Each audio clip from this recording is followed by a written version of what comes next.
Welcome back to our final day here for the group stages for Blast Slam 7. We've had 3 days so far, and this fourth will conclude, what is it, 66 best of ones that we have to get some teams seeded to go play at Copenhagen. It's been a hell of an affair so far. Denok, how we feeling?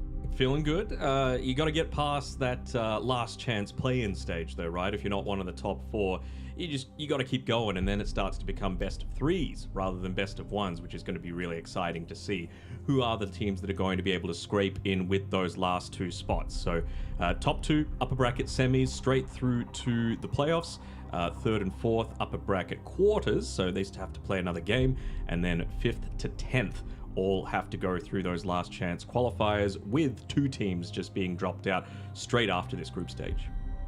Yeah, pretty brutal, unfortunately, but this is what it takes when all the teams are playing for such a large prize pool. We have 300,000 at the head of the prize, and then all the way towards the bottom, some teams will still be winning a little bit, and there will be a team earnings as well. So this is at least the prize and how everything's standings. But like we were just alluding to before, we've already had multiple days of incredible action here over at Blast, so we do have some standings to showcase how the action is shaped up so far. Yeah, let's have a look at the schedule quickly first though, for this stream in particular. And the one that I'm going to be looking at first and foremost is Tundra at the very top. I know they haven't been in the greatest form recently, but I don't think too many people would have expected them to be down at the very bottom of the leaderboard, even below GLYPH, because GLYPH have that good win going up against Falcons, who, again, it was their only loss, Falcons, that one against GLYPH, the first one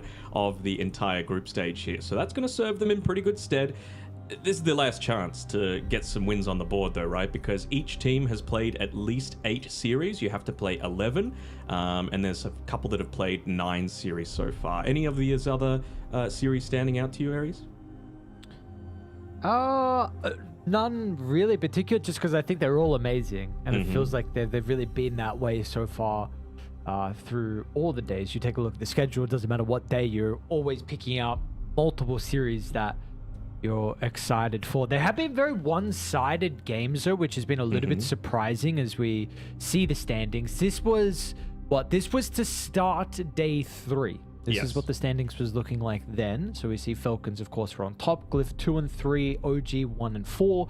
But then, of course, to end day 3, things change a little bit. Things changed a little bit, but some things stayed the same. Falcons still on top. They're on a 7-game win streak so far, and you can just see some of those really starting to move down. That little number next to the team logo as well is the difference between their current standing and where they were seeded prior to the tournament. So Tundra were number 5 seed, and they've dropped all the way down to last place. GLYPH, they're in 11th, +1 from leading into the tournament, but we can see there are some teams there that have really taken a big jump, LGD and Yandex in particular.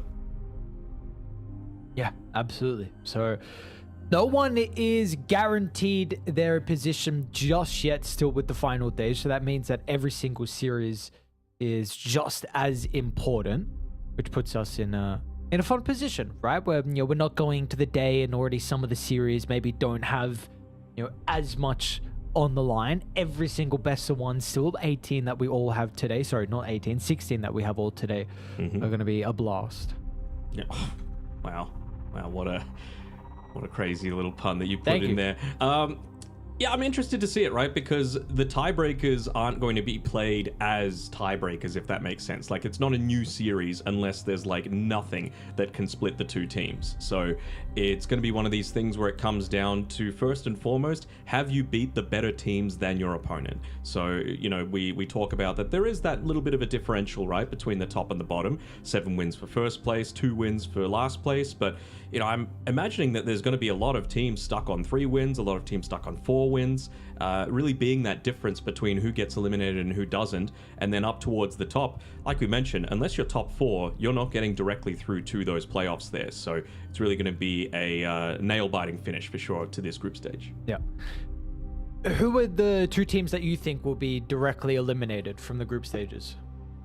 Really putting that on me, huh? I do love them, and they're my C boys, but I think GLYPH might be one of them, just because, it's really going to come down to the results of, I think it's the 5th series of the day, Tundra taking on GLYPH. That's the head-to-head matchup that's really going to set one of them apart, right? One of them is guaranteed to stay in that danger zone, provided they don't win their previous series of the day. Maybe Extreme Gaming, but they came out and absolutely dominated their opponent yesterday. I want to say it was Spirit. Like, they crushed them in the early game, and it wasn't even close. So I really don't know who's that second team is going to be, but one of the losers of GLYPH and Tundra, +1, depending on how these other games go. Okay. Well, we're going to have to find out. Yeah, for me, maybe GLYPH, and I'm not sure whether Tundra or Extreme. I believe in Spirit a little bit more. Well, actually, OG too. The big question is, like, who OG has to play Spirit. Exactly. That's the thing. Like, who are these teams versing, right? OG got to verse Aurora as well, which is difficult. You look at GLYPH.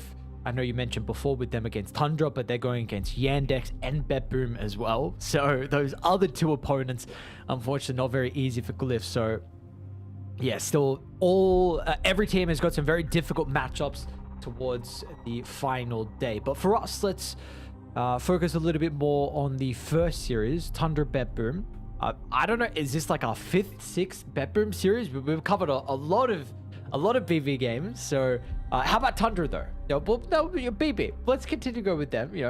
What about for these lads in particular? It's the BB stream for sure. It is the BB stream. So we saw a little bit of what we even call it, morning love yesterday on the cameras. True, there with rounding up there, getting in the big huddle, big group speech, maybe a little squeeze or two coming between teammates, but it clearly worked for them. They looked absolutely dominant in that first series there, going up against OG yesterday, finishing it up in less than 40 minutes, and it really just comes down to, again, the vibes and the, I guess, not the mood that they're in, but needing to start the day off on a good note, because I feel like BetBoom is one of those teams that don't really have that sluggish start to the day. You compare that with a team like, let's say Liquid, right? Liquid have always said that they're kind of slow starters. Back in the day, EG were, when they were playing in NA as well. They really didn't like playing those early series in the day. For whatever reason, some people are morning people, some people aren't.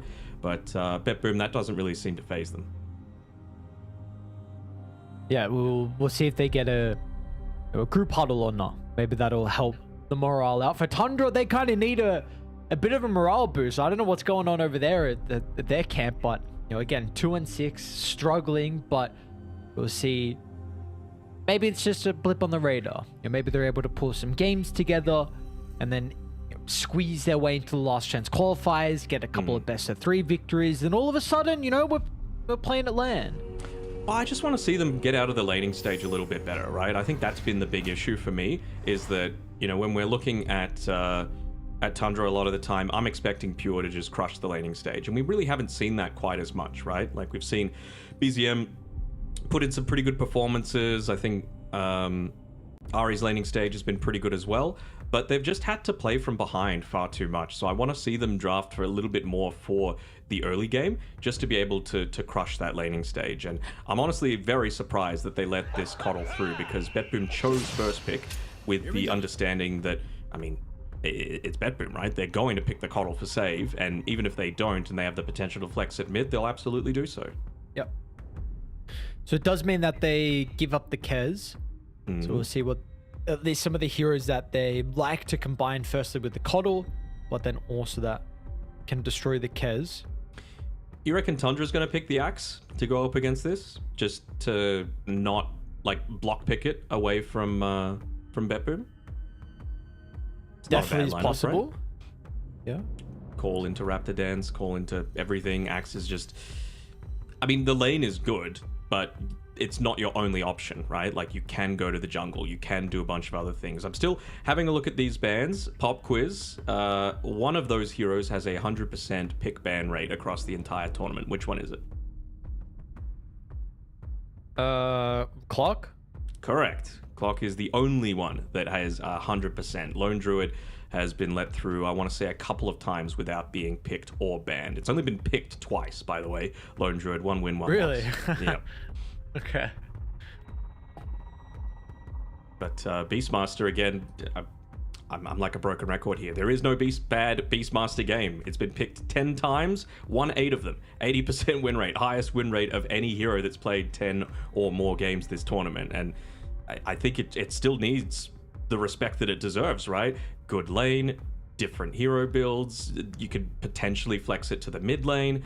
Probably not so much position 1 anymore. BKB piercing ultimate, good difference of physical and magic damage. You can go the push build.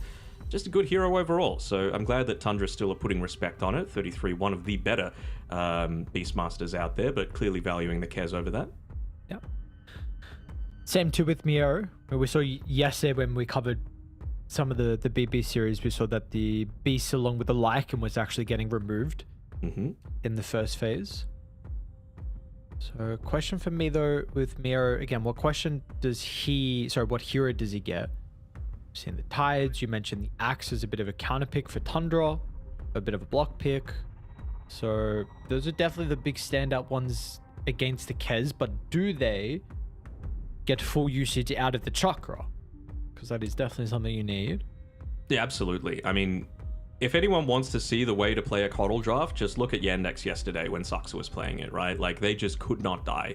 Was played together with a Storm Spirit, I believe, for Chira Jr., and he was just balling in without a care in the world, just constant chakra magics, refreshing his mana, getting a massive heal off with the Holy Locket there, with the Coddle ulti, and just go in and dominate, you know? I think it was that the game with the Undying as well? I think that's the only Undying pick of the entire tournament. It's been banned once as well, but DM was able to get the win with it too. So yeah, just ball up and go. That's what I want to see, and this puck, not bad, right? Like, Kez can do a good amount of damage with the Dream Coil. You also have an answer to the Coddle if it is indeed going to be played mid, so kind of forces BetBoom to be able to flex this to a pos 4, but I don't really think you care all that much. Maybe they're just thinking, you know what's also going to block that and prevent them from picking the Storm Spirit? Puck pretty good for that, but you could still Ember, you could still Pangolier. There's still plenty of options here. Yep. I'd Pango, to be honest, you know, just because of the flex. And it's not like Tundra are going to pick the Ember Spirit as well, considering they've already got the puck. It wouldn't be bad to have both. Right, so you purely just value the flex aspect to the Pango. The flex, and like, it's still a good Ember Spirit game, right? Like, you know, if they ban specifically for like a Pango mid, then just pick something else. But they're going to go the Largo instead. All right, so it still kind of is leaning towards the Ember Spirit that I was saying, but they're just looking to perhaps take away something from Tundra that they were looking to, because 1, 33 plays it a whole lot. 2, the Blinding Light plus the Frog Stomp feels really nice for the laning stage, plus enables you to get off to a little bit of a faster start as well. And then, of course, you've always got that Croak of Genius to be able to combine together with GPK's mid laner to just try and dominate the game. So, you know, maybe it's this point where, like, you don't actually care as much that you're against a puck, so maybe you still just go Storm Spirit because you've got this this Largo and Coddle. But I would just Ember if they wanted to err on the safe side. Yeah. Just before we saw the Ember get picked, the background of Save has the 1,000-game jersey. Very nice. He's been on BetBoom for quite some time, this man. Played a whole lot of games. Absolutely. Cool looking jersey as well. You have any framed jerseys at your house? No, I don't. All right, I'll sign one for you sometime. Oh, thank you. Honestly, the one that I was waiting for, to be honest, the most out of all, you know, I've got a list there of autographs that I would like on a jersey, but the Denog autograph is... It's on the list somewhere. It might be at the bottom. No, you know, it's at the top. It's been at the top. It's just somehow we just haven't made it work. Don't worry, I'll take you out drinking and get it tattooed on you at some point. Oh, yes, even better. All right, Lich coming through. I mean, it's really been a solid hero this tournament, right? Not even necessarily just as an answer to a lot of physical damage, just... it's mostly been Melody, right? Just being able to play this with the really aggressive Blink Aghanim Scepter style. Like, the Aghanim Scepter is a luxury. I just don't think people are abusing the Blink enough, right? Like, it is a instant lockdown that you're providing from a position 5, which is so rare.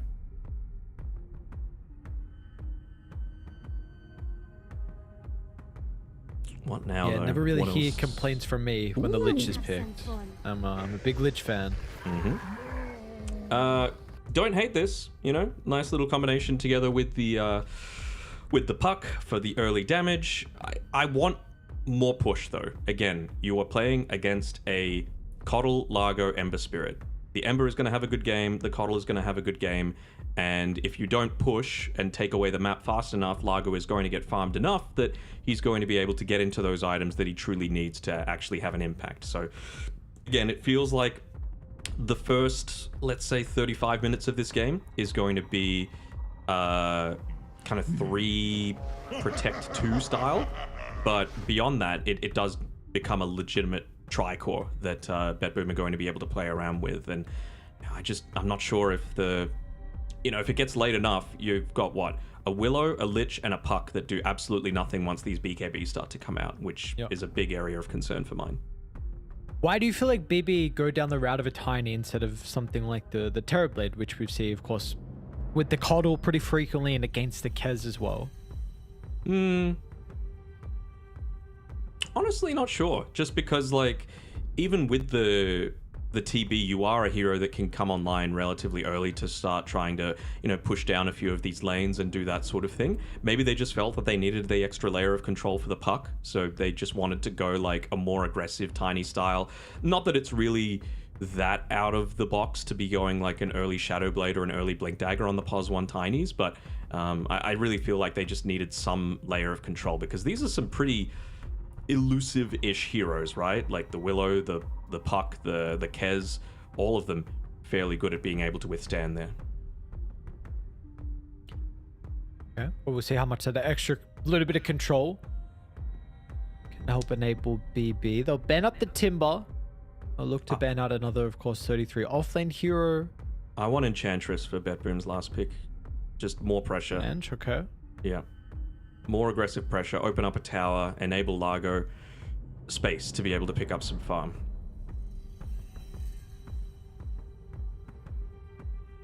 You want an Ench? I want a Tide from Tundra. That'd be fine by me. Awesome. I mean, some push as well. There's a reason that they've banned out the Lycan, right? Like, they realized that they need time for this Largo to come online, and they need time for the Tiny to scale relative to the Kez as well. So, not really too much that does that push, though. 33... What? Doom is gone, Beastmaster's gone, Lycan's gone, Bat's still there, Tide's still there, but I don't really think you care that much if they picked either of those. You're not going to Death Prophet, really.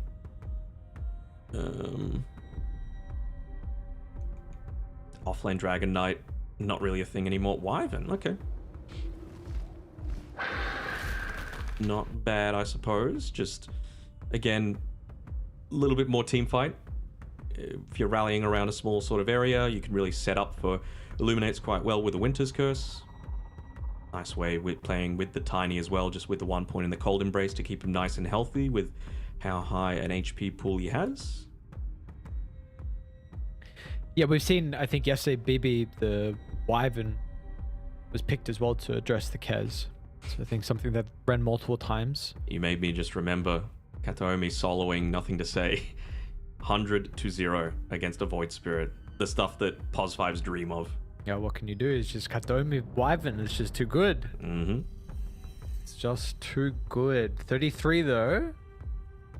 Still looking for your hero, my friend. What do you want? What I honestly don't know asking what he for? wants against this, right? Like, some kind of magic damage is probably necessary, but then again, there's that going too heavy into the magic damage. Do they want pure damage? But what pure damage is really there in the off lane that hasn't been banned? All right, there's something a little bit, right? Good against the Largo, good against the Tiny. You don't really care about the Wyvern at all. Not terrible.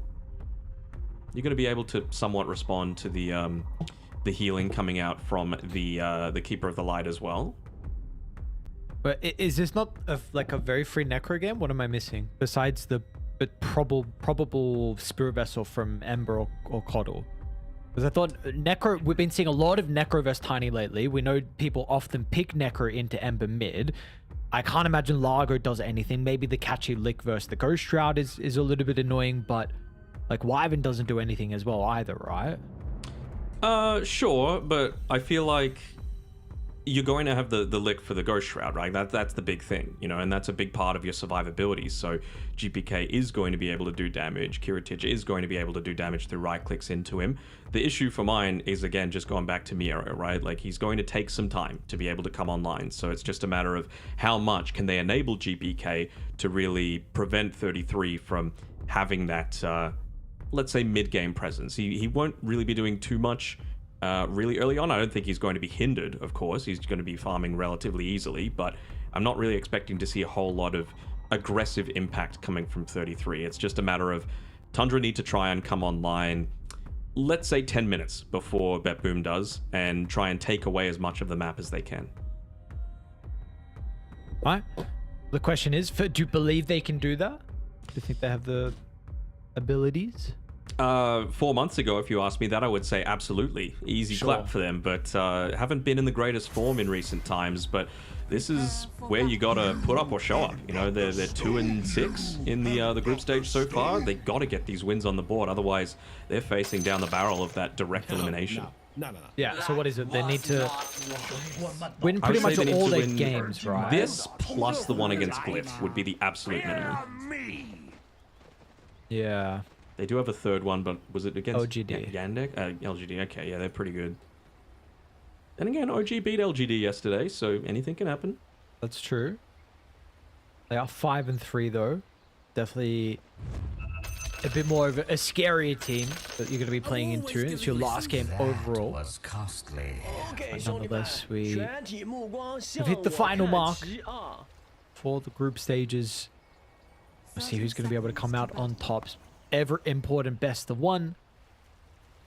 Will it be the you know, the cheeky last pick here, Necro for 33? I'm just, again, I have faith in GPK today. I think he's going to be able to get the job done. You know, he's got two people buffing him up. What more could you possibly want as an Ember Spirit, right? The battle begins.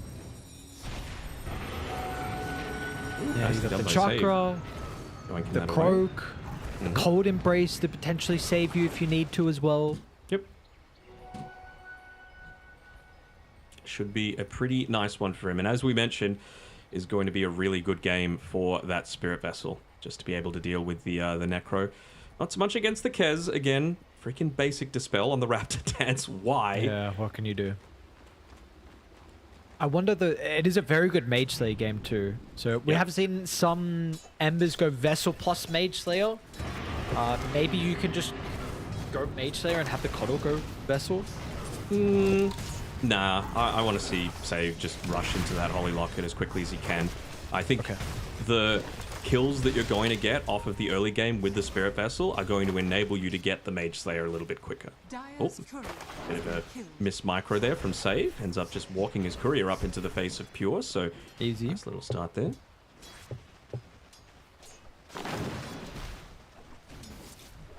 Definitely, for me, I'm intrigued to see how... Ooh, Pure's in a little bit of trouble here. See, okay, yeah, Pure. Nice use of the parry. Whitemon's really low as well. He's got a couple of mangoes to be able to play around with, but I'm kind of expecting them to get aggressive once again. No one charges here for Pure. You've got 3 on Save there. Just healing himself up on Whitemon, putting himself in harm's way. We've hit that level 2 on Miero now. That Frog Stomp is available. They do go for a dive. He's taking a lot of damage though. Hey, stick charges, he'll be alright. And now the Chakra to be able to play around with too. Our other side lane, we've seen a lot of Necro carry as a response to the tiny carriers as well. We'll see how it's played as an offlaner instead. The build's going to be a little bit different from 33. Feels like it's a pretty free farm lane though for the Necro. Yeah, there's really not much you can do in terms of kill threat here. Even, I mean, it would have to be Coddle making a rotation through, right? And maybe a toss back underneath the tower if they were going to get any luck with regards to take him out, but I think that's just too big of a commitment, and you need to make sure that your Largo has a decent time early on.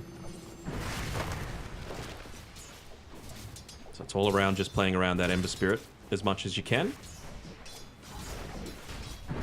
Well, GPK's doing very well mid versus BZM. This is going to be expected. Just see if he wants to go the Orb of Blight in this lane specifically, and how many points he wants to level into Slight. He's already got the 0-1-2 build. Yeah, I think most of the case, yes, you do, but just specifically this game, because with how much I think he needs to get active, not specifically against the puck, I don't think he can afford that extra 300 gold. You just want to be getting into those other items that are going to hinder Necro's game a little bit more, and a Blightstone doesn't really do that.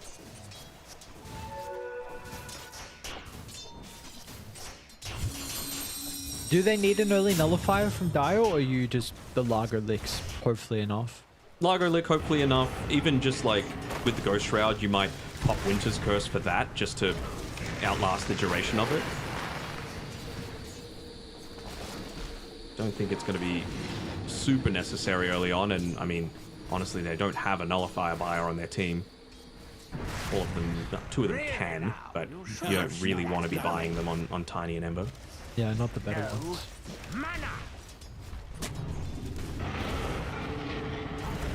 Pure bottom? It's fine. Playing pretty aggressively to block the hard camp. BetBoom was starting to run them down. What do you think is Tundra's biggest problem at the moment that we've been seeing from their games? Is there anything that you can really attribute their recent difficult results to? Yeah, I was saying, you know, towards the early part of the draft, like, I just feel like they got to get out of the laning stage in a little bit better position. You know, most of the time they're already playing from behind, and, you know, a kill like that isn't going to help. Death on White Bond coming through, going to Miero as well. So again, anything that's just going to accelerate his timings is going to be a big win coming through for BetBoom. Might even kill Pure here, maybe? Ooh, just touches. Radiant structures are fortified. Definitely not what we're looking to see then. The lanes have been a bit problematic from Tundra. Pure almost going down, but it's going to get a salve. I mean, I know it's early, but look at the net worth difference between the Kez and even the Largo, right? Like, Kez is by far on the bottom there in terms of net worth. And this really, again, isn't what you come to expect from Pure. He's known as this absolutely freakish farmer that's able to take games over. And you'd have to say his movement's been really decent with the game so far, but it's not just about the movement. You got to be able to get the farm to be able to make the movement work for you. Yeah, well, it's actually going to be Tundra that are moving first. So we'll get the Lich coming through the portal from Whitemon. 2-1-1. Level 4 already online. They can kill this time. They're going to be able to dive Kuratich. The catapult wave to easily be able to tank the tower. No problems for them. Katsuomi will just have to stand on the right side and watch his carry end up dying. Yeah, nice movement coming through. Again, there really isn't anything that the Tiny and Wyvern can do in this lane specifically to be able to counter this one out. They won't be able to keep the siege creep alive, but that's okay. They just want to try and push as many of these creeps into the tower to deny them away from the Tiny. And GPK, it's his game today. You know, lucked out a little bit with the power rune. So an Invis, probably not one of the better options to be able to start the game, but still just the bottle refill on its own is going to do him a world of good. Yeah, it definitely helps as well when the enemy team is ganking his safe lane instead of securing the power in for BZM. So GPK is going to be thanking his supports, whereas BZM, we'll see if that's going to be problematic or not. Nice efficiency from GPK, just putting his Remnant down prior to going for that wave clear. Means that he's going to be able to use the remainder of the Flame Guard just to be able to take out a neutral camp, and that gets him into that Urn of Shadows just that little bit faster. Okay, easy. And Pure bottom lane is really being pressured. Save and Miero continuing to spam some spells, and Wybon also just pinging out, but either side unfortunately had some early deaths here for the carries. Nice ward as well, placed up by Save, right? It's nighttime. You're going to have a little bit less information about when they are actually rotating through to if you're just basing it off the lane vision. So just get that Observer Ward right up next to the Twin Gate. See if you're going to get another one of these rotations coming through like we saw with the Lich previously. Not only protecting the lane that's already going relatively well for the Largo, but also protecting the Tiny further, because for everything that isn't going that amazingly for Tundra right now, can't say that about 33. He is having a fantastic time, and he's really just looking to scale and honestly be the win condition for this team. He's working towards a Radiance for himself. Yeah, what are the biggest things that he has to be worried about in a game like this? Is it really just the Vessel? Yeah, pretty much. Vessel and an early Largo rotation through the Twin Gate to be able to kill him and stop this scaling, because he's got a lot of this unreliable gold at the moment. Hold on. Actually drops the coil onto the Ember. The Cold Embrace is going to send Tundra the opposite direction. They can't really do too much against this save. Early level in it, too valuable. Speaking of save, he didn't mind just soaking up a little bit of that XP in the mid lane in the meantime. Level 5.5, doing relatively well here. Has built up a little bit of a stack as well for his team to be able to play, and we've seen he's not really shy about yoinking a little bit of that XP for himself. He's up top again though. Yeah, what's Ari doing? Just following Katomi? He's just running him down? Information. Just a random Dark Willow on his tail, and apparently now we're going to try and press on forward. 33, does he want to use the side to get the kill onto Kataomi? It's much more difficult, especially with Dai rotating in. The side doesn't get the kill. They will still secure it in the end. But did it take them too long? Ari won't be able to get away from this one. Kiritich will cut him off from the right.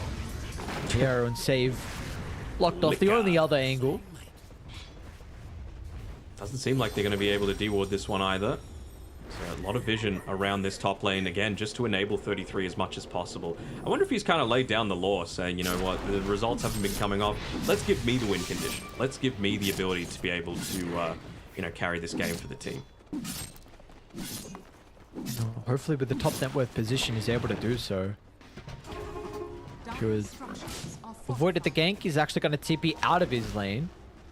And will or thought about joining 33, actually cancelled his TP in the end. I do see where Kiritich is playing again. This Observer Ward is doing so much work. 33 doesn't have the Reaper's Scythe to be able to play around with as they go for this little bit of a harassment onto Kiritich. Yeah. With the two of them, not possible. Do you like how much emphasis they put on specifically top with the wards? Like, it's a third ward they just placed now. Sure.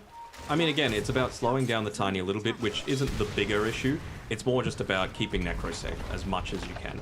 You know, like, find an avenue to be able to play around the map, force the Ember Spirit to go there, and, you know, hopefully that means that you're trying to respond to something that he's not quite ready to at this point. You know, still 400 gold away from that Spirit Vessel. Doesn't have a charge either in it, so they're going to need to try and go for one of these squishier kills. Sure, his eyes are going to be on Whitemon, but with a lot of these rotations, he's up to level 6 now. So Chain Frost is something that they're going to need to consider. Yeah, very early. Ultimate from him. Still the Wyvern along with the Dark Willow. Lacking the experience necessary for their ultimates. Does seem like they're one of your, again, biggest problems with Tundra was just getting out of the laning phase, and they absolutely did that. Very minimal net worth lead, largely because of the Necro, but still the other cores, they're in an okay position as well. Pure's bottom net worth out of all the cores, but he's not super far behind. No, definitely not. The thing is, though, we haven't really seen this draft come online yet for the side of BetBoom, right? Like, they're clumping together as if they want to smoke, and he's just saying, bro, it's not worth it unless I've got this Spirit Vessel on me already. You know, we want to be able to chain a kill into another.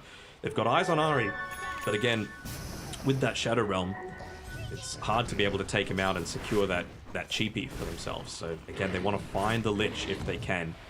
Get that early charge into the Vessel and then look to go for the higher priority target if you can.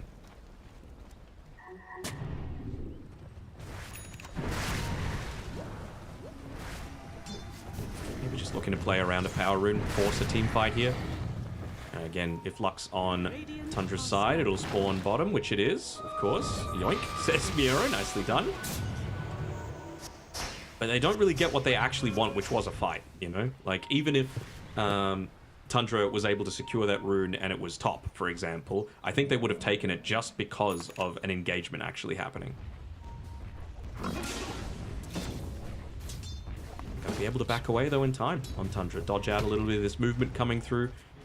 The more and more time that you spend not getting kills and just sitting back and farming with a vessel, that's a big win for Tundra, right? It's similar mentality of just blink dagger farm jungle, you know, no real point.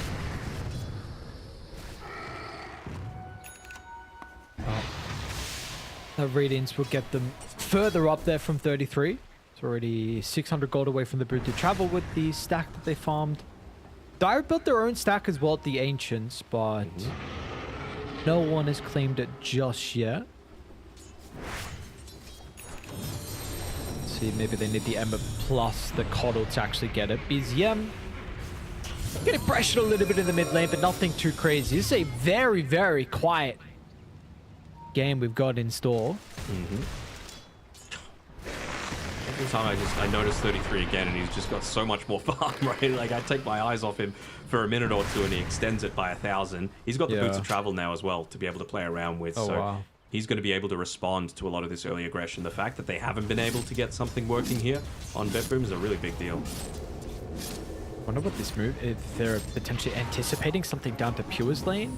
Yeah, they're saying you got to get rid of this Watcher vision, otherwise we're not just going to walk down onto the low ground. Smoke coming through, nice timing. Maybe even look to play around that Wisdom Shrine if they can. 8 seconds away. They'd love a Largo pick up here. They might be able to get it or save instead. Looks like they're just going to go for the objective first. And they should be able to secure the kill. BZM already used Coil. I don't know what happened there. It didn't actually hit onto Miero. No. So... Oh well. Didn't? No, I didn't. I was watching the Coddle. So. I don't know. I just heard it used and then didn't see Miero. Oh, nice vision. What? Sentry. Oh, almost dragged down.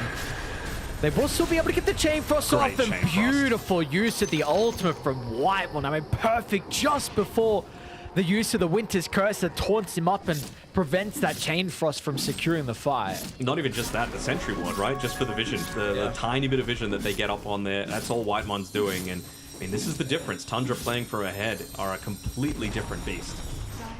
They already are really good at being able to find farm on the map when they really don't have any right to be able to do so.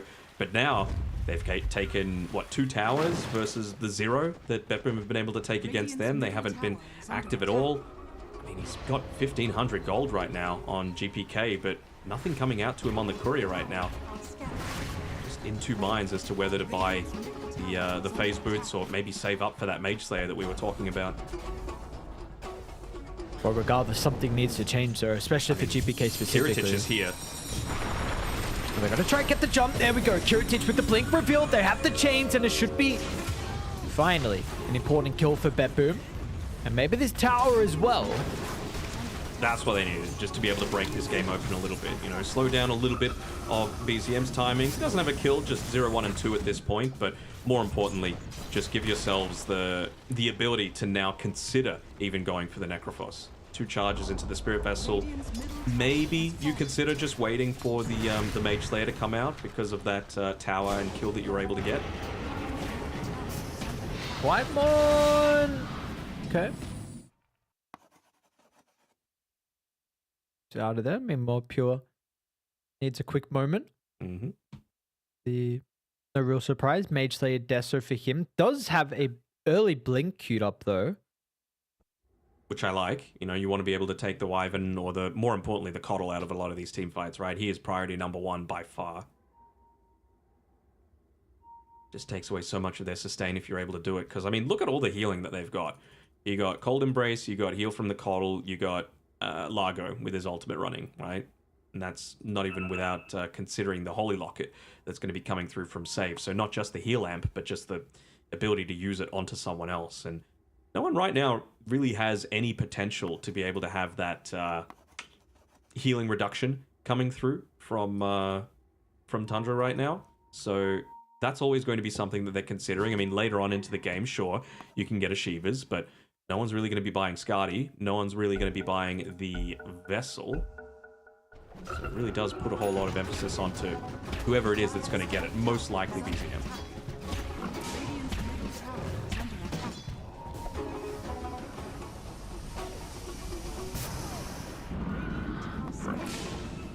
No. 3K net worth lead for Tundra. Really do whatever they want on the map here. Will be Dire that are going to try and continue to make plays happen with Kiritич's blink. That is that next big thing. I know we saw it previously. Nero maybe. Unfortunately, they'll run into Ari first.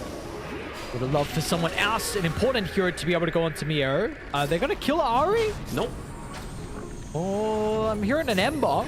GPM's going to fly over the top with the Ember Spirit here. They should be able to get one now. Maybe even Pure as well. Kiritич was able to continue to stalk Pure's Kez.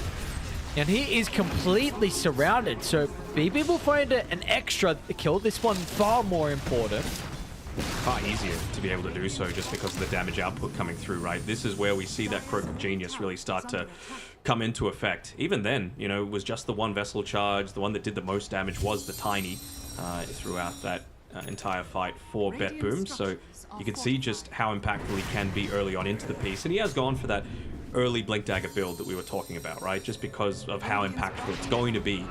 I mean, it was good even prior to the Necro, but even more so now, right? Like, you need to 100 to 0 him as much as you can. Unfortunately for White One, as soon as 33 leaves this side of the map, apparently it is not safe. And they're going to just take a tiny bit of a backseat now on BetBoom. Just wait for that 150 gold from GPK to be able to get into that Mage Slayer, and maybe that's just what they're concerned about. You know, 33 is just so goddamn huge that you can't walk into him without fear that he's just going to turn it around on you. Oh, this is a kill though. Kiritич with the use of the ward. Pure, is he going to be able to play his way out of this? Raven's Veil. Well, not too difficult, apparently. Bit of a misplay, actually, by Kataomi. Used the Splinter Blast onto the Kez there. So didn't get the slow, or it's only level 2, so not exactly a huge amount of damage, but could have been the difference.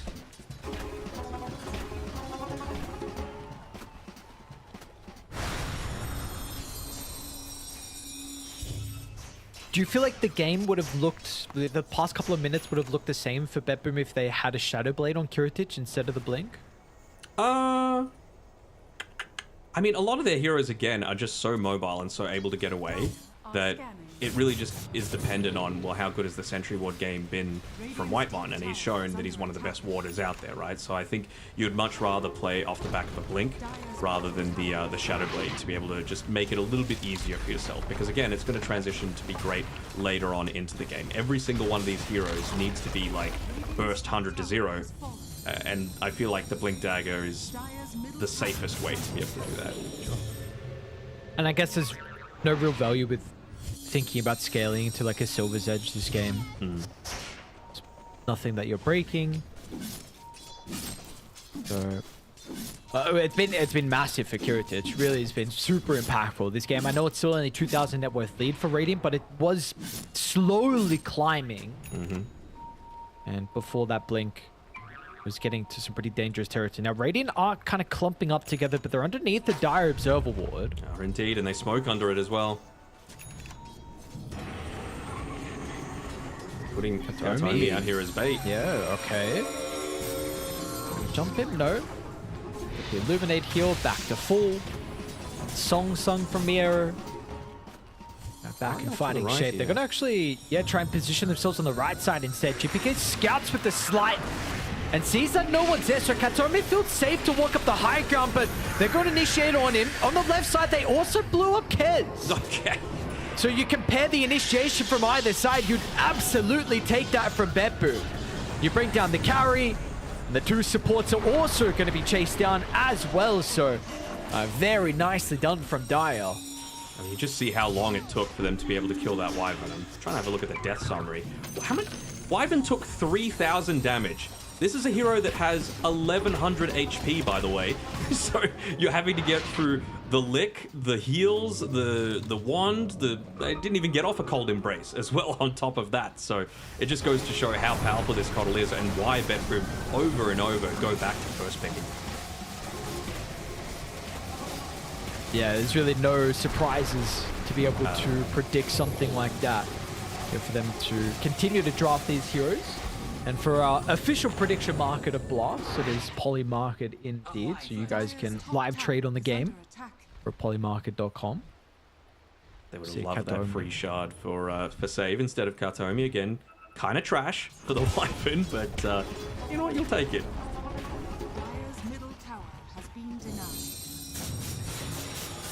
Do you, I know as the Wyvern expert, do you like the Glim up before the Blink? Yes. I feel like, again, it's just such a more reliable build-up, plus the fact that you can go the Shawl, right? It's only, what, 400, 450 gold for a good amount of value early on into the piece. So I feel like, you know, that was part of the reason why he ended up taking so much damage and taking so long to kill previously. Whereas if you're trying to farm up the Blink, you're just going to get caught out a few too many times. That's okay. Well, now he has that defensive item at least, and you know, he can slowly make his way towards the Blink. Do you see though, you know, GPK, even with the flawless game that he has, the net worth is not as high as what he was hoping. You're probably the puck as well, to be honest, but I don't know if this is just like largely inflated because 33 is absolutely gigantic. I mean, this is a massive necro. I haven't really been able to find him and stop him at all, right? He's basically playing this game as a position 1 now. Still though, always good to have multiple avenues to be able to scale. You're level 14, one component of the Aghanim Scepter finished up. He's got his own Mage Slayer and Desolator, so he's not underfarmed. Maybe a tiny bit, but certainly recoverable. Okay, well, what you just mentioned though about the Necro being it was scaling as another position 1. Can they contest this on Tundra if they knew that it was going on? Because I don't know if they do. I'd say probably they just want to get this this Lotus on 33 before they're able to continue that, because I mean, look at what you're up against, right? Searing Chains, Solarbind, Vessel, no real dispels for it on your team right now, so you just want an ability to be able to secure that for yourselves. And if you are that win condition, you can't be getting picked off super easily. Does have the Lotus now. So at least a way to get rid of everything important that you just mentioned. And let's see what they're able to get out of the map there from BB in particular here, with the Aegis, of course, on Kiritich. It's going to be building into the Harpoon next. We'll see if they want to try and potentially occupy Radiant's Triangle. Get control of mid, get control of top, maybe put some pressure on some tier 2 towers, or you can, of course, you know, sweep towards the opposite side of the map. So power runes up, plenty of plays. It's a bit of a weird situation, right? Because both teams kind of want to... I guess you can be a little bit more single target focused on Tundra, just because of the heroes that you've got in the ulti, quick fingers, and the ultis that you've got to be able to play around, right? Like the Bedlam, the Reaper's Scythe, everything in that regard. But then you're going up against a Glimmer Cape, a heal, another heal, a Holy Locket, I think another Glimmer Cape coming out for save. So if you go all in onto the one target, you're probably not going to be able to kill them. But both teams kind of want these big AoE team fights, so it's like, well, I think if you're on Tundra, you want to try and find that quick pick off onto, again, one of the supports, but if a team fight breaks out and you're still able to kill the Coddle, then that's going to be a big benefit to you. A shame for us, bro. Not the Blink, though, on the Lich. They also see Ahri bottom. It's very cute observable from Dire. See the Dark Ruler just playing by himself, unfortunately. They don't know whether to be scared or whether they can actually be strong and just run Ahri down. We will now find out that, you know, truly no one else is playing with Ahri. I mean, Katomi got catchy licked back into another bramble, so I'm sure that was a little frustrating.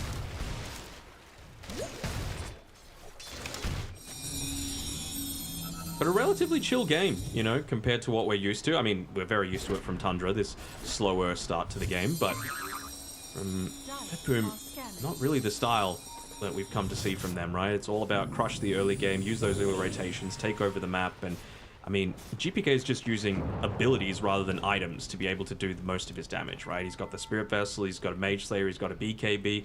It's just like, all right, bro, just continue existing and we'll chakra you up and you'll use the Croak of Genius and you'll have all of this reverberating damage coming out at all times. So he's still got plenty of room to scale. Yeah, absolutely. Radiant's middle tower is under attack. Kind of obvious they're going for this move, though, with the top tier 2 tower being pushed into. And leading the charge. Under vision now. Waimon? No, there you go. So another death for Mr. Waimon. More gold for GPK to scale. You do get the Scepter finally online for Pure. Still has that blink queued up as well. I understand the blink, but I just, of course, am concerned that it's going to delay your BKB. Whether he feels it's necessary in a game like this, but there's definitely a bunch of crap that can just be quite frustrating for a Kez and can kind of make it disrupt you from getting your combo off. The ideal one inside the fight. So we'll see if it's going to be a problem at all for Pure, if the blink does truly help him get, you know, these Wyvern or Coddle kills. And I wonder if that's the reason why they've gone for this. Have a look at Miro's items. So he bought the point booster, then he bought the Ogre Axe, and then instead of finishing the Axe, he's pivoted into going for the BKB because he's just saying, well, look, if I pop my BKB, 4 of their heroes do nothing. And that's really all we care about right now. You know, we want to make sure that we're surviving these early stages, enabling GPK to get a lot of value out of his 4 Spirit Vessel charges. You know, Largo in a prolonged team fight is going to be good. Heritage. Okay, it's alright. They were pinging him. Ari and Whitemon weren't able to properly get in position. But yeah, I like this. You know, like you were talking about Pure wanting to use a lot of his items like the Blink Dagger to be able to get into the right position there, but it's not until he actually has it that they're going to be able to take team fights because, you know, they're just going to pop BKBs and run away. So you need the ability to be able to actually chase and lock onto the targets that you actually want to be able to take out. Got a brief glimpse of him moving towards the left-hand side there on the Kez with the Observer Ward that they put down. Very careful, Pure. Just seeing who's going to be pushing out this mid lane. Maybe a blind blink like Kiritich underneath the tower, but not with the Aegis expiring. Yeah, a little cautious. Don't see anyone else. So just farm the wave. Any gems on anyone? Don't think so. No. None just yet. We are getting to that stage though. Either side might be looking towards the gem. Unfortunately, Kataomi, yeah, with the blink getting completed, doesn't have too much gold. And Ari hasn't been able to get too much gold either. Only 8 last hits this game. Poor guy. Level 12 though, so that is a big increase in Bedlam damage that he's able to put out. Nearly doubling it from level 1 to 2. So with the Blink Dagger, they should be able to find these pick-off kills. It's just that, again, this is what you should be doing when you're playing a Coddle 4 draft, is they've been grouping up a lot on BetBoom. It means that, you know, maybe you're going to fall a little bit behind in terms of net worth eventually, but as long as you're not being picked off, you're not really getting any value out of this Willow, out of this, I was about to say out of the Necro, but even 33 is slowing down a little bit, right? Relative to what the Tiny's been able to pick up in farm with a few of these items.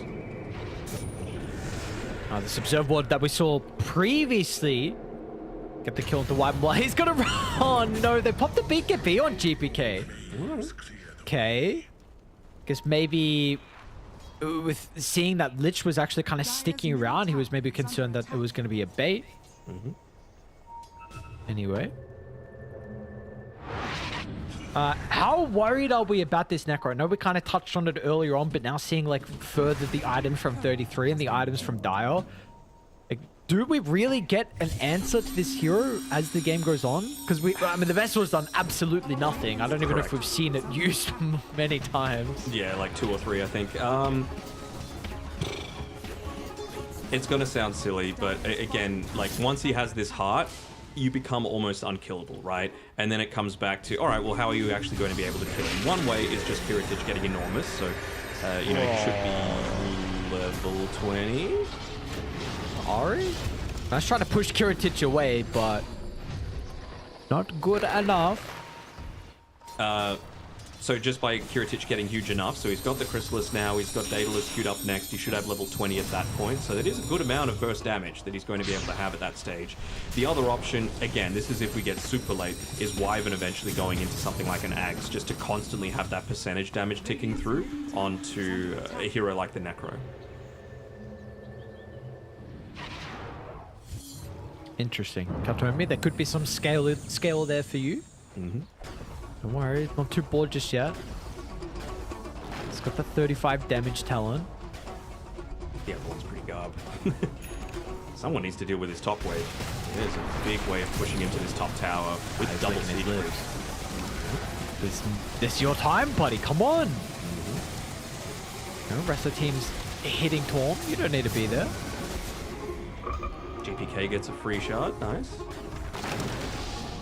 Still means that they don't have it on save. He's saving up for that Scythe of Vice. I mean, that's another way to be able to do it, right? Get the Scythe onto the puck or the Necro to be able to start things off and try and 100-0 him. Oh Kez. my god, he got bashed. Should be fine. It's just so he tried to TP out of the pit and he got bashed. They see 33. Come on, bro. They'll take a quick pick onto wide one here. Yeah, puck's not here at the moment, so this will absolutely be completely free for BB. And the only reason he's not there is because that TP got interrupted, right? Like, so someone was forced to push out this bottom lane. Will mean that he's got the Octarine finished up in one more creep camp, though. Do they get Roche with this, though? That's the thing, right? They've got this high ground advantage now. Just looking to play around any sort of vision that they might have. We were talking about the potential of this gem, and Katomi is the first one to be able to pick it up. You know that the area is completely clear, but they're going for a smoke of their own. How well are they going to be able to do this without the Lich there, though? Looks like they've been able to scare them off enough. Ooh, Axe. Finished up now. Scepter. Just got delivered. Now can look to rejoin the team as well from GPK. Radiant are back to their full strength though with 5 heroes. Radiant are scanning.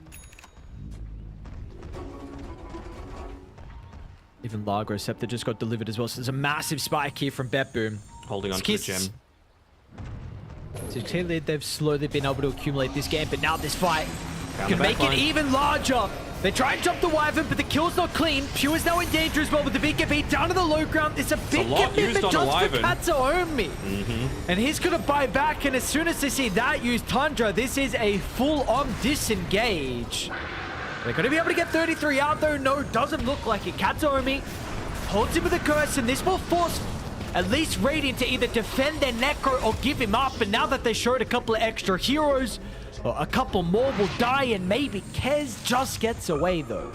Just gets away, and that's going to be a free Roche for them now. You see, this Necro isn't unkillable as long as you've got that extra layer of control there, right? You have the ability to be able to burst him down 100-0 in. I mean, how did that happen over a course of like 5 seconds? They've just got that chain control with the Frog Stomp, with the Avalanche, with the Winter's Curse to be able to set up for all of it.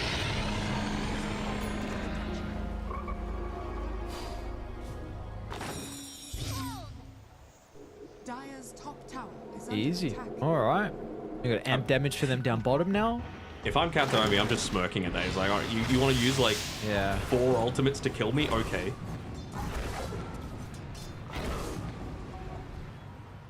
Nice ulties, bro. I'm a 5. Yeah, he's chill. You know, buys back, comes in, gets a curse in 33. And even then, like, he's going Aeon Disc next. So, you know, I mentioned the potential for like late game scaling with an Ags, but that's going to be even better for the now.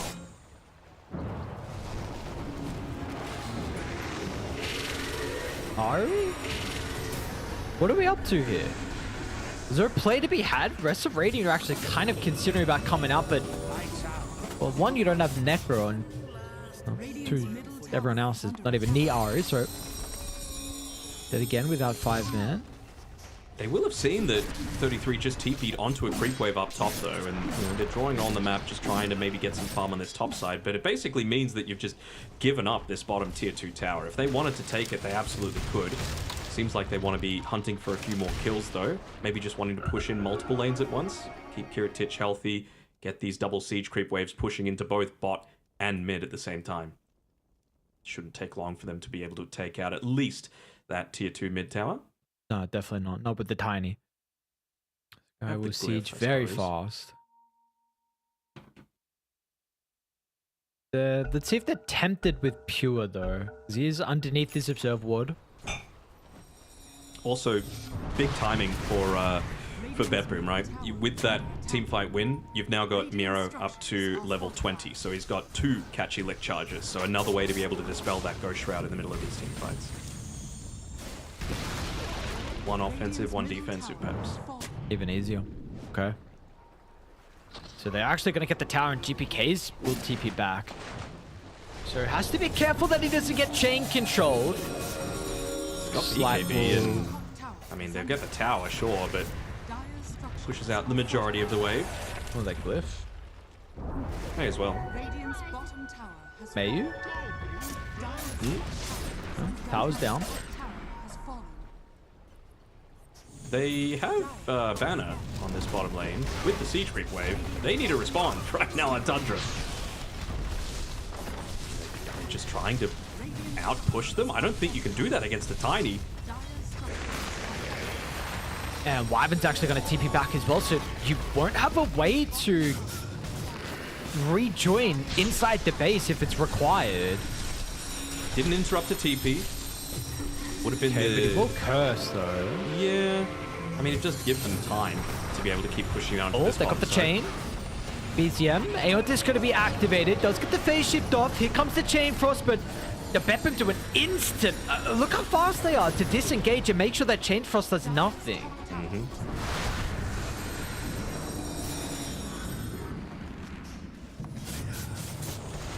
They didn't even get the top. They didn't get the tower top as well. No. It was just the fear of the Wyvern, man.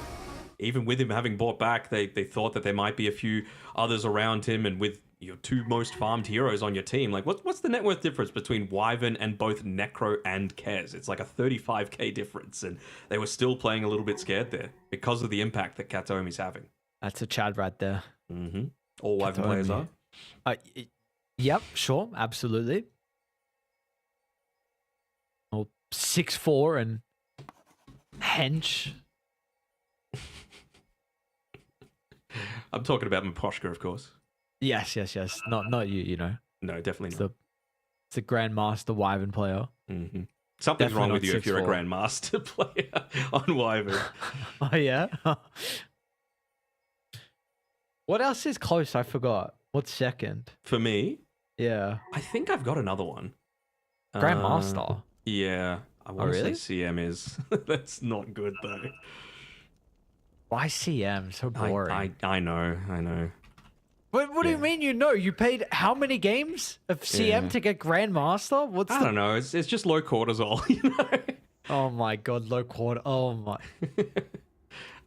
Disruptor as well is up there, and Clockwork would be close. Yeah, no, Clockwork's 30. Damn, 32. 4 30s I think I've got.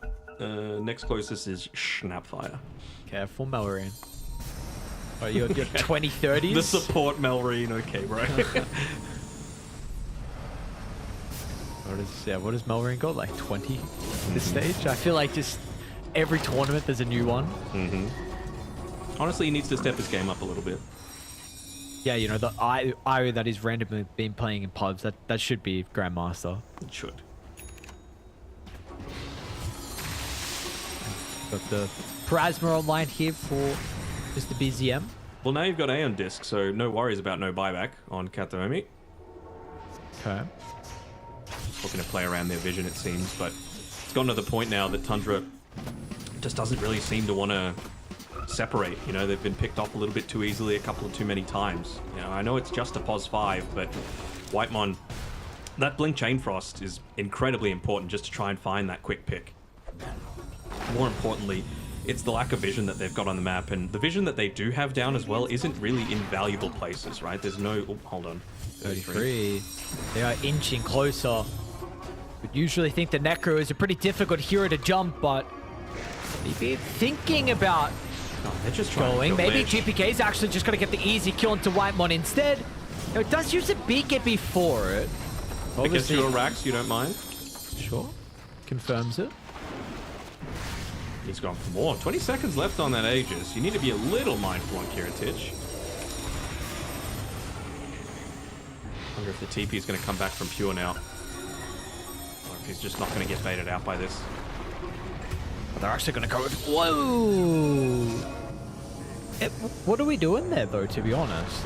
Playing Like, like not wanting to lose the vision that you've got on the map, really, is probably the only thing you can think of, right? Like, this observer ward up top isn't really going to gain them anything on Tundra, so this was the last bit of, like, mild information that you can look to try and play around and just support frustration, I think, coming through. You need the whole team, unfortunately, to be there to protect that ward. So without that, it's another hero dead, which then means it's 4v5 for a little bit longer. BetBoom get a T3 tower. Sure, at least what was he able to... He was getting closer towards a Skadi, which my only problem with this is the fact that it's not my like ultra late game Kez build that I'd like. It's a bit... It is very good against this lineup, though. Like, again, 3 things that it's going to be reducing the heal from. I'm just concerned he needs a more Chad build. I get it. There's some data list. That's simply it. Oh, initiation onto the puck. The Aeon Disc is not going to proc because it was in the backpack at the time. Glimmer back up on Katsuomi. Doesn't able to fly golden away race himself. Very. What was he doing there? was even a little bit questionable as well. I actually did Puck move his Aeon Disc into his backpack and then move it back out just so that it Maybe wouldn't... with the curse, so it didn't pop. Potentially. Because that would have been pretty great, you know? Like, that's the reason for Wyvern going for that, was to be able to pop the Aeon Disc, and he wasn't able to do so. Okay, sure. There you go. That makes sense then. Oh, very heads-up play there. From Mr. BZM. They're going to be able to see GPK. Oh, wait, never mind. GPK. So awkward. What happened? Were they in the low ground as soon as he TP'd in? Okay, doesn't get the TP cancel, though. It's gone to the point now that he is actually going to be... Not that he was lacking being a threat in these team fights, but, you know, he's got items now. He's got the Shard, he's got the Aghanim Scepter, he's got an Arcane Rune, he's got level 25. You know, he's going to be just spamming out these abilities constantly in a lot of team fights, you know, even without the Coddle there to be able to buff him up. Really, the avenue back into this game for Tundra for me is you gotta find save. Like, it really just comes down to something as simple as that. Put a ward in a weird position that isn't easily dewarded, and, you know, on some high ground so that the gem is not going to be able to find it out, and then find the Coddle, pick him off before he's able to get into this Aeon Disc, and then suddenly you don't have quite as much sustain in a lot of these team fights, and maybe you can use that to, you know, snowball into something else. Downside, of course, is that he does have buyback, so he can just rejoin in at almost any stage. Yeah. Checking the buyback status overall. Yeah, it's still very early on. 42 minutes, somewhat early. We do need to consider it though, especially for cause pure 25 Skadi online, and for the Echo/attack. Leaving the Invis rune. Never mind. Katsuomi yoinking it. Chad. I mean, they're just setting up for Roche, right? It's going to spawn pretty long one, to be honest. So not going to have the most amount of time to be able to deal with it. They would love to be able to get into Kiritich's level 25 as well, just to have that additional power spike for this next Roshan. They know that they've got the vision advantage up in this area. That's where they want to be playing at all stages. They're going to lead the high ground? Not vision. Stay... Okay, well the scan will go red, so they know that at least someone's waiting on the stairs. Katsuomi. They're going to send the courier first. They know that they've got vision there, though. Radiant's courier has been killed. It's a long wrap around. It's a good wrap around. Okay, see the orb. They also got a glimpse of Puck. I mean, Save's just... He's so good at being able to read the game, right? Like, all right, they saw us there. They're not going to come from there. Let's go as south as possible to be able to keep myself protected. Oh. It's an awkward standoff now. What do we do? Kind of favors Dire a little bit. I mean, it favors them a lot because they're actually going to be able to get a top tier 2 at the exact same time. Looking to try and pop some smokes there on And BZM maybe could have put a little bit more pressure into this mid tier 2 tower themselves, try and force BetBoom back, but not going to attempt it. Going the more cautious route once again. Another smoke. Again, yeah, you're going to be forced back. Like, Kiritich is hitting high ground. Yep. So now they're going back, but meanwhile, the rest of the team are also... They're trying to pincer attack. But it didn't really work, and now your Lich isn't with the team. And you'll see that now because they've got their eyes on. They'll see creeps just getting randomly frost blasted from the fog. And the waves are going to naturally push in, particularly bottom because of the super creeps. Oh, they got the Hex. Look at the initial stun onto Park. They won't get the follow-up though, BZM with the Aeon Disc, but still once that's gone, he's obliterated. BZM just unable to play at all this game. Same with Tundra. But no one else has really been able to showcase much inside these fights. Definitely not. And I don't think they even care about Roshan. They're just going to say, you know what, let's just force some buybacks out. We're already bleeding them dry in terms of net worth. They're not really getting anything out of a lot of these engagements. Let's just push these lanes in. Force them to respond if they got it. If they don't, your racks are dying pretty damn fast.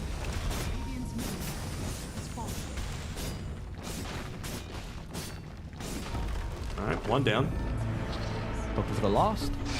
Is that even going to achieve anything? Doesn't get licked down to the low ground. Will follow through now. Pure jumped in, but it's just going to get blown up. Chain frost. Why one? Maybe the chain frost. It's enough.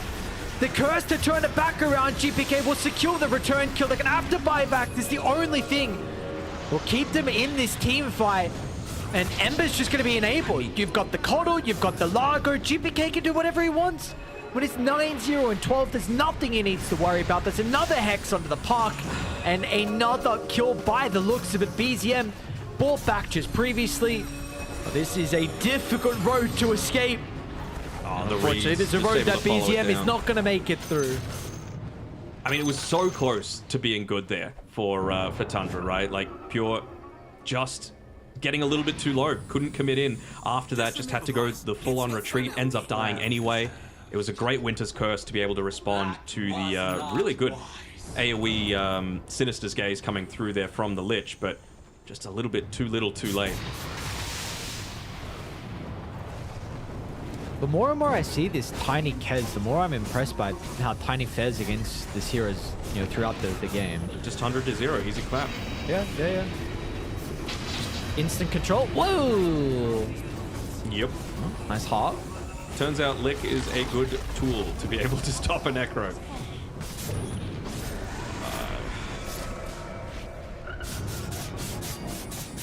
I mean, you're going to have to do this 4v4, I guess. If you went right now and you bought back, Tiny's not going to be there, but if you buy back on the Necro, they're just going to walk away. They've got the high ground vision. They've got the ability to be able to run away. They've got the survivability as well on BetBoom, and by waiting, you're just turning it into a 5v4 now.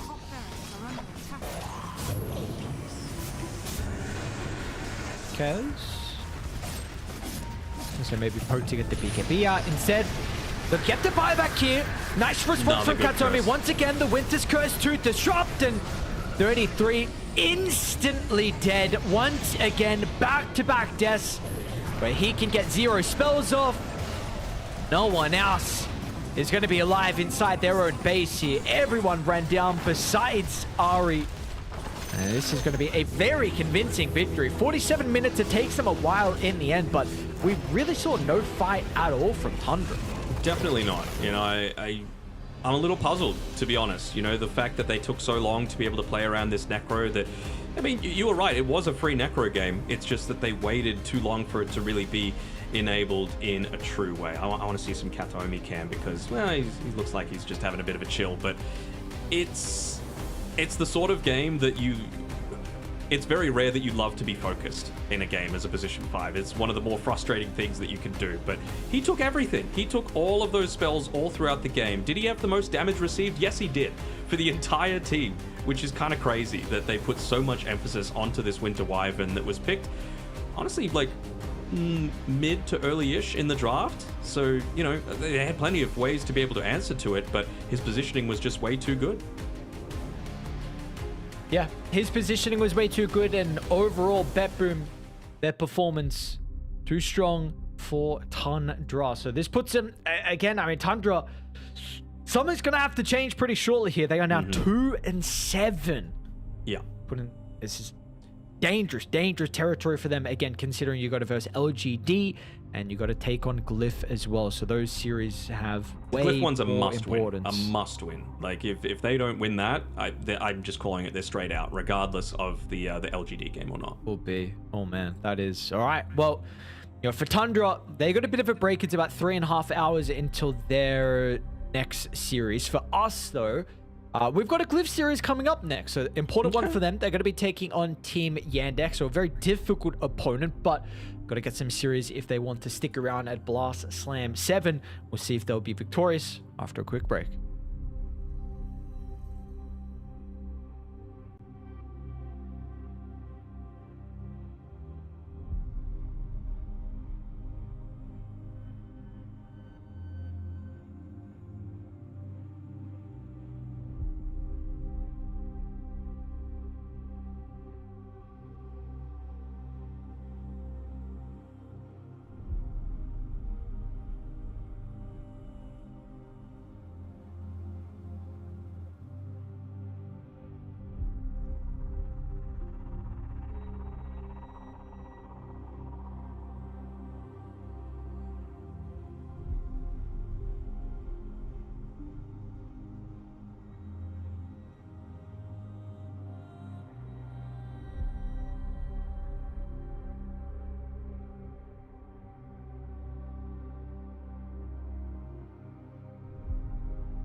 Well, our first series of the night was very, very one-sided. Hopefully our second series is a little bit more closer between these two teams. Yandex taking on Glyph.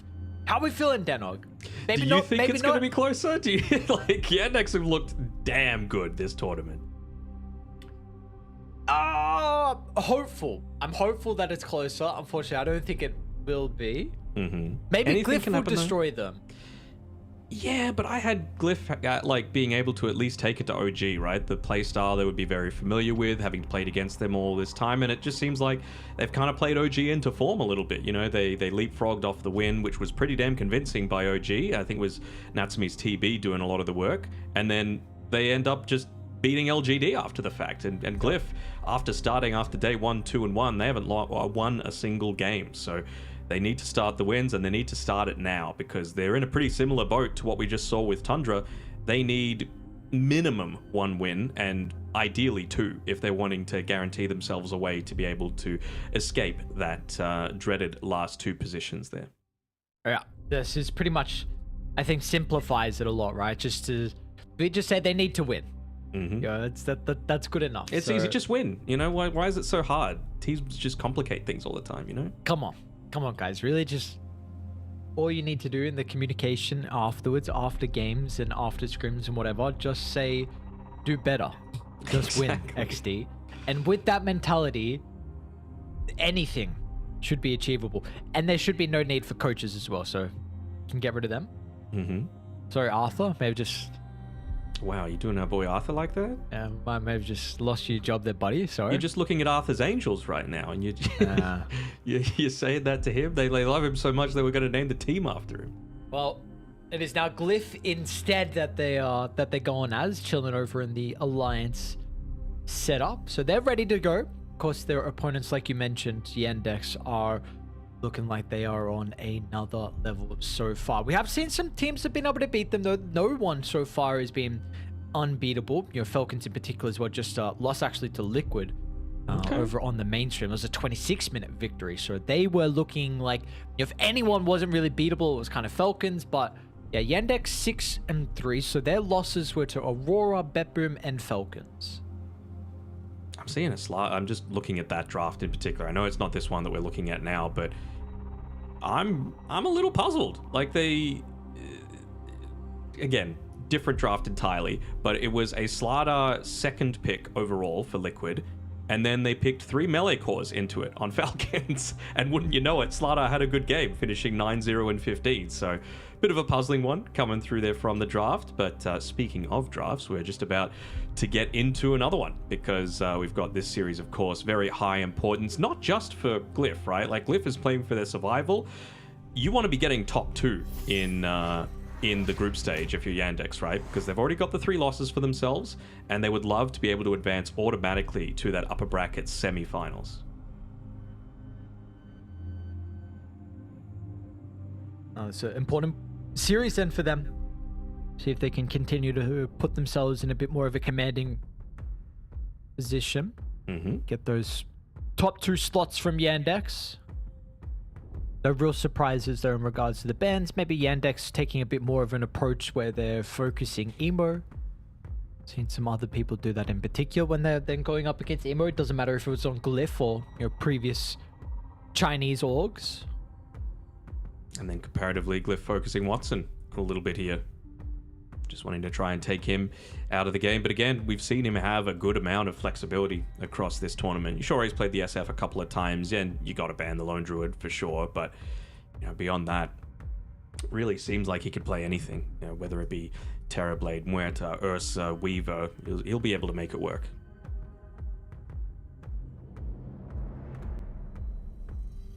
At what point do you need to put respect on the Melody Lich, honestly? Like, by block picking it or just banning it yourselves?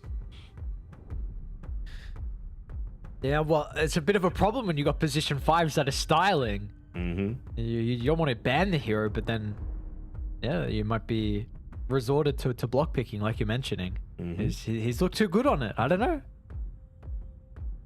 I'd even first pick it, honestly. Like, it's that good. They might Snapfire, though. Ooh, okay, that's slipped through. Always love me a clockwork game. Yes, sir. Now, what else has slipped through though? Anything? Snap. Okay. Being the main one. Doom as well. We haven't really seen too much of the Doom. Wind Ranger. Okay.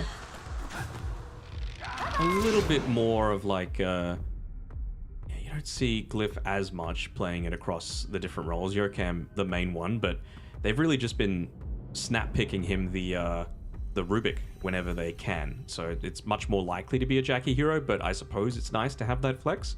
Maybe just wanting to try something a little bit different, right? Like Eurocam might be great on the Rubik and he might have won, you know, a few important team fights off it, but maybe they're just changing up what they actually need from their position for, you know, something that perhaps is a tiny bit more on the front line, something that can snipe damage from a little bit further away, you know, or at the very least harder to kill, take a little bit of attention away from the cores just through the focus fire and being able to play a little bit more on the front lines. Do you agree with all the priority that we're seeing in this Wind Ranger hero at the moment? Have you been valuing the hero highly? No, not really. Like, I just feel it's a little bit too single target focused, you know? If you're not... Was it Slacks that hates it? And he's just like, look, if you're not landing these two-man shackle shots constantly, the hero looks like trash, you know? And I think that's gone a little bit too far, but it is one of these heroes that everything kind of needs to go perfect for you to have a good time, and there are plenty of items and abilities that allow you to counter our biggest strengths. Or you just go like big AoE, or you go a lot of individual single target save that just makes the Wind Ranger a lot harder to be able to kill these targets.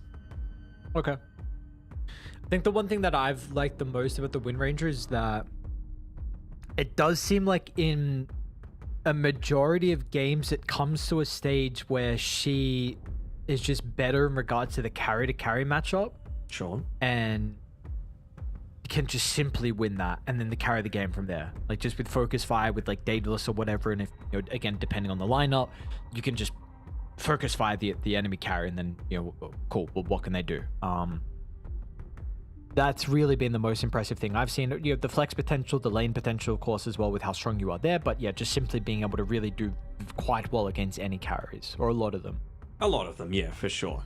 This is more like it. I mean, the big thing for me is there are ways around what you just said, though, right? Like just being able to kite it out with 4 staffs, or have the individual save, whether it be like an Oracle or a Shadow Demon or a Wyvern, BKB piercing ultimates that are just going to be able to stop the Wind Ranger in its tracks, allow you to reposition, and then suddenly focus fire is kind of wasted, right? Like you disengage from the team fight and then re-engage onto a different target, and Wind Ranger doesn't really have that impact. So I get what you're saying, but I just feel like it's harder to manufacture the right situations for that to be able to work. Oof. Sucks a Coddle, powerful. Also Chira Jr. Coddle, powerful. So very true. The fact that they've been able to get both of these heroes is kind of nuts to me. You know, the Clockwork and the Coddle, for a team that already plays so well and effectively around the first 30 minutes of the game, is a scary prospect to have to go up against. Oh, let's see what they want to try and combine with, more than likely the support duo from Yandex. Which core do we get first? I'd be fine with Doom. The DM Doom is always pretty good in my books. Why are you suggesting Doom? Is it just like, it's just super stable?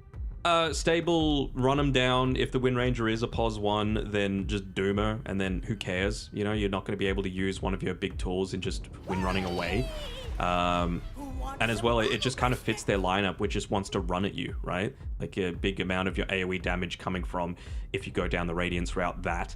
Having the Scorched Earth constantly available, and yeah, just playing well together with the Keeper of the Light and the Clockwork, in my opinion. Even just a purge creep, right? You don't need the Doom to be able to stop the Wind Ranger pre BKB. Sure. Snapfire will do though.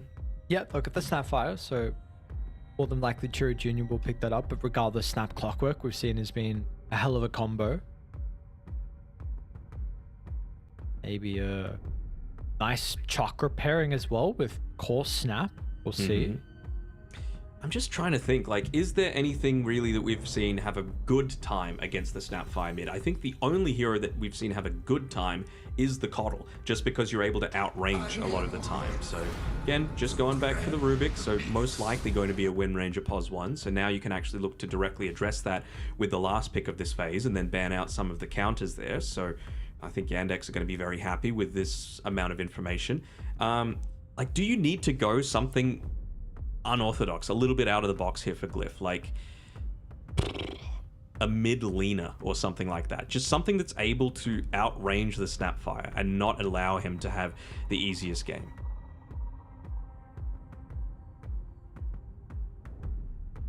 I know it's crazy, but could see it working. Yeah. Go pull something out, yo. I'm down for anything out of left field. Yeah.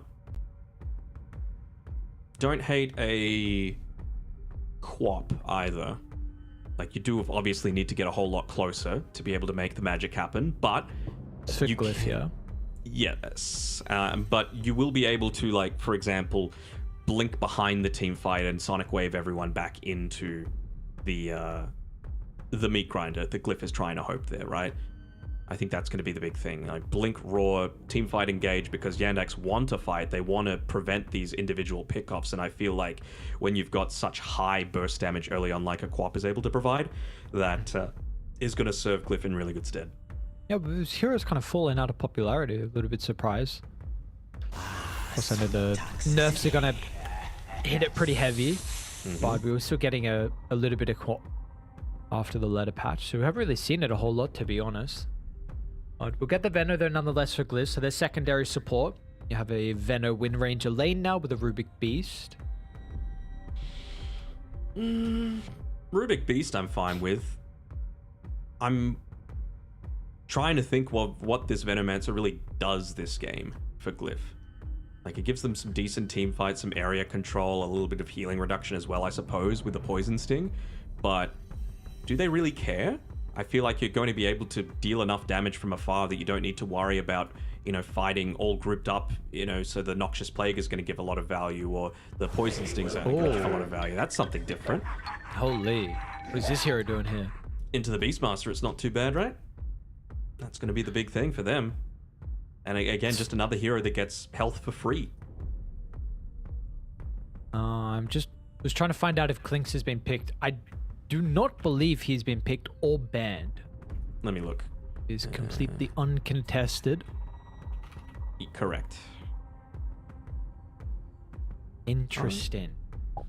Watson clearly knows something.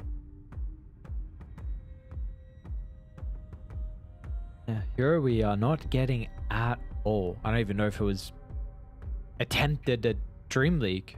So, we just say, like you mentioned though, against the Beastmaster specifically. So, has some value there. See how it plays versus the Wind Ranger carry as well. The carry to carry matchup, but we're looking for offlaners. Bristol's going to be removed. So when you get rid of one of DM's better heroes. I mean, just to be able to have the Burning Barrage against the Wind Ranger feels pretty good, right? Like, you're not actually attacking anyone.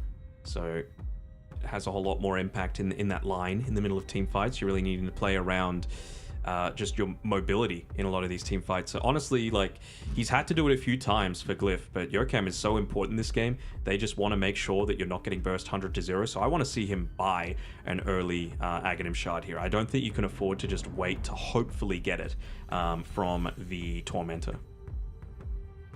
Okay. I'll say maybe early Force as well from Venno if you need something like that then.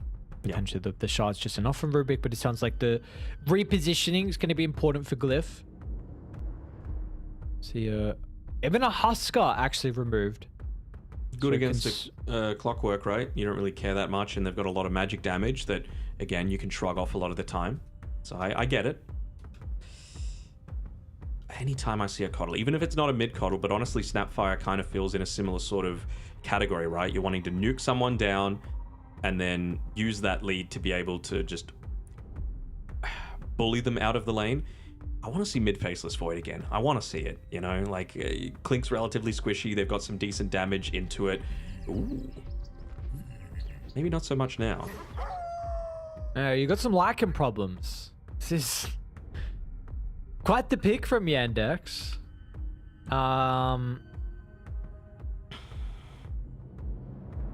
They have very little. Well, they have okay control, but for a Lycan, I feel like he's just going to do whatever he wants to the supports in these team fights. So do you need to pick a core that protects the supports a little bit? I'm not so sure. Like, I'm still down with the co-op, to be honest. Like, I just want something that's going to be able to, even when you've got these BKBs up and running, just deal high damage to be able to enable a Wind Ranger to actually pick off a target, have a good amount of AoE impact. Okay, it's all right. Yeah, so I think it's just a tanky boy that can deal with the Lycan. I was trying to see if there was potential of maybe a Mars, putting the Beastmaster mid, then getting a different hero for Zeal, just with the arena overall against the Clink, Snap, and Coddle. But regardless, again, Conquer does a very similar thing in the sense where you're just going to put this hero in the front. X is very good versus the Coddle, very nice versus the Lycan as well. We'll see what the build overall is going to be from Emo, though.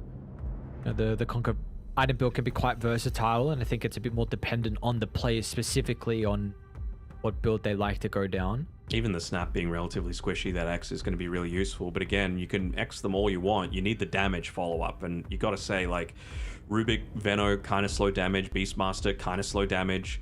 The big issue for mine is Zeal and how he's going to be able to get out of this lane, right? Because you've gone up against the Clinks. You've picked it against the Beastmaster because you don't want to enable him to go the Boars. Otherwise, they're just going to get Dark Pacted, Death Pacted, whatever it's called. But if you go into the Axes build, then Malady is just going to burn all of your mana and you're not going to have any ability to get any farms. So you're really stuck between a rock and a hard place here on Zeal, and you're almost forced already to have to play for stacks. And you got to say, Emo is probably going to be the one taking the most of those, just because it's not mana dependent, right? Like you can just have that Tidebringer to be able to take it off. So honestly, I'm more down with the strat that you were kind of considering, and throw the Beastmaster mid, and even picking the Kunkka into that off lane, I wouldn't have been completely opposed to. Right, okay. Instead, again, you got the Kunkka mid, you got Zeal in his comfort. Glyph, 2 victories, but they haven't been able to get any more since the start of day 1. And we are, again, now upon our final day here for the group stages. A lot of games that Glyph have to play today. And unfortunately, every opponent is going to be difficult. Have they got the draft, though, Danog? Do you believe in their draft here? I believe in Yandex until they prove me otherwise. I don't think we've seen any of their losses. That's the thing. So we're not seeing the weak points quite as much, which the other stream is getting. But just when they're on, they look so good, and you've let them have what? The pause for Coddle, which looked absolutely amazing on Saxon when he played it previously. Clockwork, busted, 100% pick ban rate. Snapfire mid, which, I think the Kunkka's going to do fine against it, but hasn't necessarily been countered all that well. And the Clinks for everything that we mentioned, first pick or ban of the entire tournament, but it feels like a pretty damn good Clinks game. Are they going to walk into each other here? Yeah, they might. Melody? And they're already anticipating stacks being built up. Sentry block on the Ancients. 30 seconds to battle.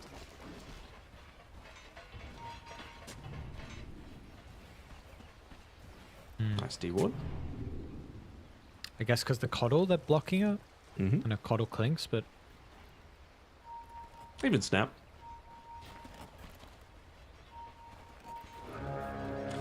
Yeah, so the other important thing to notice is that, like, when you're playing Beastmaster, again, 80% win rate over 10 games, so pretty solid there just on its own, but Zeal kind of being, he is the in-game captain for Glyph, so he's going to be the one controlling a lot of the tempo, and I feel like you really want to be playing one of these heroes like the Beastmaster if you're going to be going down that route. Is he going to be okay on Saxon? No, he will not. He's absolutely not. What's he doing there? Just, running around. He wanted to try and snipe the bounty, but the blinding light wasn't good enough. He got Geld and power shot. They just ran him down. All right. But yeah, at least if you're playing this Beastmaster, right, like you're going to have the ability to say, all right, guys, time to go, come to me, listen to me. Like, I'm the one that's going to be able to open this map up. No cogs, actually. Level 1 here. And the rocket flare, just to enable them to secure that range creep a little easier, perhaps. Interesting. Okay.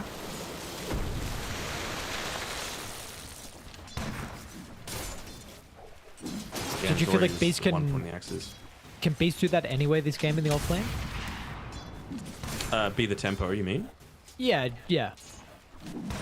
I mean, at least in regards to like these early towers, right? It needs to be him that's calling the shots as to when the rotations need to come, how the lanes need to be set up, what timings he's looking to play around. And that's really what I'm talking to. You know, it's a lot easier if you're the understood in-game captain to be able to say that and everyone just listens because, you know, we've heard in multiple interviews now that teams need to kind of prepare for all sorts of situations in drafts so that they're not having to like think on their feet in the middle of a lot of these games. Dota is stressful enough, let alone pro Dota, let alone, you know, having to think of the worst case scenarios happening at all these times. Just play from ahead, XD. Yeah, so easy. Where the lanes put yourself in advantageous position, and so far no one's really done that. You know, very early on, a real big advantage. I was unsure on how mid would actually go, to be honest, if it was just going to be even between the two, or if maybe one would farm a little bit better than the other, but looks like it's pretty even. It should be. I mean, one of the advantages of playing the Conqueror is, of course, the Admiral's Rum, so just slowing the damage that's going to be coming out. So if you're going something like a Bracer, it's going to feel quite nice just to be able to withstand a little bit easier. But Snapfire, of course, one of the better heroes at just being able to hit those level timings a little bit sooner. And it's going to get to the point where you kind of have to anticipate when Shira Jr. is going to hit up onto his level 6 and maybe move forward just so that you can X-Mark or Torrent to be able to stop them out of his kisses, because they're going to come out before you've got Boat, unless there's going to be some major rotations coming through from Glyph. Yeah. Nice last hitting though by Emo. Yeah.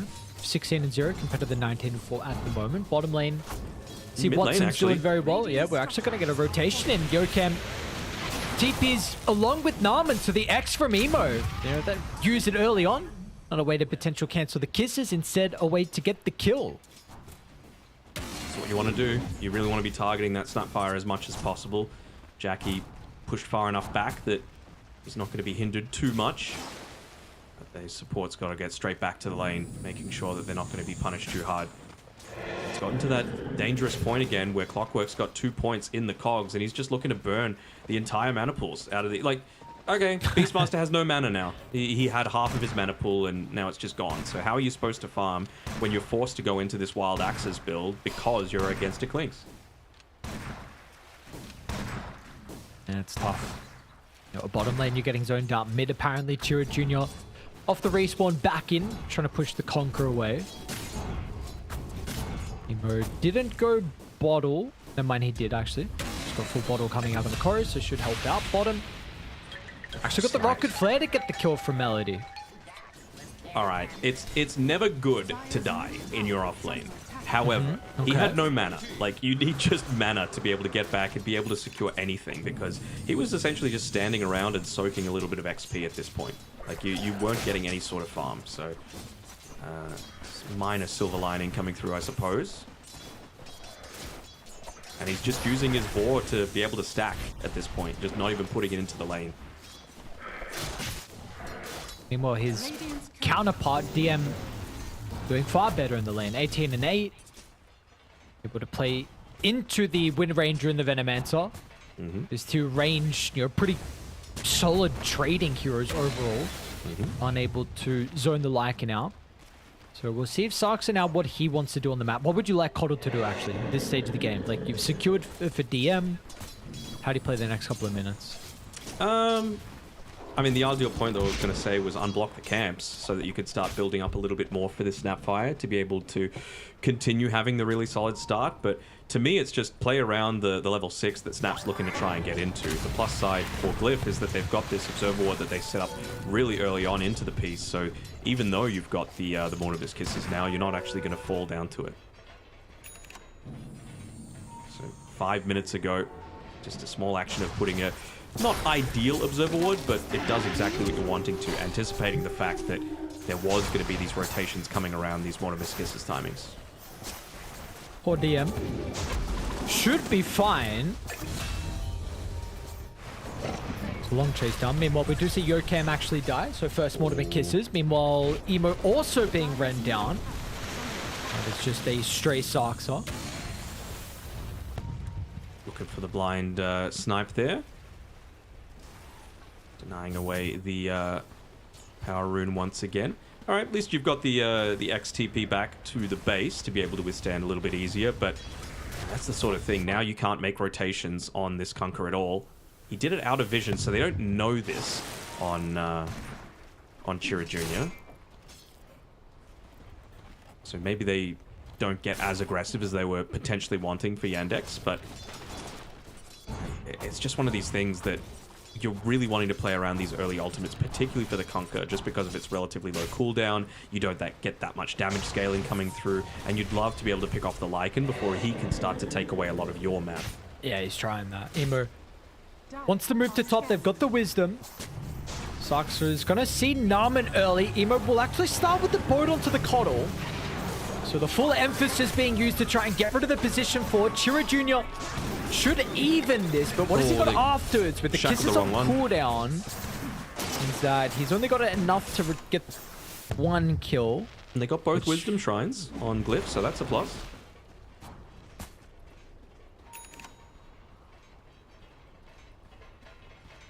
So, even though net worth might not be going the way for Zeal in particular, he's been able to farm up enough to be able to get into these arcane boots.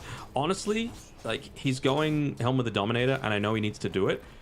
I don't know if he could just keep feeding himself clarities. I kind of want to see him go a Soul Ring first, just because I think this is where you're going to get the majority of your farm. I know it's not the standard build at all, but you just can't go into this lane. Yeah, it's tough for Beast. They've been scouting him with Rocket Flare as well. I don't actually know if the Flare took any creeps. Nah, I was watching. You do get amp damage bottled here from Emo. So boat's back up in 20 seconds. Maybe they shove this next wave and then look to try and do something. Yokam will buy a smoke.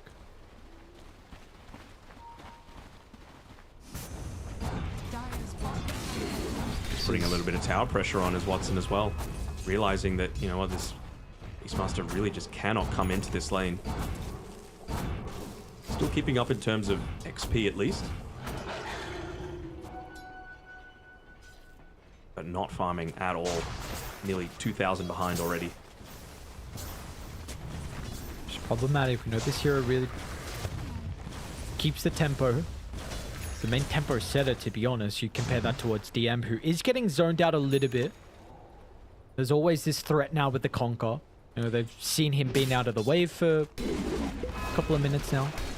Yeah, but you'd have to say that, you know, with just the fact that he's already got the Helm of the Dominator, the fact that he's got Wolves that have the power of invisibility just to be able to move around, and you can put them into the lane and not be overly worried about them just getting immediately death pacted, you know? Like, they're actually going to have some level of impact there while you go and farm the jungle. So I'm expecting a passive game for DM to be able to start until he's hitting into that Helm of the Overlord, and then looking to really start to join in with the rest of the team. It's one thing that Yandex does really well as well, is knows when and where to give farm to the supports. Obviously, an early Holy Locket for Saxa is going to do wonders for their scaling potential and ability to take a lot of these early team fights. Also just level 6 in general. All that healing. No, Emo at bottom, huh? So Conker's TP down again with the amp damage too. Not really landing on anything though. No, but he will have this. Oh, apparently can Torrent and just walk past and get the shield rune. So they shapeshift. They use the Lycan ulti as well. Doing a fairly good job to defend. But it's a lot of units that you're going to have to deal with at this stage when you're not quite ready to do so. Maybe with the shield rune, Emo feels confident enough to do it. Oh, but top lane, they cancelled Chira Jr.'s TP. All right. So they cancelled Jackie's TP. Mm-hmm. Doesn't matter though. With those boots of travel, going to be able to just join that much easier on Chira Jr. moving forward. But they're going for a smoke. They're trying to pick up the pace, match Yandex at their own game. Honestly, any target but the Clockwork is a good pick off at this stage. You know, you got to slow down this Coddle if you can. You would love to be able to pick off Watson. He's pretty tanky though. Already having the Fairy Fire. Oh, Jack is going to be like, hang on a second. Why is his portal still charging? Yep. So he'll avoid the gate. Watson goes through. Pairs with Chira Jr. along with this catapult. So yeah, they'll get this tower. It will be traded though. Jackie with the focus fire. I'd say you're happier if you're Glyph. You know, you were already having difficulty finding places to farm, and then you just open up a little bit of extra safety so that now, again, this is Zeal without the Helm of the Dominator picked up yet. He's still 500 gold away or so, and you really are going to need that extra little bit of space created around the map to be able to get into that and have more of a map impact for sure. Yeah, that's my concern, because I feel like now the next minute or so should be favoring Radiant. At least, you know, that's what I'm predicting. Polymarket's our official prediction market of Blast Slam. You can live trade on the games at the same time at polymarket.com. I'm expecting Radiant to move mid here with DM Shapeshift. Should be a fairly easy pick of... So they're going all the way in onto just a Rubik. For Yokam, huh? 3 ultis used for that purpose, but if it's going to open up a tower, why not? You know, it's not ults used just to get a kill. It's about what you get after the fact, and I think Yandex understands that better than most. You know, they're willing to commit heavily if it's actually going to result in not just an objective, but an objective that enables them to snowball into even more things, just moving faster than what the enemy team can prepare for. Like this, Zeal still hung around in this bottom lane. Will be able to just get away, perhaps. Yeah, by the looks of it. I'm going to say that, though, Yokam. Yeah, they've already used the hookshot, though. Can't initiate onto that. They're just hoping that they run point blank into Zeal. Which... Who does have Emo here with the invis. Emo's going to reveal himself onto Sarksa instead. Which he didn't have a read that Clinks was nearby. Now, Melody... It's fine. Is he? Ooh. It's a bit late. Still, though, that's the sort of target that you're wanting, right? Slows down that Holy Locket by a little bit. Gets them a kill. Sure, it's not a core, but not even Primal Roar used. And I believe... No, it wasn't even actually Zeal that got that kill, but he's got the Helm of the Dominator coming out to him on the Courier now. Plus another Clarity. He's still kind of on the... Oh, is he dead? Yeah, he might be. Does a really good job with the micro to block the hook shot, but it doesn't matter in the end.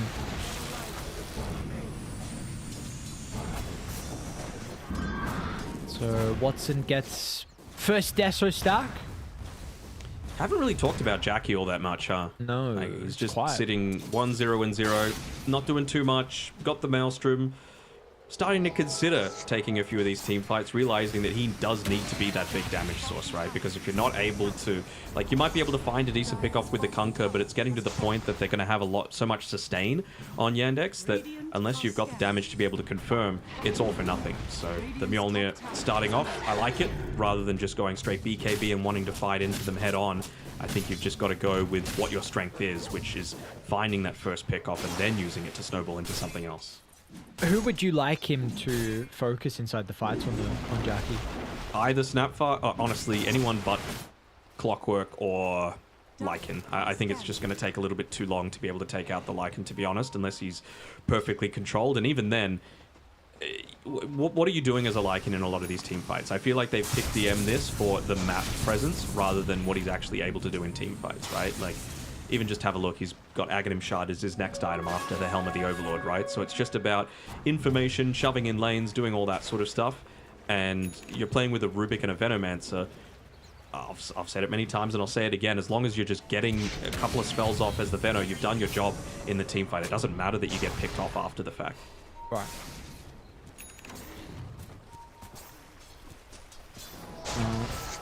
Game is going to slow down a little bit. 3k net worth lead for Radiant. We are speaking about it slowing down, though. Yandex are trying to force something top lane. Chira Jr. jumps in towards Jackie. Is he going to be able to get away with the kisses? It looks like Jackie, unfortunately, not going to be able to run the opposite direction. Emo does show up with the boat. They will be able to kill the Clockwork. But again, I mean, we're just seeing the exchange. It's a core. Yep. It's a carry specifically compared to the support. Now, Zeal bots getting stalked. Coming in. He is indeed. It's with the Blink Dagger as well. Might be trying to use the Fire Snap cookie onto the Beastmaster here. Oh, he stopped. Zeal, he stopped moving. Just that split second. Oh, no. Even just here at the perfect time on Chira Jr. as well to still be around for the power rune too. And he's going to get rewarded. It's Gaben's way of saying a job well done. Yeah. Tips the hat. Good stuff, Mr. Chira Jr. and Yandex. Good sequence from them. Now, what about objectives in regards to Tormentor and Roche, of course? I know Tormentor's still not up just yet, but Roche specifically. Is this something we can look at already for Radiant? For Radiant, yes. You know, like you've got Little Shredder, you've got the Howl, you've got Desolator, plenty of potential to be able to take this nice and easily. So I think that's always just going to be, are they going to be able to find a pick off around that mid lane? Because it's very easy for them to be able to transition into it pretty straight up. No real need for them to be around that sort of area in general though, right? Like they've already taken all tier 1 towers when you're considering Yandex's perspective. So I think it's more about just taking the safer route, playing the numbers of like the probability of, all right, well, what's actually going to win us this game? What could lose us this game, rather? And that's, you know, taking a fight a little bit too prematurely. So while they've got this advantage, and again, the great map presence that a Helm of the Overlord 3-Wolf Lycan is able to provide you, we're just going to outfarm them. And there's really nothing that Glyph are going to be able to do about it. Yeah, we see that's absolutely the case. This lead is not slowing down. It's not growing at such a rapid rate. Just the wolves walk forward and you just are forced to back. That's crazy that you can do that with one ability. And okay, they're looking to try and kill Naaman. Forced to use Gale. Yeah, cool. It's going to be very frustrating stage of the game now with the Hightail Wolves. And meanwhile, DM, Emo has to pop a BKB because of the Wolf from DM. And he's microing just perfectly, creating so much difficulty for Glyph inside the fight. And now Emo will be able to walk away, but Zeal, he does not have the same fate, and yet Melody lives. How the hell did Melody live that? Like, he literally got like triple ultied in the middle of that after initiating into the center of the enemy team. You're not supposed to be able to get away with that sort of shit. Like, that's insane. They see a complete vision that they're walking inside this pit, but with everything being used, I don't think you really care. See, hook shots in on the Hightail Wolf, pushes back Emo, double cogs. Triple. Then the cookie meant that Emo had to BKB. You see Yokem's getting zoned, Zeal's getting zoned, so you can't roar. Like, everything is just not used in the most ideal way. And yeah, how does he not die, actually? Exactly. Like, literally 3 ultis used onto him.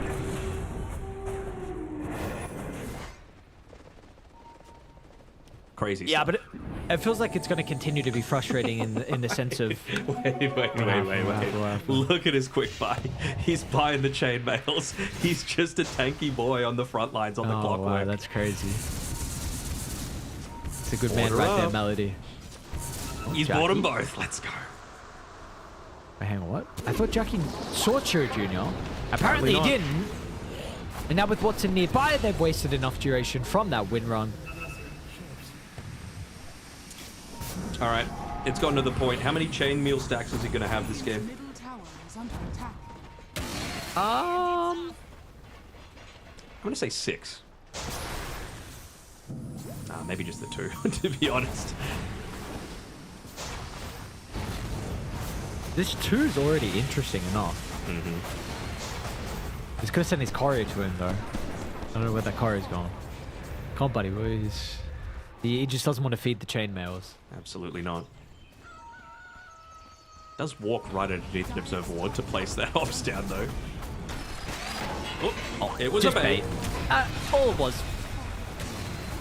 Not a bad spell to steal by Yokem. But again, this is kind of what I was talking about, right? Like, it's all well and good to have a signature hero, but the way it would work against Yandex probably isn't what you're wanting, right? Like, I feel like they really need something else that's able to play on the front lines. And I know you've got a Kunkka that's able to do that. I know you've got a Beastmaster, but you just compare the impact of even just Melody versus both of the Glyph supports. He on his own is doing so much more for what they're able to do this game. Just by being that constant presence, being that distraction, taking away from them. Let's see if those chainmails are going to come into value here. Yeah, He's getting engaged on. Oh, we rendered the other cogs. Yeah, this one you're not living through. 3 cogs will do that. And the fact that he's only got 2 deaths, 21 minutes in, pretty impressive, especially with the clockwork hero. This is one that very often have a lot of deaths. It's a low kill game overall though, but it is a very methodical lead at the moment from Yandex. Wouldn't be the... Oh, actually, they're TPing all the way back to base on Zeal. Okay, I'm a little surprised with that. They were in a position where they could have potentially found the pick onto Saxa, used that to transition into a tier 1 tower up top. Maybe just putting a little bit more emphasis down towards the bottom side because Tormentor's alive, but there's nothing really that a Beastmaster's going to be able to do solo. And because of that, they just don't get anything outside of maybe a few TPs back to the left side, but it's the benefit of Yandex playing around here. If they wanted, they could just go through the Tormentor, but they don't even need it. Just 2 heroes are enough. Easy. Can do whatever they want, really, can Yandex. Might even be able to run into Emo mid lane as well. He gets the BKB off, but look at how much damage comes through already before the immunity, and once that's out, you've got Watson, who's 3-0-3, top net worth, and able to output so much physical damage. Now Zeal's going to be run down next as well. Narman too. He gets the Roar, but the Roar, really, what does it do in the end? Koddle's not going to die to the creeps. He's okay. And these buildings shortly won't be for Dial. Yeah. Even more healing, right? Most of the time you're not buying a super early Aghanim Shard on this Snapfire mid. You might be looking to prioritize into, you know, going on the Kaya Yasha, playing a little bit more for yourself, but that's not the Yandex way. They're just like, all right, we're just going to overwhelm them with our survivability. They're not going to be able to do any damage to us because our clockwork is soaking up all the damage for the rest of the team. And then Watson's going to take the objectives alongside DM. It's really like a...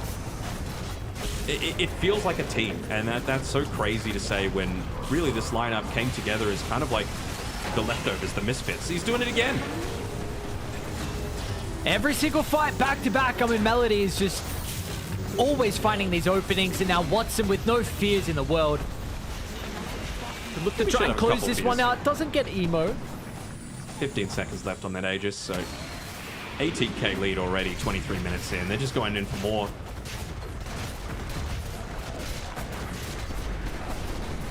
I feel like it's just a good overall recipe from Yandex. Like, I'm trying to be like, is it the Coddle? Is it the Lycan? I mean, to be honest, it's the Clinks. It's the Clinks. Like, it was such a genius pick coming through there to be able to perfectly counter the Beastmaster, because you just give him no options, right? That's why I was talking about after the Kunkka came out, I actually really wouldn't have hated Kunkka going into the offlane, because at least he's not going to have all of his farming potential taken away by this clockwork. Yeah, unfortunately, we saw that absolutely be the case. Zeal, I mean, you can just see with how much net worth he has still at this stage of the game. Yep. 0, 5, and 1. Not able to hit creeps. Not as many as what was needed.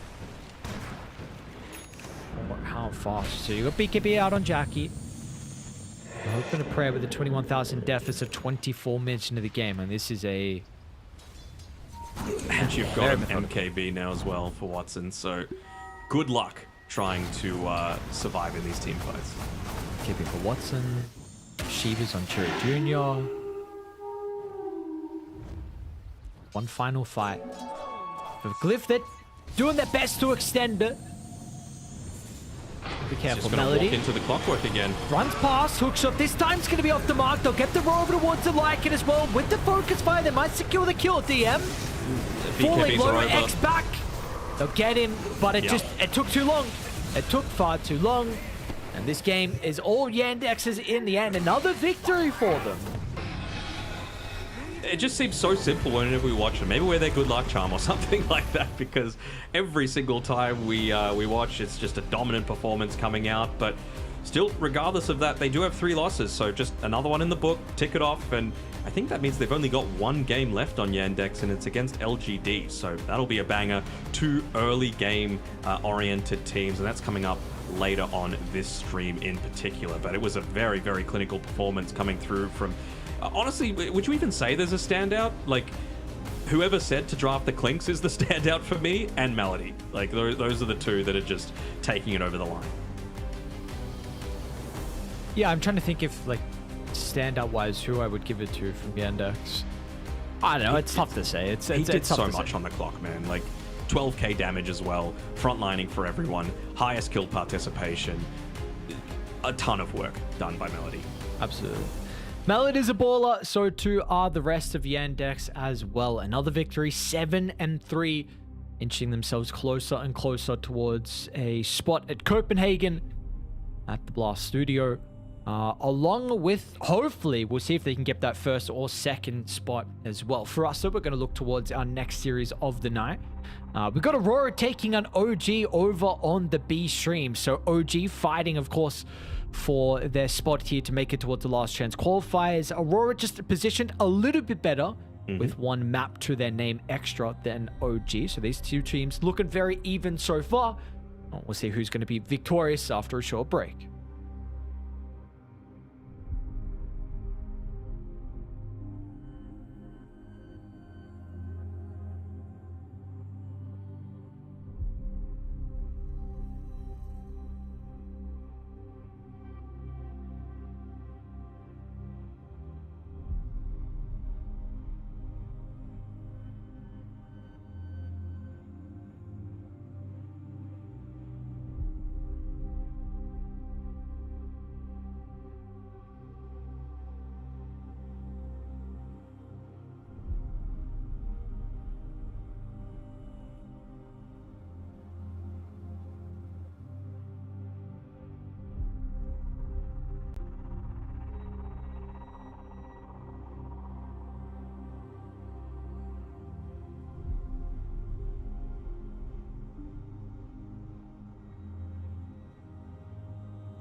We are moving on to our third series of the night, but still an ever so important series between Aurora and OG. So we see OG 3 wins, Aurora 4 wins. Who do we got going into this one, Denok? Aurora, OG, one side we're favoring a little bit more than the other?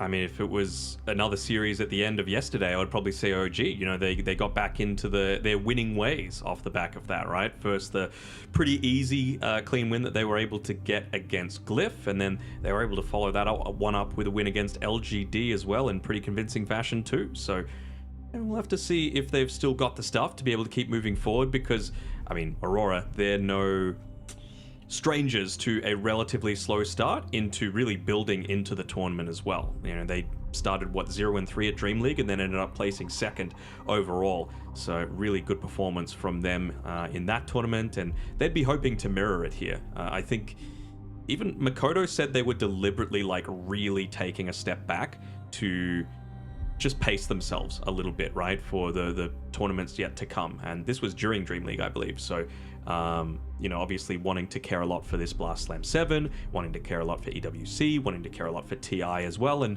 not get burnt out, because burnout is real. Yeah, hopefully OG, surely you'd expect them not to be burnt out. You know, this is a team that we unfortunately haven't had the opportunity to see too much over the last couple of months. So hopefully for them, that's a problem that they're not having to, you know, go up against. No, absolutely. I think I remember, was it No One, I think? Was it after their win, actually, that he was interviewed, and he was like, he understands why they didn't get the TI invite, but he just wishes that it didn't come after Dream League, because then it's like, you get this big win, and then you get the, but that wasn't enough to qualify. I guess they'd already made their decision by then. But he said, look, it's exhausting, you know, playing all of this Dota all the time, back to back to back, and having to keep up to be in the absolute best form. So, you know, these teams that have these small dips, I'm not gonna, even if the dip lasts like 2 or 3 months, just because of how jam-packed the year is with tournaments, I'm not gonna hold it against them, right? It's really these teams like OG that aren't really playing as much that I put a little bit more, I don't know if emphasis is the right word, but you want to see them perform, right? Because they haven't been playing as much. They don't have that excuse to be able to fall back onto. Yeah, because you don't have as many opportunities to prove yourself, to get invited to, you know, some other tournaments, or so you don't have to play in these qualifiers for OG in particular. They'd love that. So, you know, we could have seen them at Dream League, but at least they are here and fighting for the... Really fighting to not play in the last chance qualifiers. That's the big thing. But unfortunately, they may have to, considering, you know, with Falcons, you know, PARIVISION, BetBoom all being towards the top, Yandex as well. It's looking a lot better for them, though, than it was midway through yesterday. You know, they were staring down the barrel of direct elimination at that point. So they're on the up. That's always a good thing. And let's see if 343 is able to lead his boys through to another dub, because, you know, eventually when it gets down to it, like we've been saying, Aurora's has a decent record, and then I believe after the tiebreaker version of, like, if you beat better teams, you're ranked higher, it goes to head after that. So this win could actually mean a whole lot in terms of, like, getting through, potentially skipping one of those best of 3 series in the last chance qualifiers, because I'm really not seeing OG being able to get that direct slot through to the playoffs at this point. But if they can get a much better seed, that's going to serve them really well. They'll go through the Pango at least this game. Picks into the clockwork as well. Okay. Definitely one of the general answers to the Pango, and it really does make your life a whole lot more difficult playing it in the off lane as well, the Pango, right? It takes away some level of that flexibility. So kind of like what we just saw with the Beastmaster, right? Like, if you don't have mana and you are a hero that relies on your spells to be able to get last hits and get out of that laning stage in a good spot, Clockwork's just going to ruin your life as soon as he hits level 3. And not really a hero that excels in the jungle either is the Pango. No, but until he gets all those items, and then all of a sudden the jungle ain't no trouble for him at all. So shall see, of course, him Yeah, but very good game. In particular, we'll see what Mr. KP, that man on screen right there, is able to cook up to continue to prevent this hero.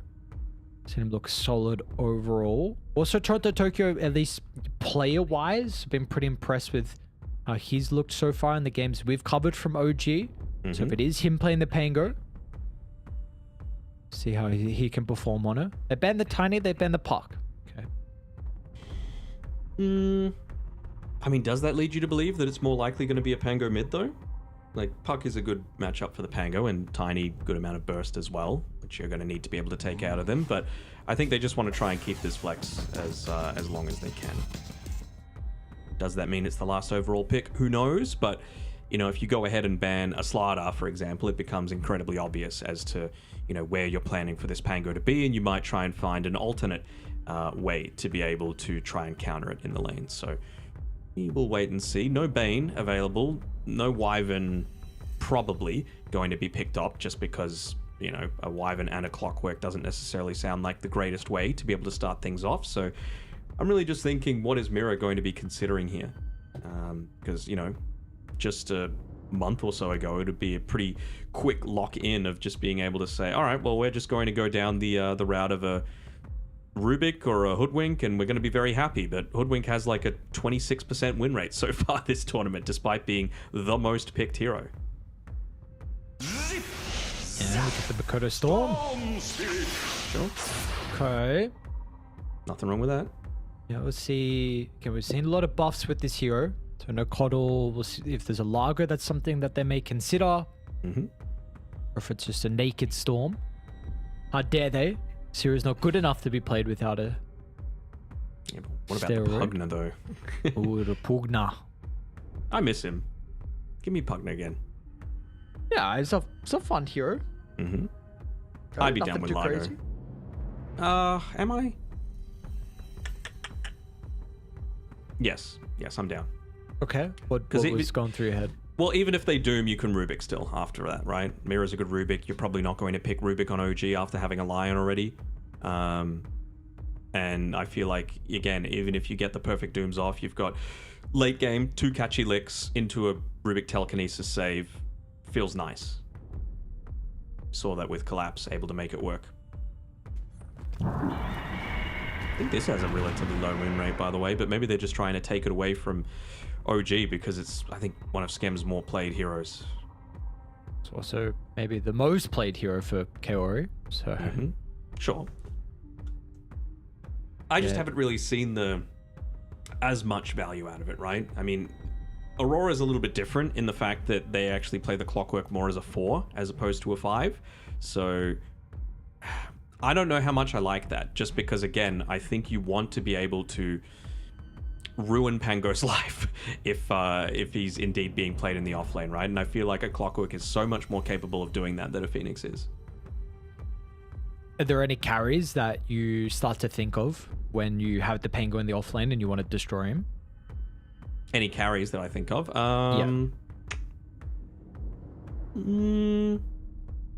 don't really think it's the carry's job to do that in the POS 1 position. I think it's more the support's job to make his life a whole lot more difficult, and then it's just about how the carry is going to deal with him once the game kind of breaks out. So obviously the initial thing that you think of is someone that's just going to be able to pop BKB and do damage into a Rolling Thunder. So is that going to be someone that's just at range? Is it someone that's going to have some level of burst? Who knows? You know, maybe that's sort of what they're considering with this tiny ban in the second phase from OG. That's one of the better heroes at being able to do that. Yeah. OG takes something out of China's book, huh? The Drought Tree Protector. Let's see now, Aurora, what the response is going to be at the 18th. If they go for an offlane counter already, or they carry for Nightfall.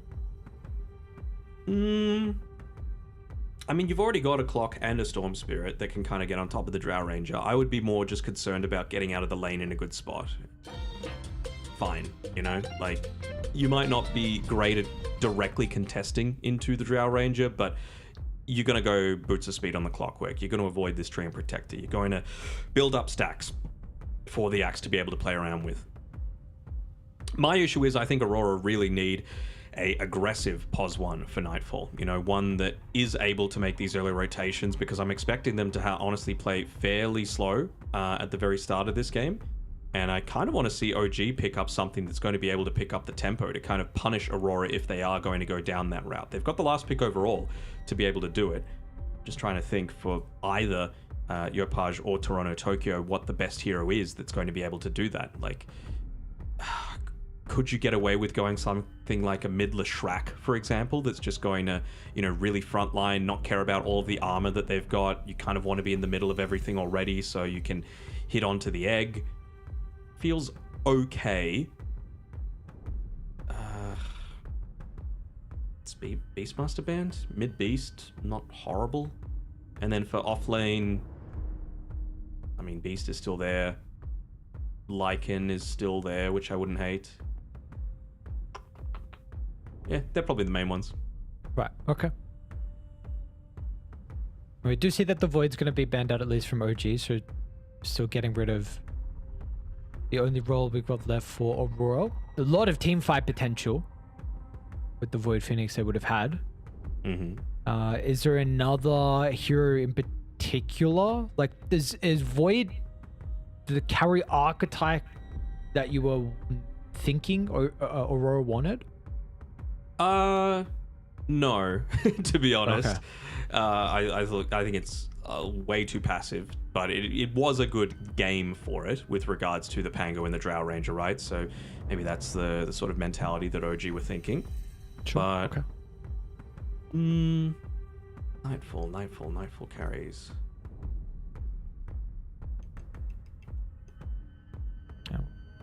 Big Ursa Enjoyer is available. He is. A lot of teams second phase ban that hero. I mean, can they win Ranger? This is, oh no, it's first band. Nature's Prophet? Nice way to be able to take away a lot of trees for the Treant Protector to be able to play around, and just real aggressive, right? You're constantly shoving out lanes just through ulti. You've got some decent global presence with the Clockwork and the Storm Spirit being able to zip in onto anything. You're going to take a lot of team fights in your favor. I feel like the lane should go relatively well. Nothing that's going to be able to massively counter it outside of like a Primal Beast if OG was to last pick that. Okay. Seems like they just want to get rid of that stuff that just gets on top of the Drow though. But again, you've got an Axe Storm Clockwork. I think they've already got plenty of that on Aurora. Is that a lion shirt? It just says end health, so I don't know. I just I see the hell, but I don't know. Anyway, quite see. Was it like a Beavis and Butthead shirt? I don't know. Maybe it was something like that. Ooh. An army. PL, huh? I'm feeling even stronger about the Leshrac now. Yeah, absolutely. I'm trying to see if what reason why you wouldn't go Lesh. I mean, you put the Pango against the PL. Do you want a different offlane counter? We see PL's struggled in that regard. Mid punch. I feel like you have lots of options, no? Like the Lesh again, like you suggested. You can Underlord, you can Primal. Tim is banned.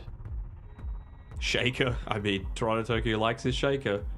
And maybe they feel like they need a little bit of extra control for the Storm Spirit. Maybe. They've got a decent amount. Yeah, my only... Let's see, what do they go? They're gonna Doom, okay. Which... Sure. AoE damage. Good answer to the Storm, good answer to the Phoenix. Percentage damage to the Axe. It's just insanely greedy. But you've got a Drow Ranger that's going to be getting relatively aggressive early on. Is that true though? Like, is Drow here really that fast? Like, I feel like maybe you can put pressure on some tier 1 towers depending on the game state. But I feel like that enables you to be greedier if you're able to do that, you know? Like, a Drow Ranger is going to come online slightly faster than a PL would. Pango doesn't need that much to be able to have a huge amount of impact, just a Diffusal Blade, and you're going to be able to just go. Around that time, you should have ultimates on both your supports, so I think it can work. Yeah, I just think that the Drow games we've been seeing so far, there hasn't been many games where the ideal, like... Are you predicting him to be contested at all this game, though? He's against a Clockwork Axe, and the enemy carry is a Phantom Lancer. Probably not the best at rotating through and trying to kill him. No, I don't think he's going to be pressured, at least in regards to that aspect. It's more just like, still, are you going to be active? Because again, Drows, they have not been. We've seen a lot of Drow games, and a lot of games where Drow has actually looked good off the lane. Like, you could have moved. You know, it wasn't like you got absolutely bodied and you didn't have farm or whatever. So that's the only thing. It just seems like people aren't playing as fast as what I would be expecting normally with the Drow hero.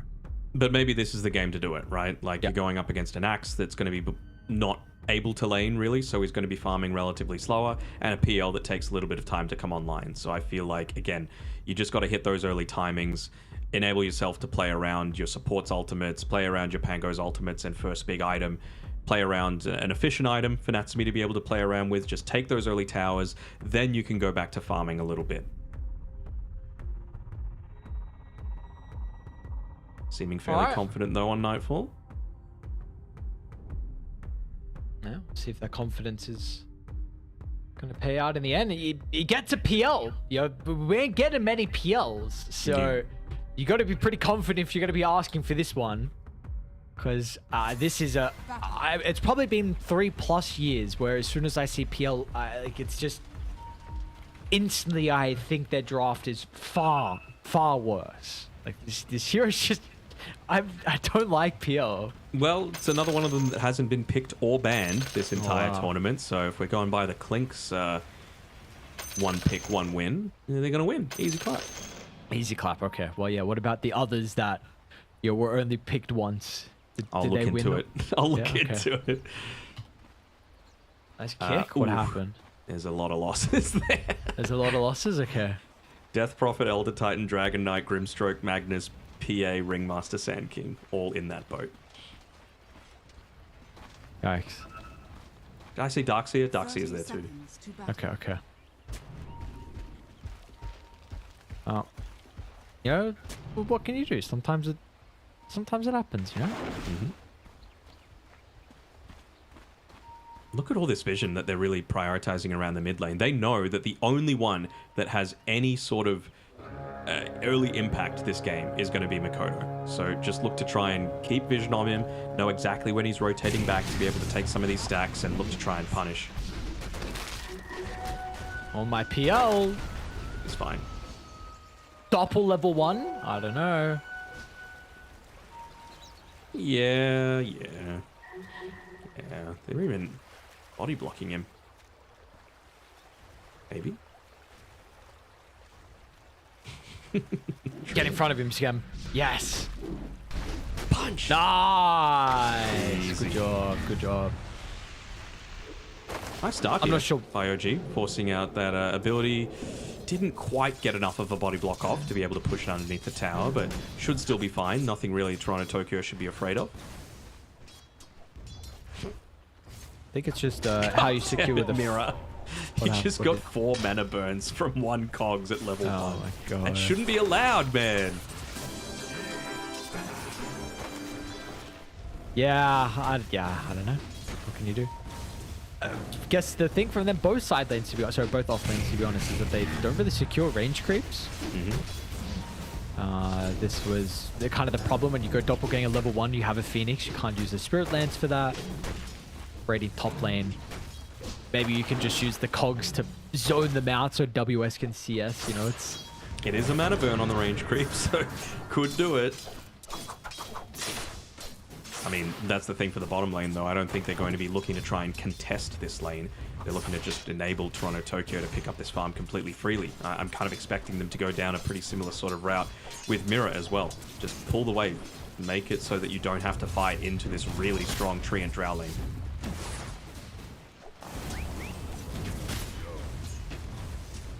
Makes the game so much easier as well. You know, Living Armor level 1 already put onto Yopaj, who was taking a little bit of a beating from the Storm. nice. Dire's courier has been killed. 2 cogs bounce backs into the tower. Snipes the courier as well. Well, mid, let's see. Makoto's off to a good start as well. We've seen, of course, I don't really know how this matchup goes anymore. You know, Pango with Diffusal, of course, you know, very good, very nice. Storm needs mana. Cool, cool, cool. The thing about Storm early when Pango was added to Captain's Mode, you know, a while ago, is just the ability for Storm to be able to get the Pango before Rolling Thunder blink. Sure. I mean, a lot of things have changed since then as well, right? Like Storm having the ability to just last hit just that little bit easier, you know, sending the Electric Vortex out. You know, Electric Slide now just a passive as part of the Static Remnant is huge. Yeah, what a nice toolkit improvement, huh? This is poor old Storm Spirit plays in the past. You all know. Literally walk on top of the creep. Oh, so devastating. Mm-hmm. He is a ranged hero. Probably deserves it. Well, you say that, but he has this weird sliding remnant apparently, so he can be even stronger. Mm-hmm.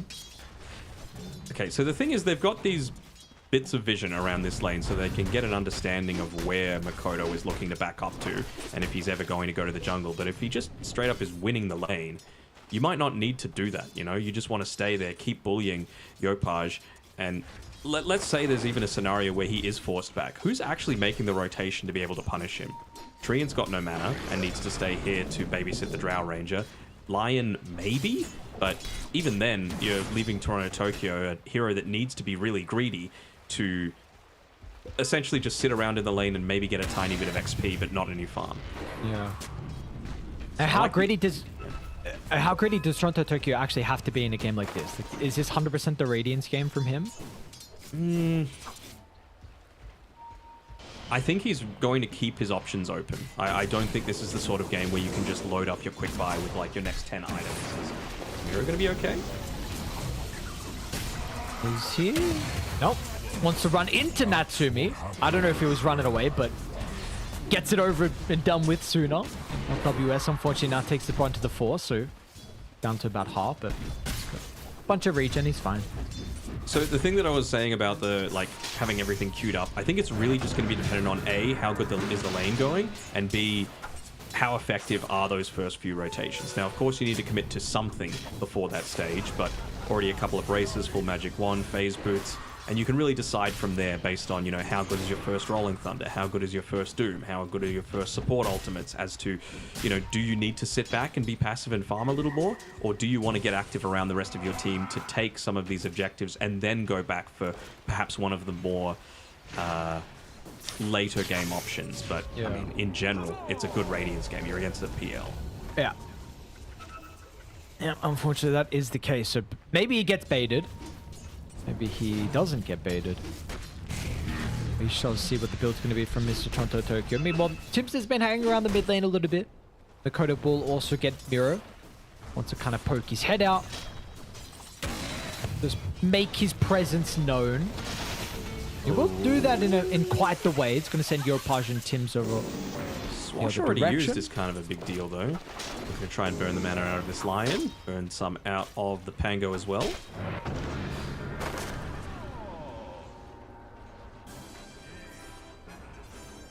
These power runes, though. We've got 6 people in the mid lane. Really looking to try and fight over it. Oh, they glyphed the wave. To make sure he doesn't. Nice. Just gets it. But it's enough time that means that GLYPH is going to secure it. Nice done. Nicely done by OG there. Wish we could see who clicked the glyph. Is it time? Or is that just going to result in too many flames in pubs? That's a good... Yeah, I don't know, actually. You can't really have it for one nor the other. That's going to be bullied a little bit here on the top he is, side. but WS is also a cheeky someone that's about to be getting involved as well. Now, with Vanguard and double ring of protection, I think he's alright. Not a single point in the gust on Drow, which I'm a tiny bit surprised about. Just for situations like that, even just getting away from the clockwork as well can be really useful. It just wants to be this standalone hero in the lane trying to bully away the axe, and I don't blame him. He has opened up a nice little net worth lead for himself, though, on Natsumi, as we were expecting. It's just about what he does with it. So the early value items, Falcon Blade going into that Magic Wand. Wonder if he's even just going to get one of these circlets into a Wraith Band, just to be able to pick things up a little bit for himself. Wonder if he even scepters this game as well from Natsumi. Yeah. We haven't really been the seeing PL that for many sure. drows.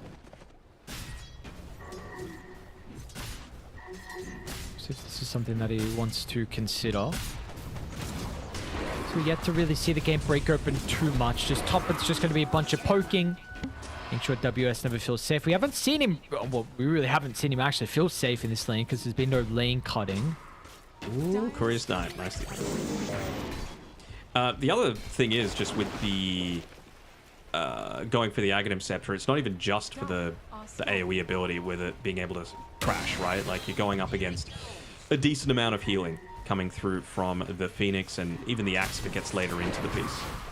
So the hypothermia stacks will be really useful there. A really early rotation coming through, but nice positioning here from Kaori to be able to scout out Toronto Tokyo, making this early move. Might even see the fact that Lion no longer has that Observer Ward in his inventory. Yeah, Mira's going to face check them now. Dakota still has to be careful. He's playing his distance away from Toronto Tokyo, but now actually zips on over with Nightforce TPM. YoPaj considering about the Rolling Thunder. They will actually use the Doom on the backline. The Phoenix. That means nothing's left for the Storm, though. Yeah, now Makoto, without having too much to fear, he will get the Vortex, stops the roll. YoPaj bounces against the cogs. Makoto is in a very awkward position. No ways. Makoto actually fighting. He's hit well. It might cost them Nightfall, though. They'd be happy at least getting the PL instead, and it's not too bad of a prize, at least for the boys on Aurora. Yeah, 2 for 2.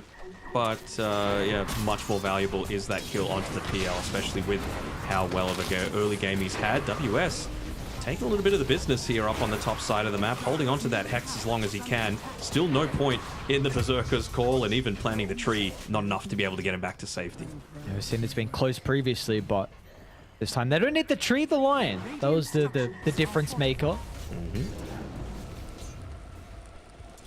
Scam at the moment is actually playing around bottom with Mr. Toronto Tokyo, who does have that Radiance queued up. Oh, look at this. They're both making a move into the bottom side of the map after shoving the wave in. A little move to try and take out this area of the map, maybe play around that 10-minute creep wave that's about to come. Solid moves coming through from OG here, just playing that fast Dota that I was really hoping for. Power's going to go down. Let's see how much attention we get around the mid lane for the power rune. YoPaj going to get the haste bottle. We'll think Natsumi wants consider him to about push? going towards KO. Nice sidestep, easy. Natsumi is just spamming that tower, being like, I do not want to be spending my time down here. The wave is pushing in. Can't let Axe farm. Can't let him get back into this game. You know, I've dominated him in the laning phase. 2k lead from the lane matchup there that Natsumi's got ahead, and he's made that rotation to be able to open up the map. So now is the position, and yep, as anticipated, Toronto Tokyo, he's going for the Radiance. He's got a lot more space to be able to farm off the back of Natsumi crushing the lane and opening up that tier 1 tower. They're still going to try and attempt to continue to slow down WS's game, and they'll be successful at that. So really the first movement that we've seen from either side. Been a lot of back and forth around mid so far, but finally that kind of breaks away with that movement. And they're going to get into another one of these power spikes relatively soon. You know, you're building up a couple more stacks. You're really trying to enable YoPaj to be able to play around a lot of the value items right now. You know, he's got the Blightstone, he's got the Raindrops, he's got a Possessed Mask with some passive regen on it, and he's going into the Diffusal Blade. As soon as he's got that, Lion will have level 6, so you can look to find another high-value pick-off. Probably, again, it is going to be Makoto that's going to be, that highest value target, because he's the only one that's really going to be able to stop the greedier style that Doom is now going to be going for. So if you take that away from them, you can just sit back, be a little bit more passive, and then, you know, hit your timings around that 20-minute mark before the PL truly feels scary. Playing very well around this drow. And they kind of baited the D ward there. Honestly, with how he's played all this tournament, whatever Natsumi says goes. You know, just do whatever he says, because he's been phenomenal for OG. Yeah, he's the difference maker for you? Yeah, by far. Rinse, repeat. power rune time. Another fight around mid, but it's going to be a top Not quite spawn. into the diffusal blades, so we'll be able to get away on Mikoto, but they're getting close to it on GLYPH.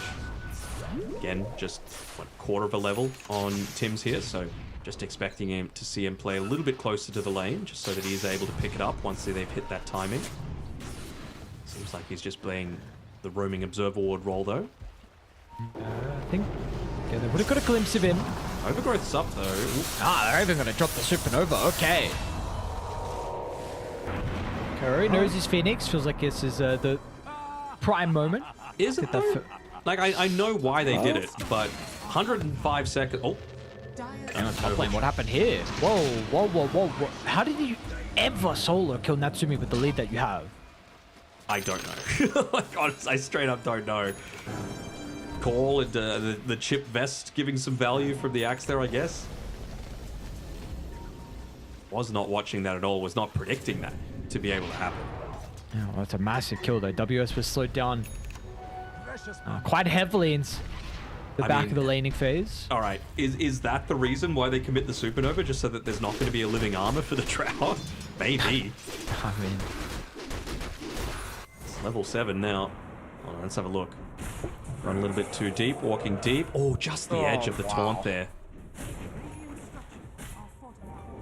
It looked like he was definitely out of range of the taunt, but anyway, he wasn't. Meanwhile, back towards top, they're going to get another kill. So Aurora, how many galvanized stacks we got? We've got 7 now from Makoto, 301 Kaya build from him. We've seen a couple Greaves build previously from Makoto specifically.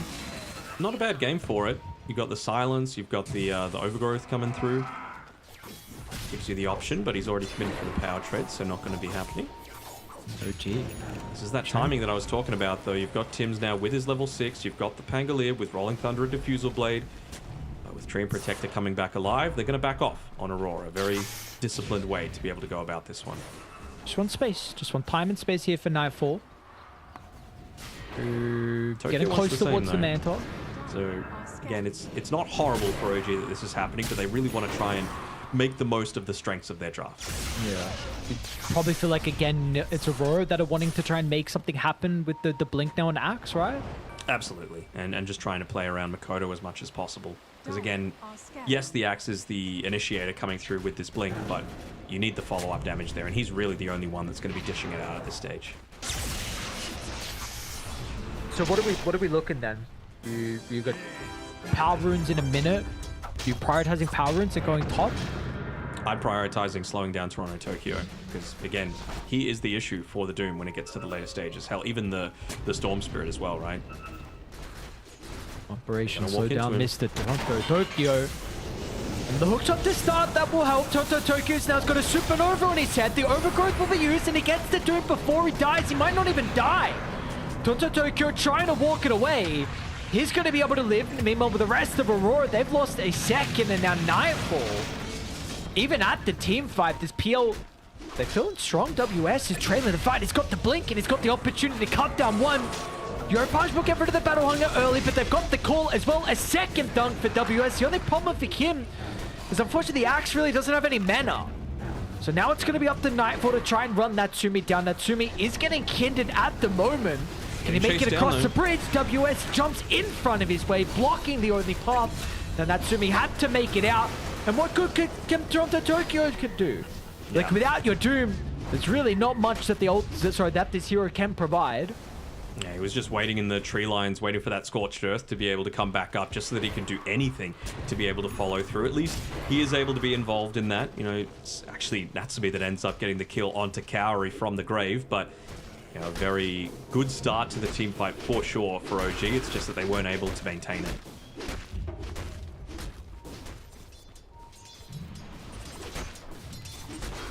Well, apparently WS is back. This is why they put so much emphasis onto him in the lane, though, right? Look at this, 4 heroes up top as well. They don't have an understanding of this completely. They see the Storm Spirit here, of course, and they know that Observer Ward was in the lane, especially during nighttime. They just, again, want to try and take this away, want to give a little bit more space for Nightfall to potentially be able to pick up some of this farm.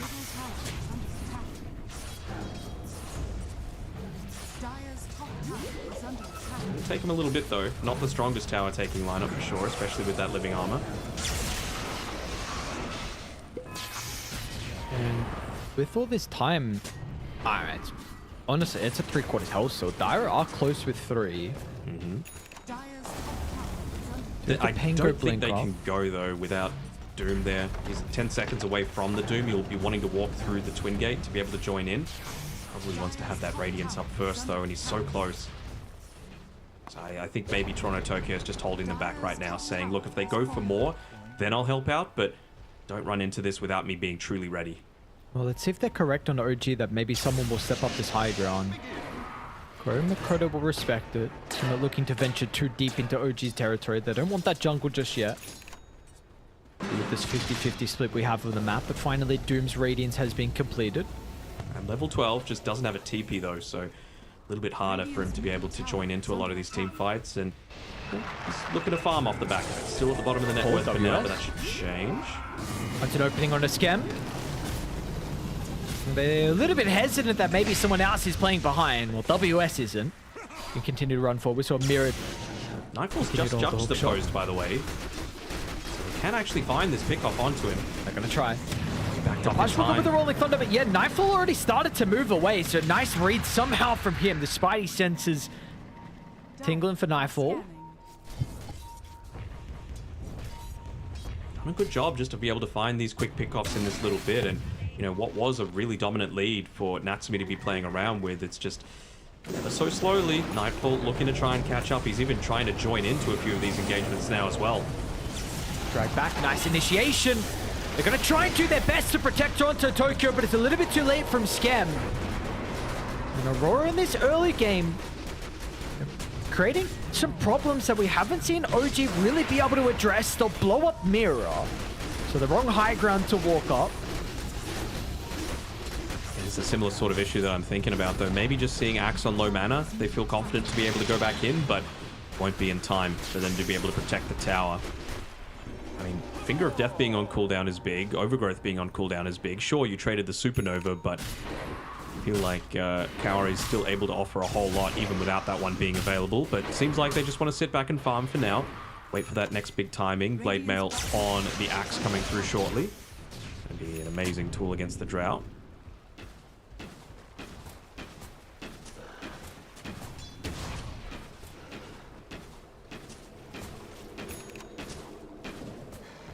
Have you been impressed by this Drow hero overall from the games that we've been seeing? When it's a good Drow game, I've been impressed with it, but I haven't been impressed with like teams just openly picking it to be able to start with, you know? Like, I think they're maybe overvaluing it a little bit just in terms of what it's able to provide. There is still plenty of weaknesses to it if you're able to get on top of it. I mean, the big thing for mine is that, you know, if you're on the Glacier, the marksmanship isn't always available anymore. And that's a big deal, you know, just being able to not have that damage output in the middle of these late game team fights means that you don't actually win a whole lot of carry-to-carry matchups as easily as you used to. Yep. But if the lane is great, if the fast-paced tempo that you're acquiring is there, then Drow certainly is a solid pick. Oh, top lane after the Tormentor. Mass TP's back. Does OG have a defensive ward that was scouting out Aurora, but they won't stick around for too long? They're going to have a lot more openings to be able to make some of these pickoffs happen, though, with the Eyes of the Forest now picked up by Skem. Just looking to put a little bit of vision on that top side of the map to start with. Dire's middle tower is under attack.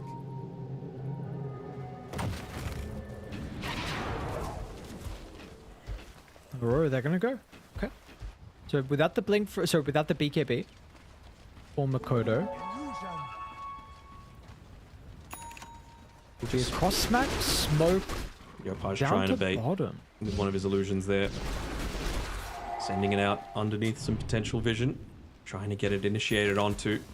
Blink call onto that. Be a game changer, taking that away from Aurora. Radiant are scanning. Not a bad idea from Dire, at least. Was that? Oh, so that was Radiant scan. Right. I was gonna say Dire were close with their scan. Look to play around this power rune. Dire are scanning. GLYPH, be careful, even sees Tim's as well with the rocket flare. Kind of nice use of the illusions, again, continuing to put it in front of the Pango. A shield rune, thanks to that. We have a very even game, though, going back and forth. This is the net worth lead.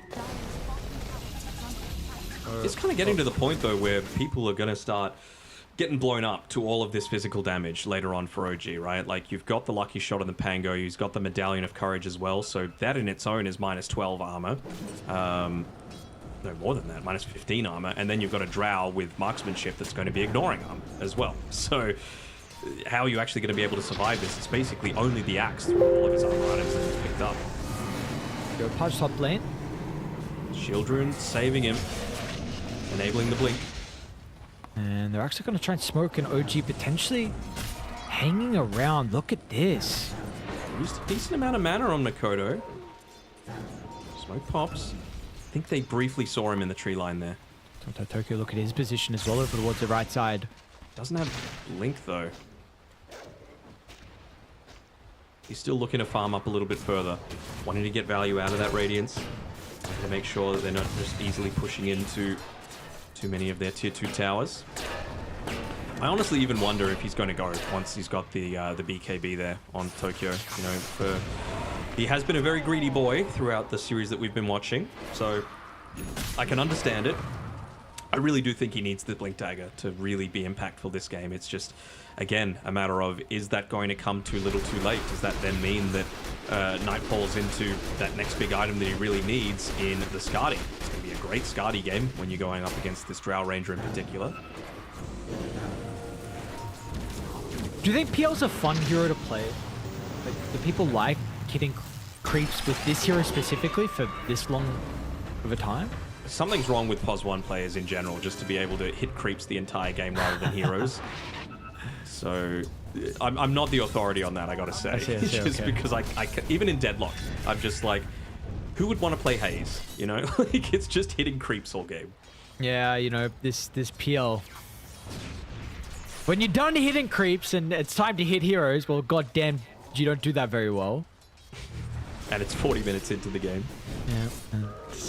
You lose one fight, 2 fights, and your team just starts being like... It's better than Anti-Mage, I'll give it that. Is it? I mean, I think it is. You're not as committal into a lot of the team fights. You can kind of play on the backlines a little more. How's Kaori know? How does he know, actually? As soon as Scam placed that ward in between the tier 1, tier 2 tower mid lane, Kaori apparently has got an insane read, so... He will slowly get the kill on Scam. It's going to take them quite some time. Apparently Nightfall and Mirror here as well, because why not? Moral support. And they just yoinked the assist gold. What the hell? Even the solo kill. Dire are scanned. To answer your question, guessies maybe? I mean, they've got the Observer Ward in front of the bottom Roche pit, so maybe just counting the seconds that they would anticipate a trade to be around that area. Guesses are always reliable. Especially when you're so goddamn smart like Kaori. Of course. Tim's, careful. Don't walk up. He's gonna walk up. Oh, apparently he can. Does he want a hook shot? Does he find the angle? He does. He got it just abandon this. Such an interesting game. I mean, 12 to 11, very even, but nothing's really going on. Nothing's happening. Yeah, I agree. Again, and I don't fault OG for this. Hold on. Scam's a great pick-off as well. The further fight breaks out. There isn't one currently. GLYPH has been kind of zoned out by a Phoenix on his own. Alright. They'll be able to just chill for a bit. They're so close on OG to be able to hit their timings though, right? Like, how far away? 70 gold from Hurricane Pike for Drow. Maybe wants to get to level 18 as well. Doom, 700 gold from Blink Dagger. GLYPH has Aghanim Scepter. Maybe, again, wants to wait for his level 18. But what more could you really want at this stage? Like, you've got your Blink Dagger on the Lion. You've got Drums and Arcane Boots on the Tree and Protector. This is it. You know, this is their time to be able to try and take a successful team fight before they lose their vision around the map and use that to be able to go into Roche. Because, again, they've got a pretty decent Roche-taking lineup, right? Like with all the minus armor that they've got, with high damage coming through from the Drow, they've got pretty good team fight as well, but it's not really like Aurora are lacking it either.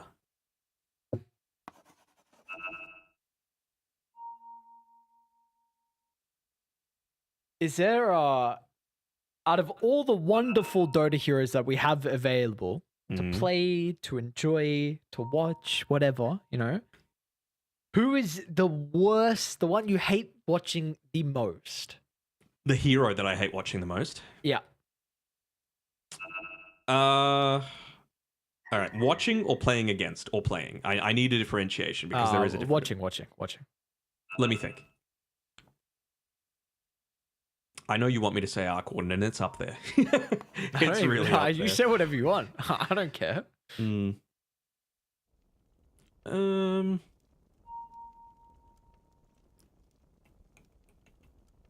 Honestly, Enchantress, I kind of hate it. Like Enchantress, having what to is this poor spend hero done? Take 20 seconds to kill as a pos 5 way on the other side of the map, away from everything else. That's what it's done. Yeah, I agree. The thing is that I don't know if I would put this in like my list of heroes that I don't like to watch. Have accomplished what strategy alone. I mean, it's a great hero, don't get me wrong. I just hate watching it because I'm like, I get vicariously frustrated. I see. Yeah, I mean, honestly, with that being said, I very much do as well with the Enchantress, not as much. You know, compared to levels of, you know, some PLs, for example. Yeah, but at least you can make these big, like, Manta dodges and Doppel dodges and come on, bro. play around the invis and all that sort of stuff. Oh my god, this is so cope. What are you trying to do? Make PL an interesting hero? This is the most boring hero. No, the most boring hero is Dragon Knight or Death Prophet.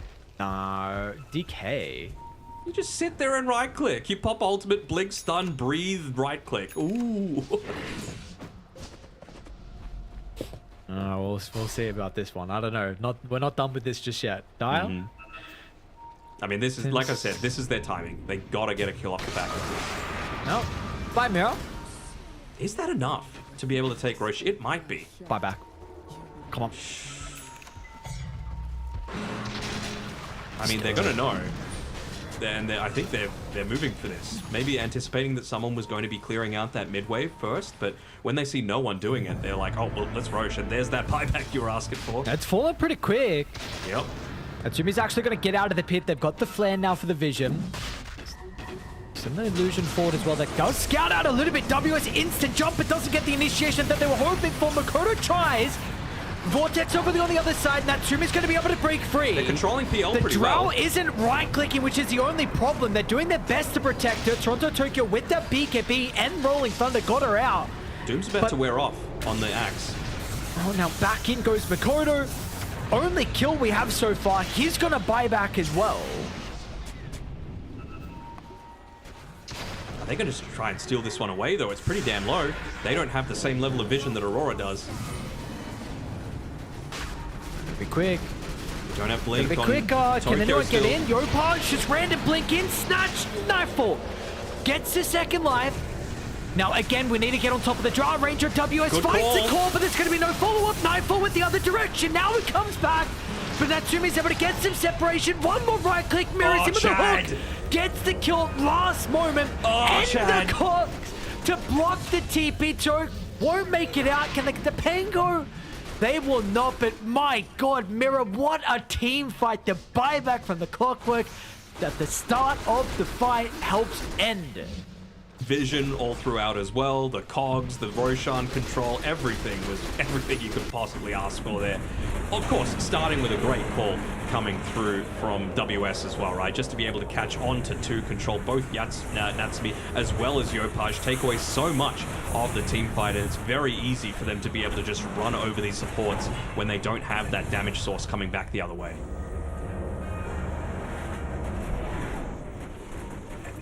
Now, if you ask that question to Toronto Tokyo about the hero that you hate playing against, I think it might be Clockwork. Yeah, well, I'm sure honestly a lot of players would say something like that as well, especially when you're running into these power cogs in the laning phase, and then apparently just with how someone can perform on the clockwork inside these fights as well. Perfect for Mira, absolutely perfect. That does finally break this game. Just a little bit. It's only 5k, but it's been even for pretty much the entire way. Now it's actually 83% advantage for Aurora. They did at least consume the Aegis, so Nightfall doesn't have that to be able to play around with. Again, my concern is this build that Toronto Tokyo is going. I haven't hated it up until now, but going the Shivas, I get it. Going the Ags, I get it, but not without a Blink Dagger. Like, how are you supposed to get onto the targets that you're actually wanting to try and pick off? Even not expending the Doom. Like, if you can catch the Storm Spirit, Doom him out of the team fight, fantastic. But even just blinking and right-clicking onto the Phoenix, enabling the follow-up damage to come through, you could probably kill him without the without popping the Doom there, as long as the Lion's, you know, hanging behind with a Finger of Death as well. Without that Blink, do you really think that Aurora is just going to let you walk into them? I really don't think so.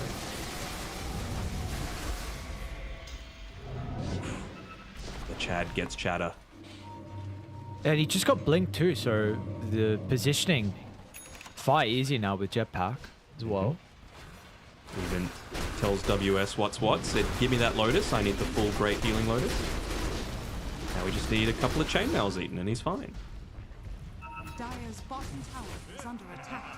Honestly, it's not that bad this game against the Drow. Even just the one chainmail eaten. Honestly, it's probably the game for two though, with that minus armor that I was talking about from the Pangolier. Yeah, right.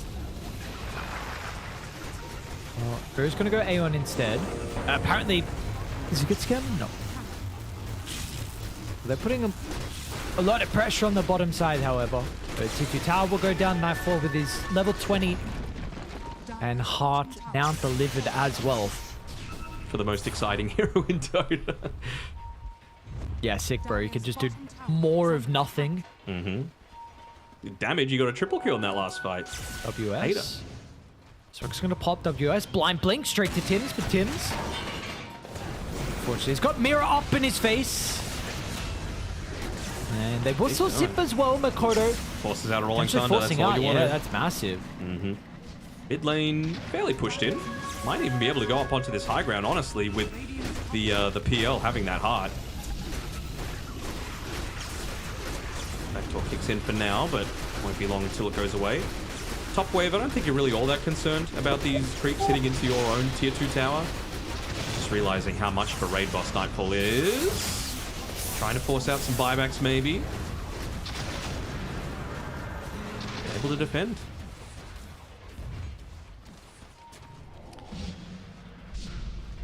Okay.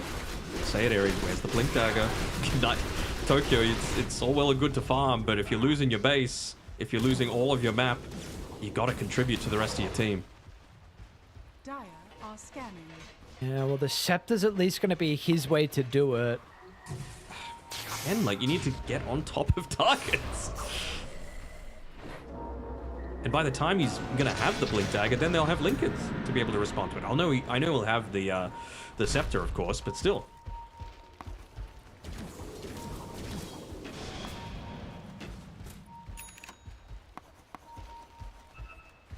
And lots of pings around this top side of the map. Yopaj is adamant about playing around this top side of the map. See if he gets a power rune. It will be... Well, Roshi's going to be up top as well, depending on how long. Alright, 5 on 5. Yopaj on the front. Mira was perfect previously, but it's actually going to be Tims that initiates first. They might lose the clockwork. Meanwhile, Doom also wants to jump in the middle, but doesn't really get the best ultimate. You need to go back to play towards Natsumi. Natsumi's fine, though. Doom's going to be used to Toki actually finds the right PL. Is there going to be any damage fall up inside the middle? Because meanwhile, again, Mira is holding Natsumi into place, but PL's running into the Drow. He knows no fear. He doesn't carry with the Doom out. There's no way to survive, so he wants to get as many kills as possible. Because now Makoto can absolutely look to clean up. A freebie on the Schem. With the Arcane Rune, he could do whatever he wanted in that fight. Again, they just use so much onto the clockwork, and he's able to live through a lot of it, right? That great healing Lotus, the fact that he had the Phoenix playing nearby to him, the follow-up stuns coming through just to prevent everyone else from connecting through onto him. He's playing his front line, POS 4, excuse me, gameplay absolutely perfectly. And now he's going to steal away a Wisdom Shrine. Like, come on, man. Not allowed.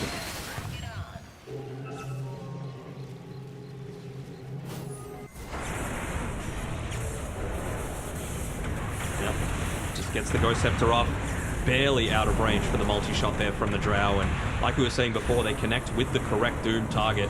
But it's just in the middle of 5 heroes for Toronto Tokyo. So all of that AoE damage that he's putting out, it just expires after the fact. Cloak of Flames, Radiance, Scorched Earth, all gone. And then manning up, realizing that he's going to die regardless. But it's well worth it to be able to take out the Drow. Yeah. I mean, it's not an easy game, unfortunately, with the Drow when you're against 4 heroes on Aurora. Your PL, Storm, Axe, Phoenix. Sorry, Clock, but I guess even Phoenix as well that can get on you. But you know, we're seeing... He's 8 and 4, but we're just seeing problems like... But These again, fights look very difficult for Natsumi and just being able to freely position. they should be able to find a pretty easy pick-off here for Skem. Again, though, this is really why I was emphasizing the importance of playing a bit quicker than what they're doing right now. Another Rolling Thunder used by GLYPH for not really all that much success. But yeah, if you're able to play just that little bit faster, you don't have the confidence to be able to go in with a Heart, Skadi, Aghanim Scepter, Aghanim Shard, PL with 4.2k HP, you know? You don't have a Scaling Phoenix that's got a Scythe of Vice. You don't have a Clockwork that's able to survive through so much stuff that you're throwing at him. And I just feel like they've missed their timing here on OG to be able to make that happen. It's only getting a little bit more difficult. 13k net worth lead. Haven't really been able to find that convincing team fight victory. Lost out a tower. WS is already setting up bottom as well. I mean, he knows It's the an next big insane objective. read. Yeah, well, he knows the objective to play around is Roshan, so if he can find a pick-off to be able to start with, you know how quickly Aurora can look to join in. The only one that isn't there is PL, though, so you need to be a little mindful of that, but he's more just concerned with keeping these other lanes shoved in, forcing someone to have to respond to that issue. Then Terror's level 21. What? This guy is absolutely chilling. 1 level behind Makoto.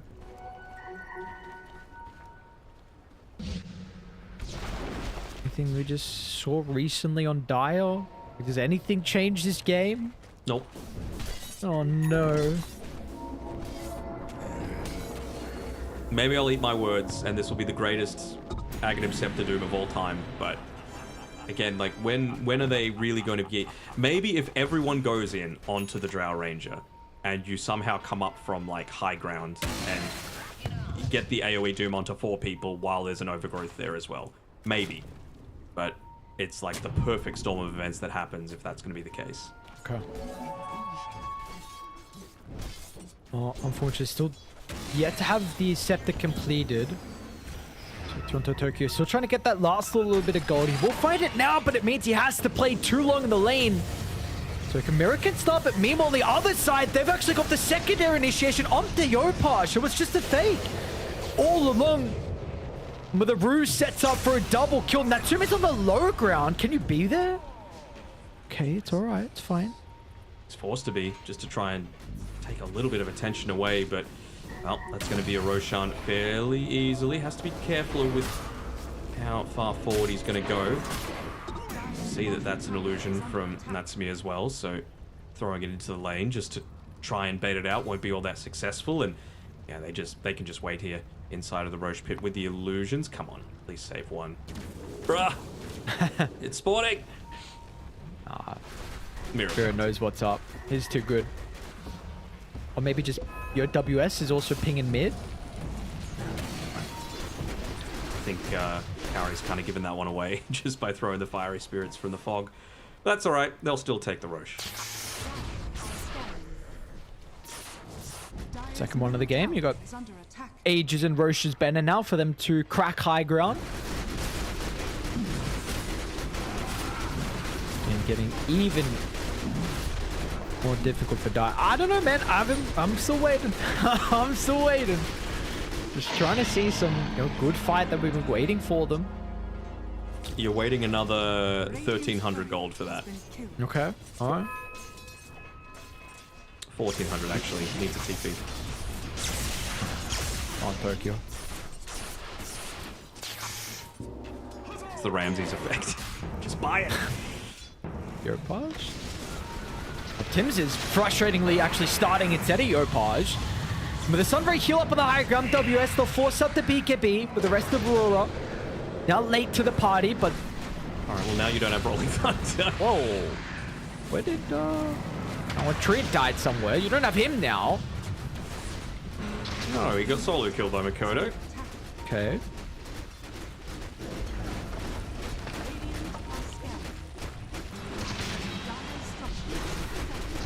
High ground, how can you mount a defense on OG?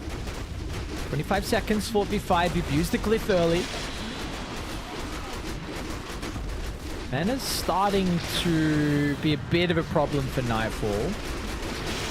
Because the creeps are probably the more important thing. Zip in, Makoto. Trying to force some reactions, but I mean, they're pretty happy if they get a kill. And now even as well with the Doom trying to run in the middle, but the PL's just taking the ultimate. Like, Natsumi's just not even doing enough damage. Now finally he's able to get the Ages, but Makoto wants to catch up to the line. Will drag back Tim's double kill for the Storm. They can just end this if they really wanted to. Got a double siege creep wave. Just continue pushing into that mid lane. 2 cores dead. Doom already used as well, so I don't really think they're all that concerned about what Toronto Tokyo is going to be able to do to them. Even looking to try and take out these illusions before they kill the banner. Won't be successful. Oh no. Natsumi! Natsumi. Just go on the safe route. Easy megas.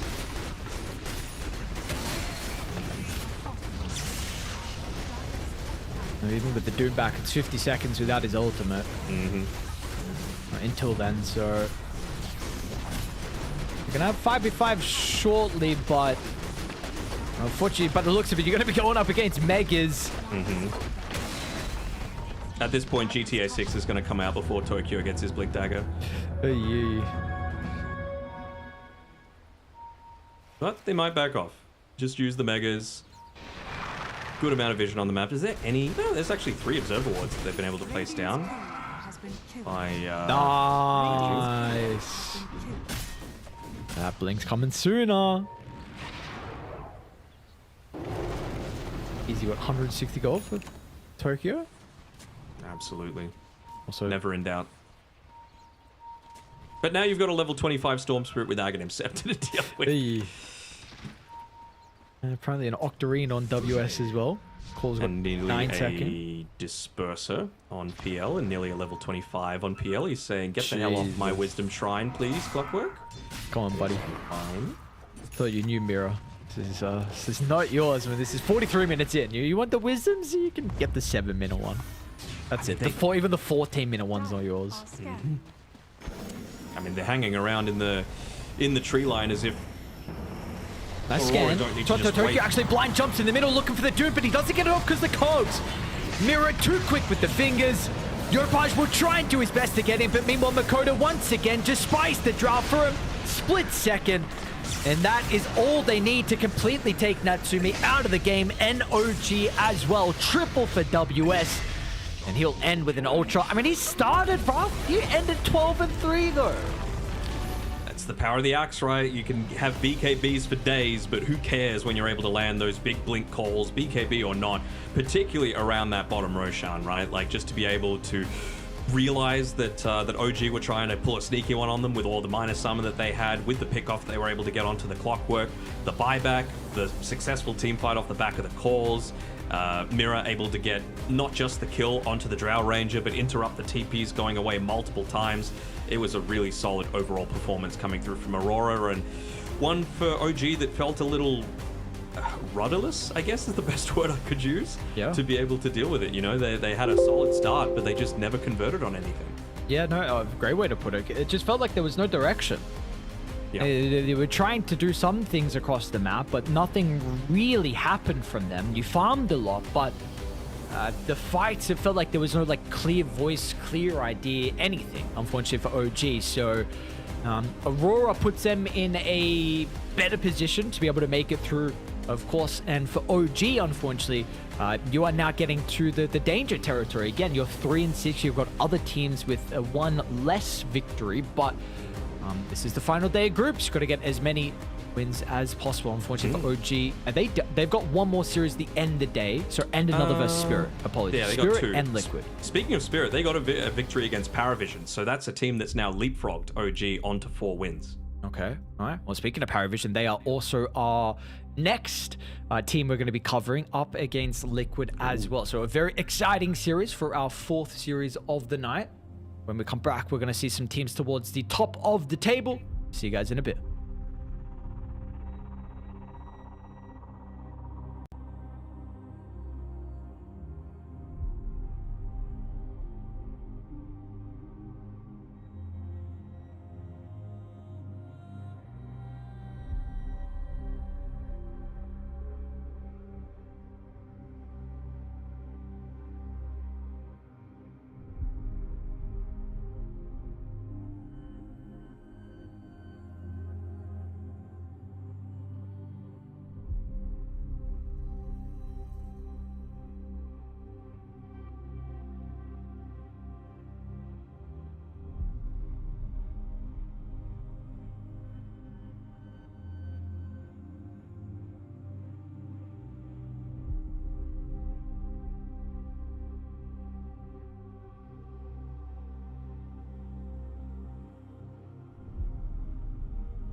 Oh, another day, and we've got a Liquid versus PARIVISION affair. Feels like, it's getting pretty common. We're seeing these teams and all these top teams go against each other, which is just an amazing position for us to be in as viewers, because we always get some incredible Dota then. Yeah, you got to say Liquid's kind of had PARIVISION's number for the last, year and a half or so, but PARIVISION were able to eke out a win recently at Dream League, best of 3 series. They won 2-1, so really could go either way. For Blast Slam 7 though, what it means is something completely different, because PARIVISION, they're sitting 6-3, Liquid 5-4. So Liquid want to try and even up that schedule there, and they want to get that head-to-head victory against PARIVISION, just to see if that might be what pushes them above into one of those top 4 spots. So for Liquid, a lot to play for to keep holding on to that top 4 dream. For PARIVISION, a win, you would have to say, almost completely cements it. Yeah, because at the moment, again, even after those 2 series that we had on our stream and of course on the main stream, so 3 series, no one is still guaranteed on whether that be you're straight to Copenhagen, you're eliminated, where you are in the last chance qualifiers as well. So this is still started the day unsure, and we're going to head towards the middle of the day being unsure as well. For sure. Yeah. I'm just interested to see how it's all going to pan out. Of course, does come back to the draft at the end of the day. So last time they played up against each other in Dream League, we saw a lot of Kez, we saw a lot of Timbersaw, and it does kind of fit the style that both of these teams do like to play. For PARIVISION in particular, they are a little bit more, let's say, playing the map when compared to someone like Liquid, who are much more, ball up and go as a unit once they hit their specific timings. And I would have to say that PARIVISION probably bank on themselves being able to just straight up outplay their opponent a lot of the time. We've seen it with 9class with his, crazy janky strats. We've seen it with No One, still one of the best mid laners in the world. How many years on now? 12 years into his career. It's kind of crazy. And Satanic as well, the new up-and-comer. Yeah, so let's say the priority of Kez as well in this series. See if it's going to be banned. Well, I imagine it's going to be first phase ban, first phase pick probably, just with these teams specifically. Now, we've seen Liquid been playing a lot of Io lately as well. It's something else that we need to keep our attention on. He played a great Io when we saw him last time. It was him, Io, and Tofu's Silencer, was it? Yes, I believe, yeah, Tofu was playing the Silencer. We saw them run it earlier today, the Io as well versus Falcons in that victory. Yeah.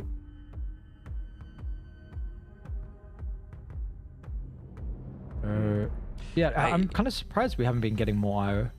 I think we're getting just the right amount of it. I think it needs to be very specific to what the enemy team is good at doing, right? Because, for example, I don't think Io is great against, let's say, Extreme Gaming, because they're all about the big AoE stuff, and IO no good versus that, unless you're wanting to, completely change things. But if you're going for these individual pick-off style heroes, then maybe it is a little bit better, and it could be actually the ticket against PARIVISION, considering, you've got someone like 9class that likes to play as Pos 4, Batrider, likes to play the Nyx Assassin, the Lion, a lot of these burst style heroes. I mean, speaking of IO, let's not put it past 9class to play it either. Yeah, absolutely. Definitely has the potential to be able to play the Io. Has the potential to play Husker, which is another thing we've been seeing a lot of teams first phase ban against PARIVISION. That, by the looks of it, is through. Can you still pick it at this stage, though, is my question. Do you want to give them more chances? You were talking about the IO being a big part of the win against Falcons earlier today for Liquid, but to me, it was the Slardar hero again. Falcons picked 3 melee heroes into a shown Slardar, and they just got absolutely binned because of it. So, PARIVISION are going to make sure that they're not even going to have to consider that. Maybe they are looking to go, down that more melee-oriented path for all 3 of their cores. We'll have to wait and see. Kez still in the pool, so wonder if Liquid are going to open up with it. Nope. They're going to take away the Io. Kez? Wouldn't you know it? Okay, so let's see what they ban on Para. What their one most important ban is to help protect the Kez. Does it matter at all, and does it change because of the IO as well from Liquid? We know that this IO hero can really open up a lot of drafts, potential offlaners that are more viable than what maybe weren't. Maybe the Doom is what I would get rid of if I'm PARIVISION. Just because it is a bit more of an Ace style hero than what, let's say, the Axe is. You won't see Ace play it quite as much as some of the other offlaners out there. They're really not wanting to give him that that Slardar option for the lane, so obviously that's already been removed. I wonder if you do you consider going a techies or something like this for Team Liquid? Like Tofu's able to play it, Boxy's able to play it. They can flex around where exactly this IO goes. I feel like it's pretty decent into the Kez as well. Just to be able to provide that burst damage, the disarm as well. Of course, he has a dispel as well with his ulti, but sometimes you're ultiing into other things as opposed to ultiing after the fact. What is it with the IO that you like with the techies? They just provide completely different things, right? Like if you're placing a lot of mines around, then you can maybe relocate onto where people are revealing themselves. One's more frontline, one's more backline, one's more offensive, one's more defensive. This is something, Seb told me, like the way that OG always, when in their heyday, look to try and draft is pick a draft that has a mix of heroes that have peaks at different times. So Nature's Prophet, strong early, then pick something like, I'm just throwing it out there as an example, like an anti-mage that's strong late. You're able to cover different parts of the draft just by those sorts of different styles. That means that you're never weak at any point of the game. Mm-hmm. Yeah, we've seen teams have had lots of problems with that, with your maybe being super strong late game or strong at one period of the game, but there's plenty of other stages, unfortunately, where you also need to be able to fight and or take over the map or do whatever. Yep, there's that Doom we were talking about, so I'm sure Team Liquid are going to be very happy with that. Very, very passive supports, though. Just sitting on the back line, perhaps going down. Again, I don't want to just get baited into saying the obvious of like, oh, it's greedy, because they're really defensive and they're going to be able to survive. You've got to have damage going out the other way. And again, it's just not the Liquid way to be able to sit back and do nothing, right? So I think they're just wanting that extra layer of control for, if Kez pops his ultimate, you could still overgrowth. You can have answers to him at all stages of the game. It gives you a little bit of extra team fight. And it means that maybe Mickey can get away with playing something that's a little bit more down the offensive route. Is he going to go Muerta? Is he going to go I don't think he may have played the Luna once this tournament so far. I wouldn't hate to see it. Any time that you're going up against a Lich, you don't want to get baited into going like pure physical damage. So any of these sorts of heroes that have that mix between the physical and magic is always going to be a big win. Lots of sustain on both sides. I've just been watching the Kitty, to be honest. Oh, I haven't been watching. Hold on, Kitty. Yeah, notices Kitty's on screen. Admin, can we message him and say, pan the camera down, please, a little bit? We need to see more of that void. This has been a constant presence, I feel like, in the draft screens we've been getting with PARIVISION. It's been nice. I think it was on the other stream, Quinn and T were talking about something, and Nat was like, is that a cat? Yeah, she was. Shut up. Pan to it now. It's like, screw you guys. What's my panel saying? Is there a cat? Mm-hmm. That's the only important thing. PARIVISION, they're going to Beastmaster at their 17th. Not bad, right? Flex, mid, and off lane. Of course, much more likely to be a noticed hero. Nice little combination together with the Keeper of the Light. Probably unlikely to see no one play the Coddle mid. Still plenty of the Spirit style heroes for him to be able to pick up, with the Coddle giving that level of assistance there. And I mean, that's really where no one made his name in Dota, is off playing these lots of flashy style mid laners. So would love to see it. Yeah, trying to work out if you pick your niche hero here or not. I mean, I guess it depends on what they think PARIVISION are going to go. If I'm PARIVISION, I'm picking the Ember Spirit, right? So you can either just leave it in the pool and pick something that you think is going to be good against the Ember now, or I mean, there's plenty of options, right? There's Storm and Pango. Okay, well, there we go. They pick the Storm themselves. They get rid of the Ember Spirit. So, answered. Puck is still in the pool, though. I would imagine that's going to be the last ban overall for Team Liquid. So that leaves what? Void Spirit, Quap, Invoker, but you're not really thinking of those heroes when you think of Keeper of the Light. Maybe the Void Spirit, but other than that, not really. Gyrocopter ban. All right. Beastmaster answer for the lane. What are the other options? Deucer? Just something that's going to be able to deal with Beastmaster going many units? Maybe a Troll Warlord is something that Liquid have done in the past? They'll have options regardless, right? Like, Muerte is going to have the Gunslinger, so potential hits onto the boars. What's up? I think Tiny's potential for them as well. It's an option. Tiny, we've seen it with the look very good versus Kez. Oh, we saw it last game, right? No, we didn't see it last game. Sorry. Against the Kez specifically, I'm just thinking more for the lane. You know, how are you going to be able to deal with this Beastmaster specifically? Because I really do think that with a Treant and an Io and a Doom, who's going to take a little bit to come online, and probably a faster paced mid laner, you're going to want to try and, you know, open up the map, take some of these early towers on Paravision. So if you can do anything to reduce that, well, the Mickey Giant in the camera really thinking a little bit. No, that's good. Yep. He's not in the head. Yep, I like that. Yep. Sure. I'm fine with it. Picks up their pace a little bit. Good answer for the Beastmaster for the laning stage. Doubt you want to go the Beast into the Storm Spirit. So still, I'm assuming it's going to be something like a Void Spirit still to come now for no one. Other options... Leshrac, maybe. But do you just need a different hero versus the Drow? Like, do you feel like... Is the Drow answered enough? Void kind of does that, though, no? Ooh. Was not expecting this. Same. So what do we got? Mid Viper against Storm. I mean, I know the Viper matches up very well versus Storm. Sure.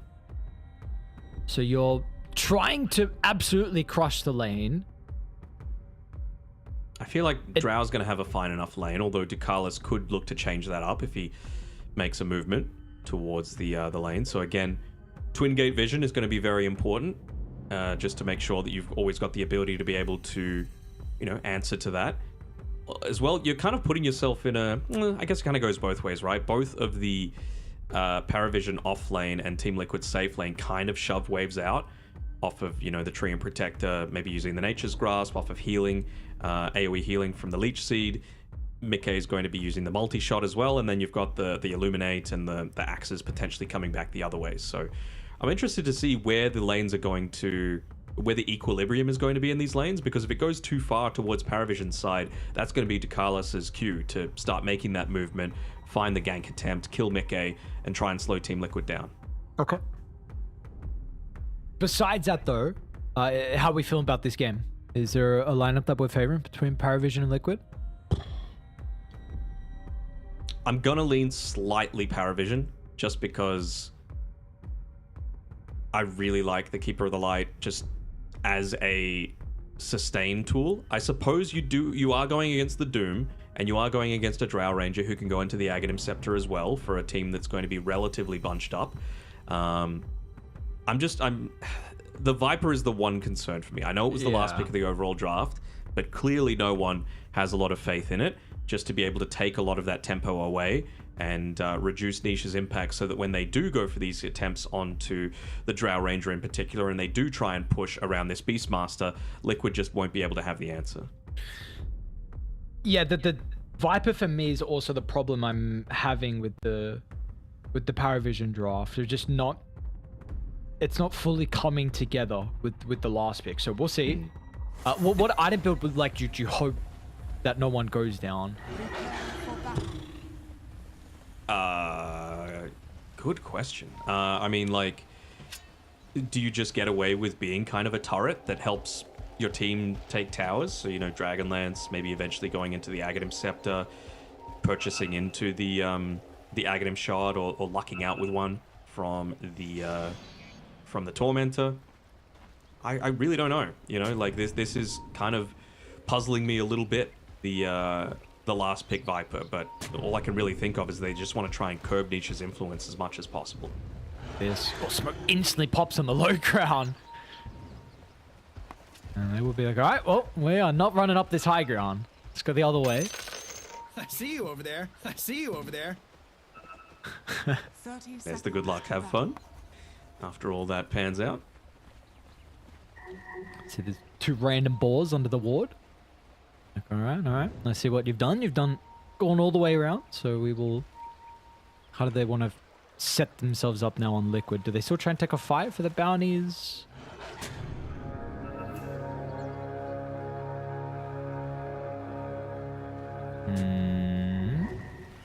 The battle begins. We're getting a bit of a split. Ace will have some problems against the 2 heroes. Might actually be killed off unless Box is able to assist. Tries to slide on by, but with all the damage over time and the slows, they're actually going to get first blood, which seemed really like it was out of nothing, to be honest. I mean, you've fought into some pretty devastating level 1 heroes, right? Like the Echo Slash fought moving up onto some high ground, some nice body blocks coming through. Viper just able to stack up the poison attacks. A Lich, probably the best level 1 spell out there with the Frost Blast. They just couldn't move anywhere.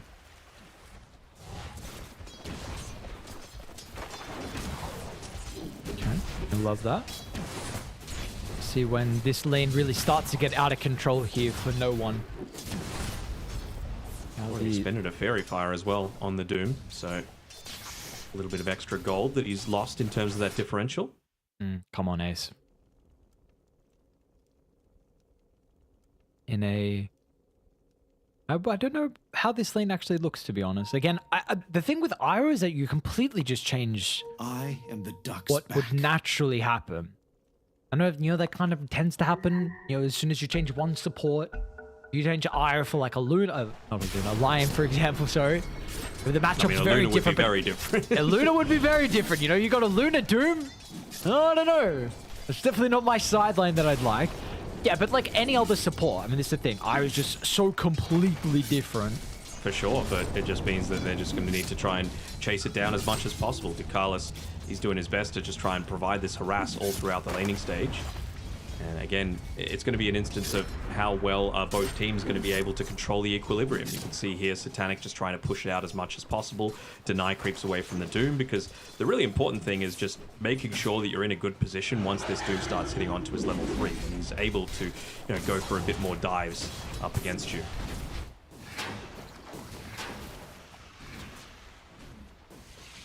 See how he item builds in a game like this on Ace. There's a couple of heroes that I'm actually intrigued on how they itemize. Doom in particular, brought up Viper previously. We shall see these 2 cores. That is a nice little combination though, the living armor with the IO. Just provides that little bit of extra healing, but Ace has taken a lot of damage himself.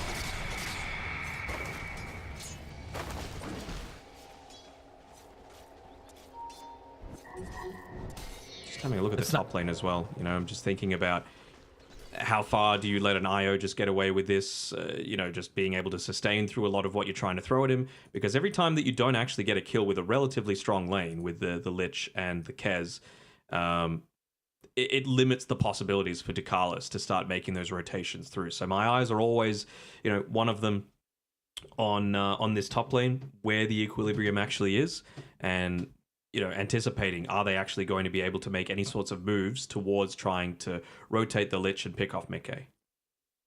Right now, Boxy does have an Observer and Sentry, so maybe he just wants to take away that Watcher vision from Ducalis. Even place down an Observer ward, but it would be under the vision, so doesn't want to just give an easy D ward either, especially this early into the game with how much XP is going to be of importance. You hit up onto your level 3 on your Lich and your Kez, the kill threat just jumps up massively. Yeah. Speaking of level 3s, mid lane, No One and Nisha both hit onto that one, so they are going to be just constantly brawling back and forth. I guess that is the one advantage of going up against this up against this Storm, right? Like, you're using no mana to be able to just constantly throw him back with a poison attack, so there's no real point even going into a magic stick, let alone a magic wand. Whereas going the other way, you don't need to buy a bottle. You can go further into the stats. You can look to try and bully really early on, but I hate seeing no one play one of these heroes that just feels like it's playing a role rather than being that stylish hero. You know, I'm greedy. I'm selfish. I want to see him at his best. It has to happen sometimes, unfortunately. But it's a testament potentially to how incredible of a player no one is that we don't want to see him on a hero like Viper. We want him on those flashy heroes. I guess it's a shame then if you're a mid laner and we're asking to see you on a Viper instead. Well, maybe that says that potentially you're not the best on some of the flashy heroes. But no one, honestly, for all of his career, right? Like, DK has been one of his better heroes as well. Not DP one even. Of, I mean, yep, the DP, the Conquer's not insanely flashy, but no one Conquer was the best in the world. Yeah. Absolutely. Ace bottom lane's gonna take a bunch of damage. You see just playing heavily off the sustain, like you mentioned previously, with the living armor to even make it a bit easier, but headdress, box is level 3. Provide them a little bit more sustain. Top lane, really nothing too crazy. Any stacks? They haven't even made any stacks just yet. No. Noticed. They're just trying to be bullying in as much as possible. Again, though, like, the thing that I want to keep commending Liquid about is the fact that, yeah, the lane is pushing in underneath the tower, but that's kind of what Liquid wants, right? They don't want to give any sort of option for a rotation to come. I mean, it's not going to come from the mid lane, not this early on. But from those side lanes in particular, and they're making sure not to uselessly use the multi-shot. Yeah, he's got 14 wild axis stacks built up. God damn. Let's wait this one out a little bit. Let that debuff go away. Don't do it, McKay. No, it's dead one off. Radiant are scanning.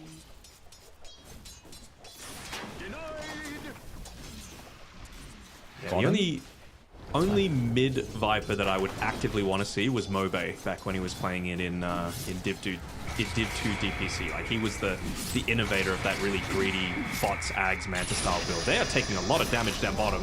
Yeah, surely Liquid are going to be able to capitalize on the low heroes. And that finally will happen. The Carlos is going to come back to the lane with a bunch of resources. Unfortunately, this does mean that Satanic is now alone.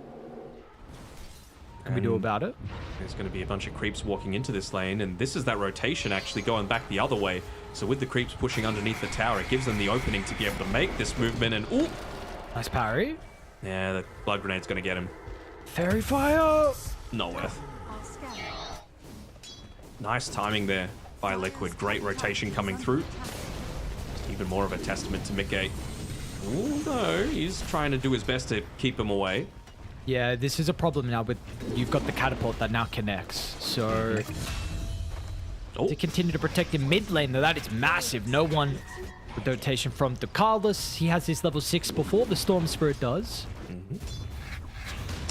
He's going to be back just before the Power Rune spawn, but just have to wonder how safe is Satanic going to be down here. I'm sure he's saying, bro, I need people here. Don't let them dive me under the tower again, especially with their siege creep wave. It does come down to luck again, I suppose, with the wave pushing in as well from no one. He's going to know that something's got to give. Some trade has to happen. Actually, no, he TP'd previously on Nisha. Oh, wow. Okay. To try and get out top lane, noticed. Bunch of damage here from Liquid. They're sick of the spam of the axes. Vine class may be able to pressure Tofu with the help of the balls, but Tofu had a pretty big stick. Haste rune. Oh, that's a big problem. Mickey, unfortunately, ran down from no one's haste. His pretty lane. Flashy. This is, you got a big Viper problem now. 3 kills early on. He's looking to go straight back to mid. Might even yoink away this bounty, or are there any creeps that are going to go under the tower? Just arranged. But going there won't really change too much of anything. Looks like they should be able to build up another stack here on the Coddle, plus get a Wisdom Shrine for themselves as well. So Nice playing of the map by PARIVISION, but the movements have just been slightly better by Team Liquid for sure. Haste Rune makes everything just that little bit easier for no one, so Yep. hard to commend him for that. Now without the haste, I'm not going to see him contest for the wisdoms. So it will be a 1-for-1. Yep. Liquid haven't gone back to get theirs just yet. Intrigued to see how Niche is going to be able to get involved in this game. Especially with the rough lane. We're over 1,000 difference now between the mid matchups. What can you do to Fantastic unlock stuff. Niche? Is Ace decide? Oh, speaking of Ace, bottom lane. See if the movement speed's actually going to be enough with the phase along with the eye. They'll try and drag him back, and looks like with that little bit of control out of the Sinister's gaze, that's enough. No one dominating streak now. So this is one of those games where I'm like, again, it's no one. I have faith in him to be able to, you know, bring this one out. But you are a slow hero on the Viper, even with power treads, 320 movement speed. I really feel like you open up a big weakness to this hero if you don't go the boots of travel, and you're just not able to move around the map all that easily. So let's see how well they were going to be able to punish it.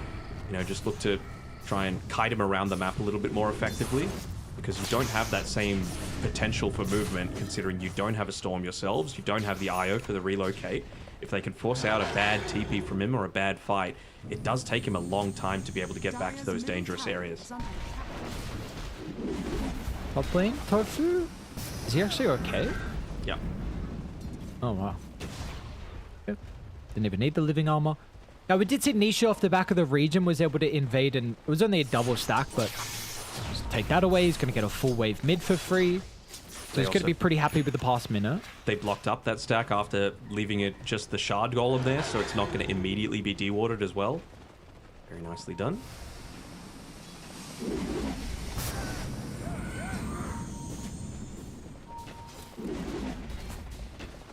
What did Mage say from no one? Okay.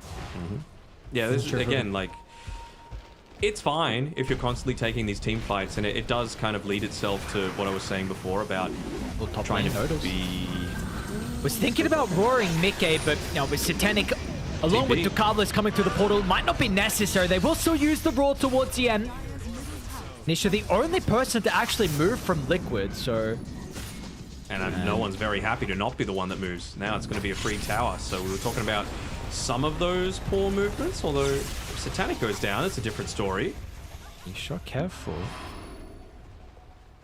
But yeah, like if you're building this Viper like this, and you're able to go the turret style build, and you know just be the one that your team rallies around alongside the Helm of the Dominator creep, then it could very easily work out for you. But they can't afford to like split up all that much. They just need to fight around these small areas, take those objectives, and you know be tanky enough that you can farm in these really greedy areas on Liquid side of the map. Take a lot of in their fact. time. Ace, he's got the doom if they need it. Nice. Notice gets to the low ground with a hurricane, but Liquid still will be able to follow. So first relocate of the game, and a much needed kill for Liquid. They'll relieve some of the pressure, put it on top mid though, no one. Running Drow down. Drow's going to be chilling though. Stupendous. And damage on the Viper. Mage Slayer already coming out to him on the Courier. Level 10 nearly. How many? Level and a half ahead of the Storm Spirit. Chain Frost even bottom lane. Ace. Is he going to get any help? Still got apparently the Doom available. Whoa! Almost died. Okay. Are they actually going to... Wow, I really didn't think they would be able to get the kill in the end. I thought Satanic was going to be lacking damage, but the Eye of the Sustain, not enough at this stage of the game. Okay. Multiple different Mage Slayers going down this route, of course. Kez still wanting to be the one that buys his, but really liking a lot of these movements, although are they going to be able to invade here, steal away some of this Ancient staff? Oh, they know. They see the Courier actually flying by, so 9 Class is going to put himself in a bit of a compromised position, so Notice isn't that first point of contact. Wasn't able to get the roar off though before Nisha zips away, so will protect things, but it just makes it a 1-for-1. Still though, you got to be feeling optimistic about PARIVISION's chances off of this solid start. coming through from no one. Of course, the pings onto the Storm Spirit. That's a big zip there, Nisha. Oh, okay. I was going to say, I mean, this was a lot of mana to use against the Viper.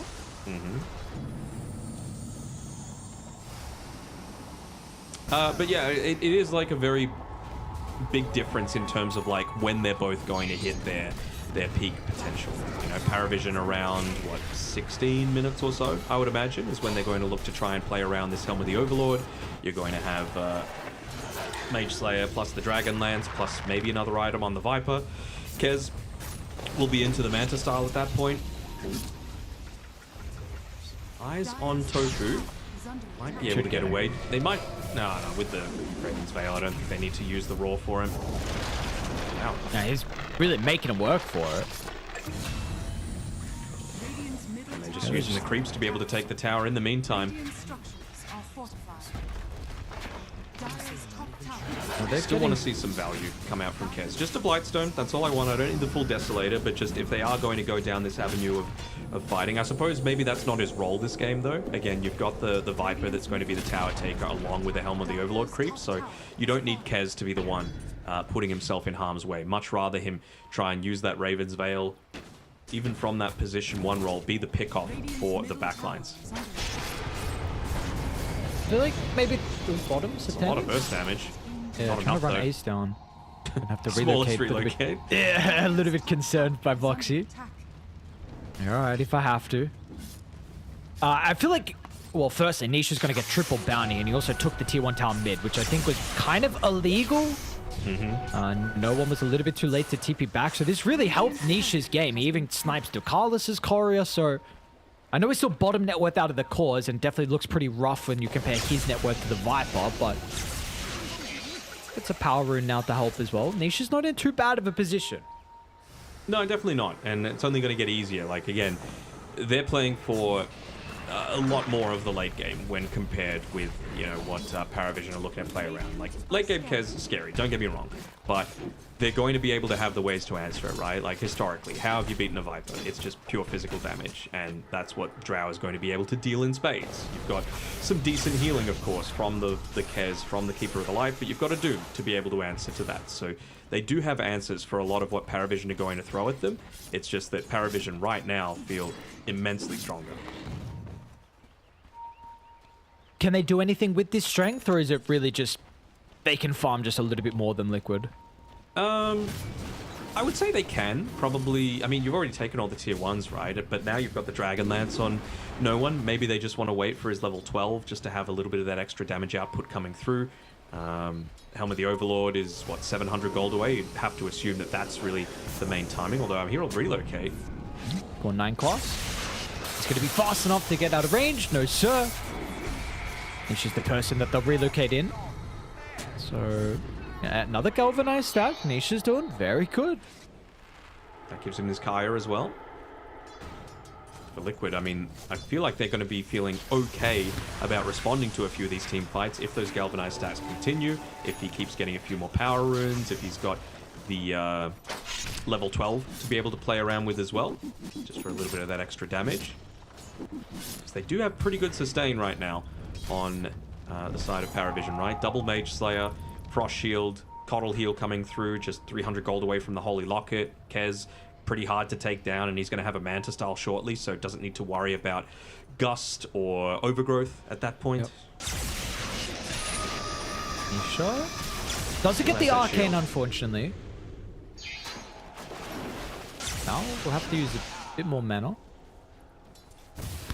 It's chill. Yeah, so like you said before. Sorry, keep going.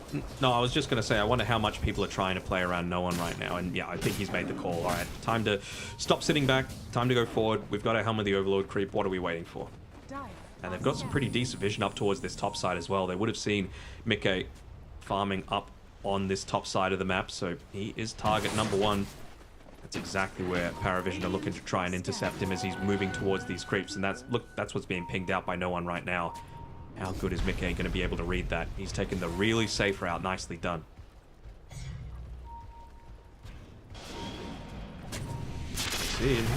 I'll get Tofu instead, I guess.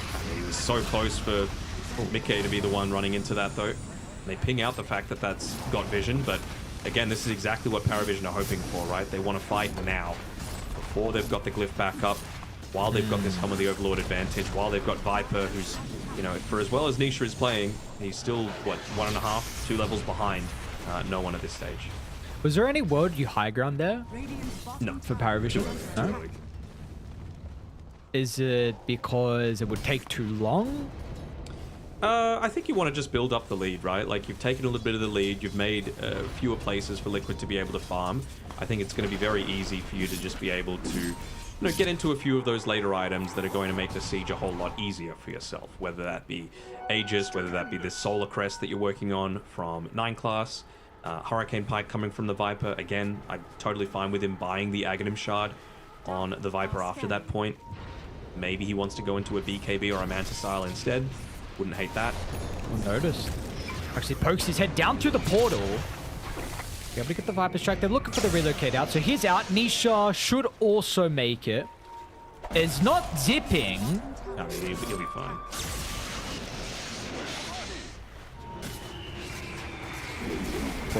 Reload came back in with Tofu, yeah. So they were trying to make something Nisha here. happen. Who's intercepted who? 9 class has, in fact, been found. Easy for them. Make a second in net worth. This gold from no one, they're not really being able to... I feel like they're not using it as well as maybe what they would be hoping. I get that. Maybe just wanting, again, that tiny bit more, but you always get baited with, oh, just one more item, just one more item. We've got more of the map. We've got the ability to be able to farm. It's always just goes back to, in my eyes, that scaling potential that they've got on the other side, right? Like Manta Style now nearly finished up by Mickey. You see the Blink Dagger picked up 3rd item for Ace, so he's doing a fairly good job with his farm. Nisha now level 12 with the Kaya Sanj. So they've got a lot of fighting potential now come through on Liquid to be able to respond to this. A very early gem from 9 class. I mean, they really just want to take away the map for them to be able to farm. Don't hate this Roche, although they are dewarding right in front of the pit, so if they really wanted to fight this on Liquid, they could. Seems like they want to try and go elsewhere, though, and someone else that might be farming on their own. Maybe intercept the Tormentor after the fact, maybe?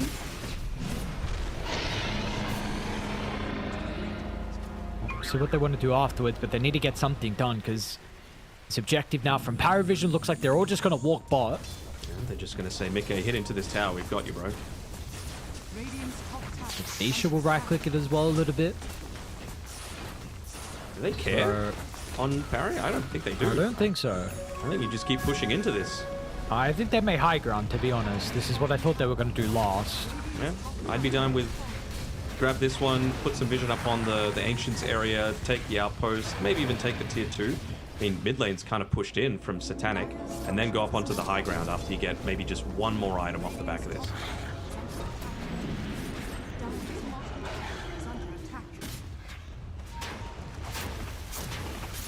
And there is that Aghanim Shard being queued up by no one. I think you got to have that before you go high ground. Overgrowth? Use? Okay. That's a big deal to not have for a high ground defense.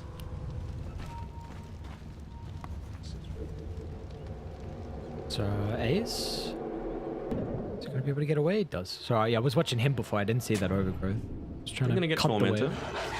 for a freebie for themselves. Might get this for free, actually, on no one, if he's lucky.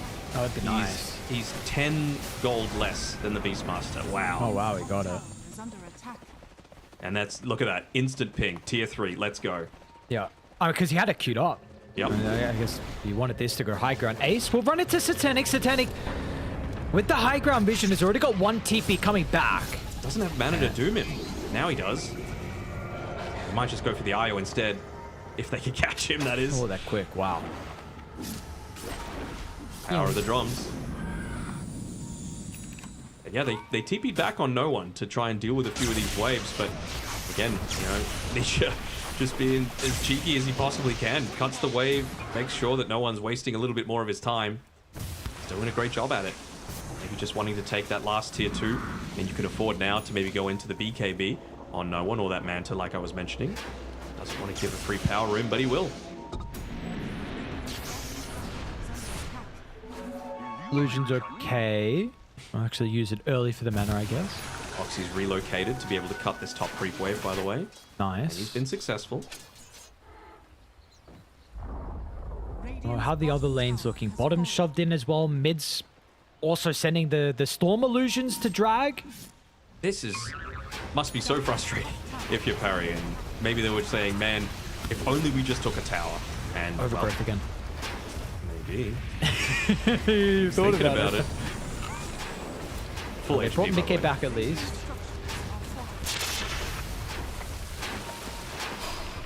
Nisha is running behind them, so too is Boxy as well.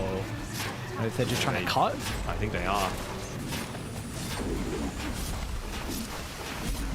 We'll be able to at least get the range and the melee by the look. Never mind, backdoor's up. Yeah, with the Come living army, you on. can't do it. Mickey. Although Mickey, he's a much juicier target. Relocate up in 20, so... No, Tofu! No, he didn't save it and he's gonna die as well. Oh no. All right, what have they been able to do in this time, though, right? Cut top wave, mid wave's pushed in, bot wave's pushed in. Still plenty of time for them to be able to respond to this still on Liquid.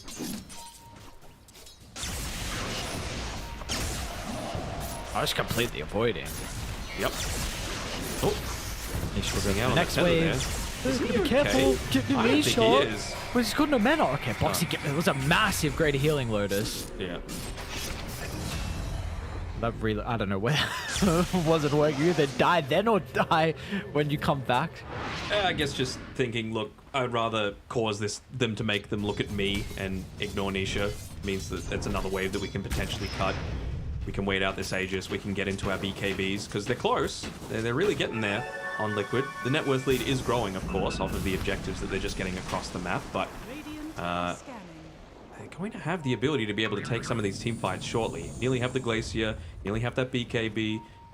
2 BKBs, actually. I mean, this is really going to coincide with when this Aegis is expiring. I feel like they've got a good chance of taking these this next attempt on Liquid. Not if Mickey gets caught, though. And Ducala sees him. Okay. Uh-oh.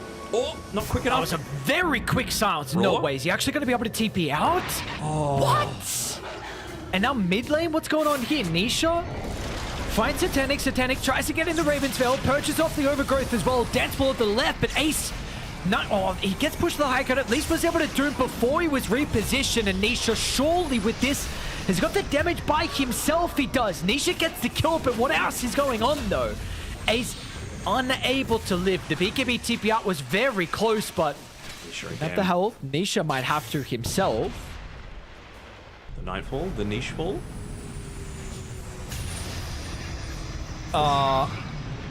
Have they got? They don't. Jesus, Damage! Nisha, what the? Like you didn't want to make it any closer, right? Yeah. Now Mickey's under a ward too. I mean, no matter what a voice line, I gotta say, by 9 class, by the way. Can't zip away, no mana. When you play on the edge, that's what happens sometimes, you know? Yeah. Yeah, so sometimes you just die looking a little bit silly, then sometimes you look like Nisha God. Okay. Should be able to get a free kill. How? What is his frost shield? How much does it reduce at the drowse damage as well? Wow. A lot. Just 2 points is 50% damage reduction. 50%. What a spell. Untalented, by the way. Can be more. But Is this all what out of people towers usually gone. go for, actually? The Yes. left? Most, Okay. most of the time. Oh, I see. There's the damage, yeah.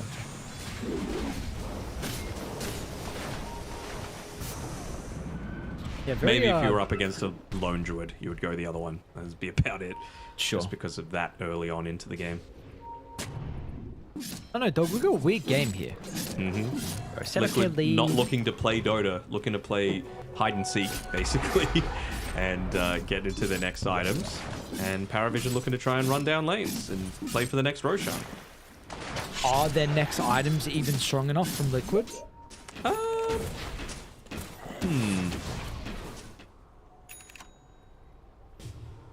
Maybe. Like, if you're able to get into this level 18 on the Drow, plus the Silver Edge, suddenly the Viper feels a whole lot more killable, even with that Mage Slayer. Sure. Gonna need to see a big overgrowth from Tofu, though. Can't just be using it on a Kez on his own or a Viper on his own, both of them with the Manta style. Yeah, well, we're gonna see that. You just spoke about, again, I know the Silver's Edge you just touched on with Dra, but you need MKB now too, because the Butterfly is out for Satanic, and they are beelining it towards mid. As they should. Tofu, good position to pop the smoke. Importantly, Mickey needs to get out. I don't think Satanic... A glimpse of Mickey, so... It's okay. Now, Ace is going to show on the complete opposite side of the map. Boxy will take the Wisdom. Radiant are starting to move towards this area. They're going to move out just in time on Liquid. Dodge it out, avoid as much as possible. Ducalis potentially able to set up for a blink. Sinister Gaze there. Or at least saw, sorry. Yep. He's working on the Chad build. Blink Aga. Okay, okay. All you need. Partisans brand as well. Longish Roche respawn, so again, favoring Liquid. They want to wait. They want to get these new items before they take these big skirmishes. So every little bit that you can get, well, that doesn't help. Losing the Wisdom Shrine over to 9 class, who now has a Solar Crest as well, so even more just to be able to buff up whoever it is, whether it be no one on his Viper with his Aghanim Shard, or just the Helm of the Overlord creep, or hell, even Satanic in the middle of these team fights with that shield rune that he's got picked up, plus a Sea Aura as well for Noticed. So they can dish out a whole lot of damage in not too much time at all. Haven't seen this Observer though on the high ground. No one's about to walk into it. There we go.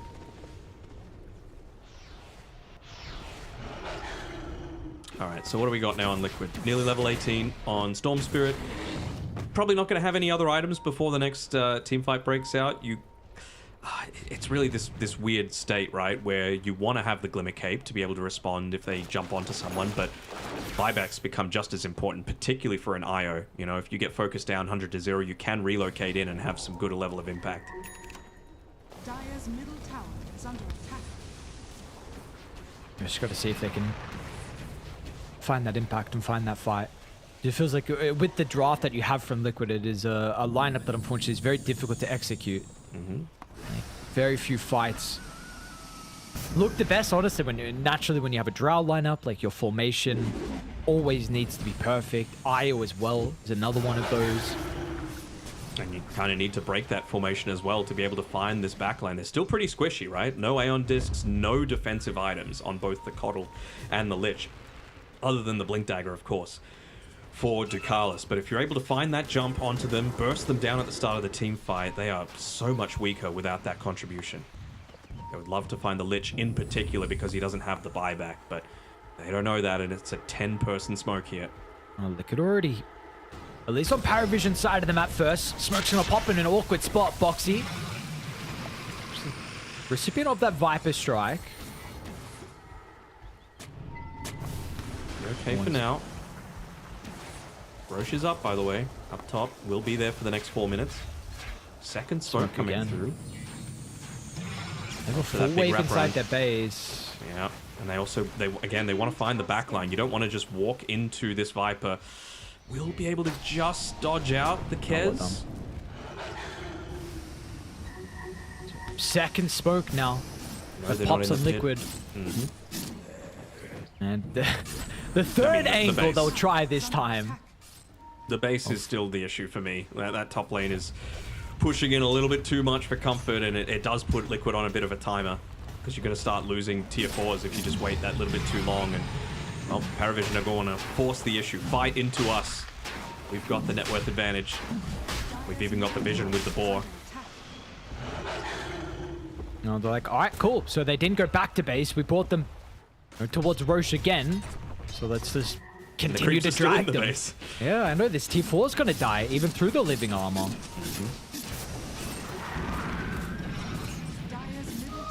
It's an arcane rune for no one. Haven't been able to finish up that silver edge yet on Mickey. That's the big deal. Nisha's itching. He's looking for something. They will notice get to jump as well. They've been able to find the drought. Mickey, he's fine though.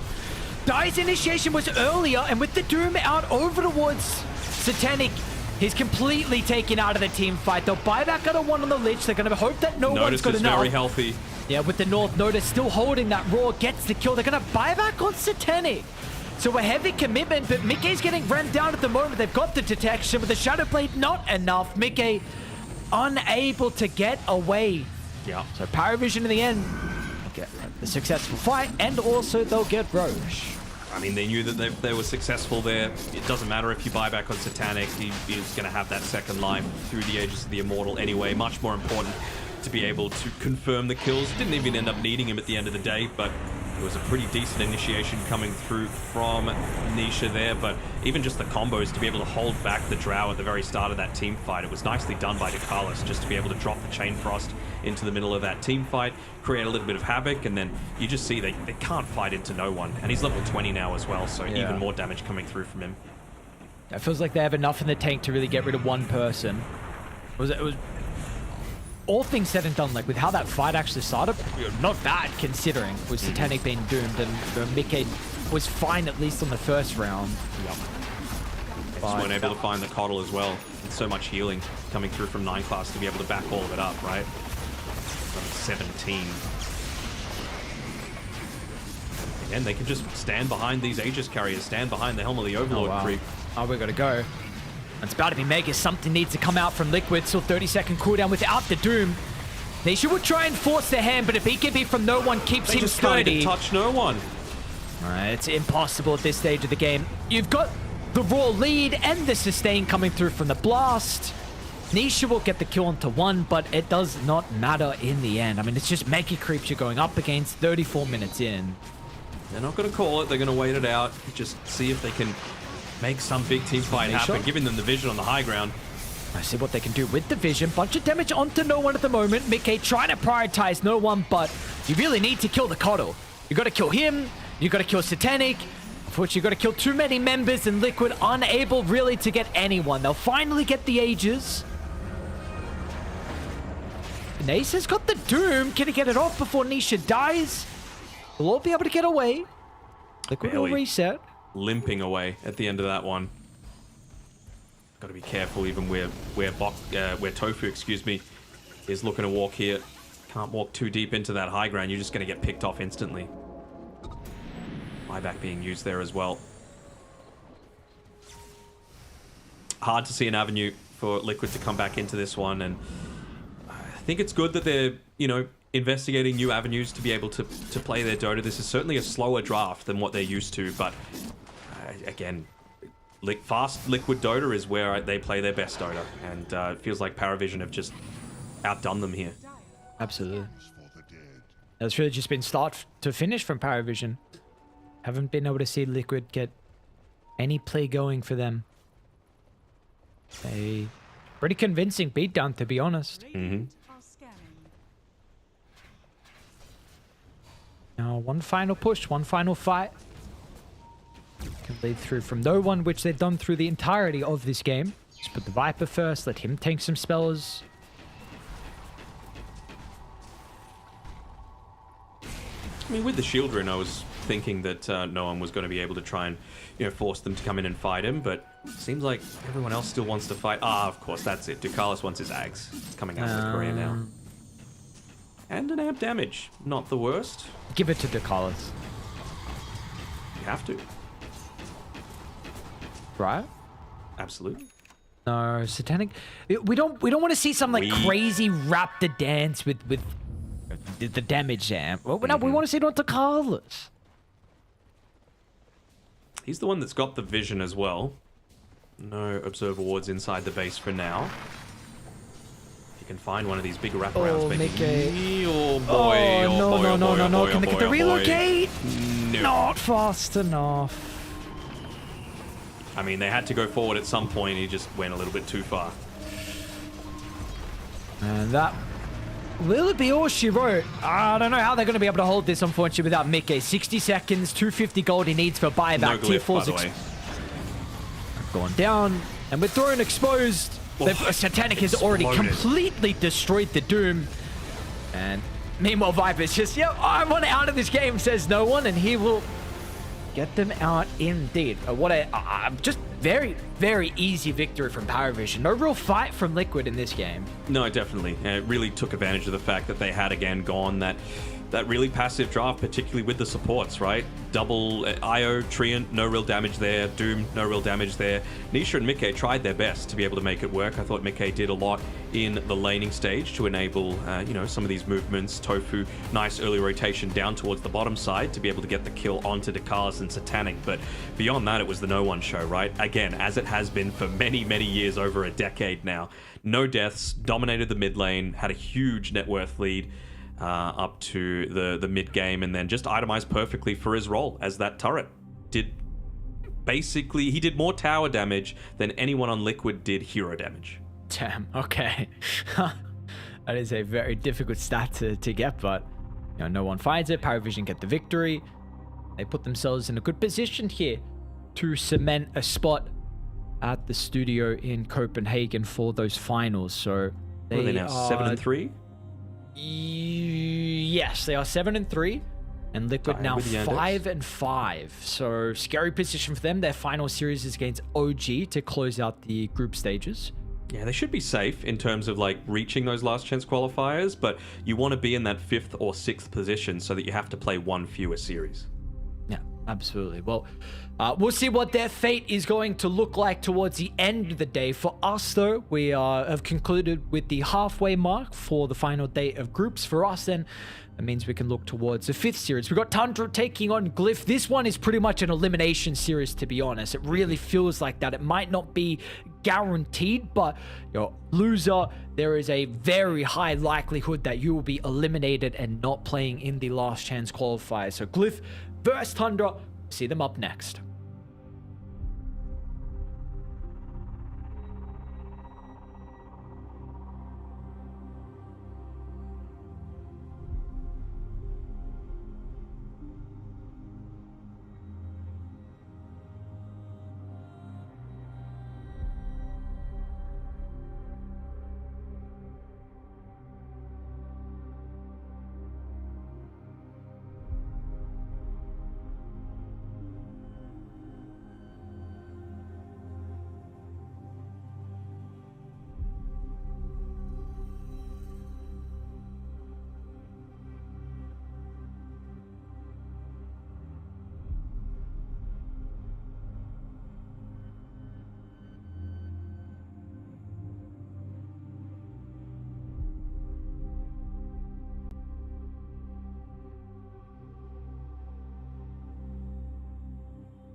What is up, everybody? Welcome back here to Blast Slam. We've got ourselves another great day of Dota ahead of us. We're halfway through, right?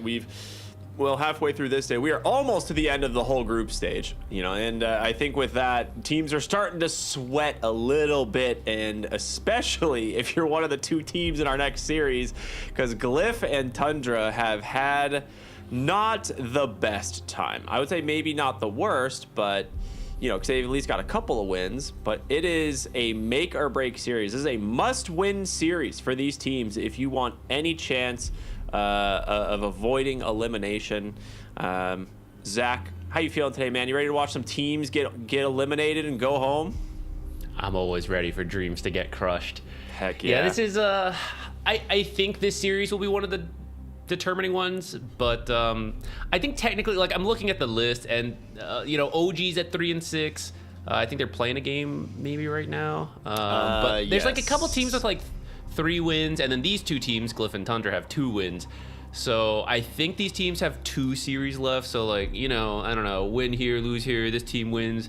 It's it'll be clear in just a couple more series. But yeah, you'd really prefer to win right now. I think GLYPH, for a lot of people, it's not that surprising. They don't know this team. It very recently formed. They honestly had some stronger performances than I was even expecting. I know in the end they are 2-7, but I think for a newly formed team, that's there's some promise here, and they might still be able to clutch it out. Tundra, this is a lot more surprising. Yeah, I completely agree. We say that, and this is the 3rd tournament in a row that Tundra has bottomed their group. And last tournament, they barely avoid elimination in a tiebreaker, which was because another team lost, right? Like, they were actually going to get eliminated, but another team lost and then forced a 3-way tiebreaker. So they have been barely squeaking by. Squeak. And that might be again what happens here, because whoever wins this is at least much more likely to at least qualify or at least force a tiebreaker. If you lose, you have to just pray the other teams lose their games. Like, it's no longer in your control. So this is a must win. When it comes to GLYPH, though, they had a really good day one, right? They came out of the gates, just took down Falcons and Aurora, which are really, really strong teams. And I think everyone saw that and was like, oh God, we need to pay attention to this team. And then a couple days later, we're like, now what's going on? Like, where's the momentum from day one? So hopefully they can turn it back around here at the end of the tournament, but they've got to get through Tundra first. Yeah, Tundra's they're a team that's good at prepping, I feel like. Yeah. GLYPH, I always have to wonder if these teams that are maybe less known, more recently formed, they make it to a big event, if the other teams just aren't prepared, because, like, who are these guys? And maybe you know them, but, like, how are they going to play together? We've never dealt with this. And if that surprise factor helps them win some games. But then once you see, like, okay, they got some potential, let's do more studying. Okay, we figured out what they like. Now we know what to, expect. And I feel like Tundra is fairly good at that. Their drafts usually, they have their own preferred style, but they adjusted a little bit to every team. And so I don't think playing, like, if they had day one played against GLYPH, maybe they're not prepared. But now, like, Moon Meander, the coach, he's been looking at all like GLYPH's games. He's on day 4 now. He's like, okay, boys, don't worry, I've got this. I've got the cooked up draft here for you, and you guys just focus on the gameplay. It's so wild looking at Tundra's losses, because in so many of their games, you're like, it seems like they've got like a good game plan. They're getting heroes that they like, but they just somehow keep losing. And it's like, I actually don't know what it is that is not clicking for this team. maybe it's team fighting, maybe it's laning. Like we can try and focus a little bit more up on it this time. I know in their last series yesterday against Falcons just drafted for the lanes and completely just curb stomped them, right? There was no game. But they lost another series this morning up against BetBoom. Seemed a little bit more competitive, right? It went the distance. But BetBoom just, again, clutch it out in the end. We're going to see the first pick Snapfire here for the side of Glyph. And Tundra's kind of like iconic heroes band, right? I would say the Invoker, the big one. I think BZM to me has probably been the most impressive person on this team lately. I think he's been looking very good in the mid lane despite everything that's going on. So I think, yeah, getting rid of his Invoker, probably smart for response in the Doom. I think we all saw that one coming. A 33 classic, which might also be part of why they are struggling. I think Agreed. 33 is a pillar of this team, not just in the ideas he brings, which I'm sure are still great, but he's very known to play a certain few heroes. And I would say actually a lot of those heroes are in some of their weaker states, possibly due to 33 making them look so good, as well as the offlane jungle camps that he was probably #1 at abusing. Sometimes the pros call him 33 camps, you know, because they're like, he's there so often. It's his play style. And a lot of those have been nerfed, which I know he knows, right? And he's trying to adjust for. But to a certain degree, sometimes you don't know how big that nerf is going to be until you actually just play out some games. And he's maybe trying to make it work, and it's coming to realize, okay, yeah, the numbers are getting me. You know, I'm just getting less money than before. We're still trying to make it work, but it's not what we love, and their win rate has reflected that to a degree. But it is still something they're very comfortable with, and it's actually something they can flex as well. We've seen Pure play it on occasion, so I think it's not too bad here versus probably the core Snapfire. They don't directly interact too often. They both kind of do their own thing, right? Like Snapfire is a really strong, I'm going to say mid laner or off laner. We see it there more than the supports. I suppose you're going to get doomed, but no one really wants to doom her. I feel like it's not the preferred doom target. Yeah, she's not the easiest to find either for Doom. Like just the way Snapfire plays, she's like blinking in with a stun to then just like hit you with a scatter blast and some damage, or she's, you know, in the back throwing Mortimer kisses and then blinks in and stuns. So it's like, if you find her first, great. It's just a lot of times there's going to be a better hero to Doom. Yeah. But the Lion, a lot of control. Yeah, you need someone to cancel Mortimer's kisses, or at least, you know, potentially do it. And if we're not dooming that, then someone like Lion can cover your bases there. Likely to be for Ari. I feel like he's had some good Lion performances, even though they haven't all led to wins. I have been generally impressed with the way he's been playing this hero. So I'm sure Tundra's feeling pretty happy about grabbing that. It also maybe encourages that you just stick to the Snapfire in the mid lane, because a lot of the other mids you might go for, the Pucks, the Embers, you know, they're not so happy about that Lion, whereas Mortimer's kisses might get canceled, but the rest of Snapfire's kit is, you know, that part's fine. Some great Rubik steals already. Can't blame him for taking it here. Yeah, seriously. And I feel like maybe you go for another core so you can potentially flex the Snapfire to support. Otherwise, this is very likely to be the off lane for Tundra. So if you do want to grab your position 5, as long as it does well versus these two, I think you're good.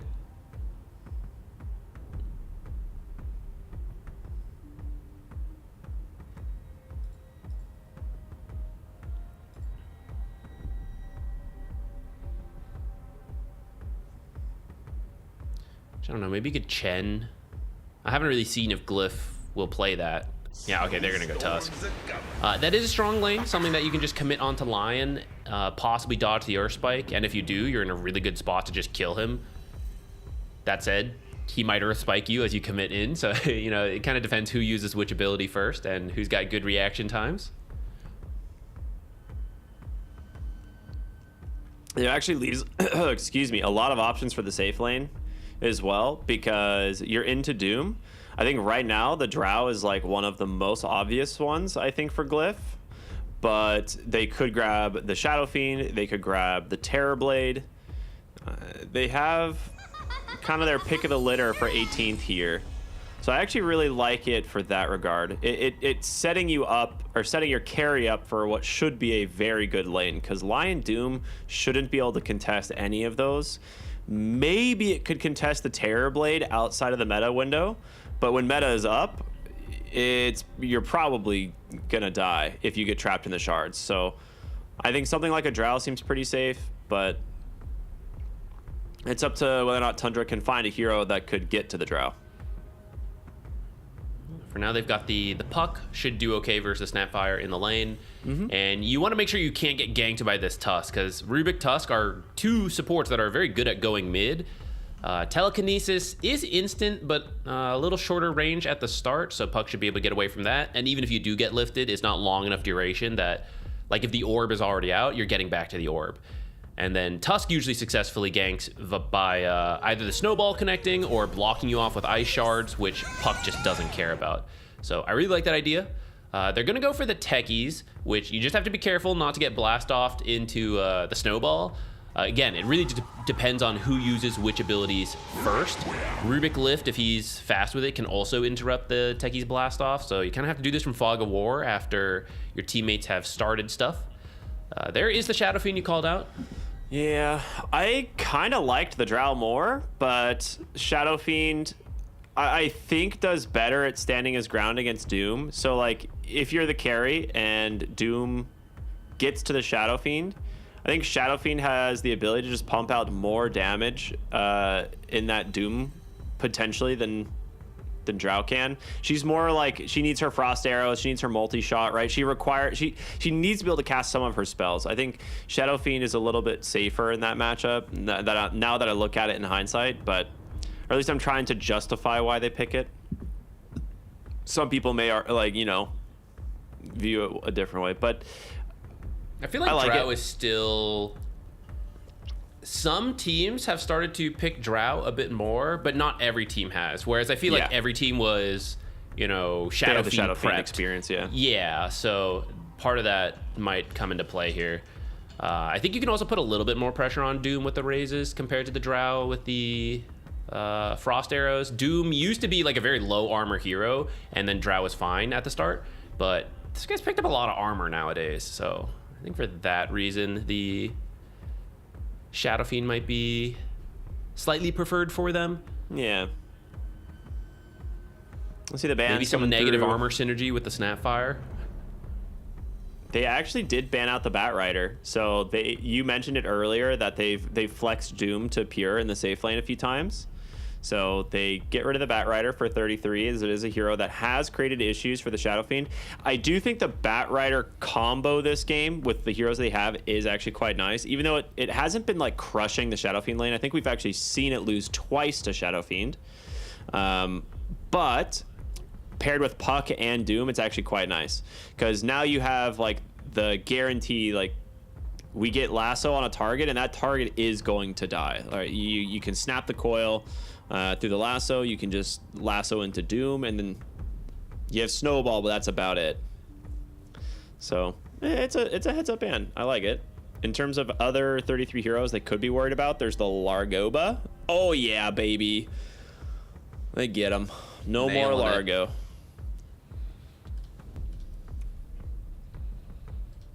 I wonder if you actually have to run Doom carry, though. I guess they're just worried. They're just protecting the Shadow Fiend and the tempo that the Largo combo could bring. Because I don't think Largo strictly beats the SF in lane.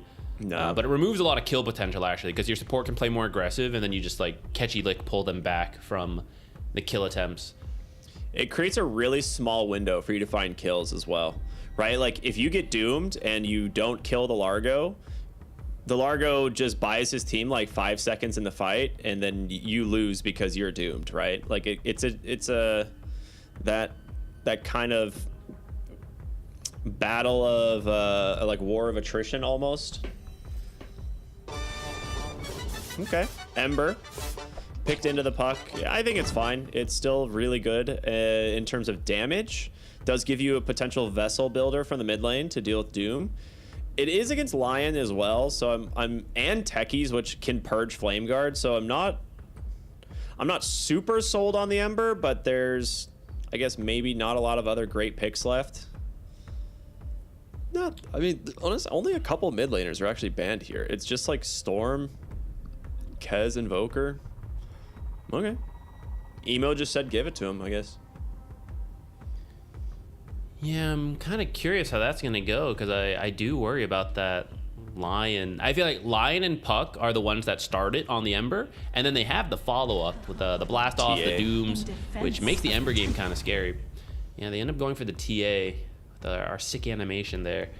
This is a pretty strong lane versus the Snapfire.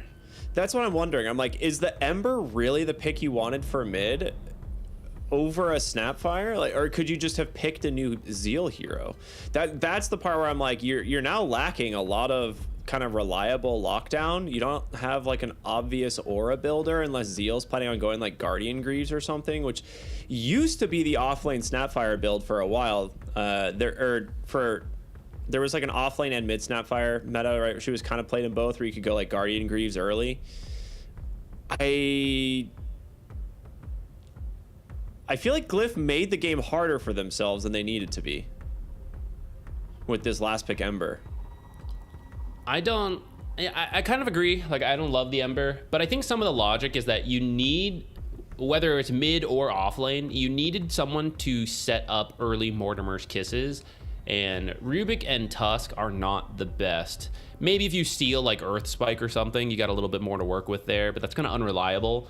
So in terms of who will be an early playmaker, either only needing a blink or you just have it naturally in your toolkit, in the off lane, some of those have already been banned out, and then the rest are going to get counterpicked by Pure, plus the various other issues that are already there in the game, like the other crowd control and the damage from the heroes. So I couldn't really think of an offlaner that might fit better for that early initiation. So you just go Underlord, surely, right? Like, it gives you everything you need, right? It's, you have... Could you just get Ursa, though, or, like, you know, those kind of heroes? Yeah, but, like, Underlord doesn't really lose the lane to Ursa, is the thing. Does he lose to Necrophos? Yeah, it does lose to Necro. That is true. Necrophos would actually have been a little bit of an issue. It's hard to say. We'll see what happens. A very interesting kind of adaptation of the draft here coming out from the side of Glyph, but maybe... that's exactly what they need. They're currently tied with Tundra at the bottom of the groups, and the last two teams are eliminated. This is a make or break game for both of them. And we're going to see a large rotation from Tundra through the Twin Gate into an immediate smoke. They are really looking to start this game off correctly. I think this might work as well. They put the defensive ward up by the closer to the lane. Yeah, and this is such a deep wraparound. But actually, okay, I thought Jackie might end up staying behind near like the cliff ward spot where you see a lot of carries go. But he actually did move further up with Tusk. We do see they've split up though. Oh, where are you gonna run into? You gonna run into Tusk or the SF? They don't see him. They actually don't see him. Oh, that was so lucky for Jackie. That is the one route he could have taken to not die. Yeah, Narman did catch sight of the Doom without being spotted, so he'll kind of understand, okay, you know, they wrapped around, might have an idea on some observers, though I don't think you're going to bother going for it because there's too many places it could be. But you at least know exactly what they did. The thing that's so nuts about that too is they placed the ward on the high ground when the smoke popped, thinking, oh, there's a hero on the high ground. But the ward got placed in a way that the one tree that like is there blocking the left side of the ramp is exactly where the shadow feed was. So he was still in fog of war as they went up onto the high ground. Just very fortunate for the shadow fiend. He'll be okay. They could have placed the ward a little faster, but They could have, honestly 100%. where he's standing, it's pretty hard to force that kill anyways. So Yeah. You'd have to go like snowball or shards first. Yeah. Or I'm sorry, like I guess maybe your lion has to be first, but Ari was the one running up to place the ward, so Would have been tough. Good sidestep from Ari, keeping himself safe. That's the danger here. If you get blocked off by the ice shards, you're gonna eat a couple raises. So both players got to be pretty careful here. Top side, there's a lot of poke from Rubik, Snapfire, and if you get too low, they can then commit in.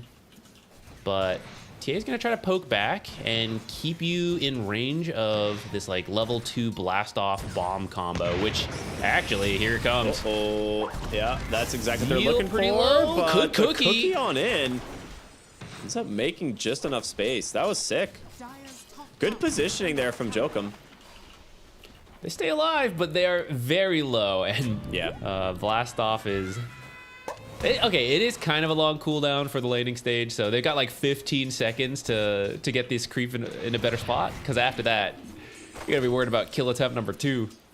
Also kind of knew this was coming and sent himself a salve before this fight even started, so he is full HP. He's got wand, he's got 2 fairy fires, and Whitemon just zoning out Snapfire completely. try for it? Telekinesis, Oh, good grab. nicely done. I think you would have been able to finish the kill, blast off into a couple auto attacks. Absolutely. He was certainly going to die. Double salve now out from the glyph off lane, so they'll be ready to fight once again.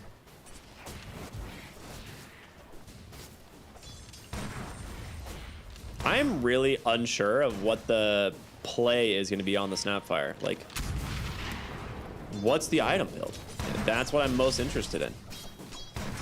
I don't think you actually do too much different. I think maybe you skip bots, but otherwise you play pretty much the same way the mid Snapfire goes. Can we talk about mid, actually? Oh, Yeah. well, actually, hold on. A little bit of... Nah, bottom's fine. Is Ember, like, supposed to cook the heck out of this lane? If Emo says he wants Ember in this lane, he's supposed to cook the heck out of it. That's valid. I'll give you that. are scanning. I do mean, think it's a little more one-sided than I would expect. Ember does have a strong early levels, Yeah. but yeah, I mean, Puck is, you know, ranged hero, has a lot of spells to work with. I don't think it's supposed to be as one-sided as it is right now. Yeah. I mean, BZM's doing better now that he has more points in the orb, and he can actually, like, push the lane a little bit. But BZM... It's a bait. Hold on. Techies is here, too. Bottom rune will be Narman. So, we'll see if you can actually just secure this. No, he can't. I was like, maybe he'll Waning Rift for it. Oh, the attack to deny. Nice. But that might have he's got him out. killed? No, Oh, he had an orb. Okay, okay. Okay, that's actually really big for his lane. BZM just salvaging a pretty rough spot there. Bottom lane, though.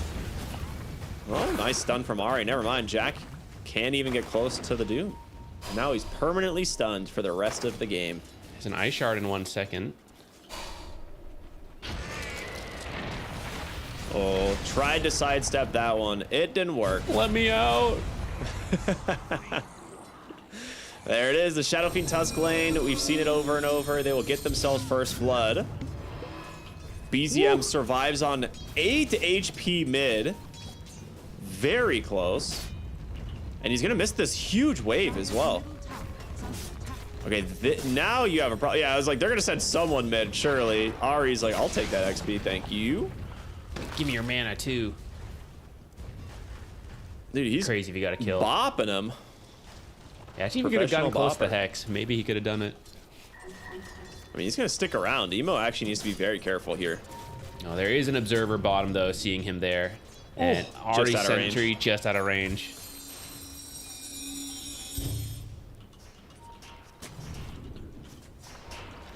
Oh, I think they He saw him doesn't place the have ward, the ward too. anymore. Oh, he's still stuck around. I thought for he- sure BZM was going to go for mid, He's actually. But baiting him down with bottom, Flame Guard. 33, pretty low. Okay, barely sneaks by as well. A very fast hero on the Doom, so if you don't get like the perfect ice shard block, you can run away. Nice kill Snapfire, top. not as fast. Mortimer's carrying a lot of baking equipment on his back. Can't run that fast. Is a cannon baking equipment now? Yeah, where do you think the cookies get made? That's true. That's how she gets by, like, customs, you know? It's like, hey, you can't bring this in here. Like, what are you talking about? There's just nothing. I'm not, this isn't a weapon. Look, cookies.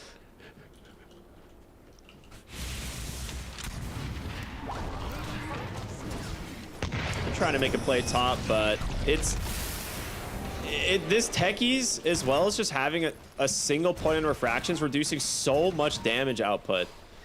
And Jokum, well, one more melt strike is all Pure is gonna need. He's tried his best to find it, will be able to do so. And Zeal, well, is gonna run right back into the hands of Templar Assassin.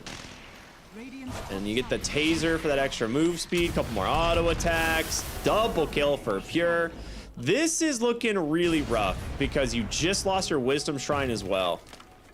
Well, bottom they at least steal the Wisdom Shrine. Okay. They see both supports top. They realize, okay, we have to go steal this shrine. We can't fall too far behind. So a good adjustment from Glyph down here, but giving a double kill over to Pure is pretty scary. It puts TA at the top of the net worth, and she's already a very fast farmer. So unless you bring some, I don't know, I guess Ember's got to go up there, maybe with the 8-minute power rune. If you don't start slowing down Pure, you're gonna have a problem in about 10 minutes.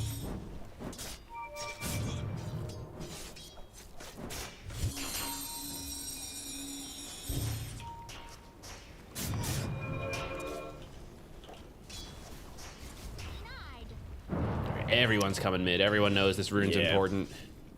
It's coil as well, so in terms of potential fighting here, they could just look to open up on the Tusk. He dodges it. Nice Get snowball. the regen. That's a disastrous start. They managed to take down the techies. The coil does at least buy them some space to disengage, but what a play from the Tusk. I mean, also BZM just walking onto the low ground to give him the target for the snowball. Very unfortunate there for Tundra, and with it, Emo, the best rune he could have found right there as well. Yeah, I mean, if you want to contest the rune, you kind of do have to step to low ground, so I understand why BZM did it, but yeah, Narman just cooked him there with the snowball dodge. I guess you could say it's a little unlucky for BZM, you know, like sometimes you don't know when exactly all these abilities are going to come out, but that was brilliantly timed by Narman.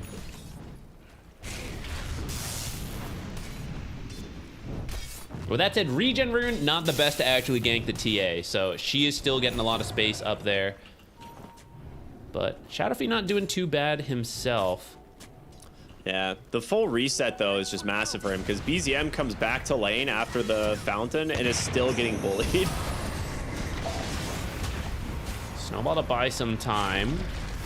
And actually, they can't get more damage in, so they'll just turn on the Tusk, and actually even Tusk just going to walk on out of here. Yeah, that's not a good sign. That is first Doom down. The Ember was actually on his way bottom, thinking like maybe they could turn it, but said screw it. Just goes back into the mid lane, continues farming, and Jackie, half HP? You committed the Doom? I think you're perfectly happy with the state of the game if you're Glyph. The only thing you have to worry about is this Pure TA, who is farming up a storm thanks to the double camp here behind the tower. And you have this offlane Snapfire, which is going the first item Blink Dagger. So this is where I was wondering, you know, where is this item build going to transition to? And it is going to be the Blink.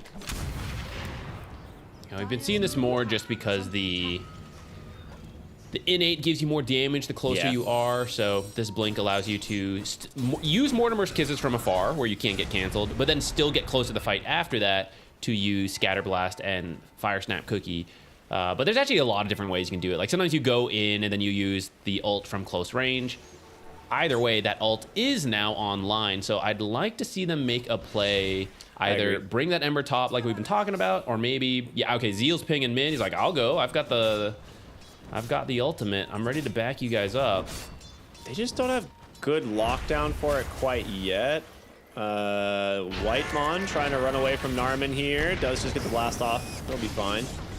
Your only real option is like Searing Chains and it's level 1, right? So I think they're just gonna farm, right? Like Jackie is chilling in the bottom lane and Ember is absolutely destroying mid. So he's having a great time. He's gonna get the tower here with that 10-minute catapult. He's got an amplified damage rune, will make it more than easy enough. And here comes Zeal. Mortimer kisses after the snowball, but 33. Oh, he catches him inside the shards, just barely. Beautifully plays from Narman. Narman's doing a lot so far. But you do see at the start of that why Tusk is not necessarily the best to set up Snapfire ult, because it's just, you want like, hey, I'm launching it, okay, go blink stun. And I mean, at some point you can blink punch, but for the early game, you miss a first couple goblets, and that's a loss of damage. So for now, it's working. They'll get another lion kill as well. Maybe a little bold to stay down here. Perhaps didn't expect Emo to be around. That's huge. I mean, they got 2 towers off this rotation. They get the kill onto the Doom and the Lion. They're smoking top for the Rubik, who's been sitting up here trying to soak level 6. Pure's just baiting him, I think. But they're going to see Emo mid. Oh, the coil missed! Dude. No. Sick play, Emo. Yeah, really well done, Emo. Nailed it.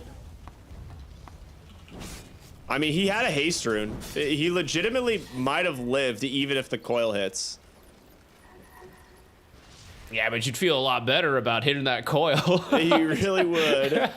You at least had a chance at killing him. At least you'd get the haste rune out, you know?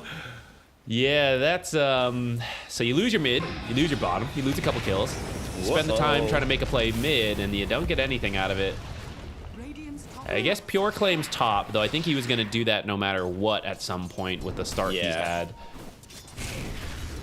So looking at that net worth, Pure, again, doing great, but he can't do it all on his own. TA is a hero that builds mostly damage items, so if the enemy team can commit onto the TA, or, you know, someone like Snapfire can do it from miles away as long as one person goes in, you will have the damage to kill TA if she is not getting help from her teammates. And the way the money's looking, I don't know what help they can provide right now.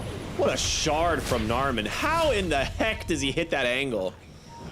That was really nice. Also gets the D ward immediately, sniffs it out, thinking they have to have some vision. It was actually just a scan that scouted him, and then he placed a ward, so gets rewarded anyway. And they will find a dude. He just scouted double wards on this Tusk with his courier. You are losing a lot of vision now on this bottom side of the map. Narman did his homework, man. He knew where to look. Another smoke from Tundra. Can they connect this time? Right. TA is here to try to help out. They've got to get something. There's a Requiem, though. They're trying to bait him out. TA comes in, gets caught in the Walrus Punch, and now with Ember closing the gap. Nice blast off, but there's the Doom. Oh, you are in way too far now. Glyph, can you get out? The Shadow Fiend's going to turn, try and get him kill, at least in the process, but it still costs you 3, now a 4th. How do you take this fight without the Mortimer kisses is the thing, right? I think you just saw how you take the fight, but why you take that fight, maybe that's the question Glyph is now asking themselves. That's the danger of pushing up too far. This is a tier 2 at 14, 15 minutes, right? And that means Tundra can always TP pack. Yeah, perfect time for a replay. So we actually see the gold lead is not that great for Glyph. Most of the heroes are ahead, but this TA is a problem. And so when she can TP back to her own half of the map, she started at that side high ground. They tried to commit onto her, but that brings them all to the low ground and allows the Doom to connect onto the Shadow Fiend, who I guess had already used Requiem at least, but a lot of his early damage does come from the raises. Oh my goodness. Right into the live. They had an option to try and get the TA, but a little bit of a blunder there. Zeal needed to open the stun from Invis, but Narman went for the snowball, just blink dodges, so he's out. I'd also like to point out, this is why I was really not confident in the Ember pick. Ember jumped in, immediately gets Flame Guard dispelled by techies, and got disarmed, so he did no damage.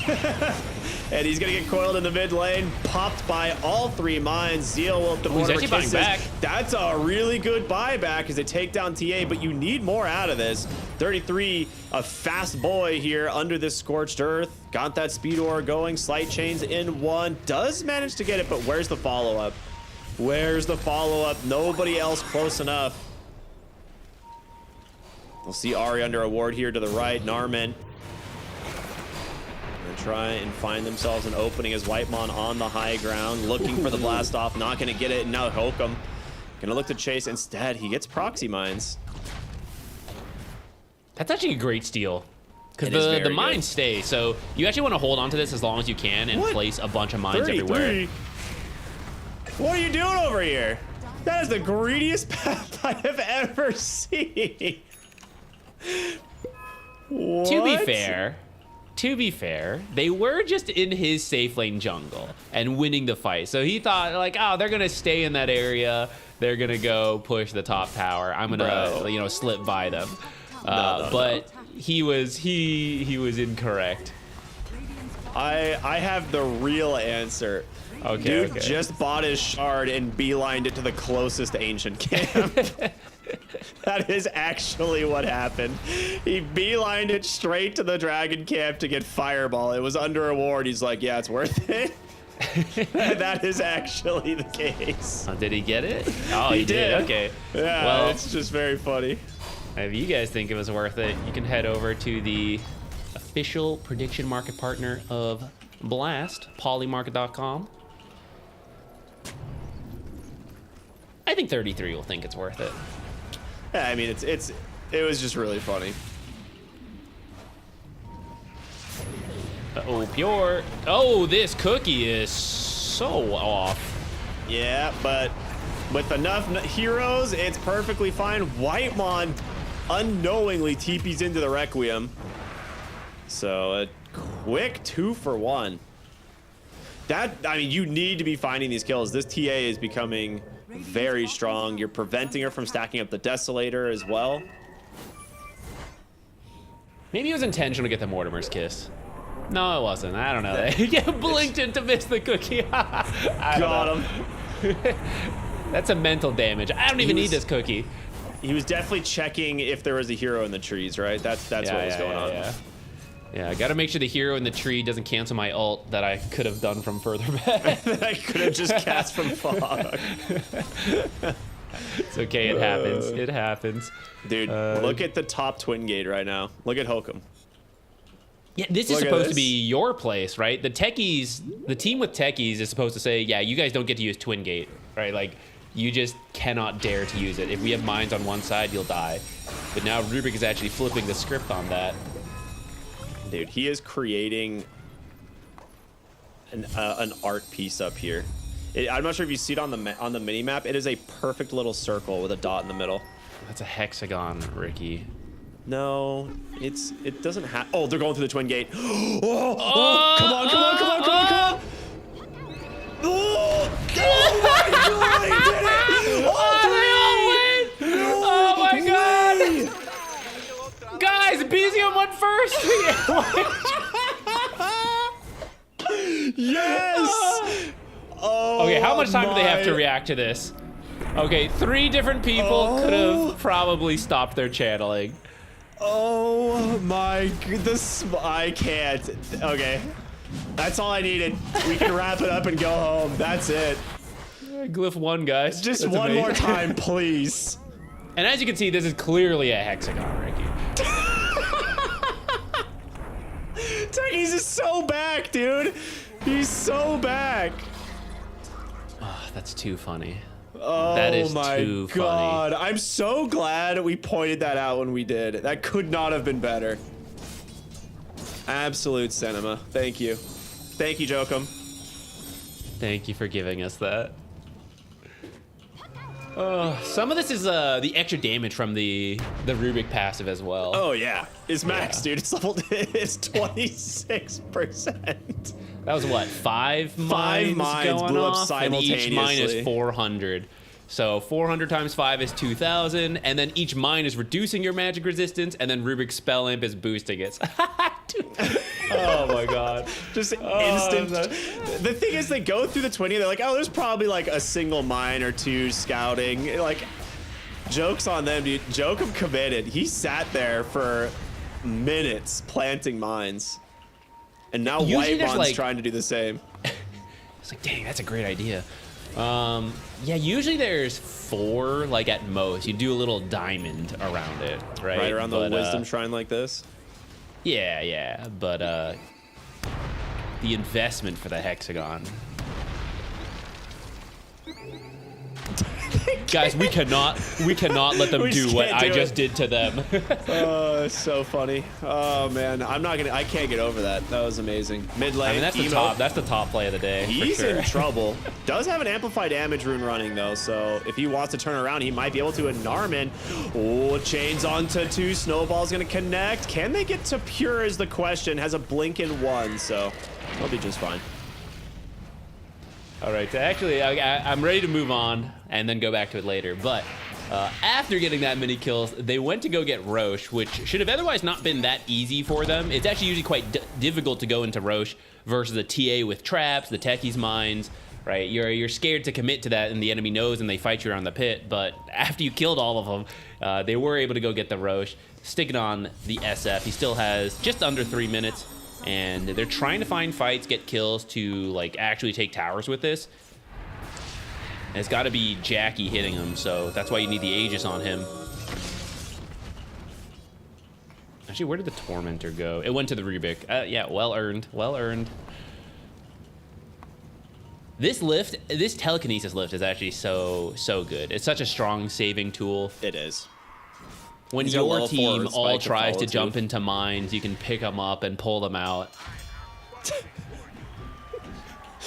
We're back to it. There's nothing else to analyze. It's always going to come full circle, bro. It's never going to end. Full hexagon. Yeah, full hexagon. My bad. Level 4 Earth Spike, though, for Jokum is insane. Like, the amount of damage and control that this gives him. I would like to see Glyph pick up a gem soon. I think that's the one thing, especially when you're playing against a TA, that you want to grab early, especially if you have this Aegis, right? You have 2 minutes left on this Aegis. Your Shadow Fiend is very strong. I think you just want to take away that vision. I think I would like to see one as well, but they may be waiting for a BKB on the Ember Spirit, and then you can buy the gem and give it to him. Because you don't want to buy it, you see the trap, but then you still die because it was too late, you know, and then you lose your gem. So you need someone who can hold the gem successfully with low risk of dying. They will lose the Snapfire. It's pretty worth it, even though they lose the techies in exchange. Thought Jokum was going to get proxies again, but nope. Earth Spike is also a really good steal. It's hard to pass up if you're not. I don't actually. What are the odds you get a better play than that? You know, it's like I peaked with mines, you know. So let me stick to Earth Spike, which is so good on Rubik because of the extra range you get on this ability. Now you can blink, lift, puck straight into the Earth Spike. Oh, Emo, instant BKB as they try to make the jump on in, finger out onto Jokum, but they've managed to get the big grab here, which is pure. He's got no way out. Well, I say that, Force Staff, he's running with the taser. He's gonna live. 33, Doom caught Emo, and now Emo's gonna die.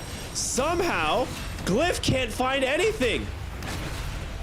They're getting picked apart. The Psyblades from Pure just rip through the Shadow Fiend, take down his Aegis, and now he's gonna respawn into an Earth Spike from Ari.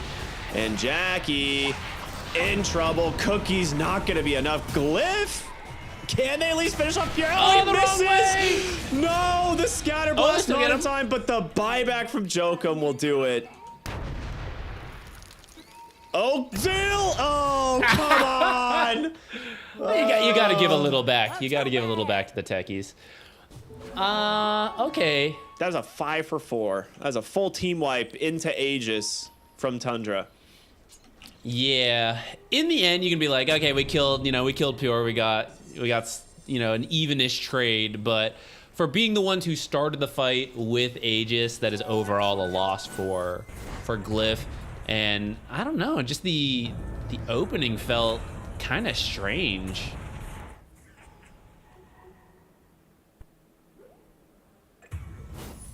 What? Wait, what?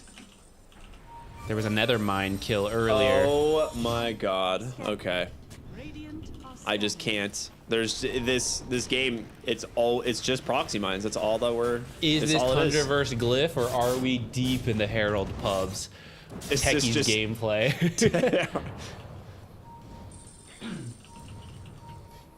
Actually, you know it's not a pub Techies because they like to put too many mines way defensively. Yeah. There'd be like 20 in the base right now.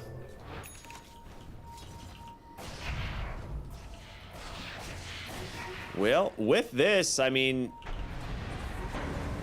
the fact that they were able to get so much out of that last fight and Pure didn't have BKB is a pretty good sign for Tundra. I don't know how he managed to get out of there. He was in the middle of 4 heroes, just gets thrown the taser by Techies, and he just simply runs away.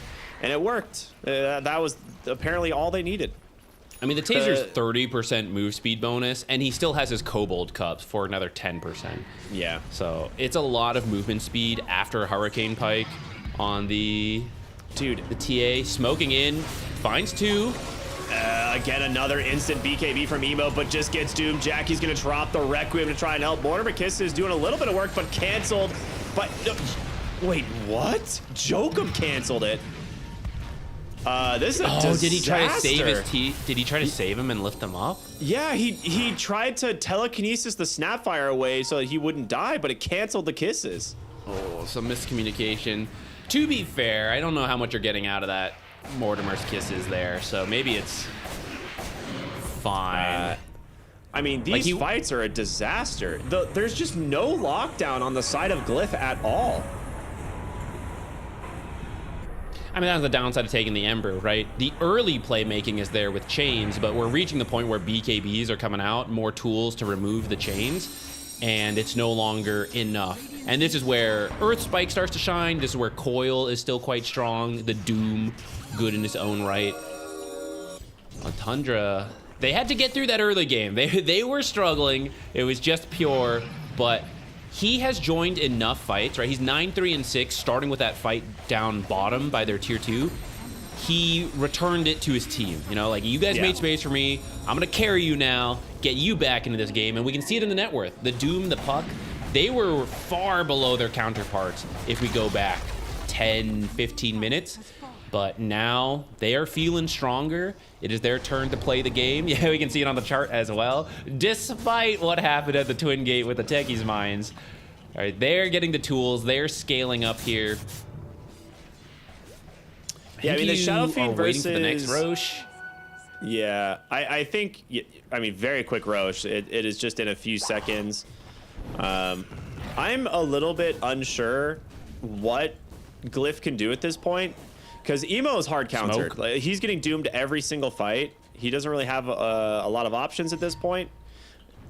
And your Shadow Fiend versus TA matchup is a massive favored matchup for Templar Assassin. Like, he need to find this fight right now. Because something they had, to your point, is that Butterfly got finished on Jackie. They're like, let's go, let's go, let's go. MKB, done. Now done. Yeah. Yeah, they needed the fight right then. That was like a 10-second window. Yeah, there's just no, and they have this gem on Emo, but there's still traps everywhere. They got it too late, and this is kind of what I was saying earlier. It's like you had that first Aegis. I think you needed the gem, and you needed to take away as much of Tundra's vision as possible, because there were a handful of rotations into the enemy jungle that they were just doing under TA's vision. I agree, but I also understand why they delayed it, and I think they're right. I don't think you can get it without the BKB. So I think the actual issue is you go back to that bottom tier 2 fight, right? If you hadn't thrown that fight, you would have the BKB sooner, so you get the gem sooner, so then you can remove the traps, like you were saying, to try to shut out this map. And now Pure, okay, usually this is not a great idea to take Aegis and immediately go high ground, but they know how strong they are, and they know Pure... He is absurd at this moment. The MKB counter to the Butterfly. They're just going to do a little poking, but not commit that hard, not actually dive, just try to force the team back. They got what they wanted, so they're going to step back, see if they can find a pick off, continue to set up traps, set up some mines. I mean, this is like, you can clearly see they're not comfortable on this like off-lane Snapfire. Like, there's been a couple different times they try to make this play and it's just not connecting. You have a really farmed Rubik after, you know, the shenanigans that has unfolded this game, but your Tusk is still so far from a Blink Dagger, and it is 30 minutes into the game. He's not even halfway there.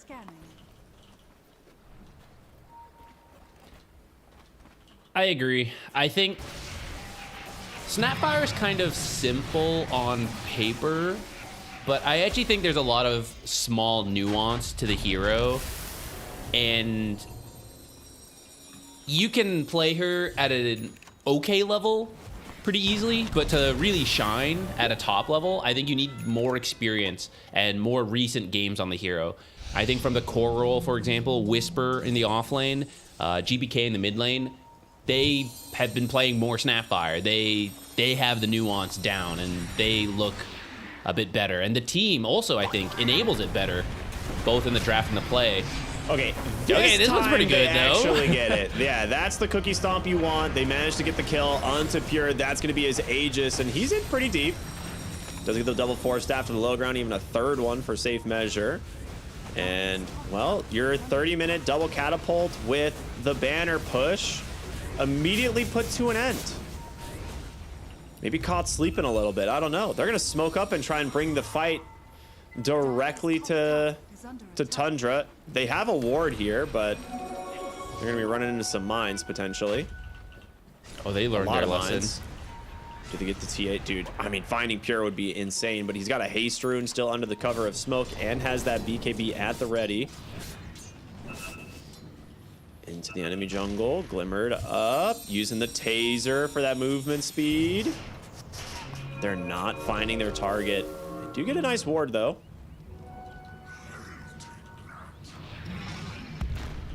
Oh, they see Emo. Emo, oh, gets the remnants out. Nicely done. Who has the gem now? It's on Tusk, okay. Tundra's just heading straight bottom. They know that Glyph ended up going top, so you can force him back or take the barracks. Yeah, that bottom fight, that was a little bit of a mistake from Tundra. I'm sure they'll reflect on that later.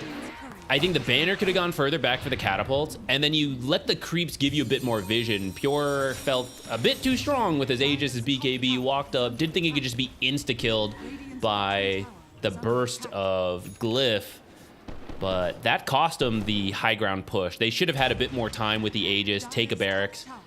Now it's still kind of an even game map state-wise. Gold-wise, heavily into Tundra with a 12K. But I think we see the damage is there from Glyph if you aren't careful. Yeah, you do have level 18 on Snapfire now as well, so you're gonna have those max Mortimer Kisses. So in the fight, if you manage to get the chain stun, the Mortimer Kisses can be pretty devastating. It's just the BKBs, right, on Doom and TA that are like the issues. But in terms of some of the supports like Lion or Whitemon, they can die pretty quick. But still, the whole map feels like it belongs to Tundra, not only because they have, you know, all the lanes pushed in, but just look at the amount of mines and TA traps that are just littering this map. It's the entire jungle of Glyph is just covered in them. Now, this is where, at the end, they banned out some zoo heroes. This is the idea. You can just run creeps around, clear out the mines to remove vision. Without those zoo heroes, the mines tend to stay up. And your mine flayed from earlier were like, I don't want to be the one giving a triple kill to Turkey's mine, so everyone's too scared to do it themselves. But that just means map control for Tundra, like you said. And they're going to use it to smoke up. I believe Pure's just going to go hit high ground, and they're going to stand behind him. Well, they'll check back here for a quick kill first. But I think you force nice someone move. back. I mean, this is a scenario where they definitely will be jumping the first hero they see. Well, it's going to be Emo. There's the Hex, into the Finger of Death, into the Doom, and he's gone. No buyback. Quick grab thanks to Ari. Now they will try and turn around, bring down Pure. Can they do it? The Requiem doesn't come out in time against the BKB, and now Pure happy to stand his ground here against Jackie. BKB in response, though, from the Shadow Fiend is he's going to survive. Techie's committed. Oh, the Mortar Kisses actually killed Templar Assassin. Zeal did it. They've caught BZM on the puck. The chain stun. Follow-up stun. Do they get the kill? They're burning him down. What Fifth the punch, heck? not in time. Gem down. Okay, recovered gem. An amazing hold from Glyph. They didn't even have the Ember for that, though perhaps that's what baited Tundra in, because they had to go a little... Emo tipping back. It's a nice one, dude. They had to go a little far to get Emo, and they threw a lot of abilities for it. And that means, although they didn't chain stun the TA long enough before her BKB came out, they still got a bunch of damage in right here, so he was mostly running. And then because the BKB got procced so early, Mortimer's Kisses was eventually able to finish the job. We're going to see in a moment here. And Shadow Fiend has been quiet for a little bit, but we see the damage churning out here when he gets to stand and just attack. Oh, a little bit of back and forth from Pure there. They're like, yeah. oh, God, get me out. I mean, like, you know, we were saying Mortimer Kisses are a lot of damage if they're hitting the targets, and he also got the double Fire Snap cookie as well. So the chain stun as well as the extra globs from that, it adds up. And now he has a Shiva's. So Zeal, he's been struggling a little bit this game. I think now we're starting to see the hero kind of come online a little bit. Some of the struggles were not on him. There has been some like Snapfire mistakes, but some of it is just the draft, right? I don't think they enabled him the best. Not in range for the telekinesis. Oh, I say that. BZM just plays it a little bit too greedy, and Jokum grabs him, takes down the puck.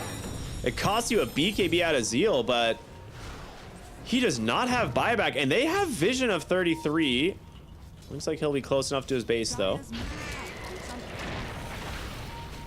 That's 50 seconds, no puck. Catapults are here. This is an SF. He is shredding this building. The Fortify comes out. Is there enough creeps? Yeah, they're going to counter Fortify. Yeah, they need to. They really want to get some building damage in here while puck is still dead. Well, Emo gets the BKB off just in time. Nice Glimmer Cape as well to offer a little bit more assistance. He's gonna try and just focus on the ranged racks. Now they do jump in. Jackie gets taken pretty low. The chain stun's on the TA. He's just dead. Zeal gets him on the double cookie. He will die to Doom. Trying to get as much damage before he goes.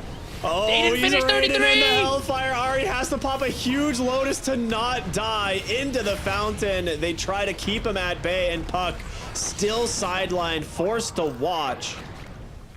They will not get the melee barracks, but you've got to run now on Glyph. You know BZM's coming back. There it is, Coil onto the Rubik.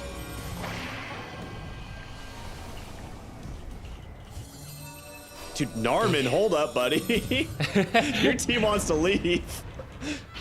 That's why you need telekinesis lift. You're like, bro, we're leaving. Get out.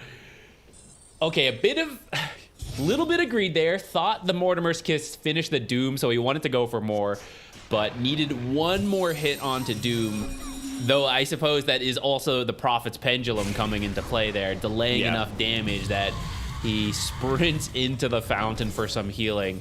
But they could have finished 33, and that would have given them more comfort to finish the barracks, which actually I think they should have done anyways, but they got a little scared based on everything that had happened, so they ditch out.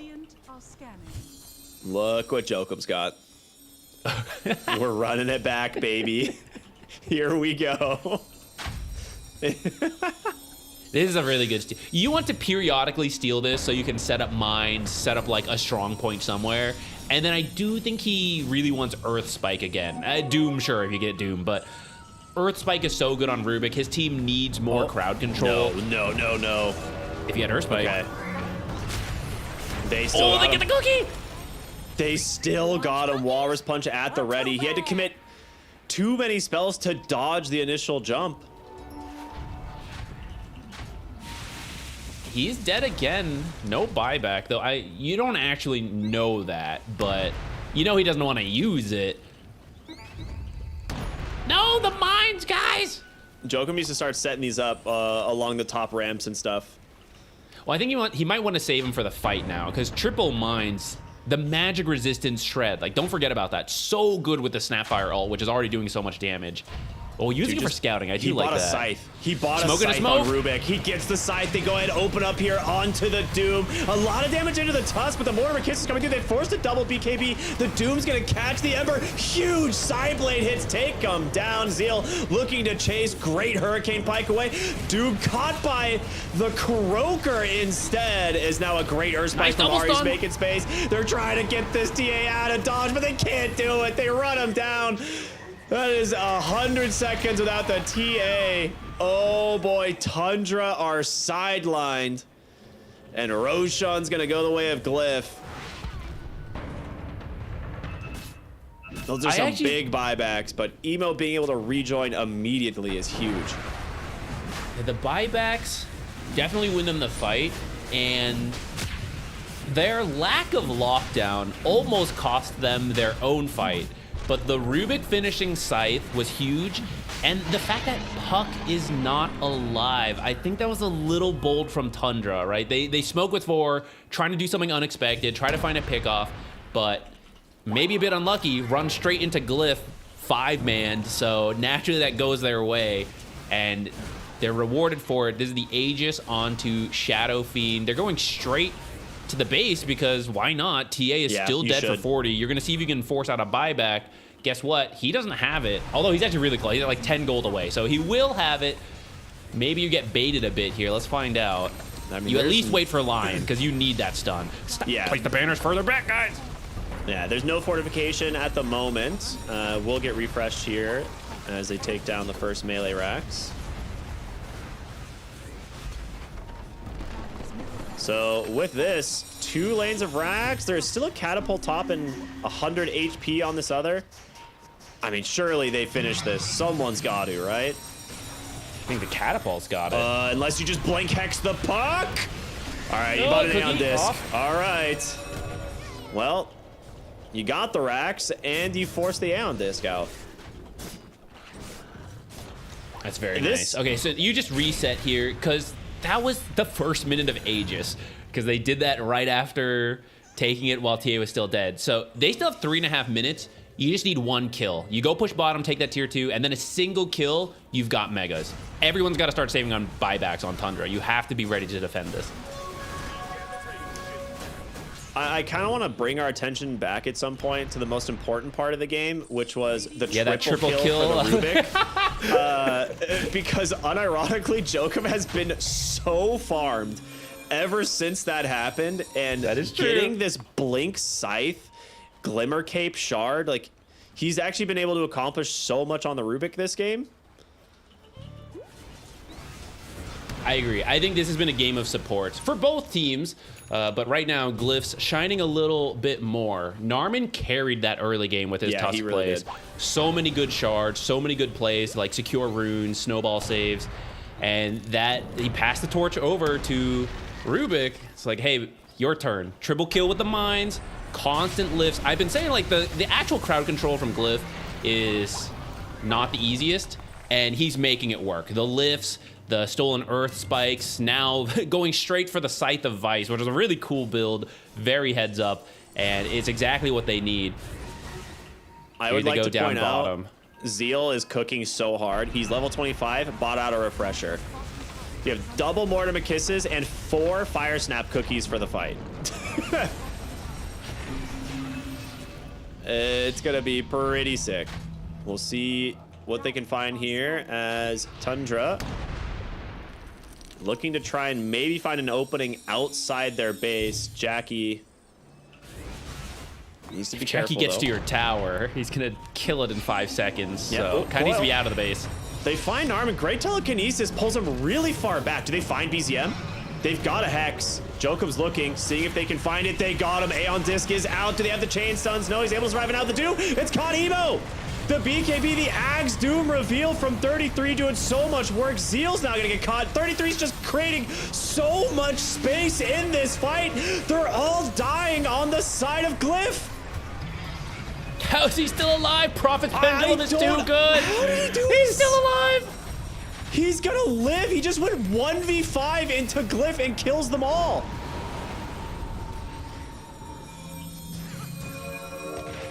That is unbelievable. Did he see him? Oh, no, that was scary. Didn't have coil to cancel, I guess. Okay, so he would have been fine. 33 cooked him. That Ags caught so many heroes. Okay, first you catch Emo, which fair, right? If you're gonna find someone on Doom, you find someone. But how does he go from Emo into 3 more heroes? That is a bit of a positioning mistake from Glyph, and I feel this Mortimer's Kiss could have been even further back. I know that's funny to say because it looks like pretty far back, but actually the fight started where they are now on the puck, and I think Snapfire just launches it, right? She has the refresher, just launched the first one earlier. Instead, 33 destroys him, and he barely stays alive. I mean, he's really tanky, but he also has the shard. So there was, oh wait, never mind. I was thinking the old shard that healed. Never mind. I don't know how he stayed alive then. Prophet's Pendulum's busted. I mean, yeah, it's pretty nuts.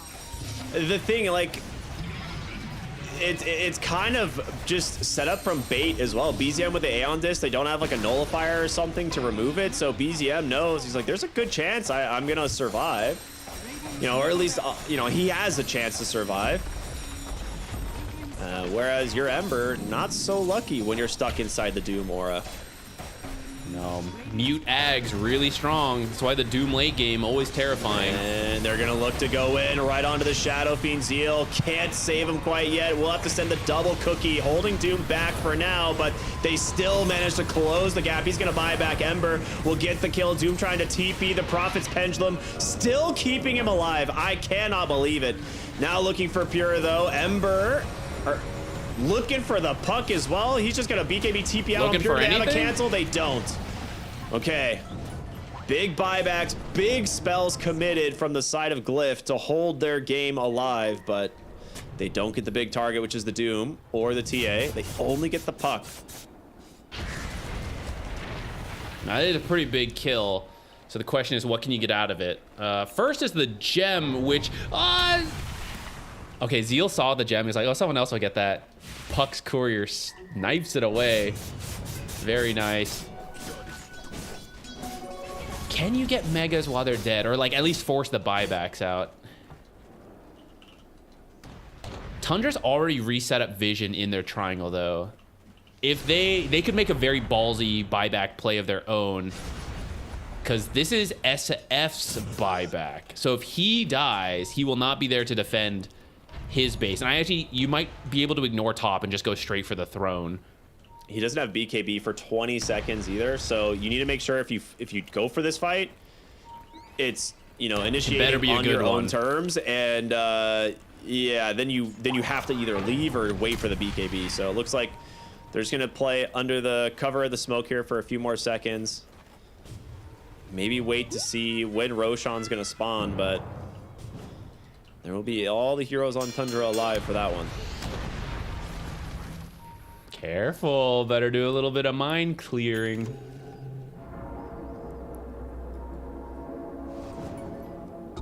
Now we're still a little bit away, including a Roche spawn, which can often just end the game. But if this goes to 60 minutes, you can get that Book of the Dead, start clearing out mines a lot easier. Not the traps, since they lost their true sight. Yeah. But at least taking out the mines gives you a lot to work with.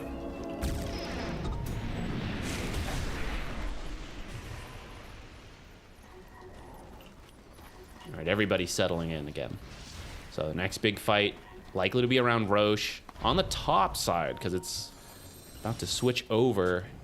Glyph's already in position, wishing he had the mines again on the Rubik. Yeah. Traps is actually not bad either if he could steal that. Yeah, he unfortunately stole a War Stomp from the Doom. Not the best. Smoke's coming through, and they do scan the high ground. Finding Rubik would be massive, and they buyback. Super dead. Coils out, catches the Tusk. Ember trying to remnant around, find some vision. 33. Not holding the Doom still for the moment. They get the Hex into the Mortimer. Kisses. They go for the Requiem play, but he just gets forced stabbed to safety. Doesn't connect onto anyone. Kind of just grasping for straw here on the side of Glyph, and there it is. They've got him. Doomed up on the Ember. You die back on Narman. Pure with a triple kill here in this fight, as they could not find the openings.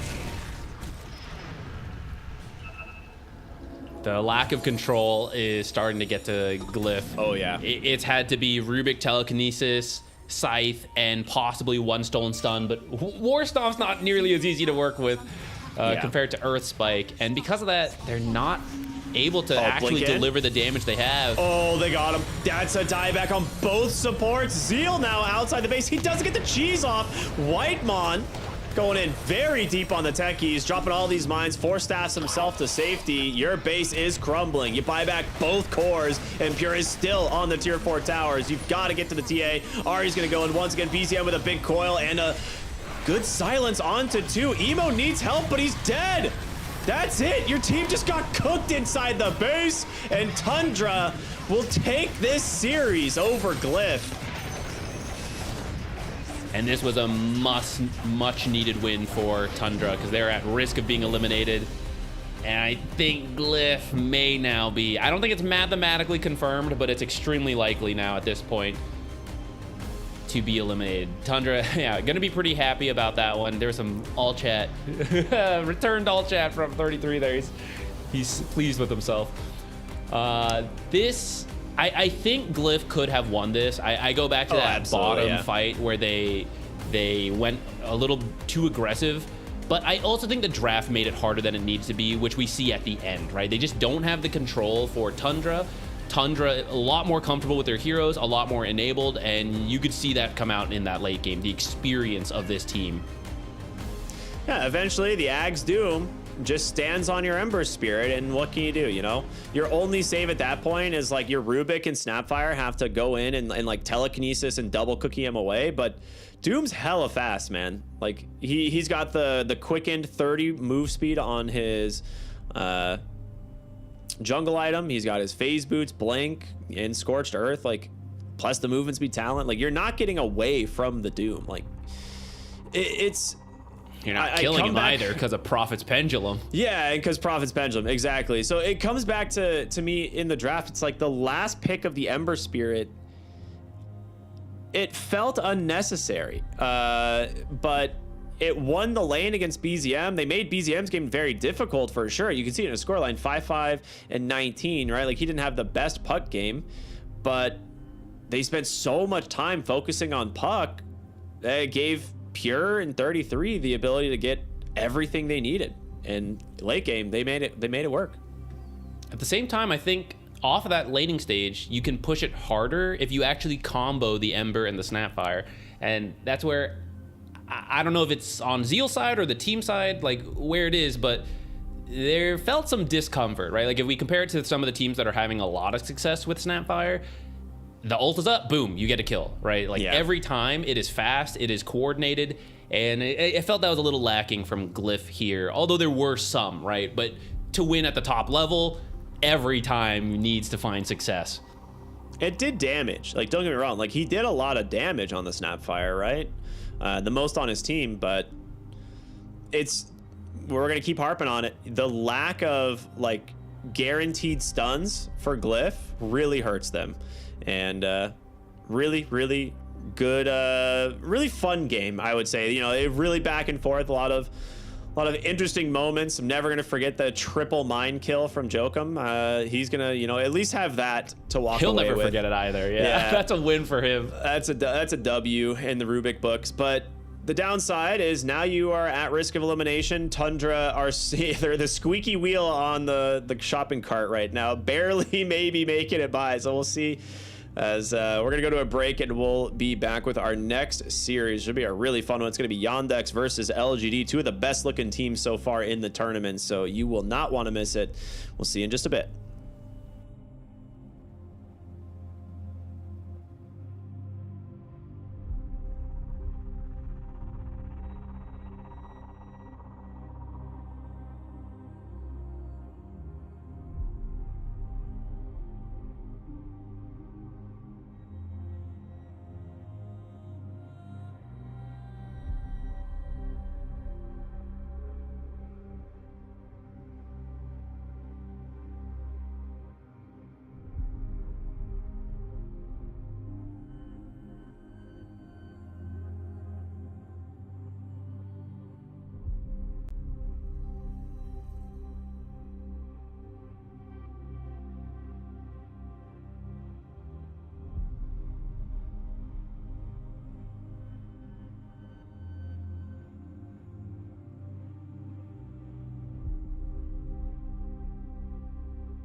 Welcome back, everybody. We've got ourselves another big series about to begin, and it is one of the two of the best teams so far in the group stage that have looked quite good. Yandex, this is their last game. They are sitting at the top of their group, tied with like 3 other teams at 7-3. So they would like to solidify themselves at the top 2 because it is going to be very, very close, right? Those top 2 spots are really what the teams are looking out for. Top 4 is the that's like, you know, absolute best place to be. The money. Yeah, because you're at that point, you go straight into the playoffs, right? Top 4 go straight to playoffs. Everybody else that isn't eliminated have to go through the last chance qualifiers. Your other 6 teams. So they're right on the edge with the 4 teams, you know, really competing at the top there. This is a very important game for both of them, right? So we'll see how it ends up going. They've looked really good. I think Yandex has been really impressive. You know, their drafts are solid. Their play is solid. I think DM is really fitting the role that he needs to fit for this team. So I like it. I'm enjoying the team. Yeah. I think it has generally looked good. There are still some growing pains, perhaps. Like one of the games we saw, right? Things just weren't quite connecting, which I kind of seen from Yandex, right? Sometimes they're like peak beautiful Dota, and sometimes like, what's going on, guys? What's happening? But I mean, that can happen to any team, especially in high pressure situations. LGD, I think they have also had that historically, and maybe more on the lower end compared to Yandex, where sometimes these guys look amazing, and then like, oh, they're throwing their lead. What's happening? You know, like their drafts are very cool. Their laning stage is usually quite strong, but that transition into the mid game is where we see the most slip ups. And I think it's been looking better. They've actually been closing out games, not you know, dropping the ball a little bit. We might see the Snapfire, right? So I feel like the offlane Snapfire has looked best in their hands, so maybe it'll just get banned out. You know, don't even risk it. I'd like to see it though. I feel like that last game, I think Snapfires are really fun here to see in this current version. The core Snapfires like jumping in, doing a lot of damage. I think that last one wasn't quite enabled as much. I hope a team like LGD or Yandex, either one, you know, happy to see it and get it properly enabled. I mean, it was really just that last pick Ember that doesn't make sense to me. Like the Ember forcing her Snapfire into the offlane, it's like, okay, yeah, she's still gonna go for a similar build, but now you just don't have lockdown. Like your lockdown is blink Snapfire stun and hoping it's enough. And yeah, it wasn't in the late game, especially when BKBs come out. But right now, this game right now for LGD, because they have one more series after this, they're one of the few teams that have 2 games left. They're sitting at 6-3, and the 4 top teams are all tied at 7-3. So if they get this win, at the very least, they're going to be forcing tiebreakers. So they're really hoping to walk away with the W here.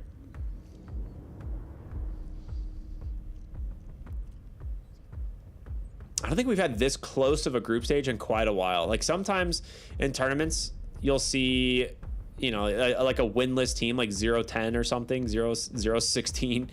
But the split from top to bottom is not that bad. Like every team is dropping games. You're not, we don't have like the perfect score line anywhere. It's a close field. Now, LGD thinking about their first pick. They've been opening with a Kez quite a lot, and maybe second guessing themselves now because they have the chance here. But is Yandex prepared? They sure better be if they've done their homework with a response pick.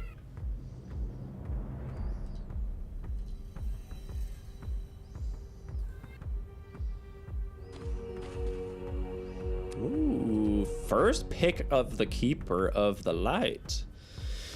There are great pairings still available for it. So regardless of which one you want, you're going to get it for the mid lane. There's only 1 ban left for LGD before the next pick. They could technically ban and pick if they wanted. So if they want to take like Storm or Ember, you could ban one, pick the other. Tai Lung, incredible on both. But they'll go for the Snapfire. All right, she's back, baby. Another Snapfire game. I would say maybe ban the Ember, just because I feel like Ember Coddle has been more powerful, but maybe you're more worried about Storm Spirit as a Snapfire specifically. Yeah, I think in the lane, the 3 best pairings are Tiny, Ember, and Storm, in my opinion. And 2 of those are melee that I think Snapfire mid would have a better time versus, and the Storm is the one that can dodge it the most.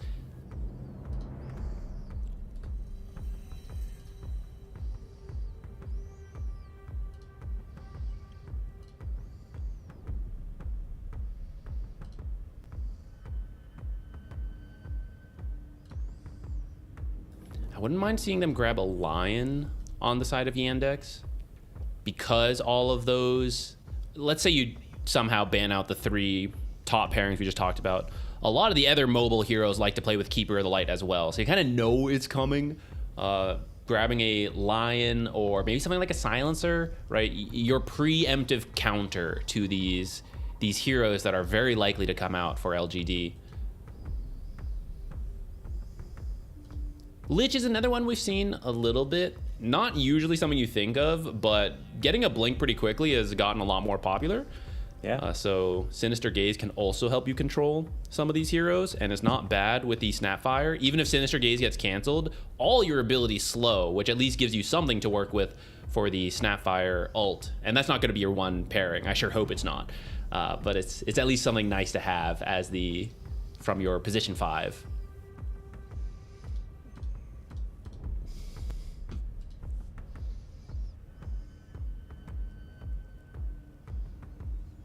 They actually, Team's thinking a lot about that. I usually get worried when the very first picks use a ton of reserve time. see, this is where I was wrong. I was like, do you ban the Storm or the Ember? You got to get rid of one of them. So they get rid of the Ember, or I'm sorry, they get rid of the Storm. You could look to take the Ember if you really wanted, but then you're opening with Snapfire Ember, which would be a little rough. I would like them to just grab some lockdown maybe that could, potentially address an Ember Spirit. We saw last game Lion as well as Doom were both pretty solid picks. They'll go for the Axe. Okay. I like this. This actually gives flex to your Snapfire now, because Axe Snapfire is such a good lane. So this could be a 4-position Snapfire. It doesn't have to be the mid laner. So we see them potentially giving them some mobility in the draft, and then you could go back for like a puck if you're worried about like an Ember Spirit or something. And whatever lane it does go to, Mortimer's Kisses plus Axe Call, done, right? Like, Very we good. at least have one guaranteed combo. So I'm very happy to see that. That's already out of the way in this draft, and it leaves the rest of it open to, maybe you want to adjust more to what LGD picks, but it doesn't enable your Snapfire, and you're caught in between rock and a hard place. But now you're good on that front, so you can address LGD a little bit more here, which for them, it's time to decide, how are you enabling your Keeper, or I guess vice versa? Who is he powering up with that Chakra magic? Someone like Beastmaster is actually still in the pool. We've seen a lot of Keeper of the Light Beastmaster lanes. In the off lane, great, you just spam axes. Well, there it is. I was gonna say you can also put it mid and enable him that way, though that's a little bit weirder, a little bit different than the tinies we've seen.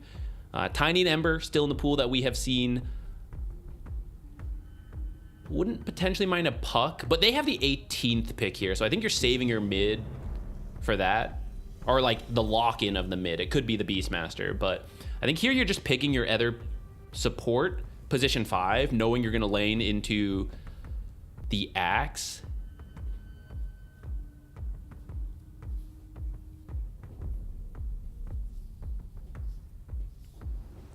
Oh, okay. I like the Wyvern. It's fairly strong in the lane. I'm not sure if it's a little bit of the deny pick, because we have seen the Winter Wyvern get picked into like Beastmaster lineups quite a bit. Well, not quite a bit, but occasionally. And I think it has looked pretty good. The double pick here. What do you think LGD want to do? Because we've mentioned the flex of the Snapfire. We've mentioned the potential, combo of Axe into the Mortimer Kisses. Expect some turbulence. Very cool. Not Not a hero we see that often, but is a classic counter to Winter Wyvern and Beastmaster. It gives you a flak target, so even if someone's like under Cold Embrace, you can still get the flak out to the rest of the team. He does bring a lot of magic damage from Rocket Barrage and Call Down as well. And he cleans up that Beastmaster army. So if your goal was to run this like as an offlane Beastmaster, which was likely the case paired with the Keeper of the Light, it's a pretty good lane. You do need a strong 5 though. The Treant Protector's banned, as well as the Clockwork, so maybe they're looking for a Tusk as well.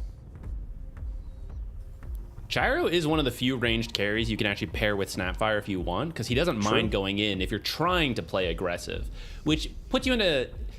It's interesting, because there's 2 different builds here then, right? Like, you could get Boars, but then they get farmed by Flat Cannon. So then you go Axes because of the Keeper, but you might then get run down by Rocket Barrage, which is not being absorbed by the Boars. So we'll see what these players decide to level up in this lane. They are going to grab the Wind Ranger, though. Okay, I want to throw out, I think it's worse than ever, but KJ plays the support Gyro the most of anyone. And LGD likes to flex things to get good lanes for the cores. And sometimes the support's just got to tank the weird stuff. So I wonder if that's going to come into play here.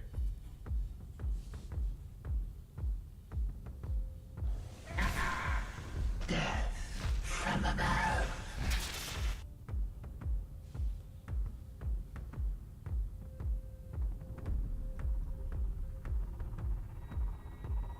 Viper makes Axe very sad.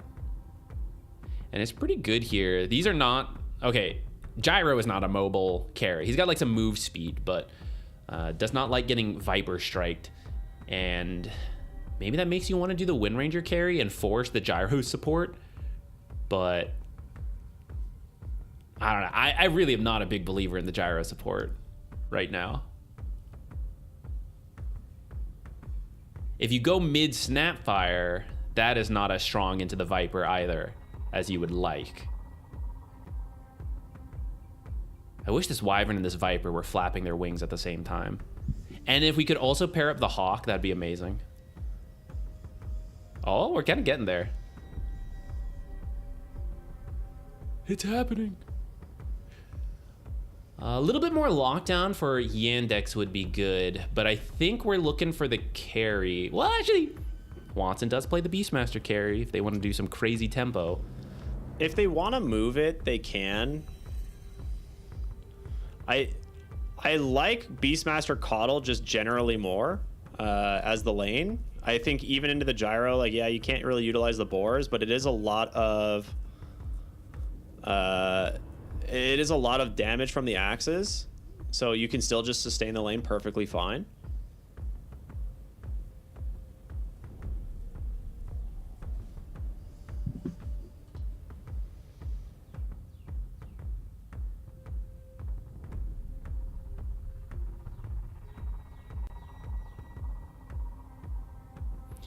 The Drow ban makes me think this is the Gyro carry, which I, kind of assumed it was anyways. It was just going to be Wind Ranger support, but Gyro has a good spread of damage, but he doesn't have good single target damage compared to other carries, such as Drow. I'm trying to think who else is still in that can offer that. Maybe Shadow Fiend?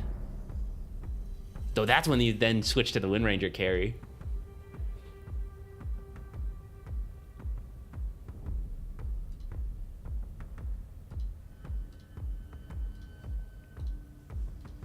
Man, I don't know. Do we see TA again? I don't think you want to run TA into a Gyro. It's just there's too many instances of damage, and I think Wind Ranger's not a bad pick into Gyro either. Like, as a support, I think it's fine. God, there's really so few carries kind of available at this point. In terms of the matchups into Gyro, like, that's you have a lot of frontline. You have Viper, Beastmaster in front of you, so I think you can pick something that's a little bit more defensive. I don't know how I feel about Shadow Fiend. it's not bad into Axe. Yeah, I think it's like the call can be scary, but you do have Winter Wyvern with a Cold Embrace to maybe buy you some time. And I think for the lane, it's decent with the Winter Wyvern. So yeah, they just rock the Shadow Fiend. LGD here on the final pick. We'll see what they want to do.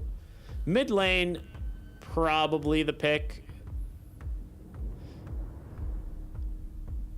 We'll see what they want to go for. How do you deal with Viper though? Could you just do Wind Ranger mid, actually? I feel like Tai Lung would do it. I mean, he would. I just worry because Wind Ranger feels like such a dead hero. Hear me out. Tinker. Okay, I'm on board with that, actually. I think it could be Tai Lung Tinker. Natures. Ooh. That's another way to deal with Viper, actually. Yeah. That's kind of cool. So this, for people who maybe don't remember, when Nature's Prophet was King of the Jungle, Nature's Prophet was picked mid pretty often into heroes like Viper and Huskar, and you're like, how does that make any sense? You just buy an urn and teleport to the side lanes and kill the side lanes instead. So you just kind of ignore the Viper and you're like, have fun in the mid lane, buddy. You know, you're 280 move speed, like flying slug. So it's an interesting idea, and I think with an active, it's KJ position 5 Axe. Wait. I mean, let's go LGD. This is sick. I thought the flex was there, but I was looking up the wrong tree, man. It was the Axe. Dude, I mean, we were correct that the Snapfire was flex. It just I was correct that everything was flex. I didn't know who was doing what. But Axe was the lowest on the list, and that's why LGD is such a sick-ass team, bro. They love these kind of flexes. They want the core matchups, and they will go for these cheese picks and weird picks. I feel like that's something Tai Lung has brought to them in the mid lane. They used to have, like, I mean, they still do, but like the Huskar, the Meepos, these kind of last picks, and like, oh no, we're gonna get cheesed. But now they do weird, you know, like, oh, it's Underlord mid. Oh, it's Axe position 5, which is not the worst thing out there. It is still a call, right? That's like kind of all you need. You're just going to send him in to call. He'll die, but the call will have happened. The ult will happen from the Snapfire. And with a gyro, it's not too bad. Battle Hunger to just run people down, depending how gyro wants to build. I think he will probably just max flat cannon for the farm. But if you really do want to fight, right, just Rocket Barrage a Battle Hunger target. That's kind of what I'm thinking, right? Tips for everybody. This is going to be a fun game. That's all I have to say. We get some very niche picks here for the side of LGD. The position 5 Axe is back, baby. Boots first, Blood Grenade, Battle Hunger. This man's about to run you down. Tai Lung on his mid-Nature's Prophet, which we haven't seen, you know, in quite a little bit. But again, same idea.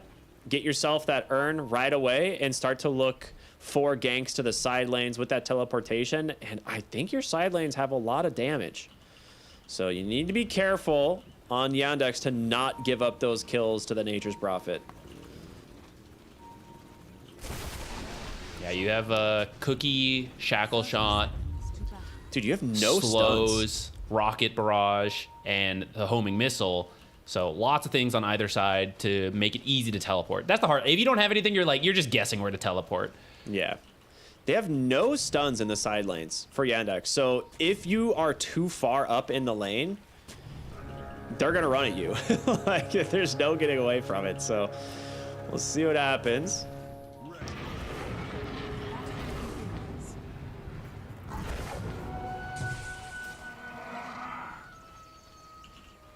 Cheer Jr. having some fun, getting poked by Thelacore and Axe, bringing him down to half HP. Which is kind of a big deal in these mid lanes. Like, any amount of health you can lose, especially when you're trying to cheese someone with a Viper pick. But then you're not even to that great of a matchup, and you're starting off half health. Oh, he went the greedy route. Oh, no. They're going to try and just get as much damage in as possible. A second Blood Grenade will be committed, so Down to 90 HP. He's gonna have to walk the base. I mean, they do get double blood grenade out of him, so.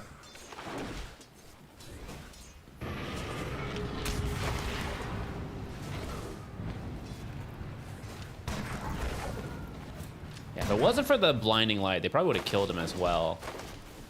But you get your lanes into... You get what you want from these first waves, right? Because the supports just aren't there. And Gyro doesn't care. He just flacks things around. Yo, KJ down here just running at people with the Battle Hunger.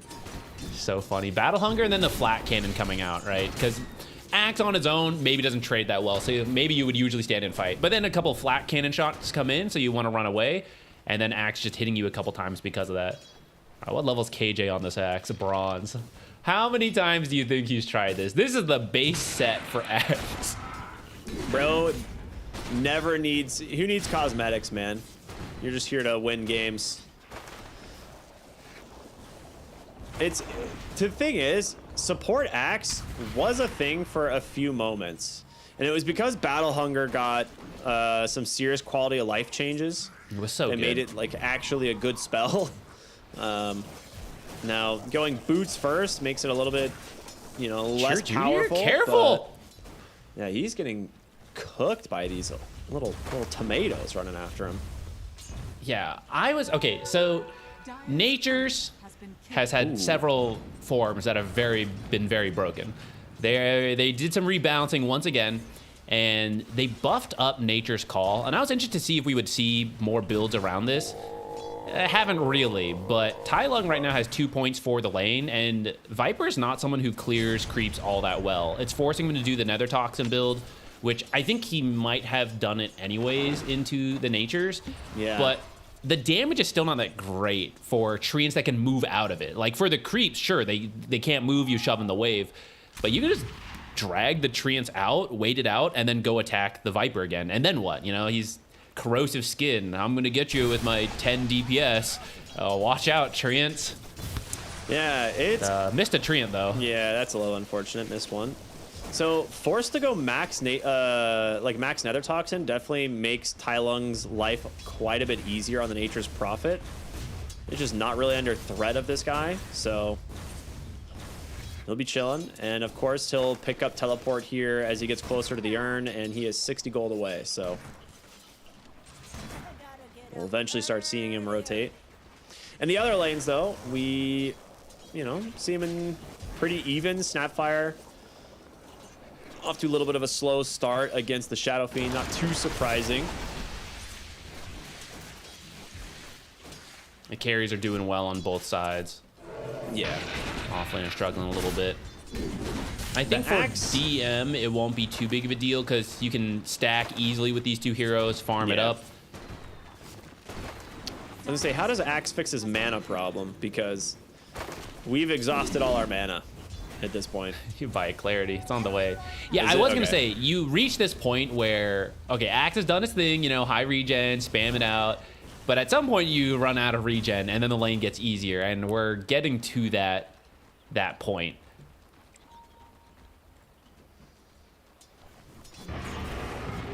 Gyro's cooking on the CS here, cleaning up the hard camps as well off the pole. 3 points Nature's Call now. Yeah, he's gonna be really active on it this game. And He's trapped Shira Jr. in the mid lane. Oh my goodness.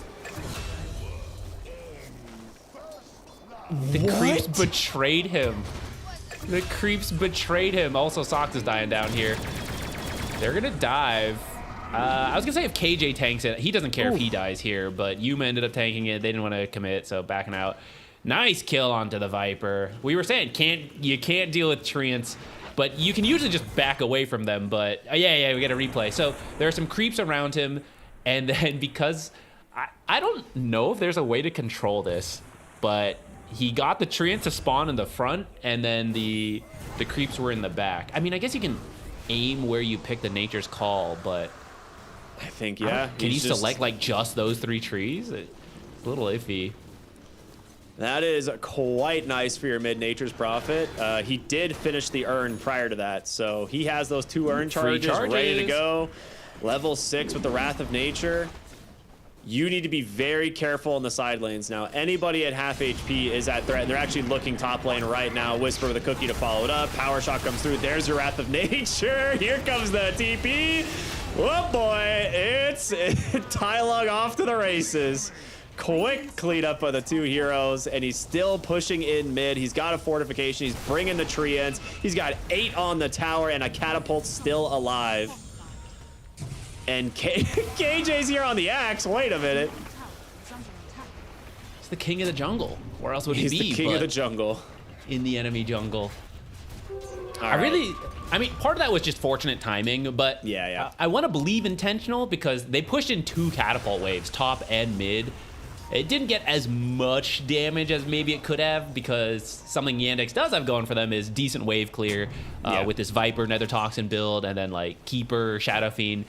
But I love that idea, you know, potentially against different heroes. You just took 2 towers at, you know, like 6-7 minutes. That's incredible. Even though you didn't get it here, both of them got down to, you know, about half. So the next time you attempt it, you do get them. They're gonna go for Wisdom Shrine steals, which you gotta be worried about that Nature's Prophet. He could show up to either one of these. And it looks like bottom is where he's gonna be needed. Top lane, you got to remember, Nature's Prophet could join in, but maybe...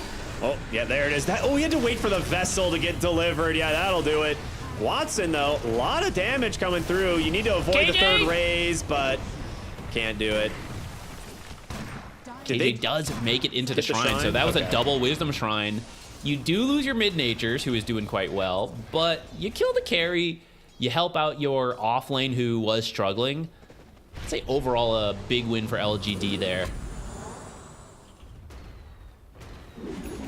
I am surprised he like tried to run away on the natures, right? I think at some point you just like, no, you're gonna die. Mid lane. Axe burning down, might live as Chira Jr. completely blocked off. Beautiful rotation from Yuma. They're all over the map, man.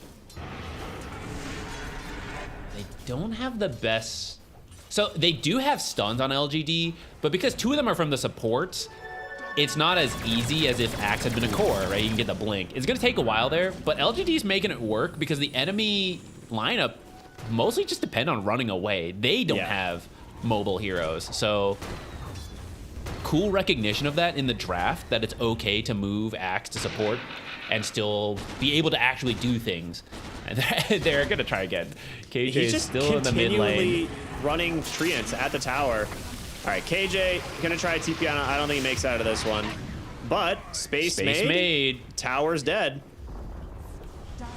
That was also Viper Strike 2. Bottom lane. Quick Wrath of Nature looking for DM. Big hit. Amplified damage was on this one. Absolutely huge. Tylung with another double kill, looking for another tier 1 tower. 5, 1, and 3 right now. What was that hit on the Beastmaster? 381 from the Nature's Wrath of Nature. The tail end of that amplified damage too. Oof, ouch, owie. All right, took mid, took bottom, top already half dead from that earlier play we talked about.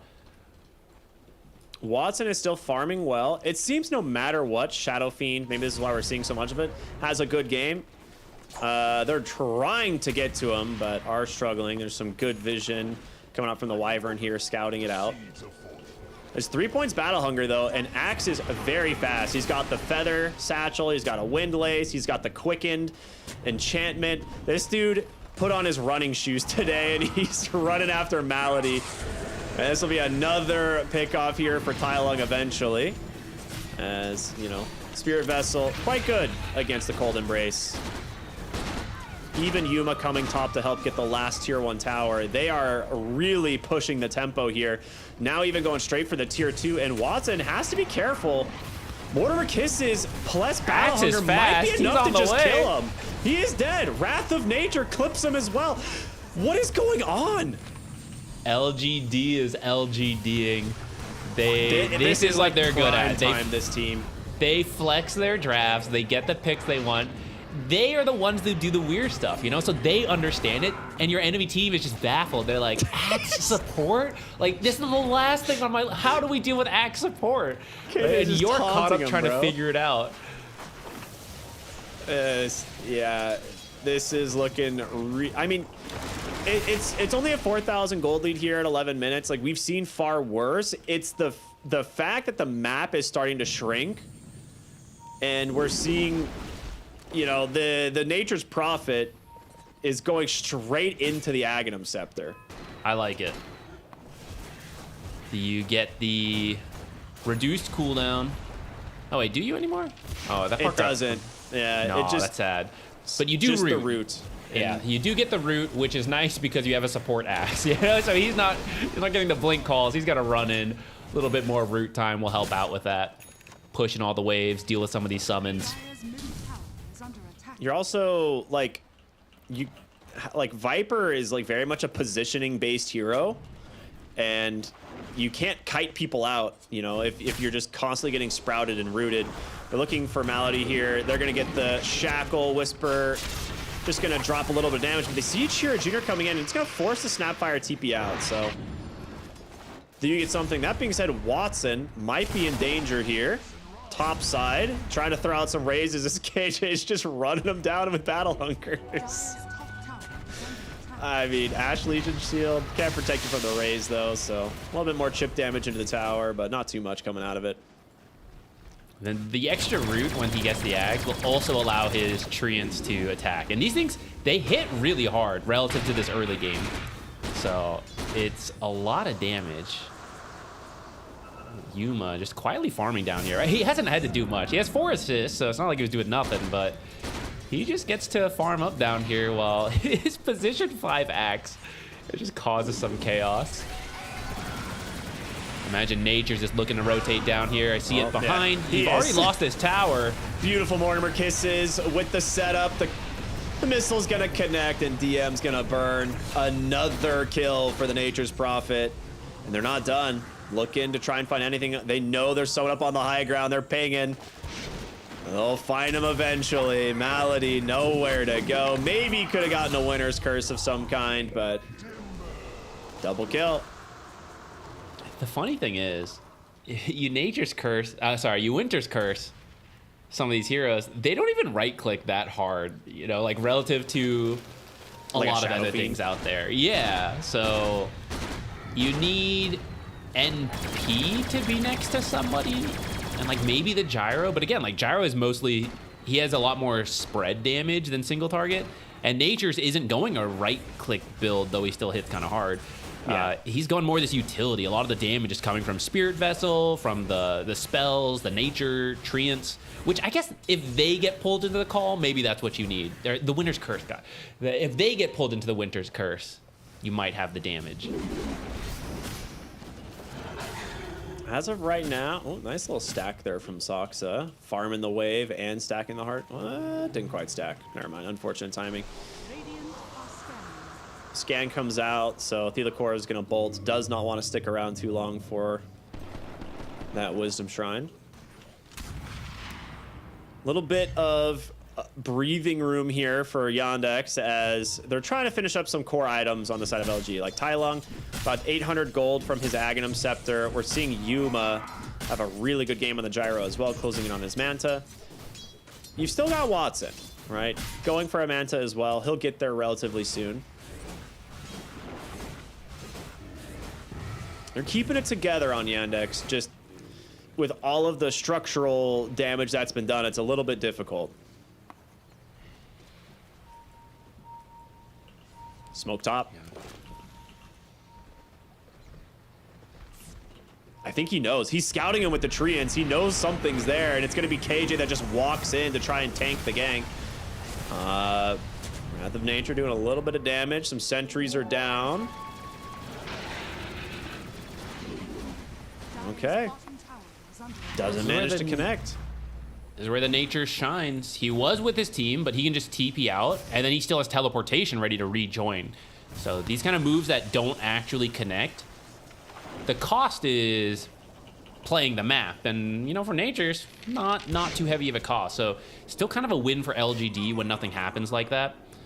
And they're not feeling the pressure as much, right? Like, they have all the outer towers. They're pretty farmed. It's Yandex that is really hoping to get something going for them before things get too out of control. 4K at 15 minutes.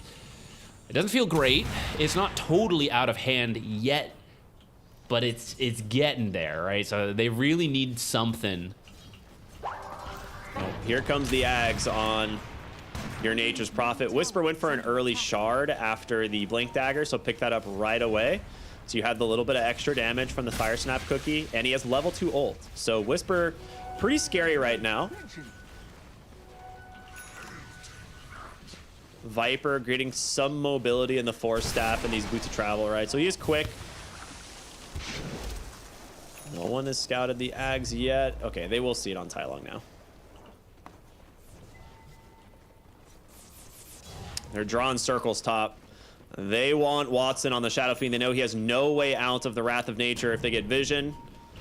He's going to try and TP in. Power Shot comes out. He's in the middle of some scary heroes, though. Wilson on the Wrath of Nature. Here comes the Mortimer Kisses. Oh, my God. Mortimer's Kisses. They're so dead. What a block off the Sprout. That damage is so absurd. Bottom tower is under attack. They're going to try to hold this tower with the blast, but Nature's already off to farm somewhere else. He doesn't really care if this tower gets taken. It's only 17 minutes. You know, yeah, if we take it, it's nice, but just go get more gold. What do I care? Can you be a little Maybe you bit guys careful? can get some more gold. Yuma's in pretty far. Never Oh, mind. great Shackle, though. Straight back Taiwan in. making some space. Okay. Malady really wants the winner's curse, but there's no follow-up to it.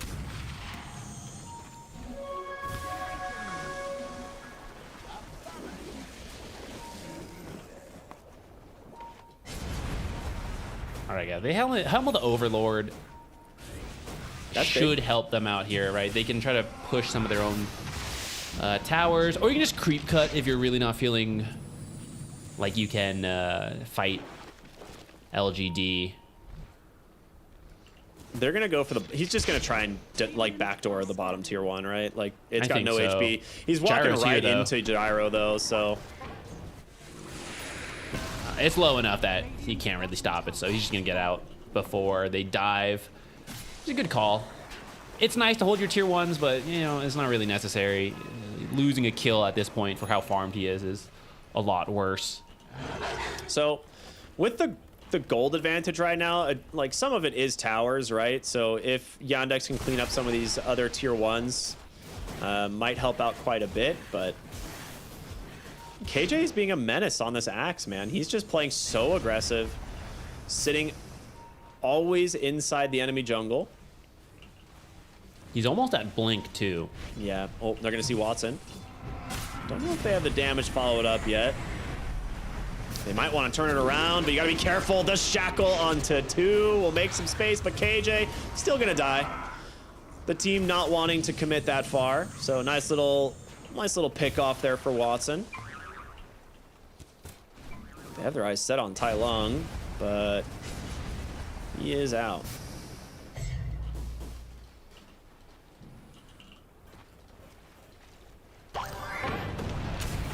Watson's huge. Niama's finding his way to the blink. Blink roar. Very important. Think This can game. still kill Nature. It's getting close where Nature's might just straight up walk away from it. But if you have Viper TPing in on Boots of Travels, then for sure you can get kills with this. And they haven't really had a way to start plays because you just have to walk in, and they've been losing, so that's no good for them. Yuma is walking very aggressively under the enemy high ground. Unfortunately for them, there is a ward that scouted this rotation. Back on their own side. 20-minute power room will be bottom. It's an invis.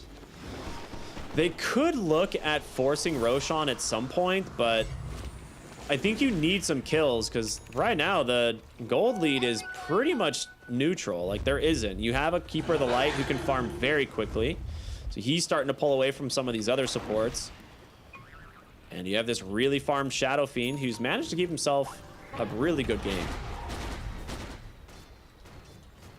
Smoke to the bottom side of the map here. Question is, can they find the right heroes? Whisper would be absolutely massive. The scan's going to connect. They're on Tormentor. This would be a disaster for LGD, but maybe they know that this is happening. Wrapping around to the other side here. Your Nature's Prophet can join at any moment. They see the DM creeps. They know that they're coming. Delacour are going to get caught for the moment. Malady still looking for that opening. Shadow Fiend just runs right in. They will clean up the creep. Big call down to split them. Wrath of Nature as well. But you're going to lose the Wind Ranger to start the fight. That's going to cost you DM, though. He went the other way. You trade 1 for 1. A big win here for the side of LGD. The question is, can you get out if you're Yandex? Do you still want to contest the Tormentor?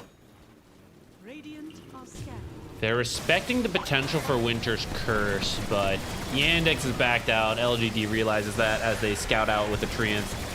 So they will now finally get themselves a Tormentor. It was a really good position on their part. That was a potential throw. You're down in the pit, Winter's Curse, everything comes in. You throw your whole lead. But they played it patient. Whisper way in the back, up on the twin gate behind those trees. There's just no way to get over there to stop Mortimer's kisses. So at some point you will find a kill. It ends up being DM, and you have enough of a gold lead that as long as one hero is out and you have all of yours, you're fine, right? And I want to shout out Tai Lung. It's tempting, like, oh, they're doing Tormentor, I'll go farm really aggressively until like I'm needed. But he was so far back on his half of the map, realizing they may not actually contest Tormentor. They might kill me as their alternate play, and I can't give them that. Like, we don't want to give up any ground for free. So I really like that positioning. Yeah, it was quite smart. And now that Tai Lung has, you know, gotten through the early game, right, is the typical time to go carry Nature's, right? So he picks up the Maelstrom. He's going to TP on over. Big Wrath of Nature actually finds the root onto 2. There's the Blink reveal from KJ, and they're going to get the Shadow Fiend as well. Give him the dunk, guys. He's earned this. Oh, winner. Oh, God. No, Whisper, don't walk into it. Okay, he tried to save him with a cookie, but Shackle will cancel the TP out from Malady. We'll end up getting a return here. They took out the axe, but no Winner's Curse for these buildings now, so they might just sweep across the map or just go straight into Roshan. Yeah, Roche is the call. You're not really going to get much else out of Winter's Curse. I know we're talking about this dream huge Winter's Curse to turn this around, but there's no blink on the Winter Wyvern quite yet. So how do you even get there, right? So you'll take a support kill because it'll get you some gold to get to the blink, and he's pretty close. Just like 50 more gold, maybe you can use it. Like maybe LGD gets overconfident with his Aegis, they walk up too far, you can finally hit someone with it. But now Aegis on the gyro, so you can't even Winter's Curse the gyro next to Nature's at this point. I guess you can, but you won't really get anything out of it.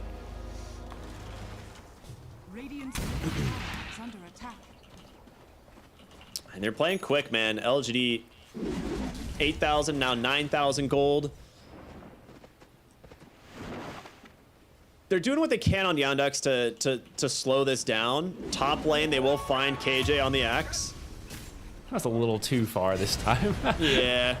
I mean, I think he was just going to try and place a ward. He has 2 obs on him, so I think he was maybe trying to find an opening, but...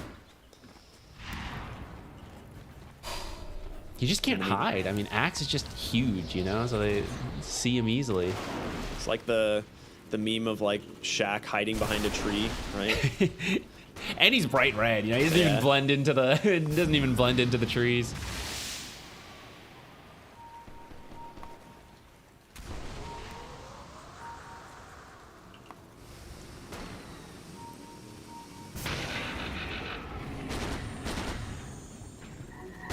Yuma's very scary right now. Has the Crystallis. Didn't need a defensive item up to this point. Has the Aegis to cover him in the meantime, but with his BKB when he gets there, I really don't think you have the damage to kill him. You need all your ultimates for it. You need Requiem right there. You need the Roar. You need Viper attacking him. That just means you're going to clump up for Mortimer's Kisses or this Nature's.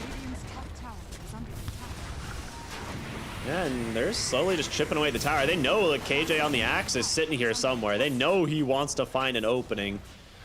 So they're positioning very defensive. Oh, he finds the Keeper of the Light. Mortimer Kiss is going to come through. Wrath of Nature holds everyone in place. And Saksa, with a lot of healing, managed to keep himself alive for now. But Whisper will finish the job, a 1-for-1. But Snapfire committed in so deep for this. How did Caudle lit? Was that like a massive Lotus? It had to be. He had the, I don't know if he had a Lotus, but he also has the Holy Locket. He had the charged heal from Illuminate. So they just kind of underestimated that and really wanted it. So then they blink in to finish the job. Good Hurricane Pike from Cheer Jr. because it made the first couple Mortimer's Kisses miss, which is what even got to this point. Yeah, wow. That was just the Holy Locket and Illuminate. You were right. That being said, they will find Cheer Jr. back on live, and in's gonna be Watson with a huge Requiem hold up. They finally got Tai Lung, surely. The call, though, no. Okay. Watson starting to cook. He's finding some big openings in this game, and they're gonna look for more. Thelacore should be fine on the Wind Ranger here, can TP to safety, but these are massive kills. That's like 6,000 gold in the last couple of minutes, now swinging back the way of Yandex, most of it going to the Shadow Fiend.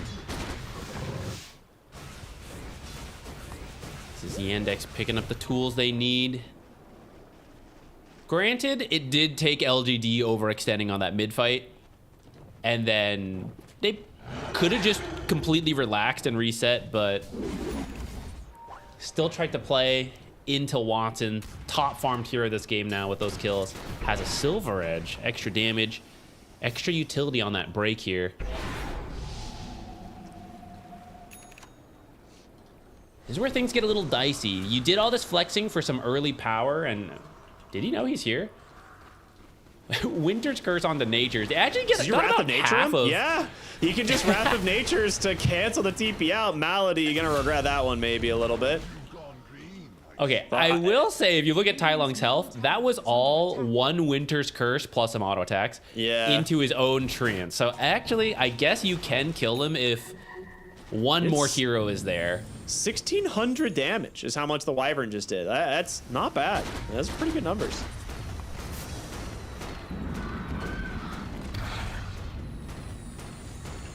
Yuma with the last little bit of the Aegis will take the tier 2 in the bottom lane. So, well, about 35 seconds left. They scan. They know they're here.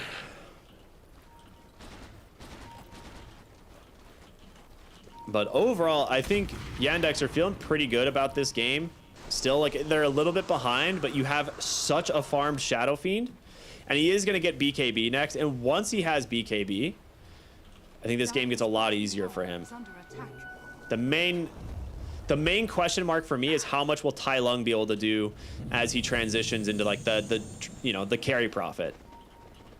I also think the call into Shackle or Cookies, that is really big because those are they have a bunch of damage on the Natures and the Gyro at this point.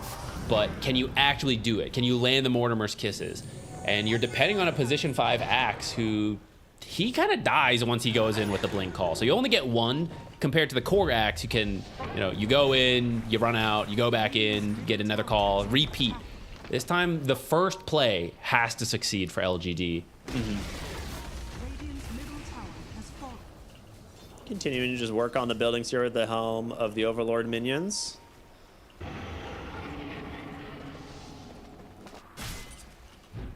Axe is farming towards his blade mail, so he'll get there eventually, but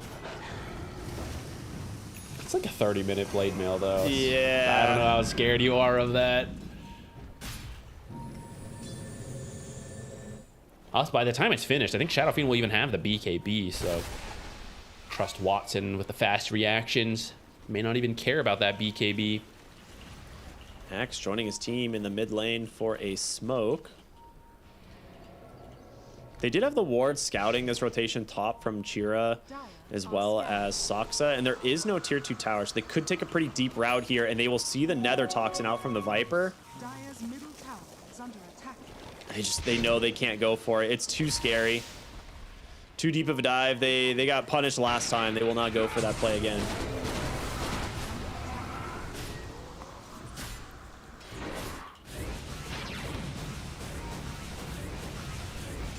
Yandex is doing it though. They are. They're Super dragging stabilized this one this game. out. Now the question is on the scaling. If it was a more typical lineup from LGD, like the heroes were in the more normal positions, I would say they outscale thanks to the Axe being a core. But as a support, I do feel like there's this window where Yandex is stronger, and then maybe it wraps around again as you go late enough, and like even supports are getting rich. But I don't know. I think Winter Wyvern actually scales really well as a support nowadays. Yeah. So if this game keeps going late, I feel like it makes up for the, you know, Viper doesn't usually have the greatest scaling out there. But I think the support step it up. Beastmaster scaling is good. This next Tormentor is actually huge. It's up in 20 seconds. And Yandex are bottom. They have 2 really good shards to play around, so I'm curious if they're going to be able to try and get it. Otherwise, for the side of LGD, it would be between Yuma and Thelicore, which Gale Force always powerful. I mean, factor that in with the Wrath of Nature root, and suddenly you're pushing an entire team out of position. Yuma's is kind of, you know, whatever. It's not great. It's a little bit more damage, but they're going to smoke over. They really want this Tormentor, and I don't blame them. I think Yandex can fight for it, and it looks like LG is just going to give it up. They have no intentions of coming to this. They must be close to a big item. Cautious, though. They're not letting what happened last time occur again. This time they have the tools for it, though. It was going to be a big difference in this fight from 10 minutes ago. But the biggest difference is that LGD is just not there. So I'm... Oh, Refresher on Snapfire is being worked on, and he needs 1,000 more gold. So, yeah, who cares about Tormentor? We will have double Mortimer's Kisses. We believe we can fight on that for Roche. We think that's more important than Tormentor. That's what LGD is saying here. That is definitely the shard they wanted. If you can get... Oh, I thought maybe you give it to... Like, you stall, let him get Refresher, and then you give it to Whisper. But fair enough, they give it to Yuma, who also hits extremely hard. They're just playing under the cover of smoke right now. Seeing what they can find. But Yandex positioning on their side of the mid lane here, knowing everyone in LGD is missing. You could look for Cheer Jr. He does not have a BKB. There's going to be the blink, the call, the Mortimer Kisses are coming through. He's just so dead. Yuma gets the BKB off, but you got to be careful. He's falling low and fast, looking for the winner's curse. There it is. Malady finds his target, and this time it will work. A massive Requiem to follow it up. Both of the supports cooked on the back line. Just like that, Yandex find their opening they've been waiting for off the back of that Blink 4-staff Winter Wyvern. Yandex right out-positioned there. They baited the Viper. Tai Long? Dude, Tai he Long? knows. He knows. Look at Whisper. He could kill him. They're just gonna go straight in, but Oh Tai my Long God. dies in the process so quickly. Look at all these cookies. I mean, that was Refresher for the cookies? There's no way. Just, you had Mortimer Kisses. They lost the gem for that, too. Killed SF, though. Can you do That's this not worth without it. him? There's It's no Beastmaster. way. Yeah, I do think you just sit in the back at Mortimer's Kisses, but... Okay, What they can... killed They're Tai still Long? going for this. The other heroes there, plus Requiem, I think. Is it just the Death Requiem? I mean, I don't know. I mean, he was That right is next to the nuts. SF. He got hit by a lot of them. Well, That was... Okay, I don't think that was worth it in the end, but I really like that sneaky spot play. That's really funny to me. he That's why did a LGD is lot such of a fun damage. team. Yeah, he did a lot of damage on the Nature's Prophet, but it, I feel like if you were going to commit the Refresher, just press the Mortimer Kisses from safety. Shadow Fiend dies, right? Like, he didn't have BKB. Now you just lost both of your 2 heroes to contest Roche. That is a rough loss there for LGD, and now with Aegis into the hands of Chira Jr., gives him plenty of time now to get to that BKB. Going back to the fight before that, what led to all this? I don't think you should jump the Viper with your one consistent initiation tool, which is the Blink Call, because that's your BKB piercing stun. And this is, you know, DM's, he's the other one, along with Winter's Curse, and that's how that first fight went. They called Viper, you send in the amplified damage gyro, right? It's like, oh, for sure we win this. Oh, he can't hit anything because he got roared, and then they Winter's Curse next. So I think Axe has to wait. He has to counter-initiate after things happen, which then makes it hard because that means your initiation is Shackle Shot, which is very iffy. Or Cookie, also iffy. Homing Missile. But I think it's what you gotta do. You gotta keep chucking them out. One will eventually connect, and then you can take that fight. But if you start with Axe, DM's just gonna be waiting. Malady's gonna be waiting. And then when you commit, they're gonna ruin you. All right. Towers falling on the side of LGD as Yandex will start barreling down bottom wave. They've got the Aghanim Shard on Shiro Jr., which will help them do a lot more damage to these towers. And well, they'll quickly clean up that Black Dragon. That being said, top is also taking a beating from double catapult. And Nature's Prophet, of course, can just TP in. Axe will go in and just kill the wave. So this is, I mean, if you're LGD, this is a great trade. I think you're pretty happy trading tier 3 for tier 3 Axe into Aegis. Question is, can you get Nature's, more? right? It looks like Nature's is going to come back up. Yeah. They need to go back and deal with this. You can't afford to just lose your racks to double catapult Protect Axe. catapult. The catapults are still alive. Okay, they will kill Axe. That's your whole tier 3 tower pretty much gone. And I mean, they got the same bottom, but they still have a lot of Aegis timing though. Let's not forget, you know, he's been out of the meta for a little bit, but Nature's Prophet 25 is getting close. No teleport cooldown. Yeah, Rat Dota really farmed. Is looming around the corner. So this low tier 3, like he's actually gonna go finish it with these treants. This is the rest of the game. It is begun. So onto the range racks they go. I mean, he can keep this lane pushed, and this is the downside, you know, when you're playing against the Nature's Prophet like this, is you kind of have to either kill the Nature's Prophet somehow or commit to a high ground and accept that you're probably going to lose, you know, some buildings in the process.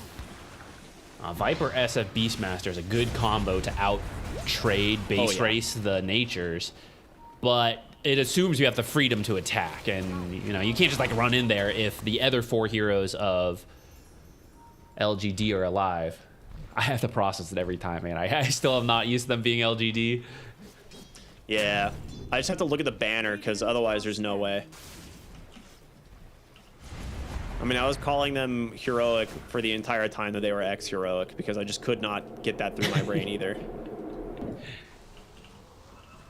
But for now, Yandex in a really comfortable spot. Aegis gonna expire in about 45 seconds, but you've built yourself a little bit of a gold lead.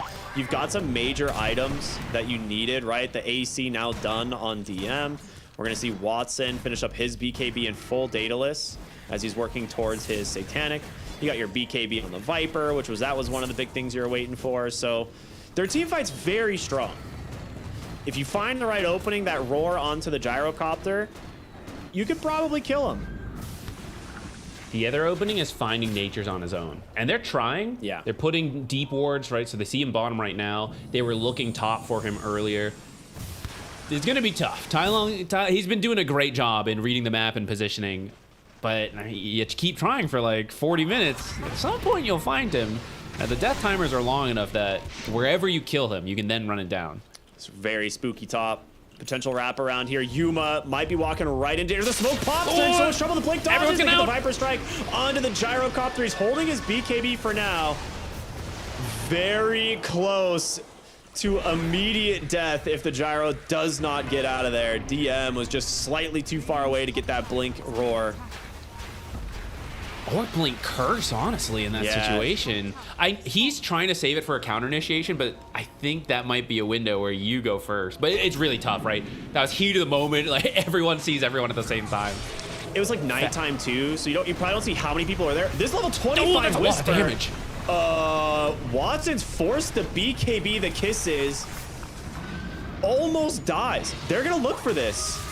You have refresher kisses. You don't have refresher BKB. There's going to be the gyro They don't really do from anything. the winner's curse. They're just trying their best to get out of here. The missiles in pursuit looking for DM. Here's the second Mortimer kisses. Forced that out the one action did managed to not get really some connect. space. Okay, this is rough. KJ's in way too far now. That's going to be the gem hitting the deck. And now you're on enemy territory. Roar onto Wind Ranger. It's a disaster now for LGD. Satanic BKB out from Yuma, trying to do something around the Shadow Fiend. Big Wrath of Nature, but the damage, it's not there quite yet. Cookie, it gets dodged, it gets the Requiem off, and Yuma is dead. Now Whisper will be next. Cannot escape. How do they win the fight with no BKBs left?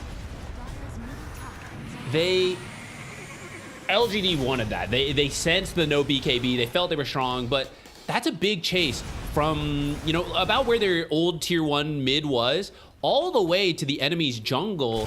Some of the heroes are faster than the others, right? So like this entire Mortimer kiss ends. That was the idea, right? That you have this and they have no BKB. If you don't have that because it whiffed, then what do you have, right? Roar is a very low cooldown at this point, so he just turns around, he's got another fight. Tai Lung does jump the back, and he ends up killing Chira Jr., but it's just not all that great. I think that was a Manta dodge on the Cookie by Watson there as well, which is pretty sick. Yeah, Manta dodge on the Cookie it's the only reason this worked. If he doesn't Manta dodge that, that's Cookie 1 and Cookie 2 chain stunning him. He probably would have died, so massive play from him. Oh, LGD starting to crack here as we get later and later into the game. Oh, he went triple Treant. Oh, he has a HP gem on damage, DM. actually, He sees though. you, buddy. He's got Lincoln's, though. The 3 times Treant HP and damage? The Treants are better than they used to be, but I feel like at this point, they literally can work against you because of Winter's Curse. Yeah. And I also think the other heroes are pretty good at farming them, so It's for the I think rat, I would bro. have preferred. But so is the no cooldown teleport also rats? Yeah, that's true. I'm not sure on this one. Maybe he's got some idea for them that I don't know about. So I'm gonna keep an open mind here.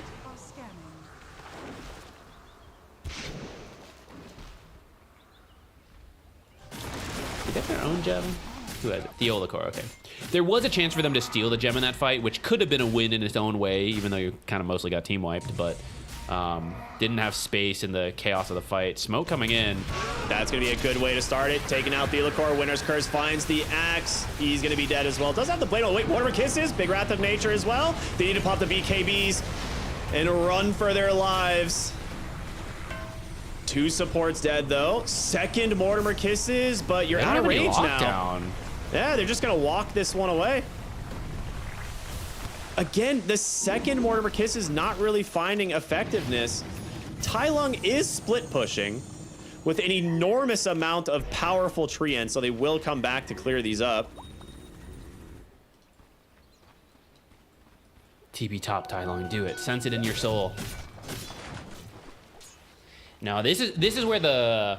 Well, I mean, 1, that was just Yandex finding the jump, right? So, yeah. Good initiation from them. But 2... Axe is the main consistent initiator, and he is your position 5.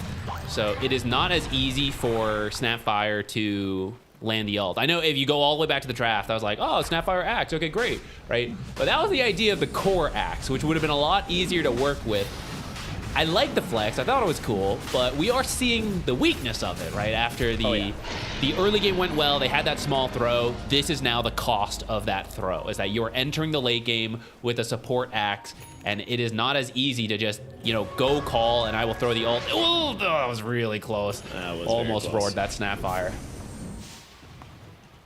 This is, you know, also kind of the cost of that second Mortimer Kiss is you don't have it there to just potentially fight the Roshan again. And with that third Aegis now going the way of Yandex, you're going to have a Refresher Orb on the Winter Wyvern. You've got the Cheese and that third banner, or second banner, sorry. They see the axe. They want him so bad. Malady, he's got him. Winter's Curse for it, but honestly, this ability is not that long of a cooldown either. I feel like Winter Wyvern has been out of the meta for so long. She's been slowly getting a lot of buffs here and there, and I believe Winter's Curse cooldown is one of them. I like this build, dude. It's such a baller build. So he opened with Power Treads, which already hinted that he was looking for scaling later on. Got the blink, because you gotta, I got a blink curse, gotta threaten that. And now he has Hurricane Pike, Shadow Blade. And he put his 5th ability, the new passive, the Eldworm's Edda, the book, that levels up your ability. I think Arctic Burn is actually the best scaling ability for it. It's so good. It has a lot... The innate gives you like half a level. Hold that thought. Whisper's dead. Okay, back to it. The innate gives you half a level on whatever can scale. Wait, what are you doing here, Watson? Your whole team's top. He has no BKB in his pocket, like in his inventory. So, okay, he gets enough support from these heroes. They've even got a Wind Waker on Saksa at this point as well. So, I feel like LGD was also confused. They're like, wait, is this what's happening? They're too baffled to fully commit on that. I think if they just go, that's a carry kill.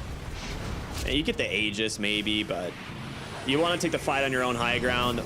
Snapfire being dead for 60 is really rough. She does have Refresher if they want to buy back for this. And the banners drop, so you're going to have to if you want to defend. You're going to use the flak to try and clean up some of these creeps. Tai Lung's cutting the next wave. No banner back really here. Smart. These guys are so fast at killing buildings, though. Well, yeah, Volrax is down. Shackle's not going to connect. Jump in DM looking for the roar. Doesn't quite get it. A nice sight. The heck? What? Oh, it was reflected off the Lotus. Okay, that's what that was. Very clutch Lotus there. You don't think KJ's got the farm for a scythe? I was like, who the heck has a... I thought it was like maybe Thelicore, but no, he has the Lotus. So, kind of. It is attributed to him.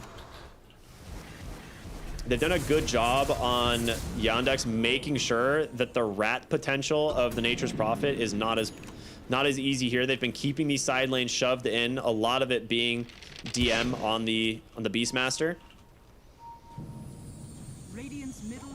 Because if he gets to your base, those treants will kill the buildings. This is where I do question the teleport cooldown. I feel like this is where it really shines. And I'm kind of watching these treants. Yeah, they kill the creep waves faster, and they're a little harder to kill with. Maybe the argument is like Viper's got to go instead of someone like Wyvern or Caudle, because it takes them too long to kill these treants. But I don't think it's been better compared to the utility of no cooldown teleport. Yeah, but we're seeing here now, like, DM's top, making sure that wave stops and gets pushed back in. Your wave bottom, always pushing in now because you have the super creeps. So the pressure that the Nature's Prophet can apply is massively reduced.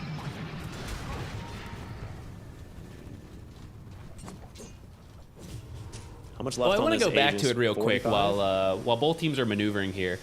The Wyvern scaling is really good. I'm going to cut it short again, actually, because here we go again. No, you got time. Go for it.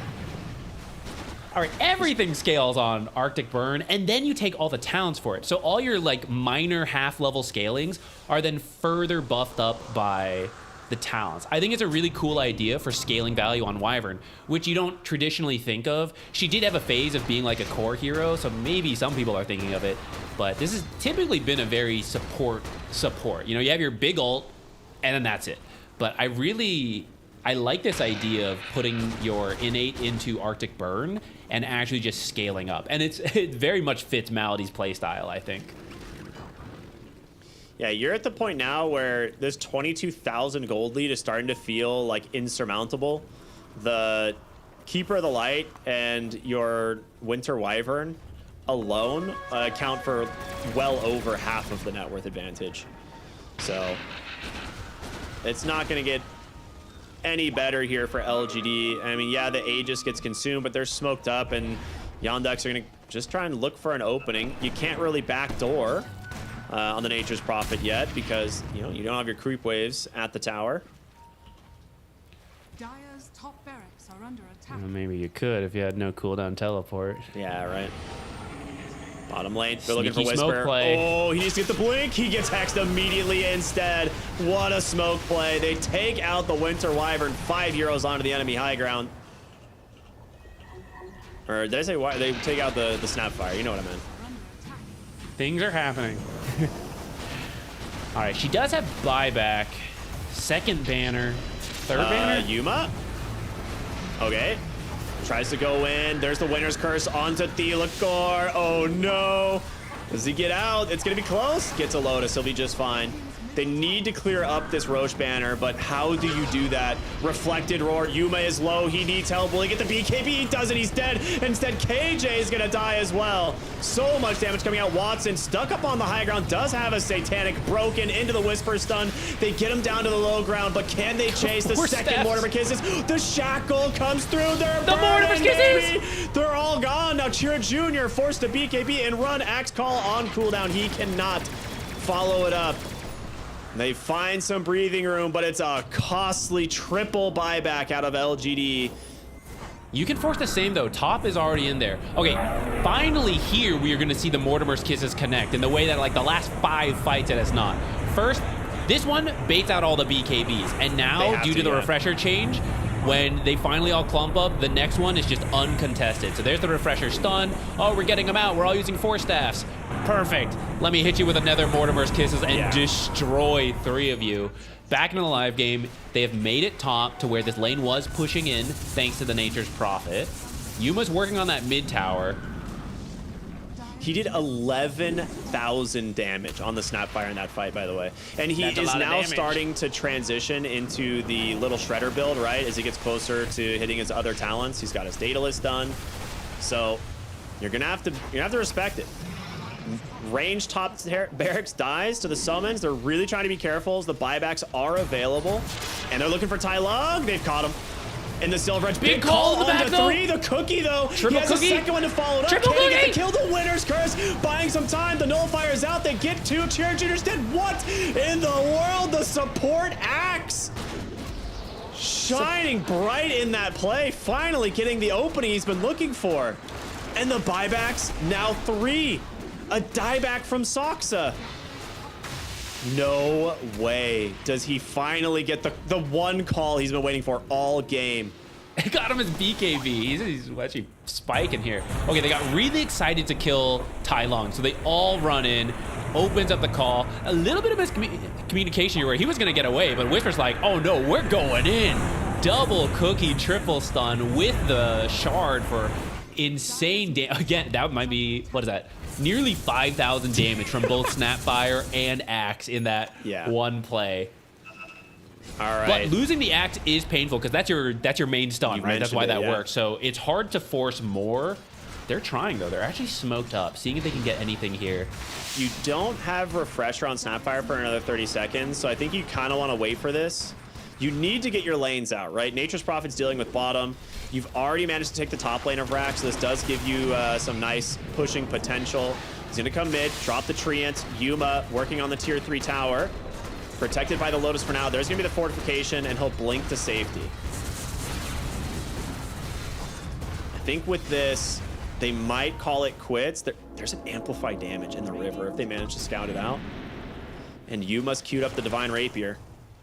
They're hoping for Roche, but it's a pretty long spawn, unfortunately. They could have it for free here if it was a shorter. Oh, I got too many gems. Oh, what do I do? I thought they might leave one in the pit. Oh, I guess you got Trance. You don't need to. Okay, they do find the amplified damage. They're gonna try to fight off of it. They're heading bottom. Nature's will join as needed. Although he just TP'd bottom, so actually they do have to wait a moment. Dude, Tai Lung is so farmed. I mean, this is always what happens in the Nature's Prophet is you go late. He'll eventually get the remove teleport cooldown. They just bought a Divine Rapier on Snapfire. Big Winter's Curse onto Yuma. They have the Roar to follow. Mortimer Kiss is coming through. They're forced to double BKB. Lotus protecting me. He's not getting the BKB or his Satanic off. Your Gyro diebacks. Can you hold? I think you just run. Just get out of here. No, they're not They going want to go for the They second turned Snapfire around. roll. They want for the Winter Wyvern. Tai Lung gets the kill. Second call. They managed to get their hands on the Watson. The Mortar Kisses Mortimers! take them out. Uh-oh. Can you be careful, though? Whisper is going to pop the BKB, jumps in. Again, he's got the Little Shredder. He's got the Divine Rapier. He's trying to get away. Tai Lung doing so much work, but the buybacks are now coming through. The big Requiem takes down the Nature's Prophet. He will get out on the Snapfire, but it is costly. Oh my goodness, this game is insane. All 5 buybacks spent from the side of Yandex to secure this. They will buyback now on the Prophet to start putting some pressure on these side lanes. TP top, TP out. Roshan's up. The Gyro really desperately needing a Lincoln's or something to not get chain stunned. He did not get to play in the fight at all. They don't have an actual save for him, so they're kind of baiting him forward. But the parts that have succeeded when you're baiting someone, they bait and then the response not to save the one who gets jumped, it's to call the backline. But where he was positioned here, they couldn't actually get to the backline. This is actually right after his death. So we do see the damage potential of the Snapfire, but they actually don't get a call until towards the end, so they finally do kill the SF with it.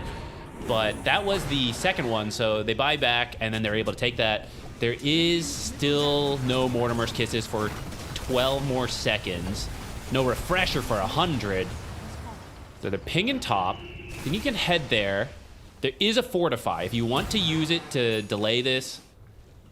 Oh, actually, never mind. Okay, they're playing it real safe. They're backing out. I mean, I can't blame them. This is a very scary game. I mean, you definitely take the racks if you can get it against the Nature's Prophet team, right? I guess they're looking for Nature's. I think that's exactly what it is. They're trying to find him somewhere. Yeah, it's like a 5-head move. They think we'll push top, so he's probably TPing into split push. But Tai Lung with the 6-head, he's sitting in the fountain.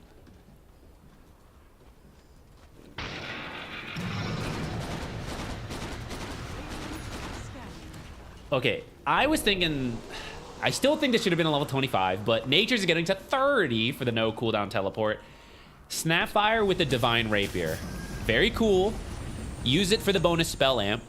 The thing is, once you use Mortimer's Kisses and you get in close, you can switch it back for the little Shredder value, which currently he's not really getting much value out of it since he went for the Mortimer's Kisses launched talent at 25. But he is also getting to level 30, where you will get back to the 60 Shredder attack damage, but only if you still have your Divine. He's got to get out of here. You need to run, Whisper. Whisper. You need to run, Whisper. Winter's Curse. Manages to find Thelacore. They haven't found the Snapfire. He gets to TP out. He's okay. You are playing with fire that here. For him. Oh, man. If Yandex had ran a different way, they might have found Whisper. He didn't have his blink ready.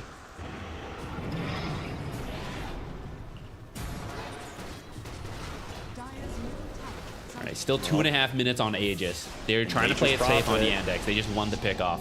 He's being a nuisance. He's 29 1/4, which takes forever from creeps at this point, but one fight, you'll get it instantly if like 2 people die. He might get the mid-tier 3 finally. He's trying. Yeah, he'll finally get it.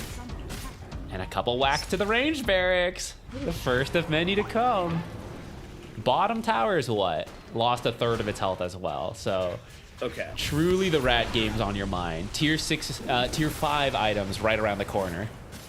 We need to talk about buybacks as well, because some of them are starting to cool down. More of them available at the moment on the side of LGD, but you still have 2 minutes on this Aegis to cover Yandex. So I think you want to fight towards the tail end of this Aegis, like when your buybacks up on, you know, Beastmaster, Wyvern, and Coddle, but we'll see what they can do. Both teams being very careful.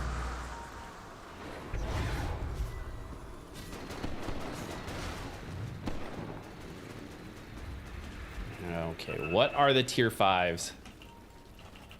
What do we need here? Divine Regalia on Snapfire would be such a baller move. It would cook so hard. It would be unreal. They're smoked up. The blink call. He gets the Winter Wyvern, the jump in, the shackles. Great Wind Waker, but can they actually kill Winter Wyvern fast enough? They can. Now they've got to get out. That's a dieback on the Wyvern, but it's going to be back up in about 20 seconds.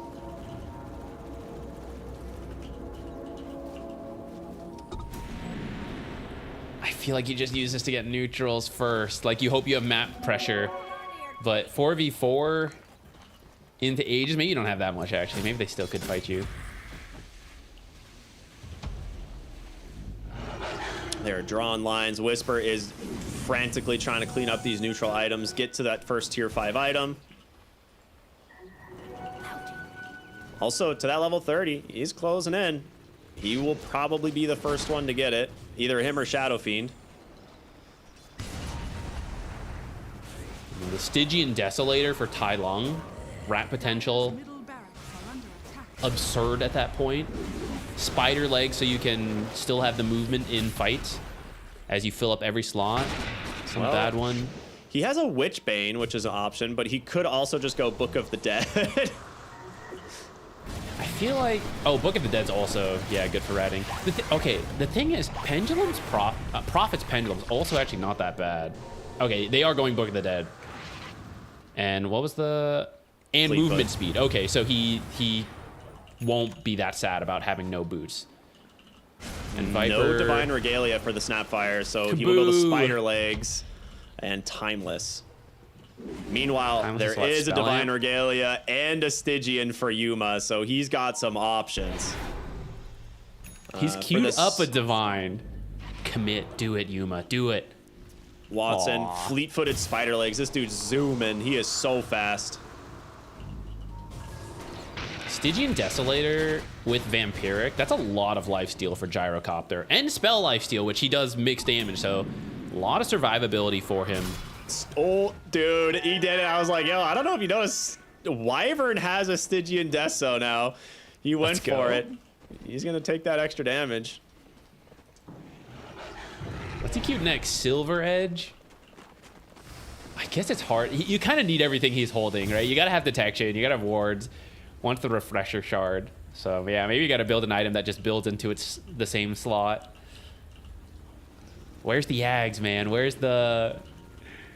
Come on, where's the full scaling? Let's do it. Okay, dude, this is kind of block of funny. cheese?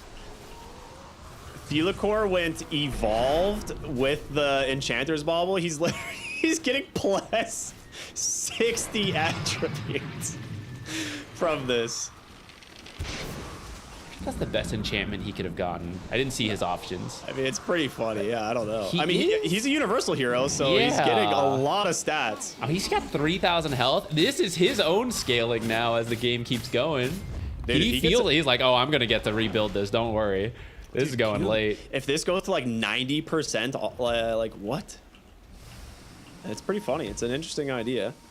All right, now that we've got all the neutral items up, it is time to start fighting again. Everyone looking for their opening. The Spider Legs are going to make it very nice to kind of get up and down these cliffs, find the right angles to take it on the side of Yandex, but that level 30 on the Nature's Prophet looming.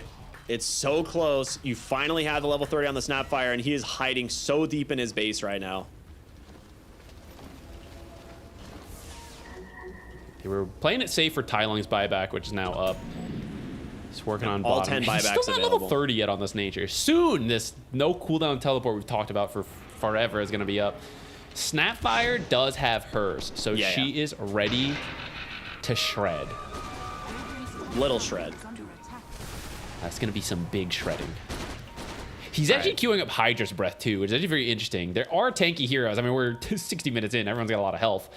And then it's like little Shredder at home, really. So, cool idea. The Hydra's Does it Breath proc on is Little really Shredder? good. Yeah, it does. From what I've seen, I think it does. Pretty sick. He's done it. Level 30 on nature. It's time to just TP instead of walk.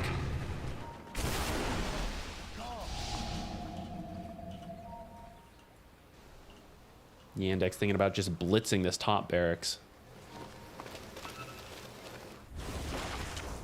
Nature says come back. Oh, there's a ward. It Malady sees Tai Lung. him.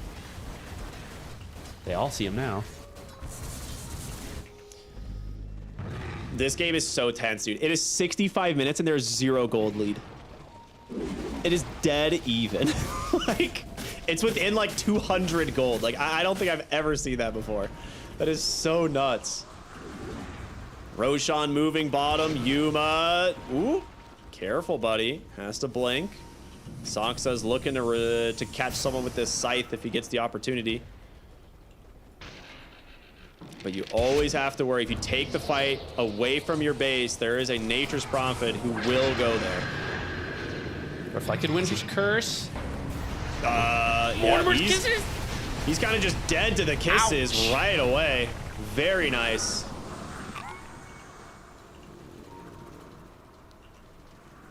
This Lotus, bro, it has been value. Now, Roach is now up 2, but it is by Yandex's outpost. So if he needs to, he can just buy back, teleport in. But he won't. Oh, actually, he does still have the refresher shard. So you do still have the threat of Winter's Curse.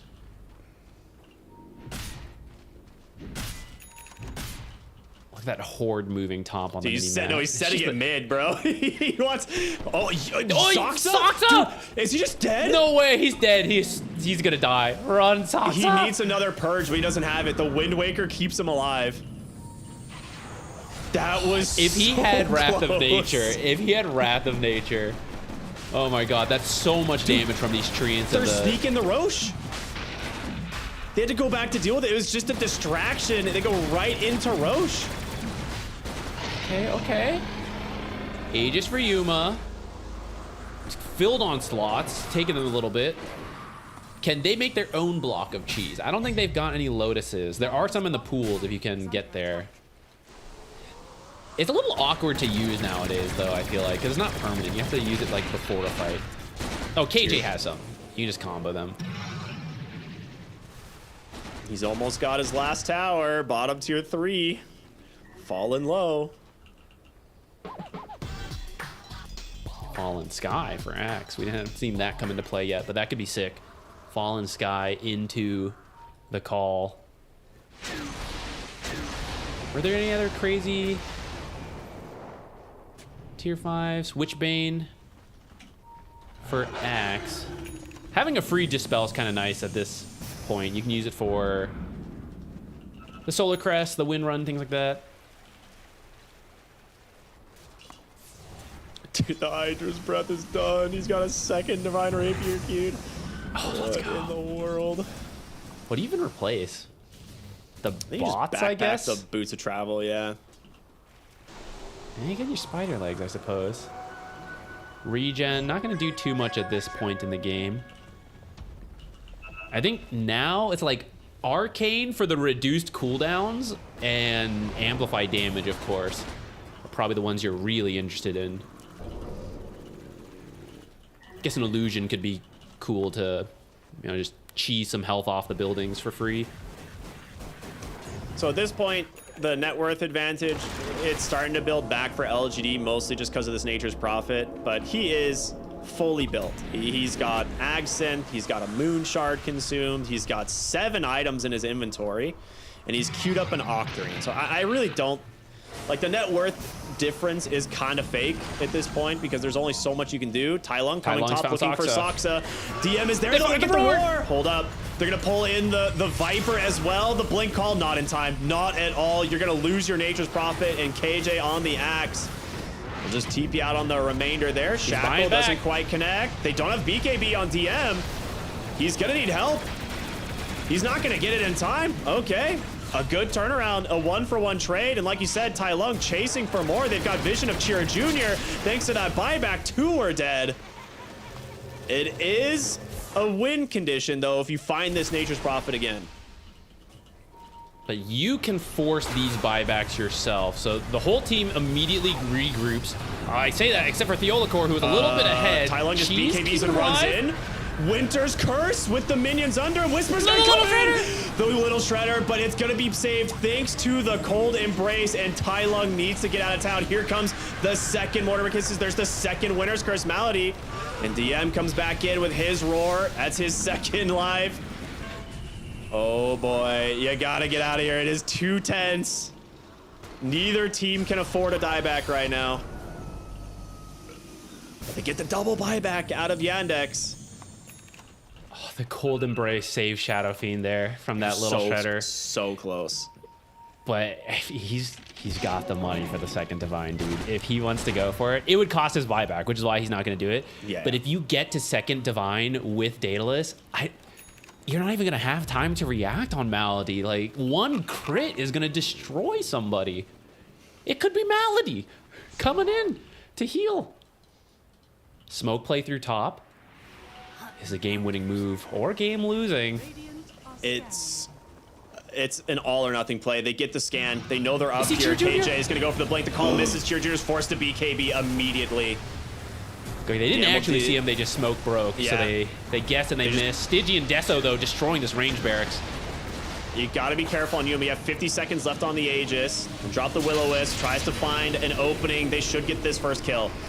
Can you kill him twice, though? The Requiem will be there, and he doesn't have the BKB in time. The Roy's going to come in. KJ goes for the call, but he misses. Yuma's dead. Winner's Curse finds the Snapfire as well. That is the worst case scenario. Divine Rapier hits the deck. That being said, a lane of Rax dying bottom to the Nature's Prophet, but this is a huge win for Yandex. Those heroes have buyback.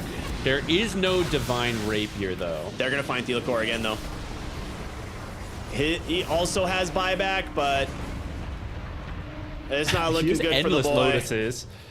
He's pretty fast. Yeah, actually, how do you have so many Lotuses? It's a long game. Gone. He's been hoarding them. Dude, the Enchanter's Bauble stats keep him alive. Has he redone it yet? No. They can do it now because it's past 10 minutes, so he has to farm 20 neutral shards. Okay, taking stock. Bottom barracks at 400 health for Yandex. Mid 1600. Those are healing up. But truly, this Nature, you're so scared of getting mega'd. Watson has the Divine now. He is hitting for, what is this, 800 damage? Terrifying. He doesn't even know what items to put in. He's literally 9-slotted. Actually 9-slotted SF. Could eat in the Ags, I guess. Ags. Yeah, I think you honestly should. Like, the extra fear line plus the heal is pretty solid, so you probably go for it. Rax bottom lane. Oh, never mind. It's fine. It's got backdoor protection. But do you have the mentality protection? As you have to keep thinking about getting ratted. You need to hold your high ground for 30 seconds here. You do not want to have to buy back on this Snapfire. He needs to get to that second Divine Rapier. Nice. Well, I say that. You're going to need to fortify soon. There's going to be the call onto the Shadow Fiend. They have a shackle. No, Winter's Curse. KJ's going to bite the dust here. Big Requiem as well. Now Aurora onto Yuma. The last Rax at 50 HP, but the Nature's Prophet can't do anything here. 9 on this ranged barracks. Just deny it for laughs. Oh boy. They are trying so desperately to get it. I don't blame them, honestly. Send someone into the buyback. Send like Soxa. Just run in there, hit the Rax. Someone's got to get it. Malady might be able to do it. Just like Silver Edge, up, blink. Cheer Jr. sending in the obviously necros. memes. One boar around the side. Secret mission boar. Do it. Secret mission boar. Smoke that boar in there. They want it so bad, man. Where's his Oh, he sold the Helm of the Overlord. I feel... One health. Malady's got it. He's so got... No, he canceled his attack. 1 HP in a dream. Oh my gosh. 1 health. All right. I mean, they're going to get it. I feel he should just backpack the Helm of the Overlord. Because I'm pretty sure you get the creep unless they change the mechanic. I feel like that creep could be really valuable. You're wishing you still had it now as you look at it as a 1 HP range. Here it goes. Malady's got it. What a baller. Took him a little bit, but they managed to do it. Mega creeps secured 74 minutes into the game. Buckle in, guys. We've just made it to the mid game. Oh my god, this is intense. Nature's Prophet can hold this pretty well and still join fights, right? Like, that's the biggest issue with getting megas is that there are a lot of heroes who can hold the creeps, but can you hold the creeps while joining fights? Nature's can do it. It is still annoying to get mega'd, but this is not as bad for them as it could have been. Especially because he already has the level 30 no cooldown teleport. So you can hold, join, go back, rejoin. Can you get a creep wave to the enemy base, though, is the next question of being mega'd. Because without the backdoor... Okay, well, at this point, if your Snapfire is there with a little Shredder, you don't need backdoor. I'm pretty sure she will just... the building down. But she's got to get there, and she's going to be really careful, because she did buy out another Divine Rapier.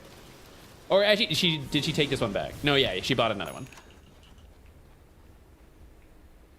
Okay, where are we at on these Mad Stones? I gotta see Wind Ranger get another bonus. She's at 0. She's not even close. I was looking at it as well. I mean, she's getting like 50 all attributes from this right now, which is kind of insane. But the lane's being constantly pushed in. Roshan's gonna be up in 15 seconds. I don't know how LGD find an opening here. It's gonna require the most insane base defense. Honestly, just farm neutrals. I actually think that's... They're going for the back door? What is this? Just the smoke they're smoking instead? around because yeah, Rose they're just hoping to up. find something.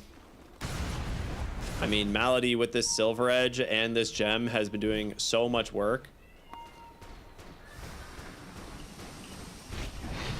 It's a really sick angle if they can actually find the right hero, but they are going into the map completely blind right now.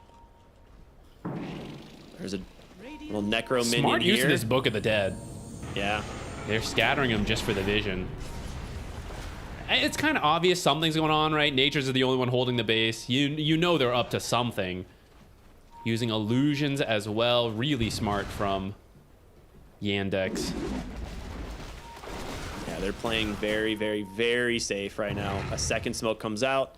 They're gonna draw another line. They have a good idea of where Yandex are, but they really want to go for Tai-Lung. You're right. This would be a great kill. He gets the BKB off. There's the roar into an immediate axe call. Hold on, the Mortar Kisses, takeout, Shadow Fiend, Beastmaster's next. Then Malady, KJ, the absolute madman. Support axe is so broken.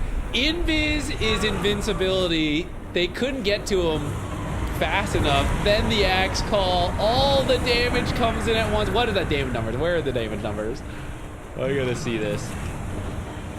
10,000 damage being dealt in a short 3 seconds.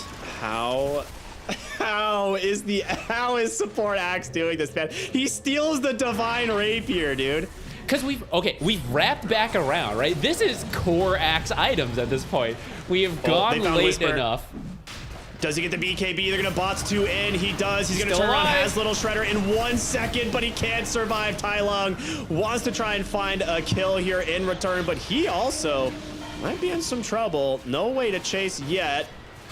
They've got to find him, but they don't know exactly where it is, so instead they'll just go bottom to get themselves Roshan.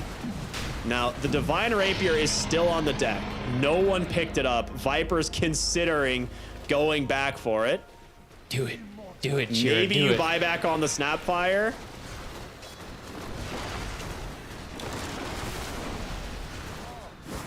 Someone's got to know about this Divine, right? Like, someone You don't pinged it. I need don't to know buy who, her but- back to threaten this base. All right, Tai-Lung. But if they wants to buy back and equalize Mega fight, you're in Creeps. trouble. Okay, Banner pretty far back. This will be mid barracks. Creeps working on bottom. Wyvern up in 3. Yuma forces the fortification. It's going to come down to a split second in these team fights as Tai-Lung will pop the Satanic, try and heal himself up. Reflects the Viper Strike, but he's got that Aegis. He really So just wants much the Mega damage. Creeps and can't do it. Call down They have is there. Winter's Curse. They have to protect them. They cannot get caught from the Winter's Curse. He will BKB TP out, but the Lincolns gets popped. They got him. Can they keep Tai-Lung alive? I he's don't dead. think so, buddy. He is dead. Hits the deck for 2 minutes. Buyback at the ready. We have double Mega Creeps as we hit 80 minutes into this game. And the Divine Rapier still on the deck up there. He's trying to look for it on the Snapfire, I think. I told you, we're now in the mid game. Possibly getting into the late game. Can't pick it up They're with the gonna get courier, it. but they did. Soxa? Dude, there's no way they leave the Divine there. They did. Watson just walks up and takes it. Yoink. That's mine. That's my Again. rapier. All right, we're reconsidering neutrals again. Everyone's reconsidering. Wind Ranger? Still at 1. Not happening anytime soon. Get him some Madstone. Okay, we are clearly going quite late. Are we? Wind Ranger damage will be a big part of this. Get her some stats. Get her a damage item. How many Divine Rapiers you got to drop on the ground? Clearly, you're not responsible with the money. The blink in, they find Yuma. Wind Waker gonna buy him a second as the Mortimer kisses, raining through, trying to force the BKB. The taunt onto the Viper, but a nice Wind Waker response from Soxa. Nullifiers out, they get the BKB. They're gonna try and go in on Yuma's Gyrocopter here. See if they can find the damage. The Cold Embrace is gonna expire. The BKB gonna expire. They're chasing, but the Winner's Curse doesn't connect on anything. Absorbed by a Lincoln Sphere. Great timing. Both teams expending a lot of resources, but nobody going down. It's just the buyback spent from Tai Lung. Now Yandex will go farm their neutrals, round 2. Although I don't think it's as important for them. No one kept that Enchanter's Bauble. That means the infinite scaling is for Thiola Core alone. Guys, Dude, what? if we make it 3 hours, this is such an easy win. I'll have so many stats. Dude, what if they just 5-hero TP'd into the outpost to look for a fight there? What if we all drop our items too? I don't know, man. That would be insane. That'd be sick. wild. 5-hero TP into the dire side. Go for it. Now, this is... I don't know what it's going to take for one of these teams to actually walk away with the victory. All I know is it's going to be insane. You have to win the full Third buyback Divine Rapier fight, for right? Whisper. Oh my god. The critical mass is 2. He needs to reclaim one. This is like you're playing Galaga and you've lost the ship. You got to get it back so you can have 2 for the power All right, up. Zach. Our audience are way too young to understand. That's not what true. Our Galaga audience is just as old as we are. Maybe. Yeah, there's a good half of them. That's true. I know you all can hear the noise in your mind right now.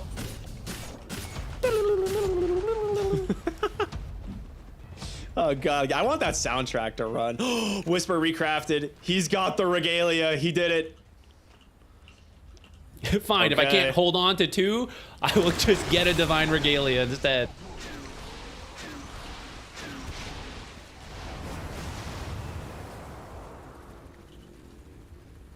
Gyro's got his divine. This game is... Let's see, how many divines are in play right now? 3? 4. 4 divine rapiers in play. Yep. Forgot the one on the axe. He's got it locked in spell amp right now for that 25%. So 4 200 so damage far. counter helix. Pause for biology, question mark. True, this is where the power of hydration starts firing back. That is true. I am also suffering from biology. I have drank a lot of coffee this morning. Oh no. You gotta commit, guys. You gotta commit. That's why you have the bottle under the desk. The 80-minute bottle. You thought it was for runes, but it's got a different purpose. All right. Yandex feeling the same damage. pressure, though, so they're smoking. They're like, we gotta get out of here. We're about to have some problems, guys. Amplify damage, Shadow Fiend. KJ breaking the smoke. Dude, if he... Oh, he gets it. All right. They learned. This happened once before, so they are sitting right on the edge there with the blinks to make sure that they do not get caught again. Creeps heading top. You have like 20 more seconds on Yandex before you gotta go back home. The pings are happening. They know it's coming up. I actually think it's time for... Wow, they have no buyback. That's why they want to be careful. But I think this is the time for LGD to pressure to keep the enemy from going back. Yeah, Okay, someone rebuild Helm of the Overlord because the extra creep is actually pretty useful here. Get like an Alpha Wolf, get whatever. They jump in, Call they on the find the Wyvern. Wyvern. Shackles are there. He's so dead. He hits the deck. Big kill. They're looking for more. They're not going to find it yet. That's the gem removed as well. I don't know if anyone's going to actually grab it. Maybe. Yeah, Axe will do it. Eventually. Book of the Dead right into their base. One of their tier 4s is almost dead. 43 health left. All right, KJ can't handle it anymore. The bladder's going to blow up. He's got to go. I don't know. Mouse issues or what? Yandex probably also needs this moment. Go! Yeah, everyone's like, please, dude. We're 85 minutes into this Team game. agrees. We've reached. Look, only one of us can win, but we can both agree for a moment here. Gentlemen's pause. Gentlemen's pause. Well, look, they realize, like, look, this is barely the mid game. You know, we got another 80 minutes to go. How are we gonna handle that?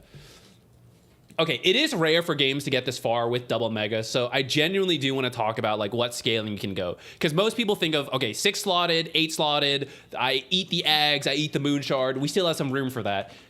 Helm of the Overlord in the backpack is truly a rare case to actually get that amount of money, but as we start just dropping divines on the ground and money is just going into the air, I really think the team should consider it. With the amount of boots it travels, you can smoke that creep into the base for some wild plays. You can just have it somewhere on the map.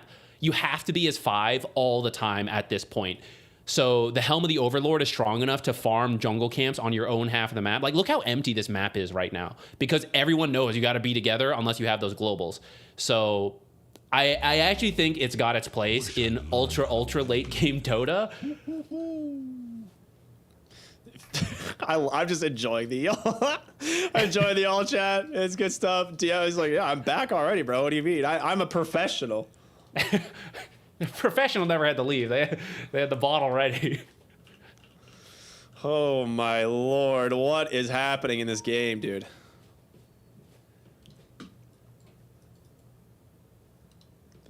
All right, what are my support items here? What do we got? The late game Vlad's percentage actually also really good. And if he keeps getting the Enchanter's Bauble, right? The Vlad's it's self-boosting.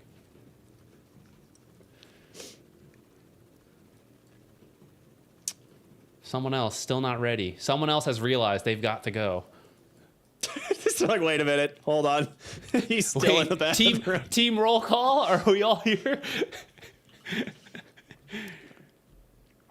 It's all right. Windrunner now has 2 Madstone. Getting there. Let's go. I can't believe how slowly he's building. Let this man farm some Madstone. Tai Lung. Share it over. Bro. I mean, how does he get into the jungle, right? Like, most of the game, it's been Yandex He's holding the in jungle. there. Well, now he is, because they killed the Wyvern. But we're almost at level 30 Axe. I mean, Culling Blade damage could... I mean, he's got Magic Divine Rapier. This thing's going to do like 800 damage. It's an 800 health execute. Yeah. Well, it's like, it doesn't move the threshold, but it is 800 pure damage. So that's a lot. Like, that's a lot of damage. A lot of damage.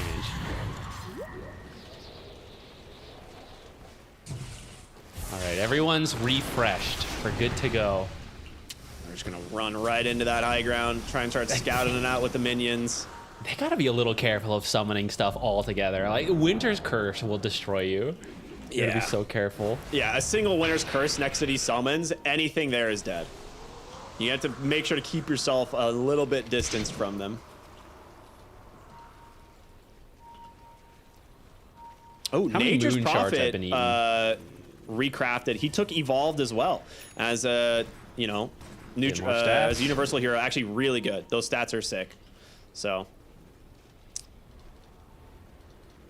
he's wishing he held that Enchanter's Bauble.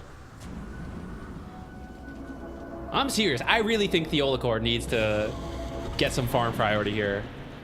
Because currently on the other side, Wyvern threatens solo kills, right? With her Winter's Curse. You want a support who can do the same. Yeah, like he's strong. Look, Malady knows he's got a scale. Okay, someone tell Theolicor. Tell Whisper to stop farming 4 divines. Share some of the gold. Never. He's got his third and almost the money for the fourth divine.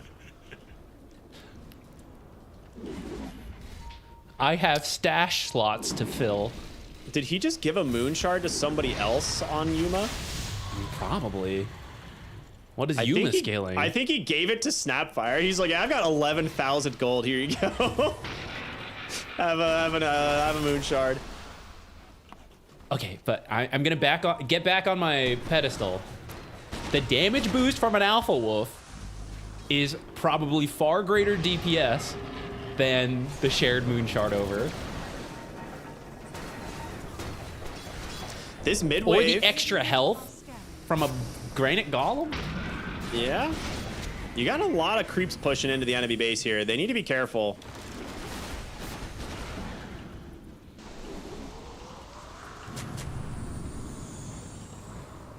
Okay, Are we at the point where both teams are just too scared to commit on anything and it's literally just going to be summons chipping? Bro, there's no goal difference. It's 1,000 gold at almost 90 minutes. And that's why you need the Helm of the Overlord. You got to Ice Shaman this thing down. I think it just, anytime it approaches the high ground, it just dies is the problem. Okay, Alpha Wolf is, what, 20% bonus? Isn't there an ancient creep that has like something similar? Something like that. We get 18% bonus HP. They're smoking out. Looking to go to the high ground here. I mean, I don't know if they can find the right angle, but they're scouting with the Viper Illusion, so they have a pretty good read. Thelacor's trying to pop the smoke, does see Chira Jr.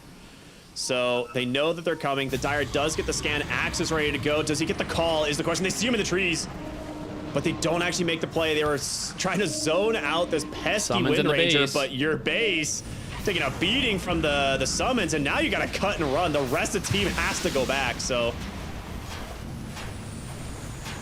a nice attempt from Yandex, but they cannot find the angle.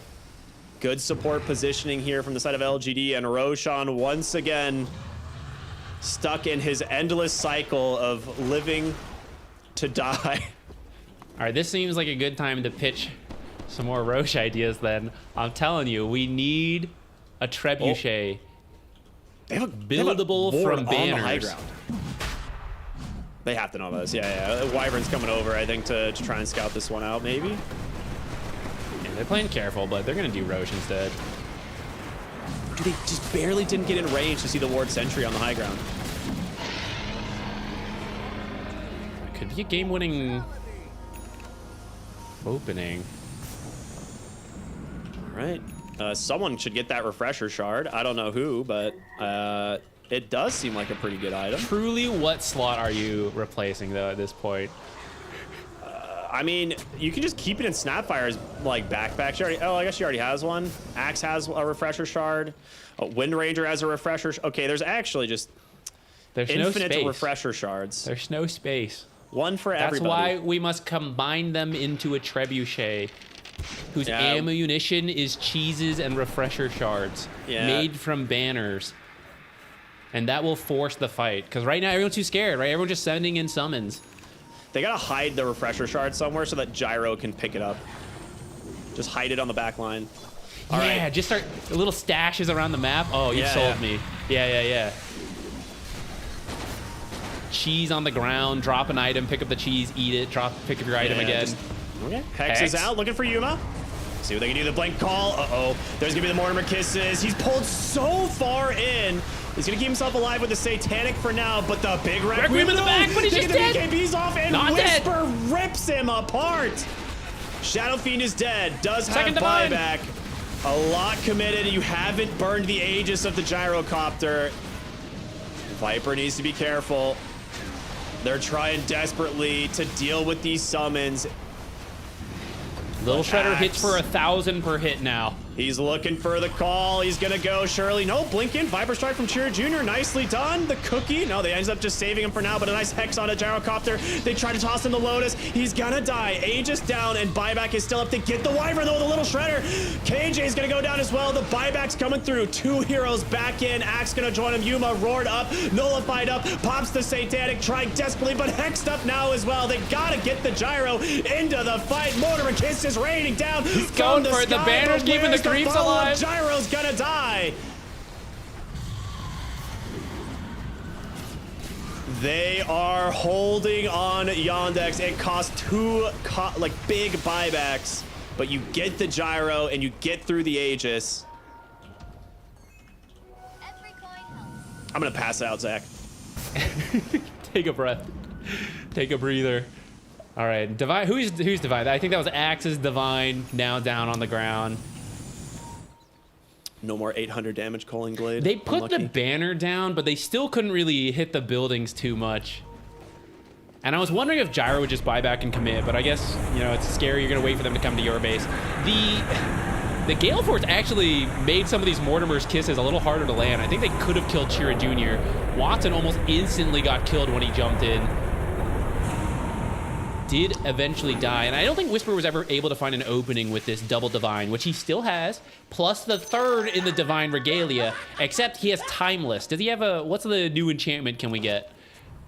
Okay, what if you just take base attack time reduction at this point on... I mean, you could just go to the primary stats as well. Oh, yeah.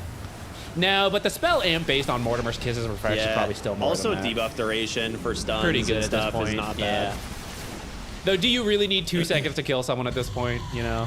Who knows? Who knows? All right, Yuma not forced to buy back. Still in here. I haven't seen anyone queue up a helm on the Overlord. Where is it? 18 Madstone on the Wind Ranger, by the way. We're almost there. It took us 30. He could have rebuilt it 3 times at this point, man. He could be at 60 plus primary attributes. He's at 60. So, like, every time it's going... How much does he get? It's like 40% each time, right? So I'm too NA to do that math, but... He has 50 all stats from it currently, I think.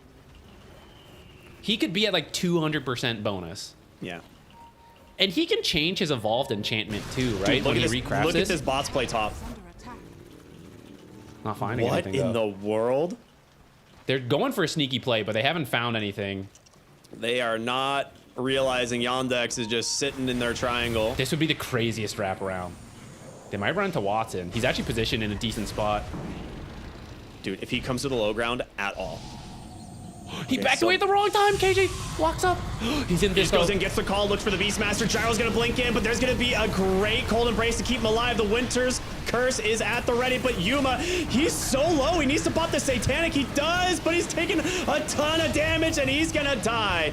They take down the Winter Wyvern. That's a dieback. They buy back on the Beastmaster to get the kill on the Whisper, and yeah, double Divine Rapier hitting the deck. Somebody's got to go clean Wyvern, those. though. Dieback on the Wyvern. Do you buy back and just go? It's too scary.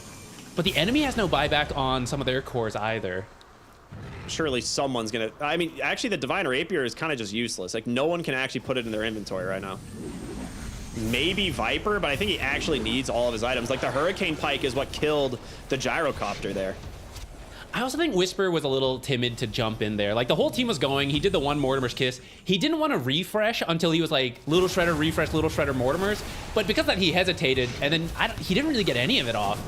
No double Mortimer's, no Little Shredder, double Divine. Oh, hold on. Chira, shackled up, pulled back. He's taking a lot of damage, needs some help. We'll get it for the moment. Dive on in, looking for this Nature's Prophet with the Viper Strike. He's taking a beating. Nice reflected roar.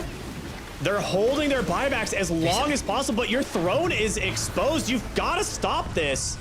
Blink in, call. In comes the Snapfire, but does she have the damage? Mortimer Kisses are in 3 seconds.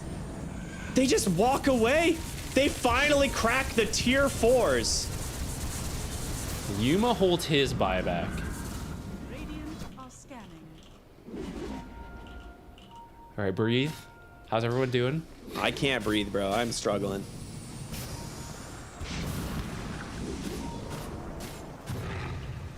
In other news, Theolacor still has not rebuilt this enchanter. It's awful. Come on, get the camp here. Get the camp. Get the camp.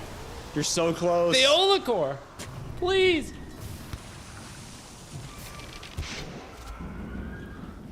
All right, he's scouting the Divines in the back. He's like, yeah, we never had a chance to get these. We've bought another Divine Rapier. That's why there's no money for Theolacor. There's no Helm of the Overlord. I feel like they should have bought back a little sooner, because actually the game does get harder once the tier 4 is down. Oh, there's one back here as well. Oh, this is his secret stash. I got you, Tai Lung. I got you. Oh, Never mind, he's gonna take it.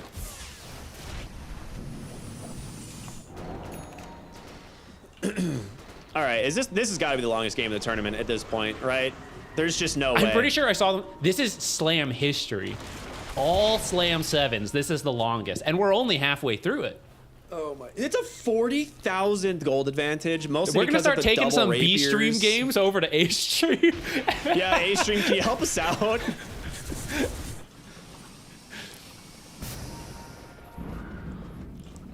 Okay, all the teams that are watching, waiting for this, please, someone build a Helm of the Overlord. Surely when you get to 100 minutes, someone's got to think about putting this in the backpack, and it does something. Tai Lung has Octarine Butterfly Lincolns in his backpack. And then he's swapping them out every now and then. He's swapping Octarine in to throw the ult, and then back out. Scout with the Overlord.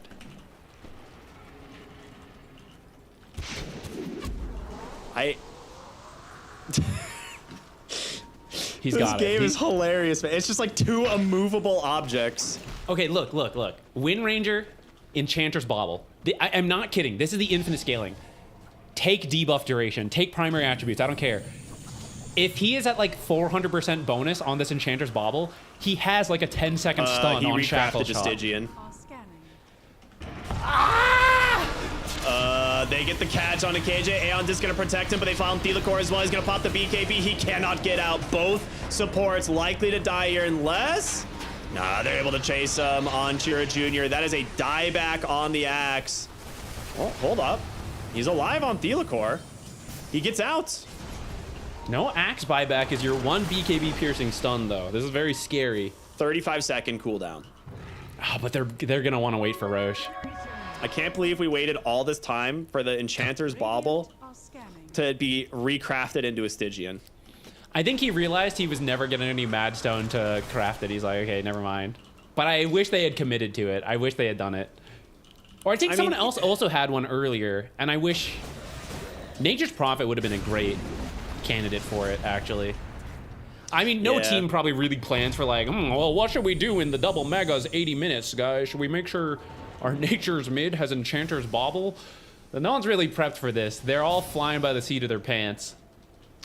Yeah. I mean, he was getting, I think the actual number was 36 all attributes from it. He would have probably pushed it up to 50 at that point.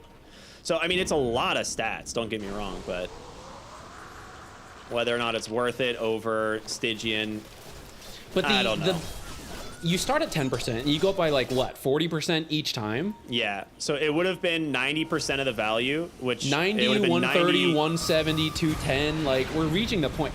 See, they don't play enough Herald games. They didn't see that Reddit clip where the Zeus has, like, no cooldown ult, and he's just like, ult. They gotta think that far, man. Sometimes the Heralds were right. They had it right.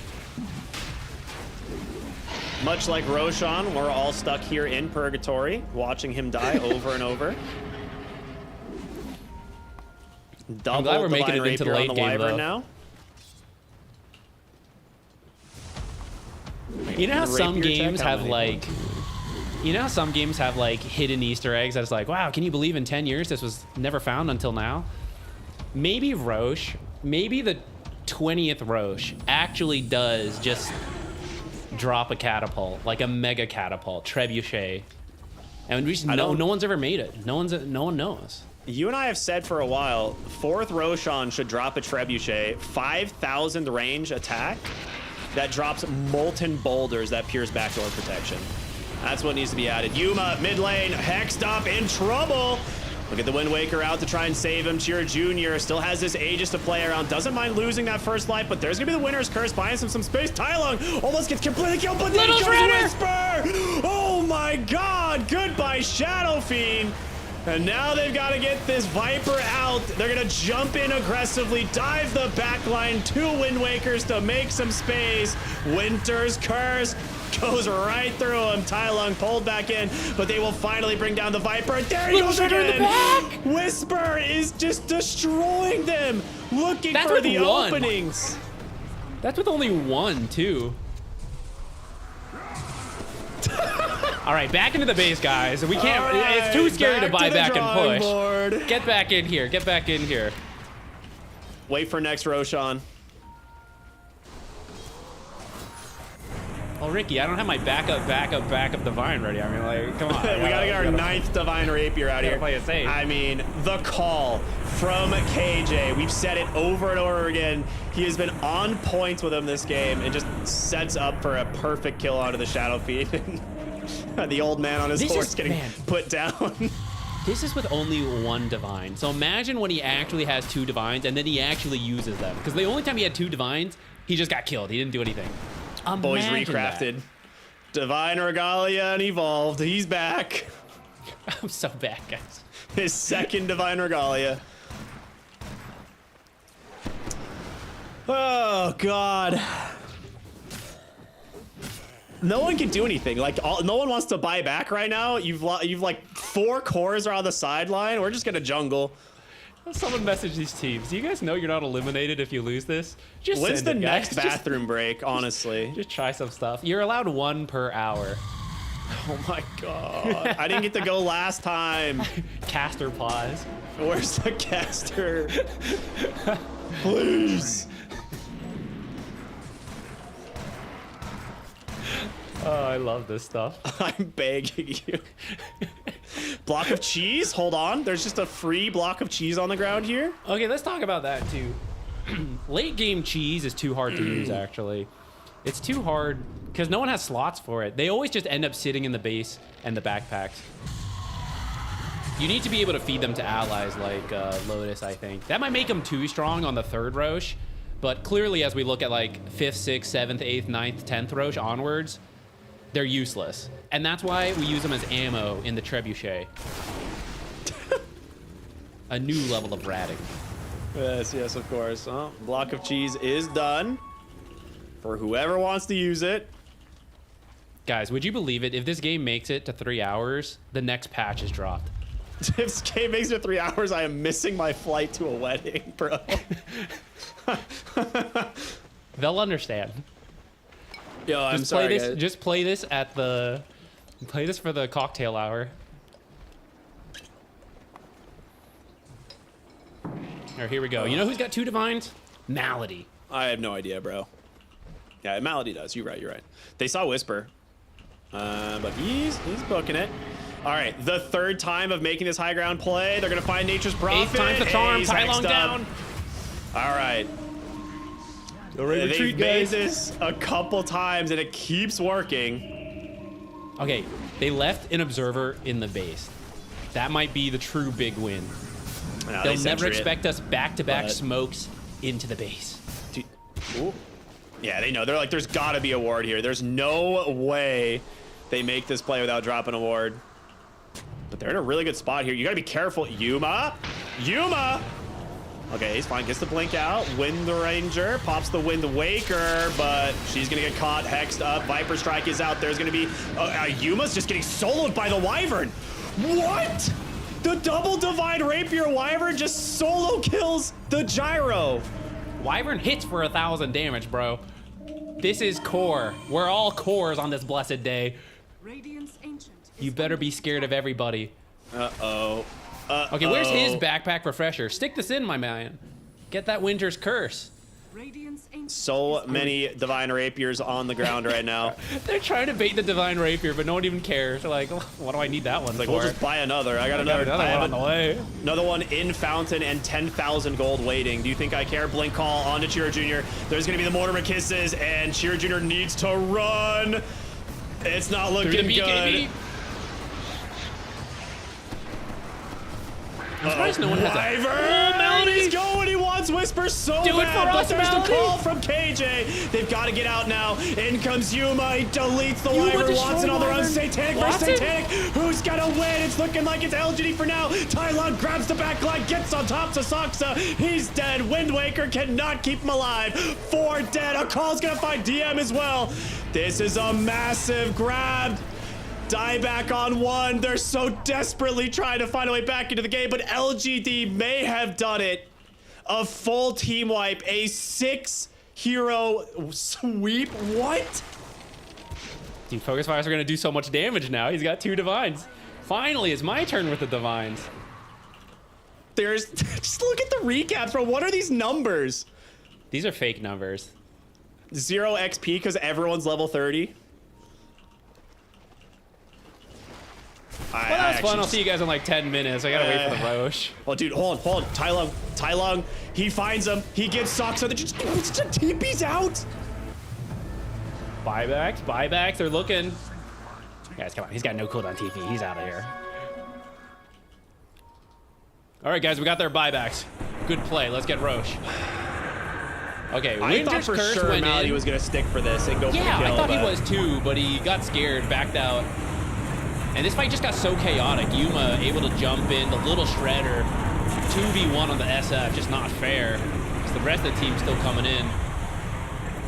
I don't know, man. This fight is so chaotic. Nobody knows what's happening. I think you literally just hit the first hero in front of you and you hope it works. We'll test that theory in another 10 minutes. It's almost 2 hours, dude. What is going on? They won the patch, man. The event drop at 3 hours. They're doing it for us. All right, here they go. They're moving in. It's time for their own smoke into the base play. Any of the kills with no buybacks. Bait the axe, bait the snapfire. There you have their buyback. Ooh. Blink call though. Wait, that Finds goes call. in. It's so deep. It's so deep. That's Good too winner. far. Cold Snapfire embrace though? there. But well. Yeah, Got the Wind Wakers. That's a See you guys really good dodge there from the Wyvern. Very necessary.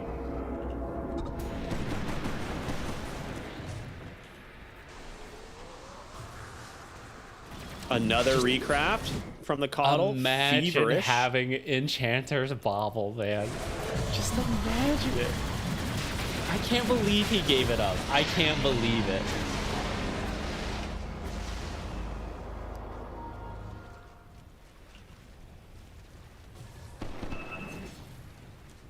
Welcome to Blast Slam 7, everyone. If you're just now tuning in, we are an hour and 40 minutes into this best of one. Welcome Both to teams Ricky and mega my creeped. podcast debut. Our 9th Roshan has died, and no one has managed to end the game. It's a good time.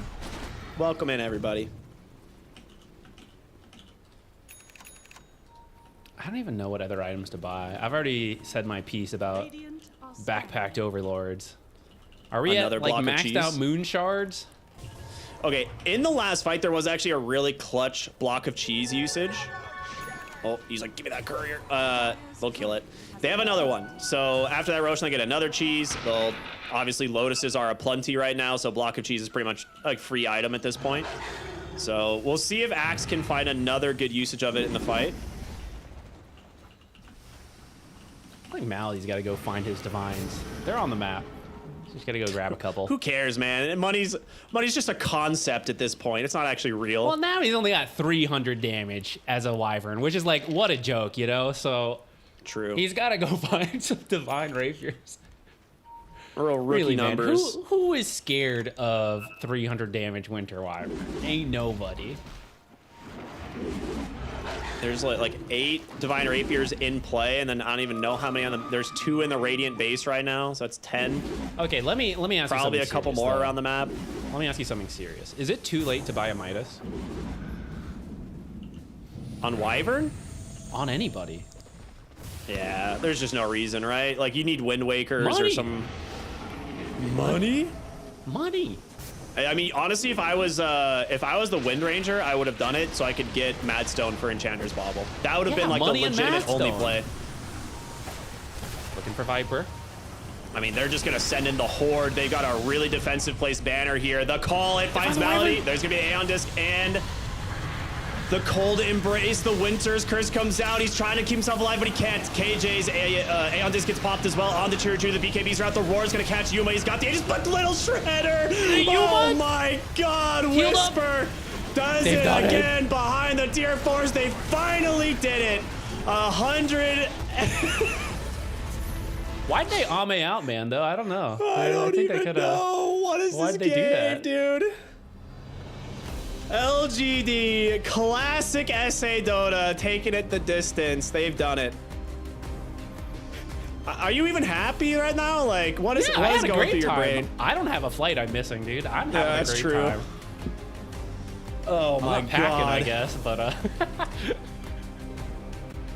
It just... I don't know what analysis there is to put. Honestly, this game could have ended a lot earlier, but it's very understandable for pros to, you know, not be fully understand how to navigate the ultra late game Dota.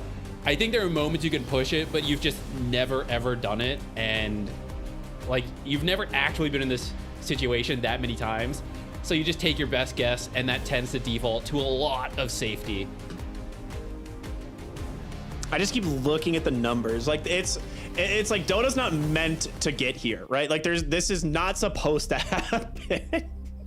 There's 4 heroes over 1,000 CS in this game. The numbers are just, like this is inflation at its finest. Like I don't even like, what does 70,000 net worth even mean, right? It's absolutely insane game. An absolute blast to cast though, and a fun game to watch. So thank you, Yandex. Thank you, LGD.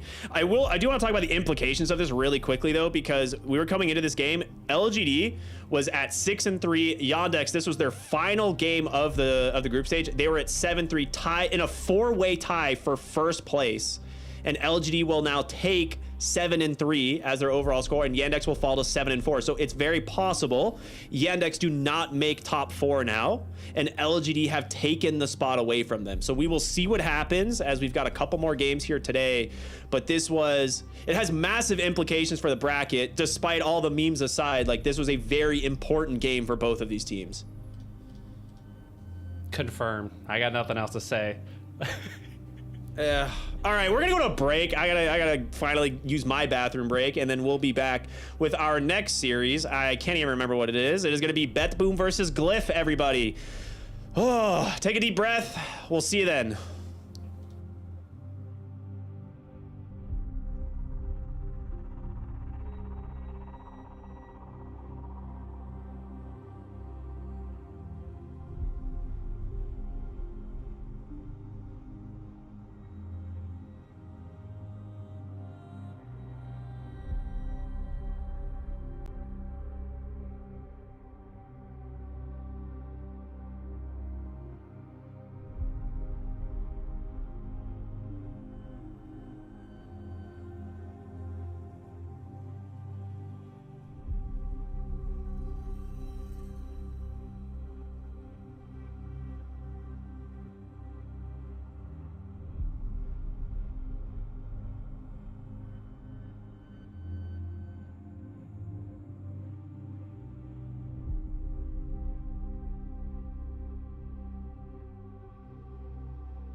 we're back.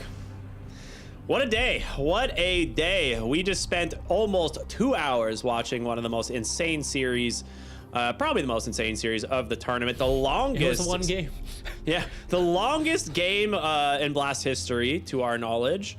And LG walk away with the victory. Now, the funny thing is, they have to play immediately again because A-Stream is a full series in front of us, and LG's the final series over on A-Stream. So they just finished an hour and 58-minute game or something, or hour and 50-minute game, and have to go immediately into their next match, which I'm sure they're super stoked about. We'll see if they can shake it off, but we've got our own series over here, and it is going to be BetBoom versus GLYPH.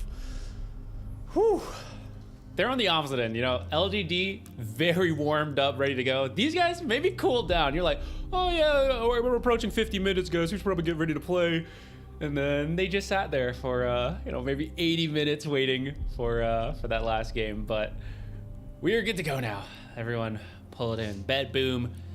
These guys looking pretty good. Sometimes they're in a bit iffy form, and I think day one it was kind of unclear, like, oh, where are they going to be? Because they had a slower start. But since then, they've really, I guess, figured it out. So they're at the top of the group, 7-3 right now. One more win would at least allow them to tie for the top spot, because I think PARIVISION's at 8-3 right now. So if they get the win, there's a good chance they are in that top two. For GLYPH, it's kind of the opposite end. GLYPH is actually the bottom team right now. They need a win to hope for tiebreakers. It's not even fully in their control, depending on how some of these other games go. But for now, like, don't worry about that. You have to get this win here. So I'm actually not even sure if, like, I'd have to look at the tiebreaker rules. I can't remember if it's actually just like if there are no tiebreakers, it just is like mathematically calculated. So if that's the case, they may actually be eliminated, but we'll have to see. Because it still matters what happens in this game, because you also have Tundra sitting at 3-7 going into their last series. Same with OG, you know, who's playing later. God, I can't believe we have another series after this. OG later today, who have their last series, who are sitting at 3-7. So there is potential for like a 4-way tie at the bottom, as much as there is potential for a like 3-way tie at the top. So it's going to be coming down to these very last series to see, you know, who ends up getting eliminated and who ends up making it straight to the playoffs. I believe it'll be based on math. It will be the tiebreaker. Yeah, believe it or not, game time is what's being used. So LGD in a good spot. Can you imagine? That'd be such a strange stat to use.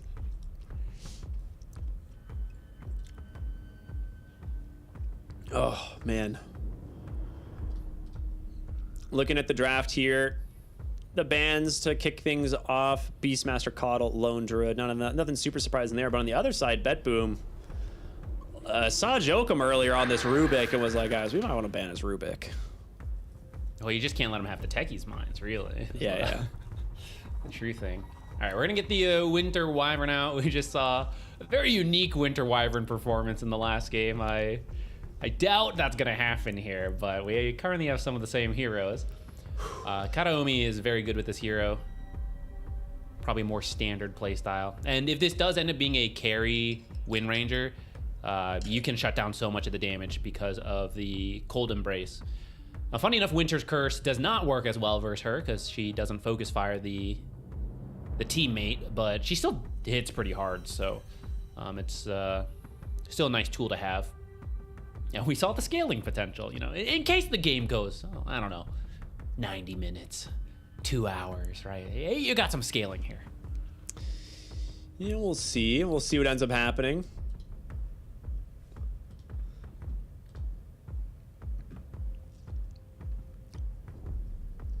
I don't even know my brain's ready to work yet, man. Dude, I should have gone and found my inhaler between that game. My lungs hurt, bro. Oh, we're not even playing. The player, LGD and them. Well, at least it's like a typical Dota pub, right? You just press play again, so maybe it's comfort zone for them. These guys, though, they seem to be ready. I feel like with Wyvern, you do want a stronger laner. There's a lot of utility on this hero, but the laning stage is notoriously the weak part. Why this hero has not been so common. Lion coming out. Also, a lot of great utility, but also not the strongest laner. So maybe that's something Glyph can take advantage of here. BetBoom can hopefully just pick strong core matchups, though, with the information they'll get having picked both supports early.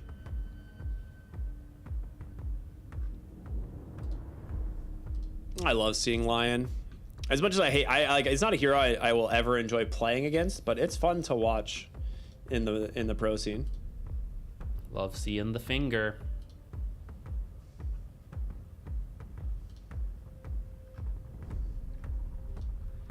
And Armin earlier today had a very good Tusk game. It's not a bad combo with Wind Ranger. But the snowball save is very hard to get with Winter's Curse. And by very hard, I mean you can't. But you can, like, in the late game you got BKBs, you can sometimes save like other people, but for that reason it's a little annoying here. Omni Knight. Tell you what, that's a very cool response to a Wyvern. Uncommon support, uncommon answer. We saw Zeal play this really well in one of their I can't remember, day 1 or day 2, whatever series it was. He had a very nice offlane Omni. We did see a support Omni by Liquid yesterday, but I think it was a lot less impressive. I think I prefer the offlane Omni. It was definitely a scenario of, like, they had no other options, so they went to support Omni 5. I don't think they really wanted it, but pretty much every good melee position 5 was either taken or banned. And so they went really deep into the pool to go for the Omni Knight. So Omni offlane's actually a pretty strong laner. We were just talking about, like, potentially bullying these two supports. So if you pick a support that can help Omni get close, then you just whack. Yep, another strong support. Strong hero anyways. I feel like Glyph's trying to take it in the early game here.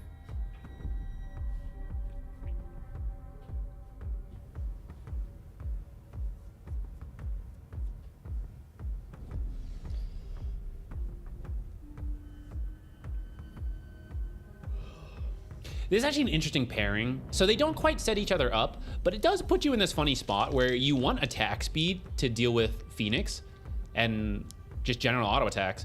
But then there's Guardian Angel, which your auto attacks aren't going to do anything in, and then like Wind Run as well.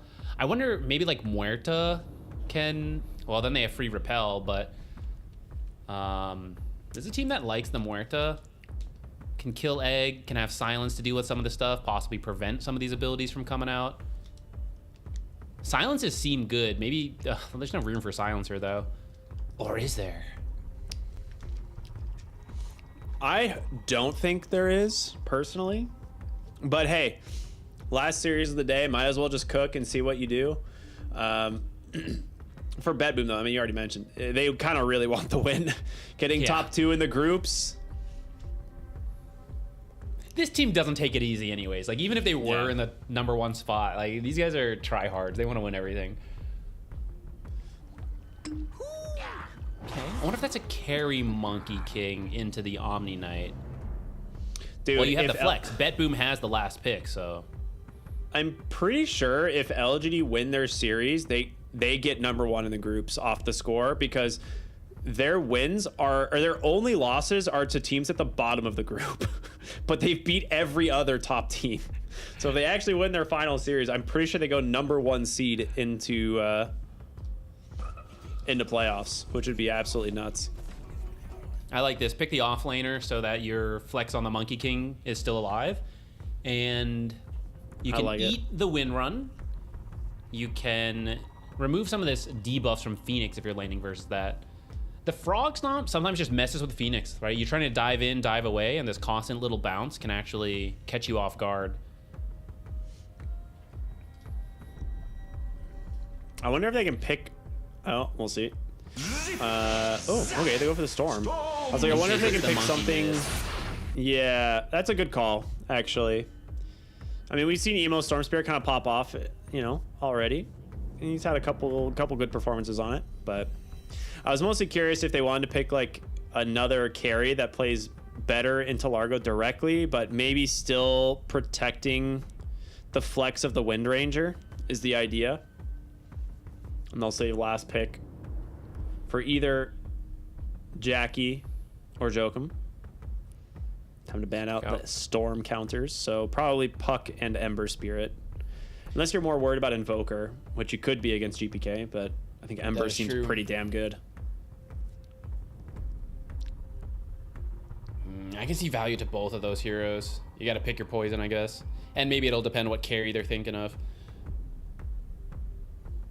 They just this don't is have something good that they catch. played earlier. I'm trying to think what their carry was when they did this. But when we saw them play the Omni offlane, it was with the mid Storm. So the two of them plus the supports were able to work together really well early to make space for... I think it was a Shadow Fiend. It was he ended Shadow up, like, Fiend, yeah. pretty rich. Yeah, and he was just able to, like, oh, thanks, guys. You walk in and then you hit the buildings. You could go for a similar strategy. I actually don't hate SF into Largo because you just farm and Largo can't. Largo can potentially kill you, but I think with a Lion and then you're playing into maybe Phoenix, I mean, it is doable. Oh, the Huskar ban. Okay, so you get your pick of Ember or Invoker or whoever else. I like Ember not only for the good matchup, but you're pretty good with the Kroga Genius from Largo, and they really don't have good lockdown. It's Vortex and Shackle, and those are not the easiest to land. And Phoenix Egg, you know, if Ember stands there for 6 seconds.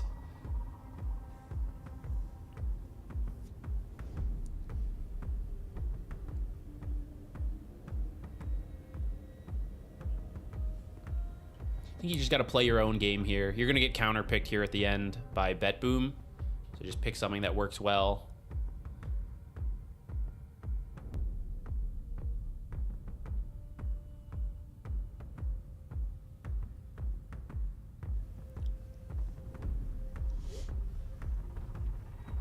Techies.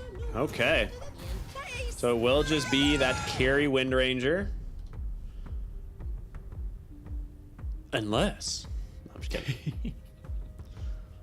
BetBoom now. Where do they want to Offlane go? Phoenix, carry Omni. I don't like the Ember as much into Techies. We've seen it struggle. Like, you just instantly dispel the Flame Guard. It's super annoying. And the Repel does get Storm Spirit out of the chain, so I think I kind of like maybe the damage more from the Invoker. You have, like, good Sunstrike setups. What about Queen of Pain? Quap could be good. Very good call. Yeah. Oh, I like it because some pure damage to have some way to still kill into Repel, if that's out. Like, Repel, Guardian Angel, right? You might still be able to finish up a kill. Actually, I think the best pairing with Croak of Genius, because Dagger lasts so long that Croak of Genius percent HP talent then lasts so long. So, like, one Dagger, which everyone's building Ags nowadays, so it could be like everyone's affected by the Dagger, is like 30% of your HP. Well, it got nerfed. I don't know the exact number it's at, but it's a really high amount of HP damage for one Q. Plus then all your other magic damage getting reverb on top of it. I think it's very strong together. As long as you have crowd control from other heroes, which in this case, you've got Monkey King Stun, you got Lion, Winter's Curse. So I like the pick.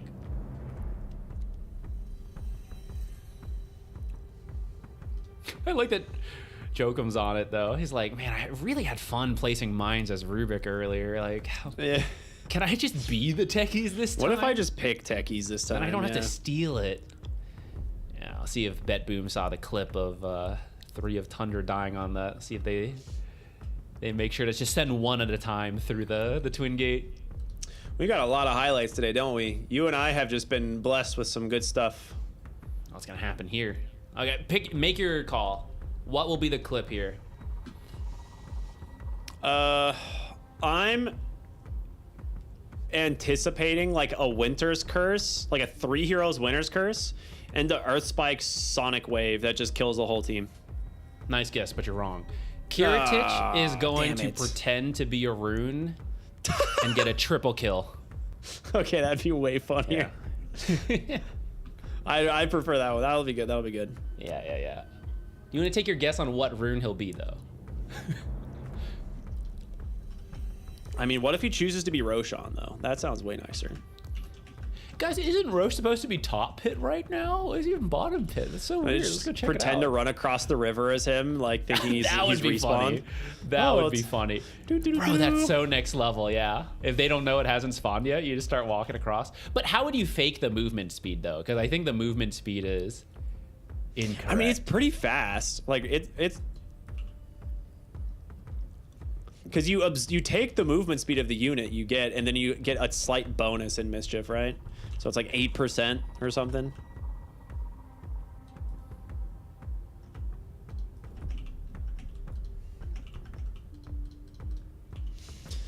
Oh, all right. Well, we're getting ready to jump into the game. A little bit of like comms issues, I think, for the side of BetBoom. They're trying to sort out before we jump into the actual game here. Draft-wise, I like what they're doing. I think Wind Ranger, pretty safe pick into this Largo lane. You're not going to be too worried. But I also don't know if you can slow down Miro. And how many times have we seen Largo just get left alone and then just completely free farm to his item timings that he needs? Yeah, he's pretty good at that. I do think it's hard to shut down Largo without the right heroes. So I do think he'll get the farm he needs. I'm really looking towards Storm Spirit especially, right? He's the one who's got to set up plays for the blast off, for Omni Knight to just run in. The build we saw Zeal do before was to get drums, and it was just to all work together to make plays happen early. Wind Ranger will not make use of the farming space as much as like the Shadow Fiend that they had paired with it before, but I'm sure he'll find a way to, you know, get rich somehow up there. And I can kind of see that. Like, I think it's a very similar game plan to the last time we saw them run this Omni Knight. But I do worry a lot of that comes from just having a good time in the lanes, and BetBoom is such a strong laning team. Even with my critique, or more my worry of like, are these supports a little weaker? How are you going to do in the lanes? Then I tell myself, wait, it's BetBoom though. So like, they'll figure it out, right? Like, they're so good at that, and I'm worried if you get a slow start on a Glyph, you may just not be playing the game. Yeah, like the pieces are not going to connect. Well, we'll see, you know, where they end up going with this. I do think the lane matchups are good for BetBoom. So if they can come out of the lanes, like actually doing well, like kind of ahead, like you have this Monkey King into, you know, offlane offlane Omni, like, or I'm sorry, not Monkey King, the Wind Rain. Okay, what am I doing? What am I talking about? My brain is dead, bro. Yeah, restart your brain too while he's restarting his PC. Monkey King should have a pretty free lane. GPK should do well against Storm Spirit mid. It's like it's not gonna kill Emo's game, but it should be fairly good. And I don't think you can slow down Largo. So I think there's like this mid game timing from BetBoom that's gonna be very strong. We'll see if, you know, Glyph can actually bring the numbers to fight it.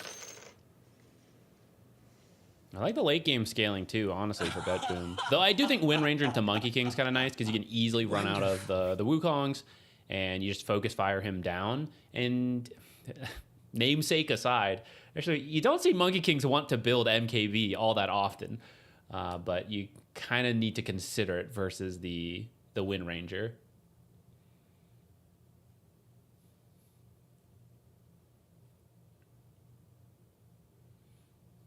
Dude, our observer pointing out this game's cooked actually. 3 heroes DC'd and it says they're gonna win. I guess that, how much should that be in the calculations of the program? It's like, do you really need to program like, well, yes, if one player DCs, we're gonna affect the odds. Like, it is, but do you really need to cover that? Who knows, man? Я в тильте. Я не в тильте.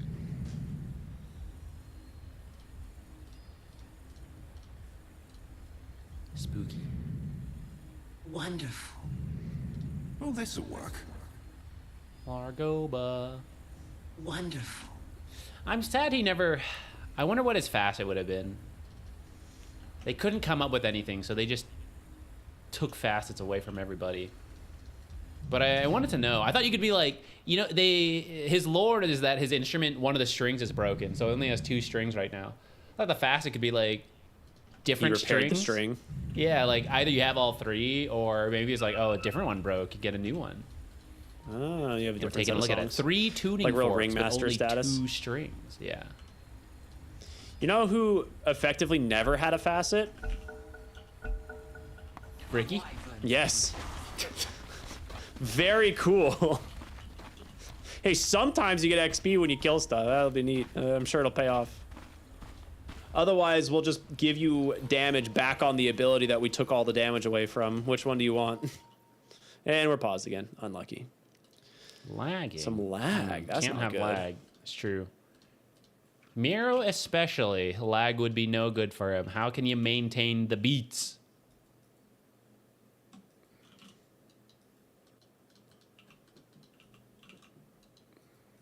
Okay, we're gonna give it a shot here. See how it goes. Screen lagging. That's not good. Uh-oh. Still lagging. You tested it. It appears didn't to work. not be fixed. I see what this is. Another way to get the webcam even worse on the players. It's like, oh no, I gotta disconnect this one. There's too many pixels being shared. Gotta bring my webcam down to 360, 240 maybe even. That's too much. I've got this film camera. Я There you go. в тильте. Go back to analog. That's gotta be more of an issue than just the proper 1080 webcam.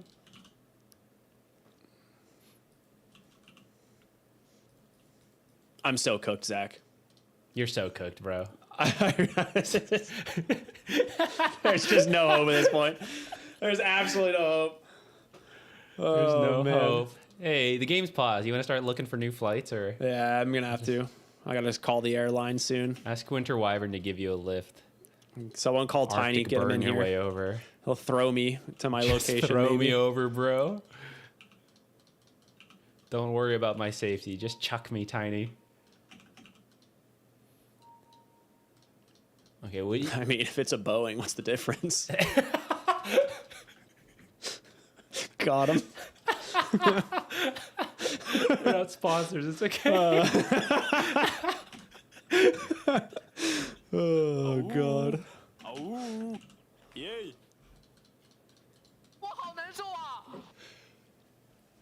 That killed me. Wonderful. Wonderful. All right. Do you think we'll see people die through the Twin Gate? The mines, I mean.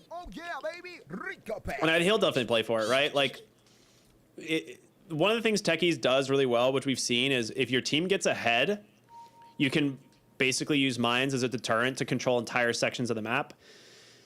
I like that about the hero, but I don't think their lineup will be able to play from ahead.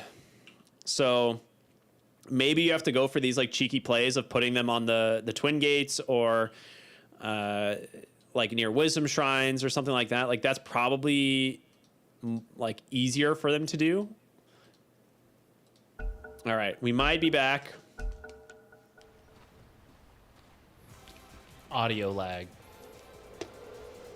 Oh, they're good. We're here. All right, let's see if the teams remember their original plan. They both have their smokes ready, looking like the late smokes.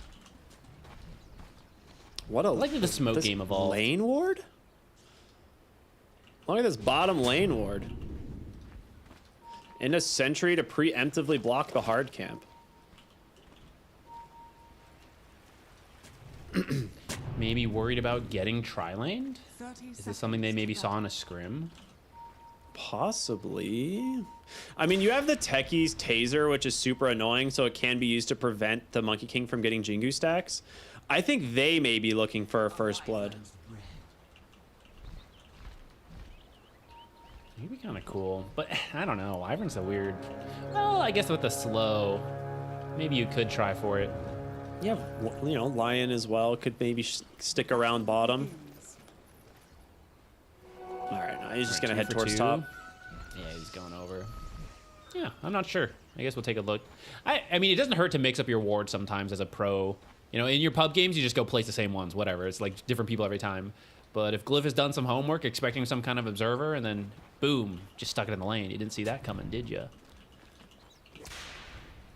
It could be for Wyvern, actually. You want to get as many Arctic Burn attacks as possible every time you use this.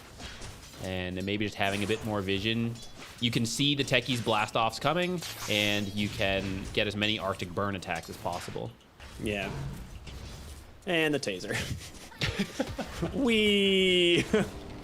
Nice Arctic Burn, bro.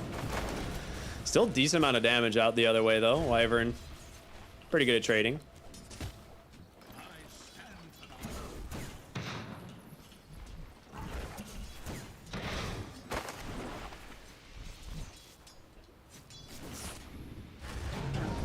Top Narman fighting safe.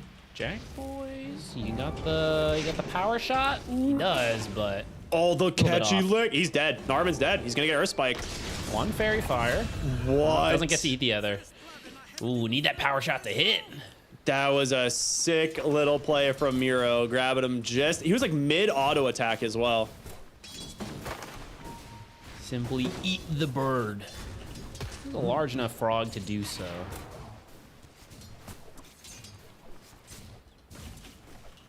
This is a hero that doesn't farm all that fast to begin in those first few levels, so any kind of kill gold speeds up your game on the Largo to get to that farming speed as you get more points in Frog Stomp. Jesus, GPK playing on the edge mid, but knows his bottle's coming. Wanted to get the dagger into the Storm Spirit so he can't effectively bottle. Racing for the rune. He's just gonna deny it. Yeah, does not want to walk into the Remnant. I do not blame him. But he will get the top rune as a result, so that's a good win for GPK.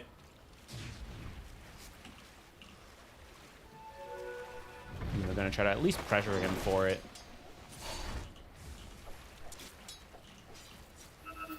He actually is starting to miss creeps for this.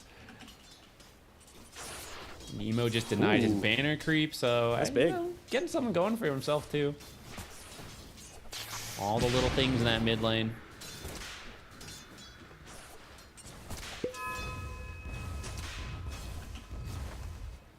Blast off bottom. Nice little cold embrace will heal Curatich up. It's actually so much healing on Cold Embrace. Yeah, it's such a value. It's one of the reasons we're seeing Wyvern picked more. Like, the hero's really good in lane.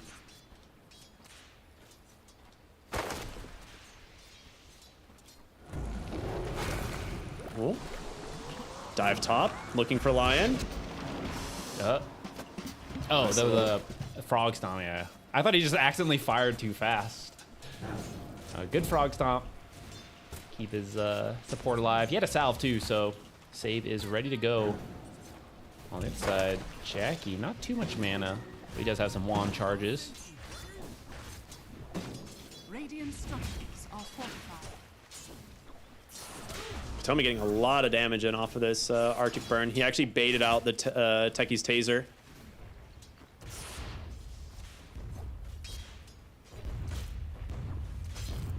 Queen of Pain harass, starting to get very annoying for Emo. Even had to buy out a salve. But it's pretty much what you have to do if this Queen of Pain invests 2 points into Dagger. Ooh, tried to surprise her, but That'd have been nice, but it's part of the reason the pick is the Queen of Pain. The Blink just helps you get out of this stuff, and they don't have a lot of instant control, like the Blink Lion Hex later on.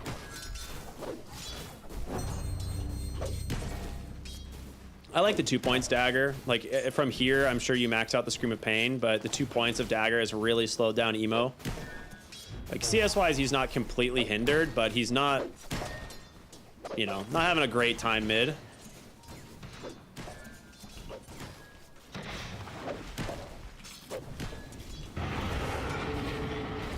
Ooh, Narman in a little bit of an awkward spot. Nice little Earth Spike there. Should be okay. Miro just trying to body block for him.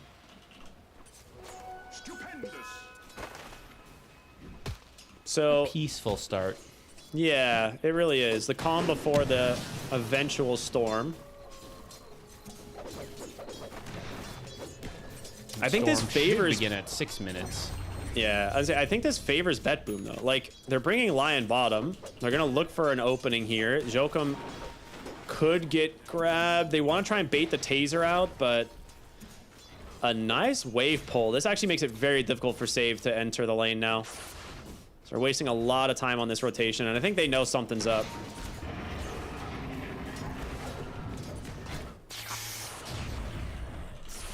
Emo. Yeah, he's Good. just One stick jungling. charge and a fairy fire. That's fine. Dire's top tower is under attack. So he needs to come back for 6-minute power rune, but he's not gonna make it. So he just says, screw it, I'm gonna go jungle the medium camp, sitting in the river with the Polywog charm for just a little bit of extra regen. We'll stack the camp, dude. He's playing with fire up here, man. Emo. Okay. All right. He's fine. Bottom Zeal. lane. He's gonna be okay, but getting bullied. I mean, bottom Omni's going home. Mid Storm's going home. Oh, Zeal's not going home. He's sticking around. Oh, he bought Tranquils. Okay. Dude, the amplified damage rune got denied. GPK didn't quite get the RNG on the mid rune, so ends up hurting quite a bit. That would have been a fantastic rune to gank with on the Queen of Pain. Actually, this is so cool. I hadn't thought about this. He's doing the Tranquil disassemble trick on the Omni. He plans to buy drums, so there's literally no gold wasted here. He will just take the Windlace and the Ring of Regen into the drums later on. Maybe he did this in the other game and I just didn't notice, but I love this idea. It was definitely a cool idea. He actually just buys a salve, though, instead of just turning his Tranquil boots back on, so that was weird. That was weird. Well, sometimes, sometimes it's a hassle, man. Yeah, Disassemble, it's a lot of work. reassemble. 3 different Just buttons. can't be bothered. Yeah. What's 100 gold, bro? How about Ain't 100 nothing. gold? I mean, maybe.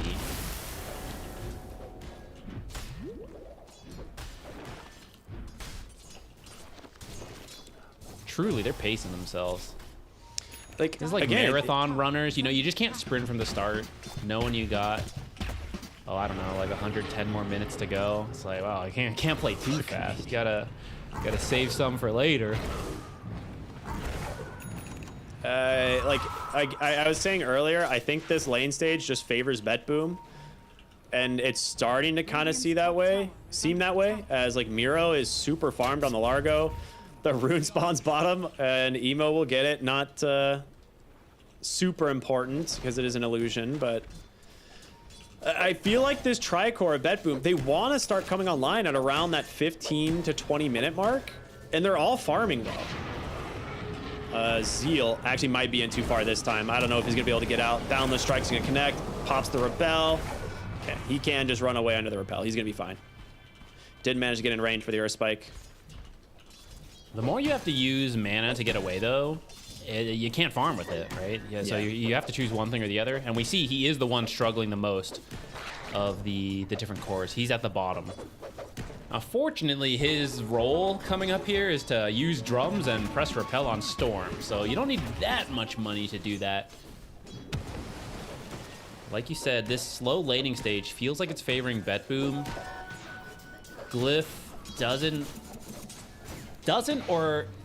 think so, or can't change it anyways, because right now they're just that's what I think it is. Farming.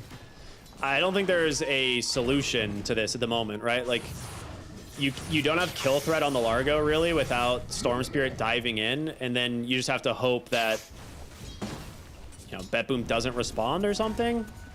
Bottom lane, you've got this Winter Wyvern protecting Kiritich. There's just not a lot of great options for pressuring these side lanes.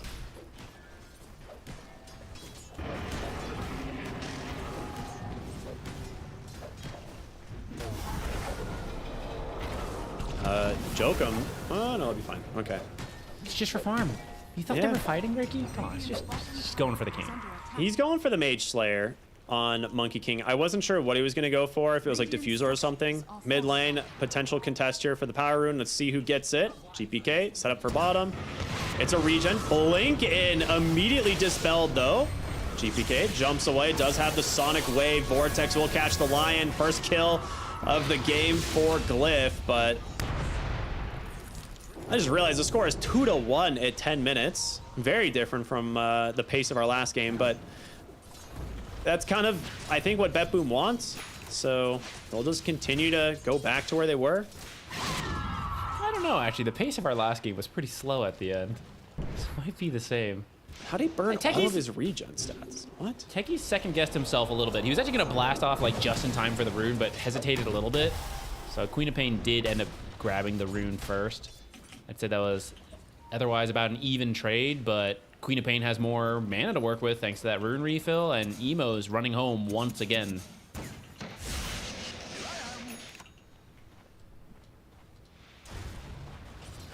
Not too far behind, though, all things considered.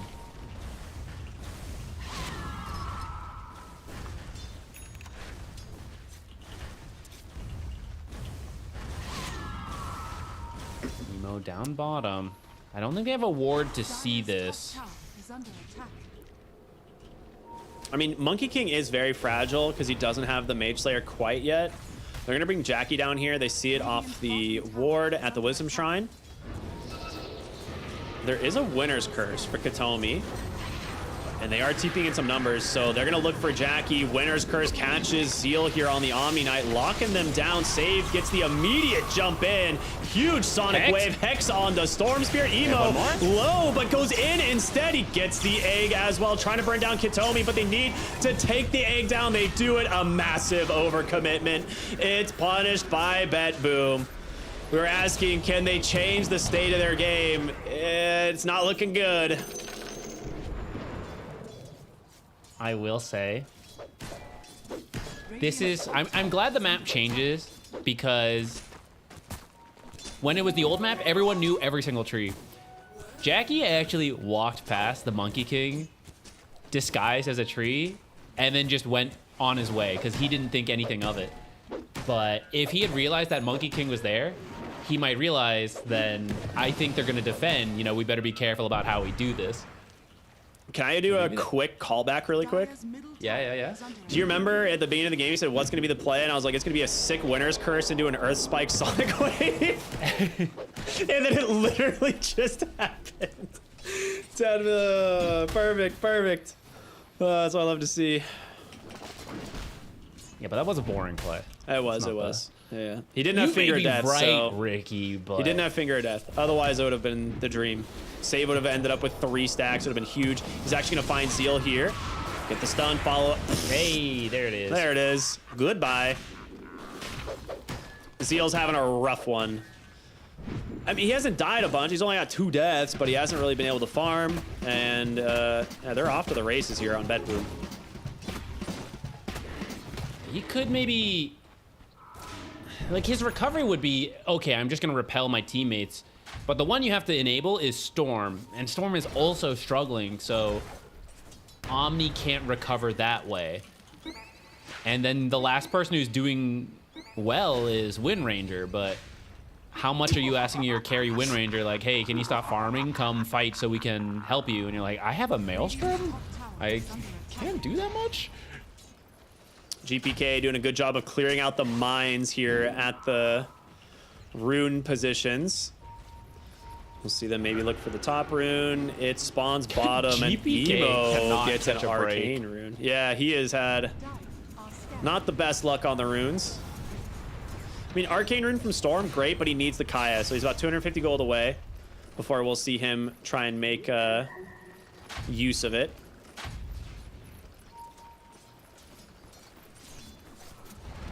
Largoba, where are we?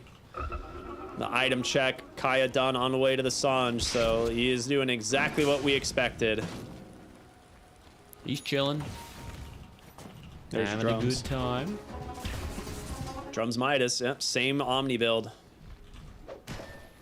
But a lot less impact. I think the first time we saw him, he, while balancing the Midas farming, I think he was like 3-1-3 or something, I remember. Getting around, drums here, push this tower. It was really nice. Because his lane went better, and his teammates had been doing better, so it was easy to work together. I don't know what we're going to see out of this drums. Like, what value are we getting out of the drums if people are not doing anything together? So when he repels and presses drums, he can get away even faster. Oh, sick. Nice. Okay. Maybe he's going to have to go top and use that on a teammate soon, because here comes the rotation. Yeah, if they find Jackie, I got vision of him. Did he see him? He did. He pinged him. They know where he is. They're going to jump right into the tower. There's going to be the blink in. Big Wukong's come in. They're holding their time on the Wyvern, but they get the kill. Now going to try and maybe stop Phoenix. Sonic Wave. It's not going to be enough to kill him. They held the Winner's Curse. A little bit surprising. Yeah, a little bit on different pages there. They're setting up potential. They're chasing the high of the triple kill on the Twin Gate. I thought they were actually going to go back through the Twin Gate as well, right? I thought they would go to defend their tower with Winner's Curse and everything, but... It seemed like it. Like, if you weren't going to commit it for that kill, then you must want it for something else. But apparently it's mid lane. Ooh! He saw the clip. He knows. He knows. He's only level 1 mine. And they're going to start bringing the heroes mid. Look for their second tier 1 tower. And with the catapult alive, shouldn't have any issue with it. Katomi is right under a ward, and yep, Emo's gonna go in. Winner's Curse is there. Can they blow him up in time? He gets pulled, he gets saved. No, they get the kill. Jokum now on the run, trying to get away from Kiritich. Finger at Death will be the one that actually does it. Hex onto the Wind Ranger. Big egg goes down. Beautiful placement. They don't have the heroes to hit it. They gotta get out. Glyph, 3 for 1. Really well done from Narman. Huge egg on the high ground. Phoenix was really impactful there. The drums did come into play. They did start to get to do some stuff. A lot of that's because the Winter Wyvern got jumped first. This is your counter initiation. This is your save, but it's actually the point of focus for Glyph. So Winter Wyvern just can't do anything in that fight. In fact, everyone clumps up trying to help the Winter Wyvern, which just allows Glyph all the information in the world to do what they need to. Still 2k down though, actually. Just because they were struggling that much earlier, but at least you get your foot in the door, get some galvanized stacks for Storm. Get some space to put some techies mines down.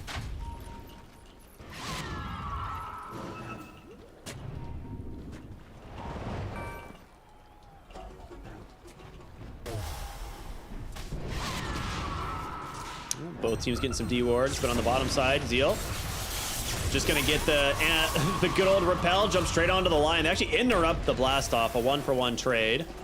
But we're seeing this Omni Storm Spirit, like they're only making the plays with the repel, and it's working.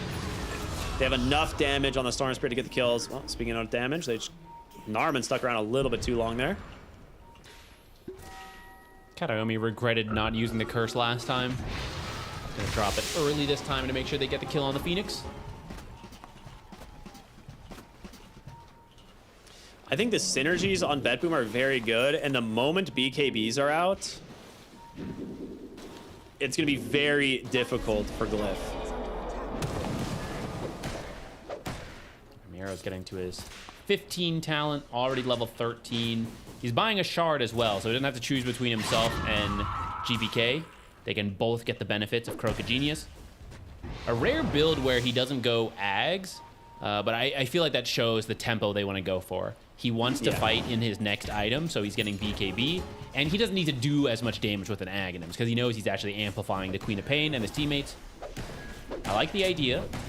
I imagine it looks like a bit more farming, get Tormentor, get Roche, and usually the first Roche is just kind of make space, get towers, and it probably will be, but they may actually try to go for even more if they're interested in BKBs so early.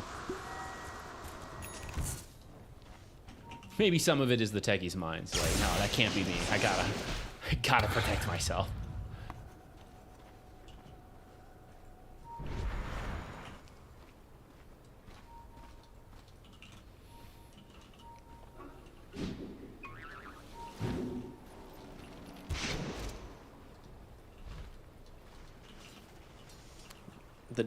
Okay, he actually finished up the Desolator instead of going for the BKB. GLYPH. Whew. Playing with fire here. They're going to chase, though. They know Yokum's up here, and, well, maybe don't have the catch now that that save doesn't have his Blink Dagger. He's closing in on it. Radiant are scanning.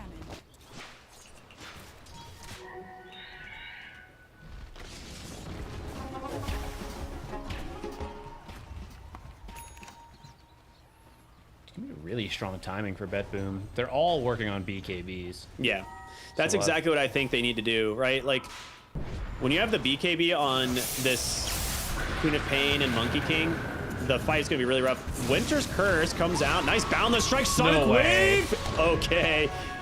That is a lot of damage out. They will run away on Emo, but he is out of mana. They're going to look for something. They don't get the vision, so he's going to live. That regen rune saving his life right now. What a Winter's Curse turnaround. Yeah, that was 3 people. They get nothing for it. And in fact, they're going to lose the Tormentor because Storm having to go home. Not going to be able to get over there to contest.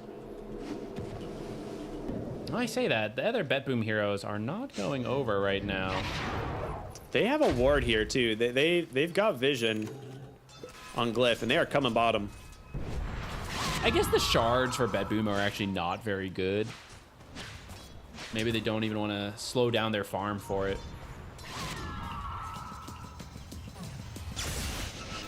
Nope. Zipping in under the tower, repelled up, save. Gets the Hex, Earth Spike, Finger of Death. Okay. Repel did not last long enough. That 5 seconds. Not gonna be there, and with this, Jackie Boy's gotta run for his life, taking a lot of damage from the Croca Genius, and he's gonna die to it. The Croca Genius and the dagger, you mentioned it early on. The stacking of this, the combo is way too good. It's where if Storm was having a bit better of a game, Lion was not as rich. That's a quick Lion kill, and you get out, but it takes way too long. Lion hoarding blood grenades and the foraging tools, so easy Hex. And honestly, looking back at it in slow-mo, it wasn't even that close, so I don't know, just maybe feeling the pressure. This is essentially do or die. Like, they're likely eliminated, but the pressure's there. I don't know, it might be getting to them. You're desperate to find anything. Instead, yeah, I mean, it's gonna backfire. I think they're realizing the state of the game, which is that they're not farming as well as BetBoom, and I feel like they're the ones on the timer. Like, these BKBs are almost done on all 3 heroes. Okay, one of them is. We saw the Queen of Pain's use in the last fight, but GLYPH 700 gold away, and Miro just about maybe 1,000 gold away.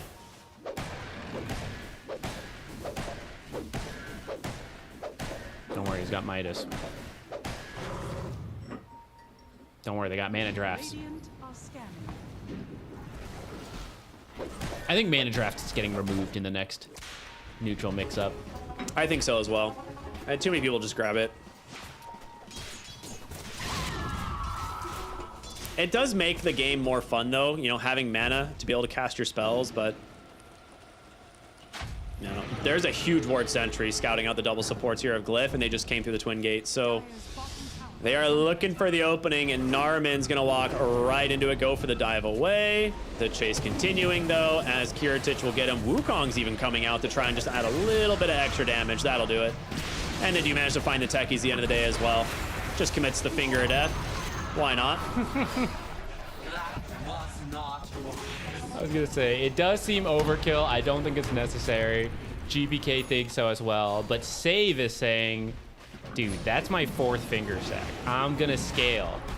When this game hits 2 hours, I'm gonna be one-shotting Please, people. God, no. I'm taking Enchanter's Bauble. I'm getting that Spell Amp debuff scaling. I mean, okay, Miro actually changed his mind. He says, screw it, we're so far ahead. You guys have double BKB. I'm gonna go back for the Axe.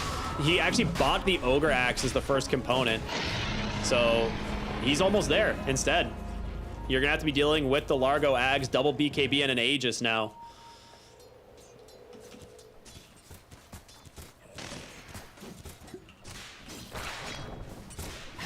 I think it makes sense because I was actually honestly a little surprised to see the BKB and just, I was like, oh, I guess he really wants to get in there. Because I feel like the BKB makes the most sense versus silences and then a bunch of stuns that are difficult to avoid. For example, Blink Hex. But this is the blast off. There's Egg, there's Vortex, and maybe a Shackle Shot. But you're not even in the front lines. Yeah. So, well, maybe you are, depending on what's going on. But I actually don't think he needed to rush BKB that soon. And I think he's decided, yeah, with the lead we have, the way the game's going, I don't think I need it either. So I'm going to go back for that Ags, and then I can think about the BKB. And it's hero if we even so get fast there. Too. I mean, they're building up such a huge lead, he may not even need it.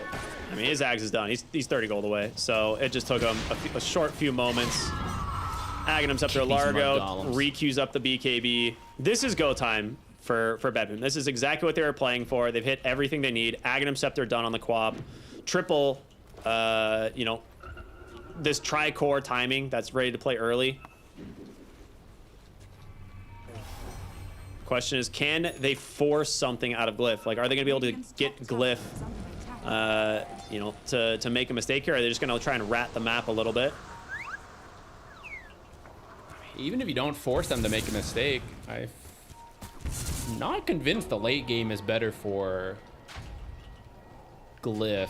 And not that it's bad, but a lot of late game Dota is decided by very quick pickoffs, and that's where Lion's gonna shine. Save as well, right? This guy rarely messes up. So Blink Hex. They're going for emo. Earth Spikes, Finger Scaling. Okay. Full duration zip. He saw the TP. Forces him back to the base. But, I mean, with that meaning, Storm Spirit, you know he's not on your half of the map cutting waves anymore, so you can try and play around it. There's a ton of mines around mid lane, actually, in their own jungle. So the downside when you're behind his techies, this is kind of what you have to do. Just all running together? No stop? Okay. Miro says, screw it, I'll just pop some mines. I'm tanky. You might want to stop letting the amp damage. There he goes. He dispels it. It's like you're amping a lot of damage here. Hey, where's our triple kill? What the heck?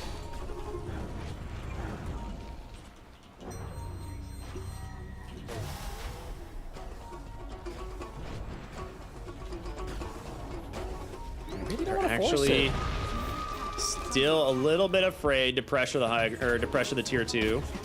They got some damage into it, but you know, you're playing into Phoenix and Repel Storm. I guess so. Look for the bottom tier 1 instead, right? There's still a tier 1 standing here. They can open this up, play for the Wisdom Shrine at 28 minutes.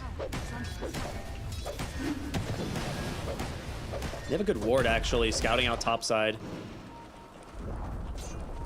Largo TPing in. There is an observer that might see she got the BKB off. They force the egg. GPK gonna be fine for now, but he's got these daggers. Already placed out. Can save, get the blink off. He does. Oh, just barely out of range. Doesn't have his Aether Lens quite yet, which I think is one of the items they were waiting for before forcing it too much. It's being delivered now. It's coming now. Next time, that stun's gonna land. Gonna lose somebody. Let's get all these mines. You know there's a ward up there. They just need to get the D ward somehow.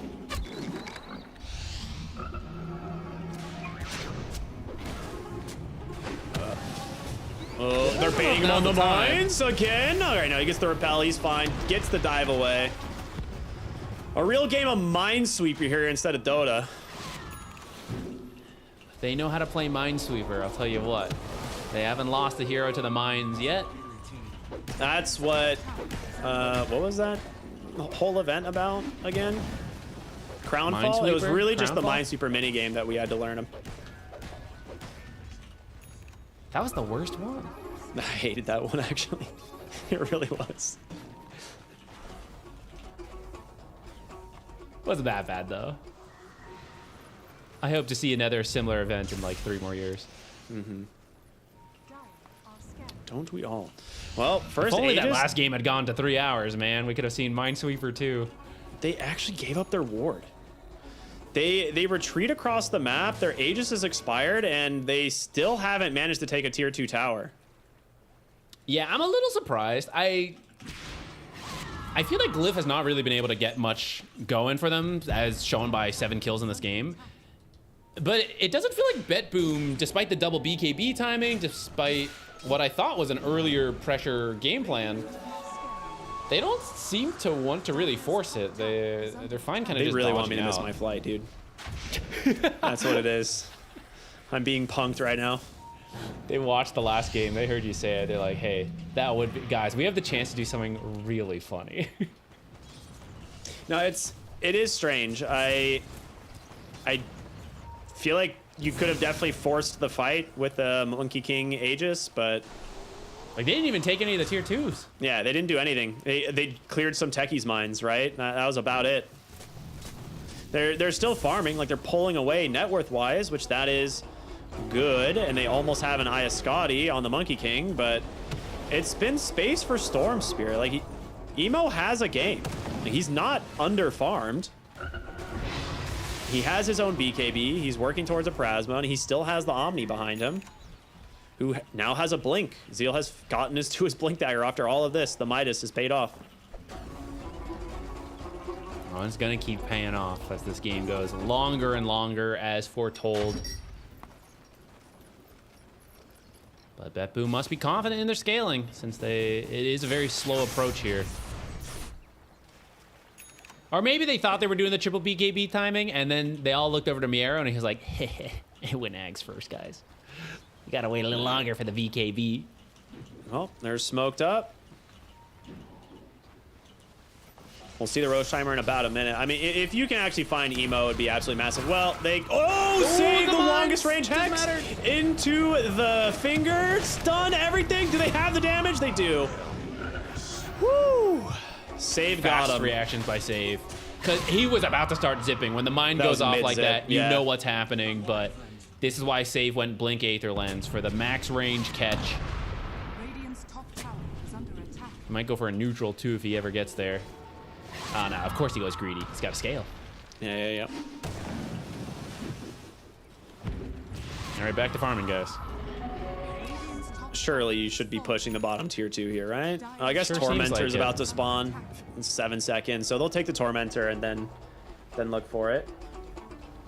Jokum's gonna start. Which is funny because they didn't care about the Tormentor last time. They didn't even, they weren't there last time when they had the chance as early. I don't know. Radiant's top tower is under attack. Good for Save this time. Bottom tower is under attack.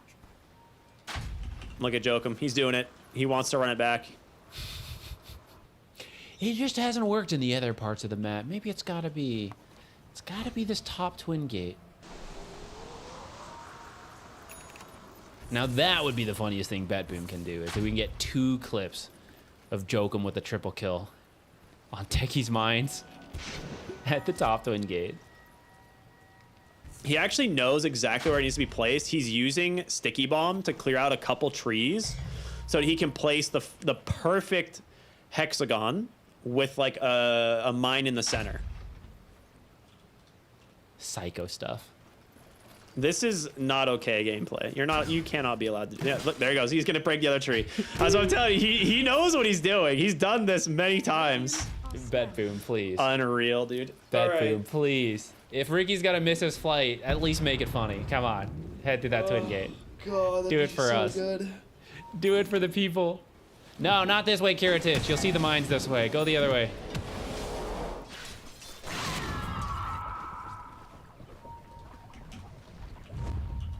Roche can start to spawn, so maybe this is it. GPK. Oh, they're all smoked. They're gonna go for the last one. He gets the immediate BKB. Winter's Curse making some space. They've held down Emo, but the Sonic Wave with the damage, it's gonna be enough. They get the kill, now turning their attention onto the egg. Nice blast off comes in, but they're protected by the triple BKB, and just like that, 3 dead. Zeal has to repel himself, otherwise would just die to the Croak of Genius and these Shadow Strikes.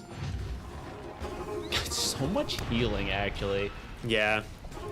Now, if they knew Roche was about to he's got spawn in 10 Spell Slinger. seconds, they could head straight over, but they'll take the tier The 2. Might still have BKB time. from GPK, dude. It is so So fast. fast. Otherwise, he's dead. But that's the difference between a skill shot like Shackle Shot and then Blink Hex. Right? It's just that small fraction of a difference, but it matters at these pro levels. And because of that, BetBoom gonna clean up this fight handedly.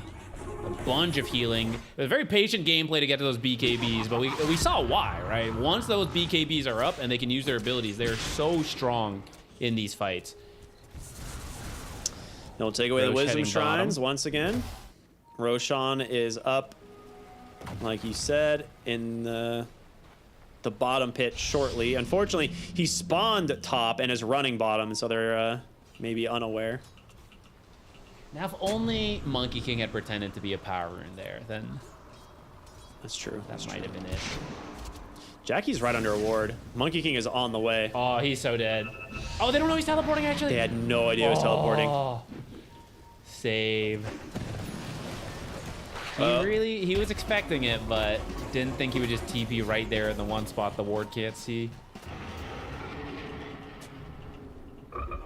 Smoke up from Glyph, knowing that Roche is up. This is a very important time to hit. Kitomi just walked right by, but they get on top of Miro as BKB is out. Sonic Wave looking for Narman, trying to finish the kill before the egg. He doesn't even have the egg, never mind. And GPK is just running through this fight, going absolutely crazy. They get on top of the Monkey King and the BKB into the Wukong's command, though, and there's your cold embrace. Emo has to run for the hills. They buy back on one, but Yokum gonna get chased down here underneath. This tree line cannot escape. GPK is just way too big. They all are. Level 24, double cores. You can't kill these heroes when the BKBs are active. Are they actually just going high ground? I think. Yeah, so they got it pretty lucky here with the timing, right? That the Wyvern would just buy them, but Largo is a bit too tanky, so they end up chasing the Largo, which just allows the rest of BetBoom to get here. You end up with a pretty nice Winter's Curse. Get close to killing Kiritich, but the saves, the heals, they're just too strong.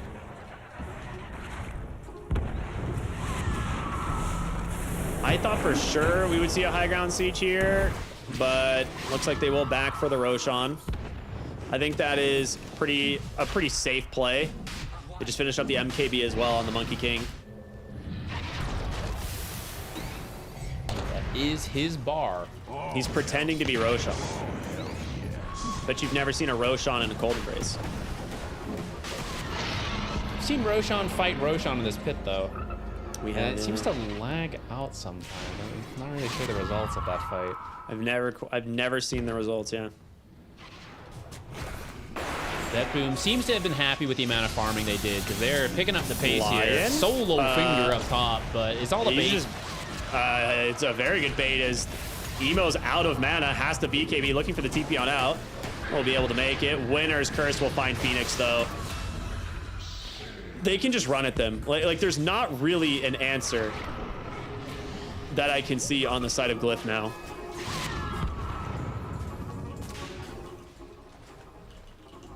They have minus blink cooldown now on Queen of Pain, level 25.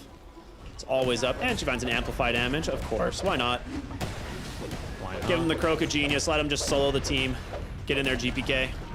Dire's top tower has fallen. I actually don't think they have an answer to it. There's no way. All right, sit behind Kiritich. He's got the Aegis. You got 4 minutes. You got so much time to do this. All right, there we go. Fresh Croak on the GPK. Croak me, bro. They're just gonna give up the racks. Yeah, there's. How do you You need contest? the Your Phoenix Phoenix. is dead. Yeah, I don't think they even needed to use the banner here, actually, because they had Cold Embrace to protect this if they did fortify. But doesn't seem to matter since then it's top barracks. Now here's mid. They're gonna fortify for a little longer, but you can see the death timers. You know they can finish this and then still get out before the Phoenix is up. Not like the most ideal way to use your amplify damage, but it definitely helped you kill the buildings. Quick Now you TP's TP bottom. They are looking for anything. Emo, go. I don't know about You this might be Emo. getting baited, bro. That is a very quick hex turnaround. Save will be there as well. Never mind. He does get the BKB off. Jackie is out. Emo, Winner's Curse. It's there. Uh-oh, that's not good. Ruh-roh. He thought it was a solo Queen of Pain bottom, but the Yeah. rainbow TPs from BetBoom, they Twin baited gate, him so guys. hard. Go to in-gate, please. Someone do it. Oh man! If I don't- only it's not the even enough final damage at this lane point. was not bottom. I am surprised Emo went for that because after they clear up mid, they should go for megas. Oh wait, there's a tier 2 up, right? Oh, and they've been pushing out our tier 2, our bottom lane. So it's not that crazy that they all TB back like that looking for a kill. So to actually go in that moment was kind of wild and has clearly cost you mid and carry down. Please jump our base, guys. We don't have 5x number 1. They've managed to disarm the Monkey King, but you can't disarm GPK. The daggers just continuing to do damage. Force to heal up this Techies for now. Golden Braze will top off the Monkey King as his soldiers just beating down the racks. You can't actually get on top of this guy. This will be mega creeps. 32,000 gold advantage.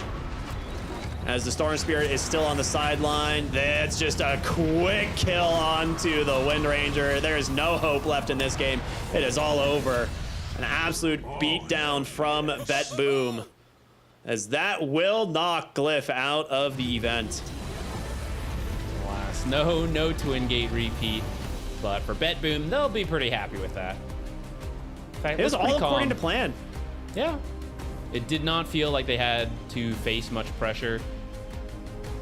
I think they knew they would outscale, and especially with the start they had, I do think they could have done a little bit more in that mid-game timing. It felt like they were taking it pretty slow. At the same time, you can't really argue with the results, right? They knew if we take it slow and just get these items, there's literally no way we lose this.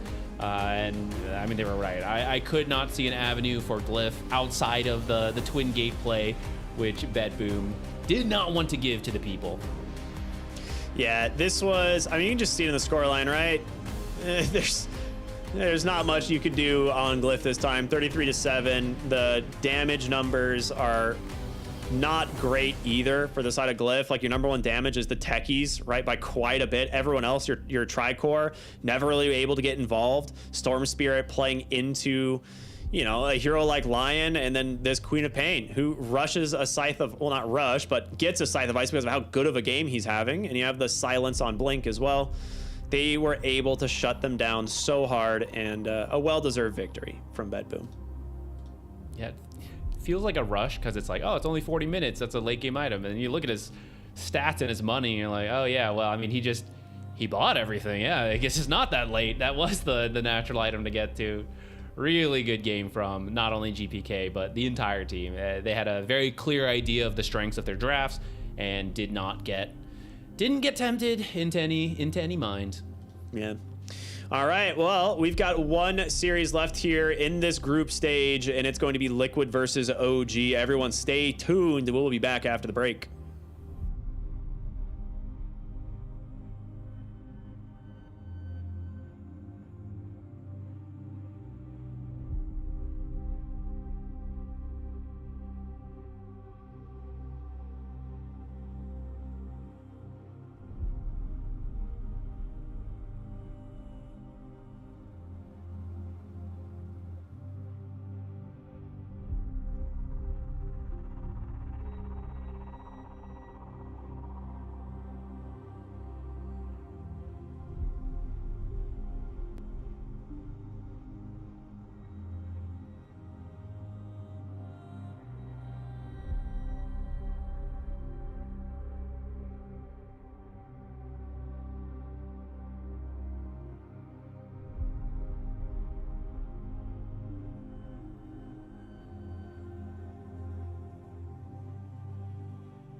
one series left.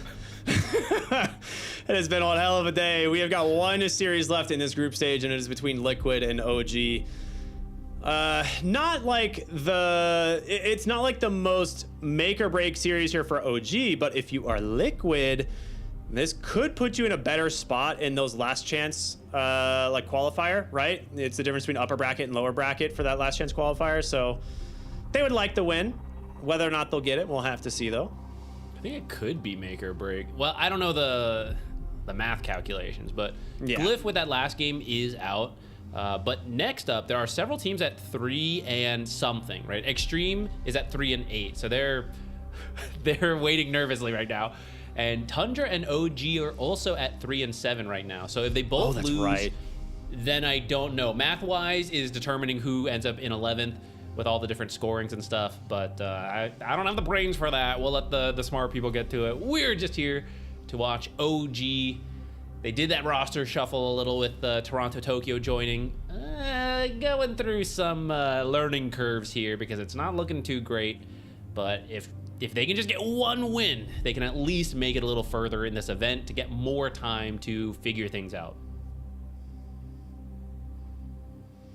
Well, let's see what ends up happening. I mean, Liquid's been really fun to watch in this event. I think they're kind of where I would expect them in the group stage. This is a team that I think has definitely been like a top 8 team, but has sometimes struggled to find like the best performances. Every once in a while they have like some, pretty standout tournament results, but 4th at Wallachia, you had, not a great running at the recent Dream League, but you had 2nd place at the previous Wallachia, and then they actually, won a Blast Slam not that long ago. So see if they can repeat it and run it back here.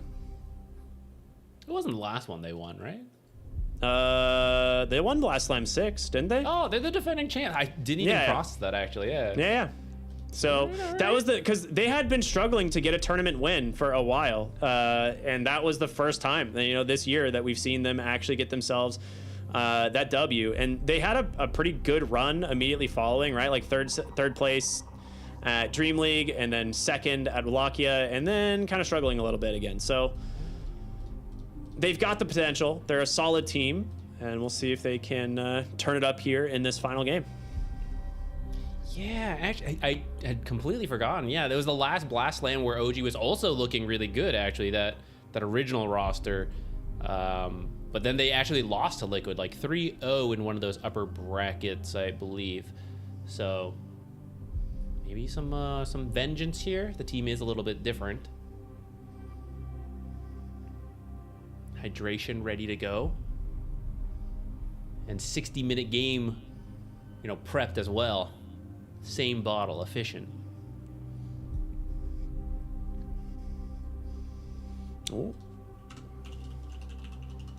Having some issues with the lobby really quick. Someone didn't quite connect, but it's okay. They're restarting. We'll get in there in a moment.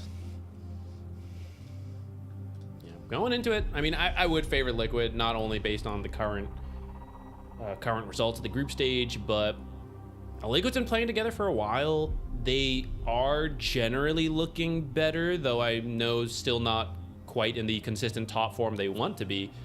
It's OG that is really the ones that have to show up in this match.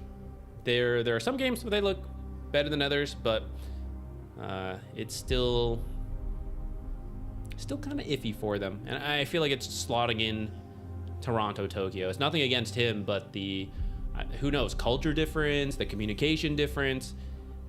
It hasn't been a quick solve bringing him to the roster, though I don't think they were expecting it to be either. So maybe this is just part of the process.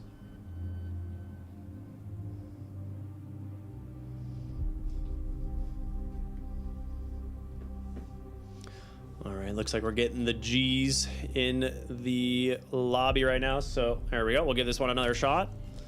I just want to see a fun last game. I don't know exactly what it is. I just want to see both teams bring their best games, and whoever wins. Here we go. We got a draft ready to go finally, and it is going to be the first pick or the first ban of the IO, something Liquid has been experimenting with again. Several teams have, actually. I'd say due to 9 class, making it look really broken as a position for the scaling value. Absurd. So a lot of other teams have started to take a look. I feel like Liquid is actually usually pretty fast on these broken heroes. Maybe not always discovering it themselves, but you know, sometimes a broken hero comes out and a couple teams are showing it's broken, but other teams aren't quite like, I don't know if I believe it yet, you know? But I feel like Liquid, they're like, oh, that's broken? Oh, we'll try it. You know, like they're willing to try any broken hero out there.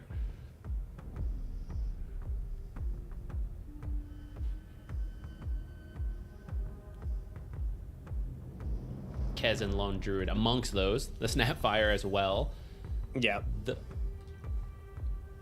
Though I don't feel Ace and Nisha are really, I don't know. Does Snapfire feel like the right fit for them? I think Nisha is good with it. You think so? Okay. I mean, he does. He is pretty willing to play anything. But I feel like they often depend on him to be the playmaker. And Snapfire does a lot right now. That's why we're seeing her. But starting plays at that like minute 6 window, it's not quite what she does. The first pick of the Pango. I mean, Zero's still been pretty popular, but we've seen it kind of slow down a little bit in terms of pick bans from the early days in the tournament. It still has a good win rate, though. It just hasn't been as popular. Quick response to the Slardar. Okay. I mean, if that's mid, this should be pretty happy for Nisha. But could be Ace, since the Slardar has just generally been a solid hero. Liquid's got last pick as well, so they can decide on the very final moment. No tiny airlines for you, Ricky. Well, we'll see. I might still need his help. I'm sweating over your man. Hey, Slardar's a good start for a tempo draft. It is. You just gotta hope Liquid wants to play Chen today. Chantress could work as well. The Beastmaster's in the pool. That one can go pretty fast too.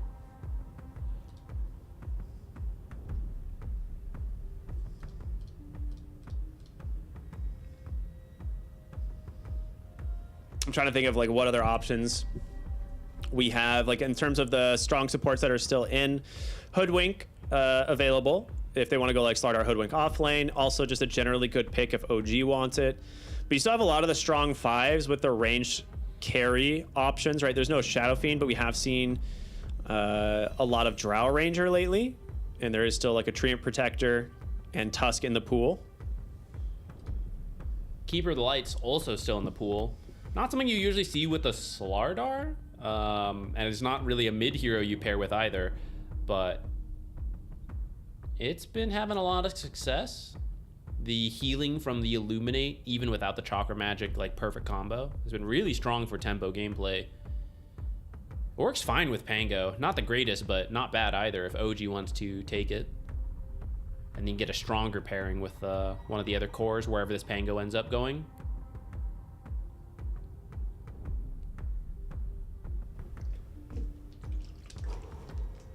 I'm just taking deep breaths, bro. I have had to drink so many liquids. There it is, the Drow. Okay. So we have seen them kind of prioritize this hero a little bit more, and I think it plays decently into the Pangolier. Like Glacier actually is a super annoying thing to deal with in the late game. Like you can't really initiate onto the Drow if the Glacier is available. But you also just have a ton of physical damage. So if you get amplified by Slardar during Rolling Thunder, Drow can kill you in like 3 auto attacks.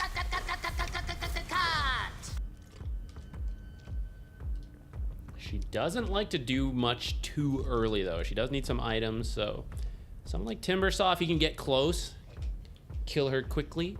I'd like to see OG be the one taking a faster game play than to punish this window where Drow just wants to farm. And you can also slow down the Slardar, because whether he's offlane or mid, does want to find stuff with his like first blink into the shard, right? Those early kills are what get you the money to get the shard, which then gets you all the rest of your money. So if you're now trying to gank a Timber Saw, that's pretty rough. Possibly this Pango then. I guess Pango, well, I guess you could still do Timber mid if this is Slardar mid, actually. You can move these guys back and forth.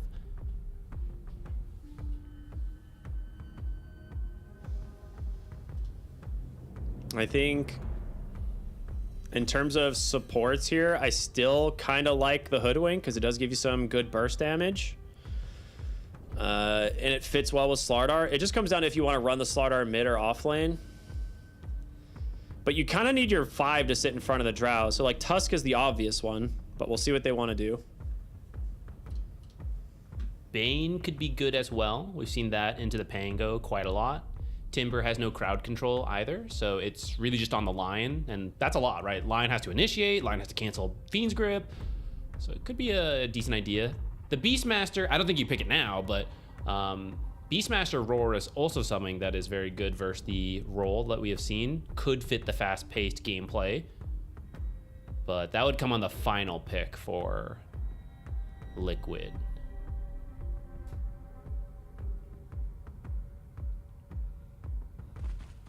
There's your Hoodwink. Does pair very nicely with Slardar. And even if you swap it around and you pick a new offlaner, they will also pair well with Hoodwink.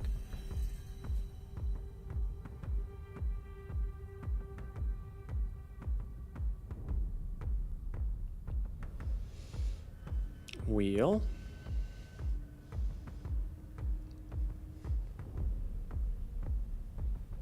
I don't mind the Tusk you brought up. I don't think you can punish the Timber as much with the Tusk, Good just call on because the that's Bane. the melee into the Timber. Yeah, Bane might have... I don't think the lane combo is as strong with the Drow as something like Tusk, but I think the game value is pretty good. And when they try to dive your Drow, you can Nightmare them away.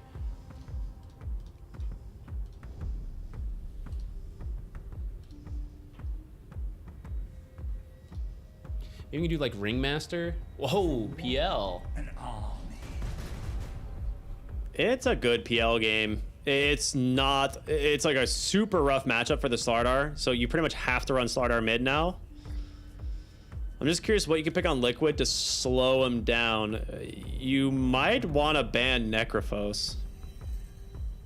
For OG, their next ban. Yeah, like you I might could be able see to get that. away with running like a Necro off lane. If you're thinking about that, then I think you need to ban like Shadow Demon Ringmaster type heroes, these single target saves. Yeah. One, you've already got the Bane, and then two, if you're thinking about the Necro, you have to protect him. Maybe like Oracle even, although that lane combo sounds terrible with PL. You need a stronger support to get you through that laning phase. Something like Ringmaster has a more presence in the lane, while the Escape Act is still very good versus Bane and potentially a Necro. Though I imagine you ban it. I mean, like, what else? What else is there? Offlane Doom's Necro would maybe cook them okay? so hard. It is unreal. Yeah. I mean, there's probably other heroes you need to worry about. It just comes down to whether or not Liquid feel comfortable in running it. The Doom is also a good call. I think the Doom would be pretty big issue. It should do well in the lane.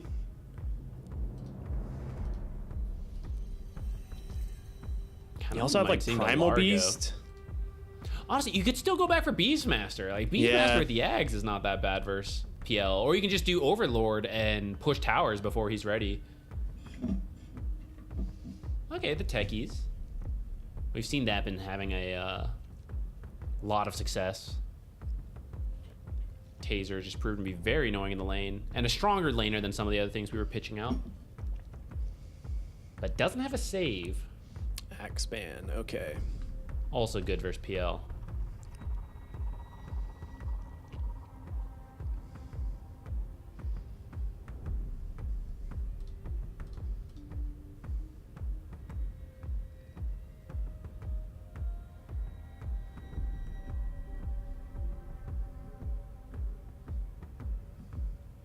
I think just any strong support. Whoever, I don't know who they're thinking of in the off lane, but They need a strong support here to get PL into the game. Okay, yeah, Lich. Okay, That fits. that's one of them.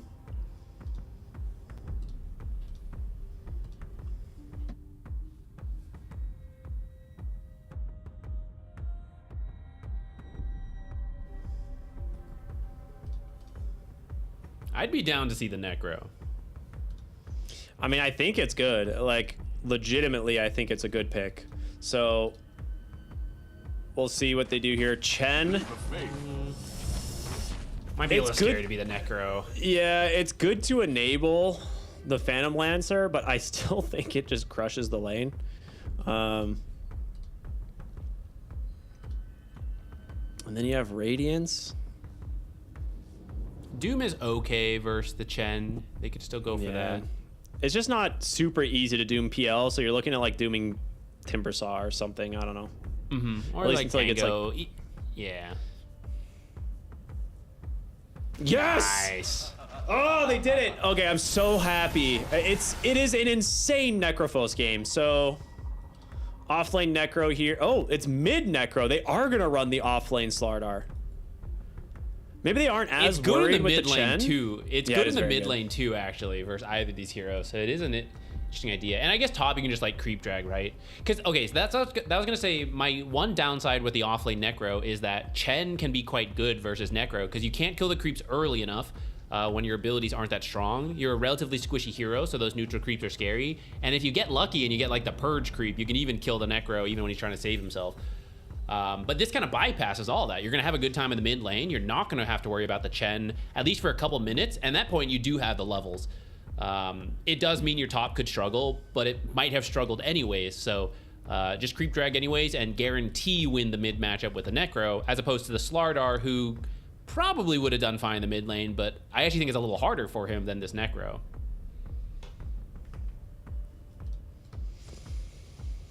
We'll see how it goes. No real... I mean, Nisha is going to have such a good time. The big question to me is the Drow Ranger, like, if it can do what it needs to against the Timbersaw lane. I think it... Like, the lane should go well enough for Drow. Like, she has good spacing with Frost Arrows. You have a Bane, which is very strong in lane as well. The thing is, Wait. you obviously want to do well, but even if he struggles, I think Necro is your true carry now. Yeah, he very well could be.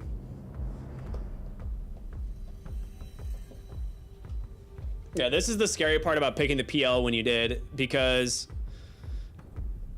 you kind of have to worry about Underlord as like the direct lane matchup, which makes your game really rough, and it was still in the pool. And they leave the Necrophos in, which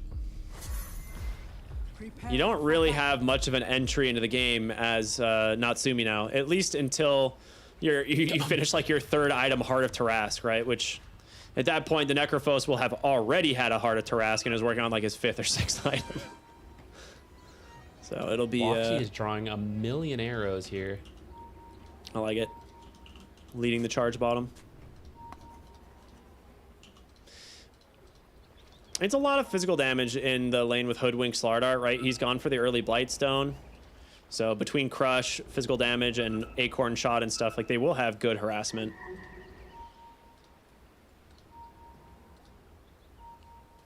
OG's actually top cutting trees. This team used to be known for their creative level 1 smokes and early kills. 30 seconds. They're going for a delayed smoke. And I think Liquid is hoping they're trying to do some wraparound through the Twin Gate that has gotten more popular.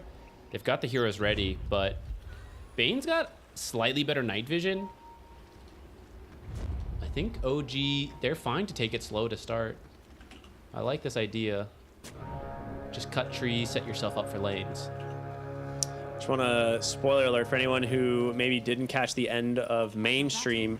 LGD managed to pull a comeback and take the win against Tundra. So Tundra falls to 3-8, and if OG lose this, they will also be at 3-8, and then it just comes down to math. Which of those three teams, math. Extreme, Tundra, or OG, that gets eliminated? So a must win if you're OG here. You do not want to risk it. No one wants to do math.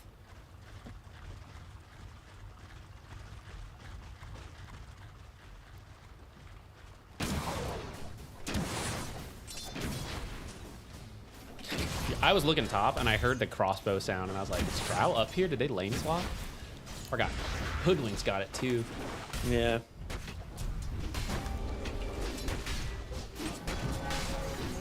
And the first few levels will be annoying for Toronto Tokyo. Top. Scam match taking the beating.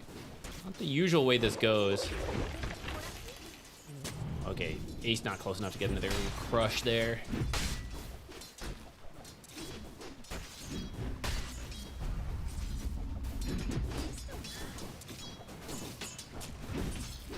I do think Chen needs to...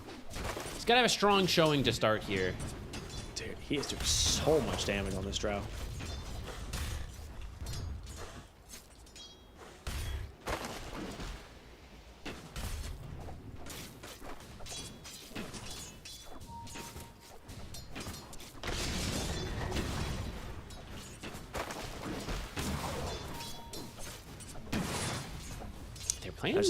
Pretty aggressive down here. This is the benefit of a double range lane. The poke tends to be pretty good, and the first few levels of Timber are not that scary. Scott level 2 thing. I thought he might think about like the nightmare pullback, but Toronto Tokyo's got his own level 2, could take the Timber chain to get away, but actually took Whirling Death, so they may have a window to kill him. Mid lane, that counter pick. Going pretty well so far, doubling up on CS. Think he's just dead. Like having whirling death here, he's like trying to bait him into the trees, but what are you gonna do? Drow will walk you down, gets the kill. A little surprised didn't take Timber chain against the slows. I think they were as well. The second they saw it, Tofu just threw blood grenade and was like, all right, see ya. Tofu even moved on. He went to go chase the lion. He's like, yeah, you gotta make it. You're fine. They really want the 3-minute Lotus. Like, it's really big that Liquid get this. They're gonna look for the lion here. I mean, he's super dead, right? One more auto attack. This lane's absolutely dominating. Do a little bullying onto Toronto Tokyo to make sure they get the Lotus. So bottom not going so hot right now. Mid not going so hot for your Pango either. Opposite of hot. It's very rough over here. That's not good, Ricky. It's not good for the OG fans. Let's hope they're good at math. Nice one. I was like, what? I mean, you gotta be good at math to be good at Dota, right? I'm sure they'll be fine. I don't know if that's true. In fact, I think a lot of Dota players are not good at math, which is why when someone does the math like 33, they're like, this guy's a genius. How does he do this? How does he know the math? If I had just done the math, I could have been like 33. Exactly. Boxy has stolen a top creep wave and brought it mid. Bring it to Nisha to get him his radiance faster. Yeah. Just trying to I thought drag he was actually going mid to help Chen. with the rune, but yeah, they just give it up. I mean, I guess there's no way you can fight into the Chen right now, so yeah, why waste Nisha your doesn't time? really care about runes anyway. It's not a bottle hero. Also true. But you could shut down the Pango a little harder, and I feel like the turnaround will be with the Pango as we see Toronto Tokyo get bullied once again. And bullied back to the fountain. One more auto. Great. Tries to tree drop. Oh no. Mental damage, economic damage. It's not looking good for the offlane Timber. I feel like 1 point to Timber Chain would have... He's got the reactive armor, double Paid bracer. off. He'll be fine. This is jungle. This is the jungle build. Nisha is just crushing it, dude. 31 and 14 to 15 and 3. He's gonna be level 6 like shortly after GLYPH hits 5.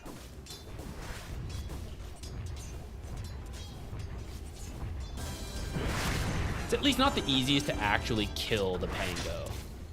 GLYPH has that going for him, but Yeah. a delayed level 6 means you can't... Like, that's your recovery, you know? You go make a play somewhere. They are slowing down Ace a little bit in terms of XP top. Like, he's not having a great time. Phantom Lancer's doing well, mostly because of Schem, and they are going to TP in Ace to try and find the kill, and they got him. So, Ace, good. Well, I don't know. He kind of slowly walked across the whole map. He didn't really TP, but, you know. Good use of the supports to get active, punish the one lane that they're kind of doing well in. It's Timber Chain now, but they're saving Nightmare to potentially use it. It's too healthy down bottom, though, so the next time he goes up, they could consider it. I thought Ace might lose some creeps after dying top, but actually didn't push in fast enough, so didn't really miss out much here either. Here's the 6-minute rune rotation. Liquid committing to this one. They don't want to give an avenue back into the game for GLYPH. Invis, not really that big of a deal for Nisha, like you said. Doesn't really care that much. As long as Pango's not getting it, though. Oof. They really wanted that Nightmare. That's the first Reapers if they can get it, but we're gonna bring some heroes into the mid lane now. Really want to stop this push. But Nisha keeping it nice and healthy. Just constant death pulse spam. GLYPH. Good Third time's the swashbuckle charm. angles. The next one's got him for sure. Look at these wards. Dire's bottom tower is under attack. Scum. Okay, bushwhack on the nothing.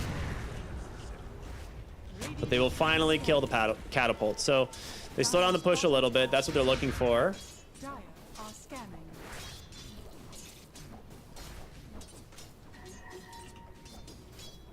Dire's bottom tower is under attack. Slow it down, but is anything really changing? Because No. Drow is farming really fast, as is the Dire's Necro. top tower is under attack. And there's Phantom just Lancer. space for Slardar. Yeah, the Tricore is doing really well. They're 3,000 ahead. They're going to go for the Rolling Thunder here. Tim's going to get caught in the bushwhack. Here comes your first Reaper side. That's all they need. Tofu has a Brain Sap when he comes out. And a Lotus, so perfectly healthy. Get the D ward underneath the tier 1 tower. They're like, I think they see us diving around the tower, and they certainly did. Very funny. Dude, this is gonna be such a fast Radiance. We saw one game, I think, in an 11-minute Radiance. 11-minute Radiance was the fastest, yeah. Yeah, pretty ridiculous. I think there's just less farm available in the mid lane. It was an off lane. Oh no, it was a safe carry. lane. Yeah. Carry Necro that had an 11-minute Radiance. So there's just more farm because of the jungle camps. So Nisha won't quite hit that timing, but it's gonna be a really good timing. He can just tank the tower. There's a regen rune behind him. He's gonna be happy to see that. Regen. Why would he need a rune? More. Pair it with got Ghost me. Shroud. Straight back. Here I am again. You're just gonna tank the tower with a regen rune. Why not? What are they gonna do? I'd cry. This is such hyperactive gameplay. Welcome everybody. We're just watching a Necrophos right-click a tower in mid while everyone else farms. This guy's untouchable. Can you do that? Incredible gameplay, Nisha. Thank you. But he's almost off the Reaper Scythe cooldown. Yeah, I mean, jokes aside, that is really high level. You know, he is Yeah, speeding yeah. up the game on a hero who has spent, I don't know, 600 gold. You know, he's just hoarding everything for Radiance. And if Liquid even scouts the stacks getting made in the safe lane jungle, that would be huge if Nisha went that way. He's actually scouting the triangle for stacks. He's like, oh, Timber's having a horrible game. Surely they got stacks for him here. It's on the other side. Well, they brought Time to Drow go through farm top. him. It got scanned on the Twin Gate, so it's a good read from the side of OG, knowing that there's still something weird happening on the top side of the map. Dire's top tower is under attack.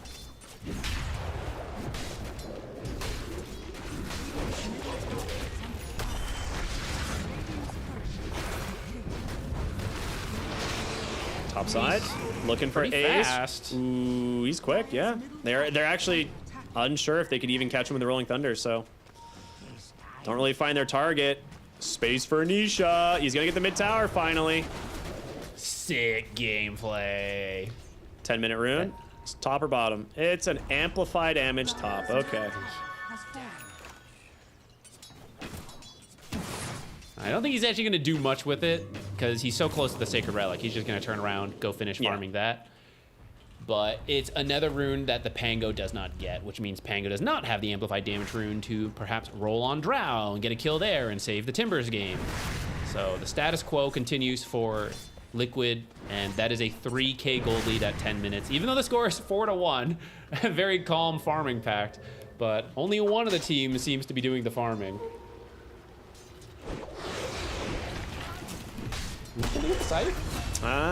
You killed him too fast, guys. Sometimes amplify damage amplifies too much. Sorry, they'll save the Reaper Sight for the next one. For you now. Yeah, they got a catapult here. Is under attack. And he actually has damage now on the Sacred Relic, so he does hit pretty hard. This is what we really were waiting for.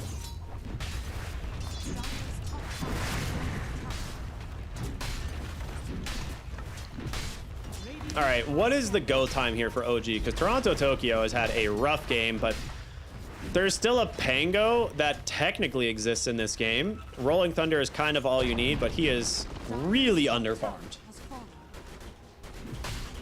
I have no idea, man. This guy is a diffusal away from diffusal.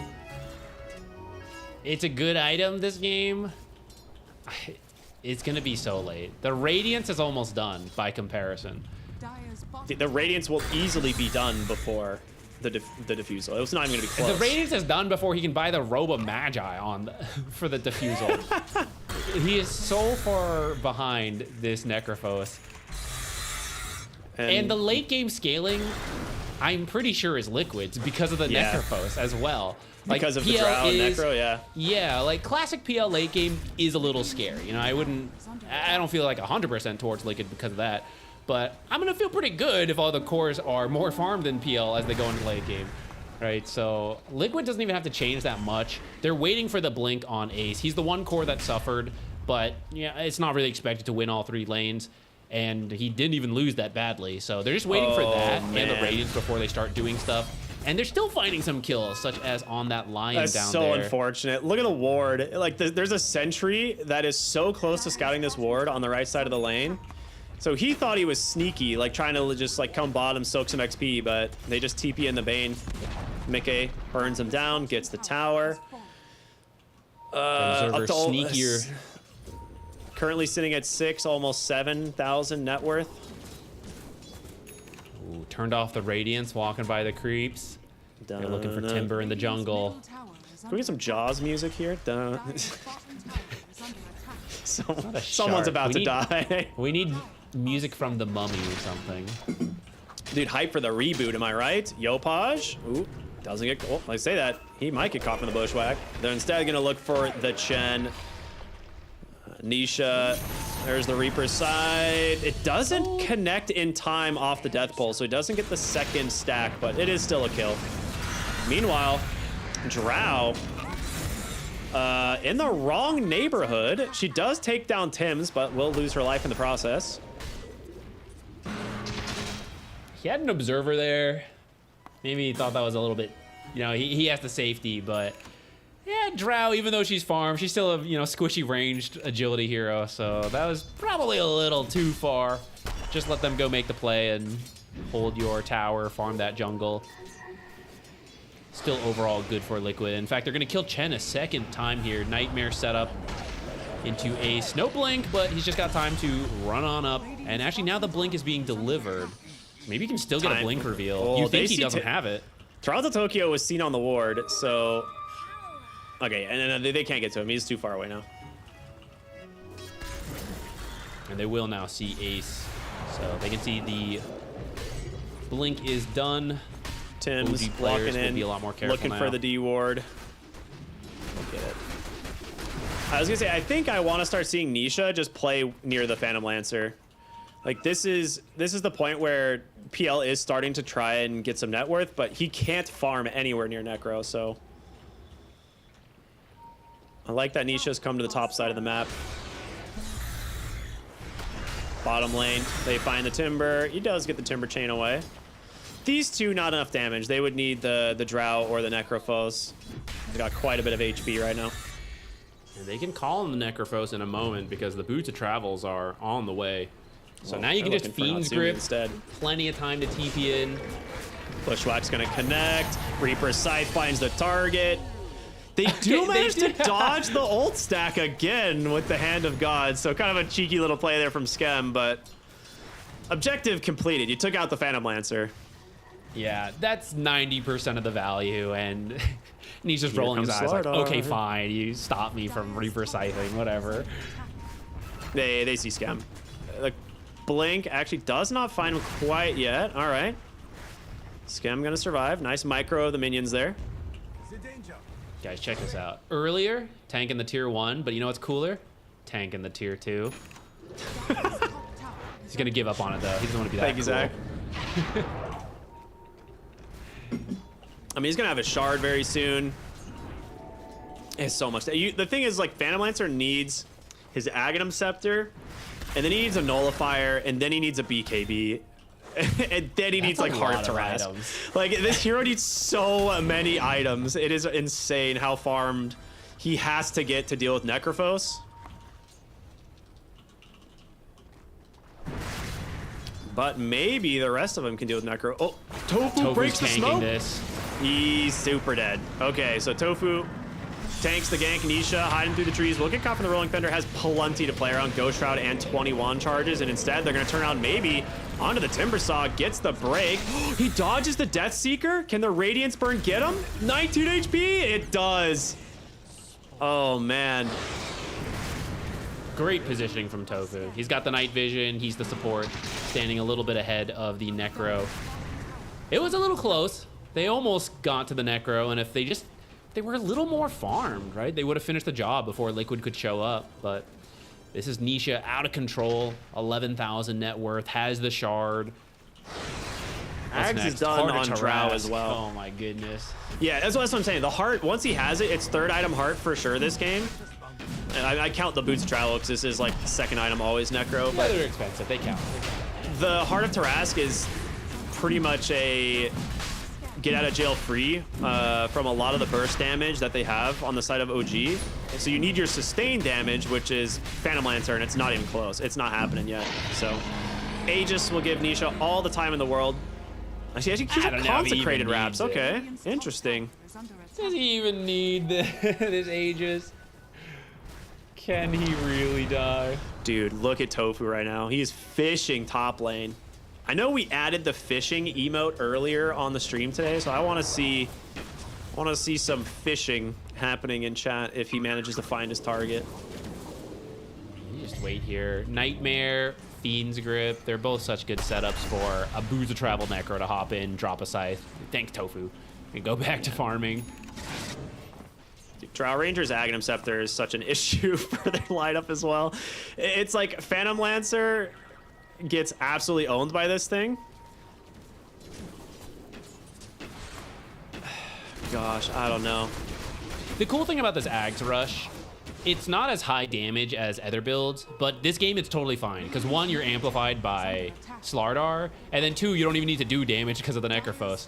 So just getting the utility of the anti-heal is great. And then it's a good farming item because they burst. But you do less damage to the enemy heroes. This smoke. They're trying so hard to find Liquid, but they're all top, smoked up themselves, now behind the Necrophos. Tier 2 tanking gameplay. It's the blink reveal here from Tim's is what they're trying to play around. They get the blink on the Lion. That being said, they might just find Natsumi. Ace trying to get vision. Instead, they'll turn bottom. They had this ward deep in the lane, seeing the Timber Saw. He gets the TP out. He's fine. Whew. OG avoiding a potential disaster there. There's still time. A couple heroes are in the area. Boxy? They're killing a courier. I don't know if he can be here. They got him. Boxy's dead. That's that blink reveal we were talking about. He gets the kill. Ace. Oh, the crush. Okay, it finds the Pango. Does he get another? Oh, there's a gust. Okay, that's a rough one. They tried to cut and run, but they got him. Tofu was so excited. He was about to Fiend's Grip the roll. Uh-oh. I guess I'll continue to hold it. I don't think he's even Fiend's Grip this game. He hasn't needed it. No, he hasn't. He's Every kill is done before he can do it. He's been doing well with his vision and stuff, but there's just not a lot of options. This time, though, Toronto, Tokyo, I think he might be the first one to get Fiend's Grip. No, Reaper Scythe. They just forget who needs it. Everyone's dead. Nice find. I mean, you're almost to the Ags on the Phantom Lancer. Like Copium, I don't know. Yeah, just you have all tier 1 towers standing. can just go straight to bottom, take the Tormentor. You've got Drow and Slardar. That'll be very quick, and you have some amazing shards to pick up. So I feel like that's BKB. Yeah, I saw him swap back. He went straight BKB, and he's going to go Shivas, which the Shivas is disgusting this game for him. And Boomerang now for Boxy. Necrophos didn't do enough damage already. Yeah. This one's tough. Timber doesn't really like building auras either, which are quite good versus Necrophos. Now, at least they have a Chen, but this Chen's not doing so hot as we, Chen's dead. Very dead. And that's why he does not have a pipe. There's no space for him to farm when his team is losing. No pipe. Diffusal on the Pango instead of Mage Slayer, which generally I like, but Mage Slayer is a great way to deal with the Necro in combination with a pipe. They don't have that either, so it really does feel like just this unanswered Necrophos crushed him with this last pick. No Spirit Vessel builder.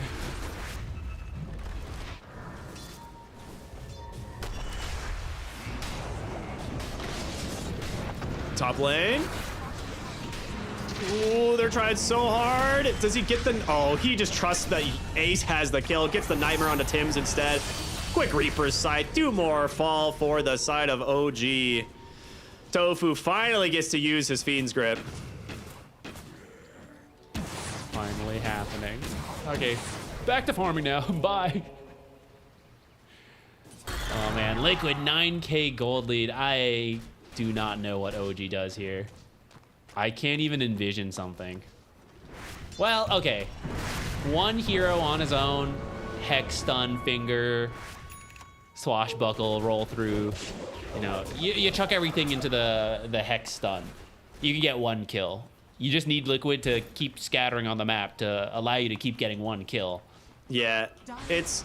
The way that works is like, if Bane is nowhere nearby to just press Nightmare on the target, because if he gets the Nightmare off, they probably get the space to survive, right? Mickey has his Hurricane Pike now.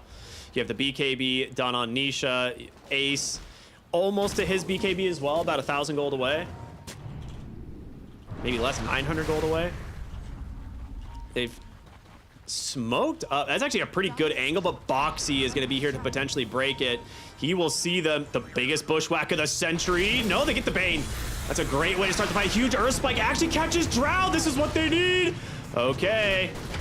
Can they get anything else? Rolling Thunder coming through. BKB TP out from Nisha, and they managed to catch the Hoodwink as well. I don't know how Boxy didn't see them. He's like in the perfect triangle of trees there to not see the smoke coming. Yeah, that's the thing. He was out of position, expecting them maybe to come from the front, maybe expecting that smoke.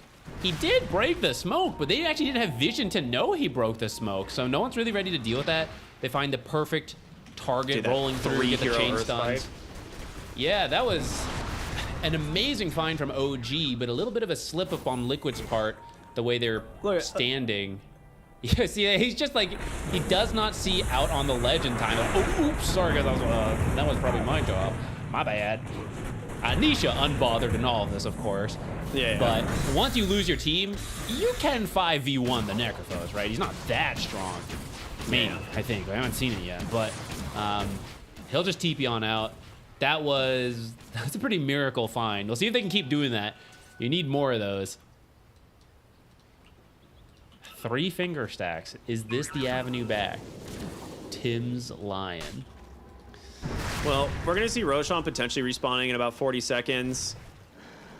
You do have the Shiva's Guard now on the Necro, and he just hit level 20, so you have the spell effect aura, or the spell effect AoE. It's going to be very scary playing into him. There's your BKB for Ace. So, yes, you find this opening. You get a little bit of breathing room here. Natsumi finishes his axe, is on his way to his Eye of Scotty, but you still have a pretty uphill battle into Liquid. And that is something for OG, though. PL is one of the few heroes who will buy Scotty, and it's really good this game. Some games, you need anti-heal, but Shiva's losing the anti-health restoration. It's very awkward, like what item you get besides Vessel, since Scotty's not that popular. No one's building Krellas. He got the Ags off, and Hand of God is out, so Toronto Tokyo is fine. BKB's at the ready, trying to be. Tim just goes in super aggressive. Death Seeker's on in. They get the Hex. Necrophos Nice double stun. being held up, but they'll just commit the scythe, get themselves another kill. That one seems a little unnecessary, but it's a kill. They'll look for the tier 2 tower now. He wants to stack so he can tank tier 2 towers. True. Because he wants to reach the next level.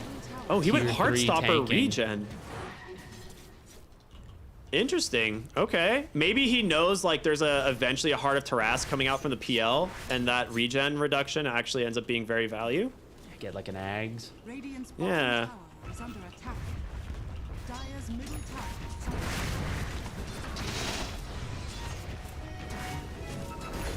All right, tier 2 tower mid. Being siege down. Roshan's respawning in just over 50 seconds. Pop the fortifications, that will push them away.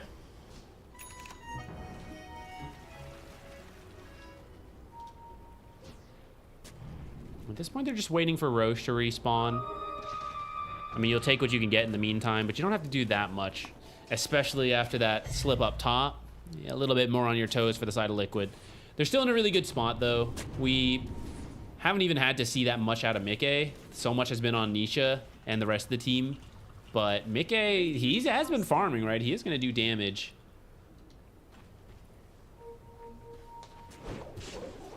I believe they'll give him the Aegis to actually chip at the towers. Especially because Necrophos on the way to the heart. I don't think he can die with that. Radiant's bottom tower is under attack. Radiant's bottom tower has fallen. He has bought his Reaver.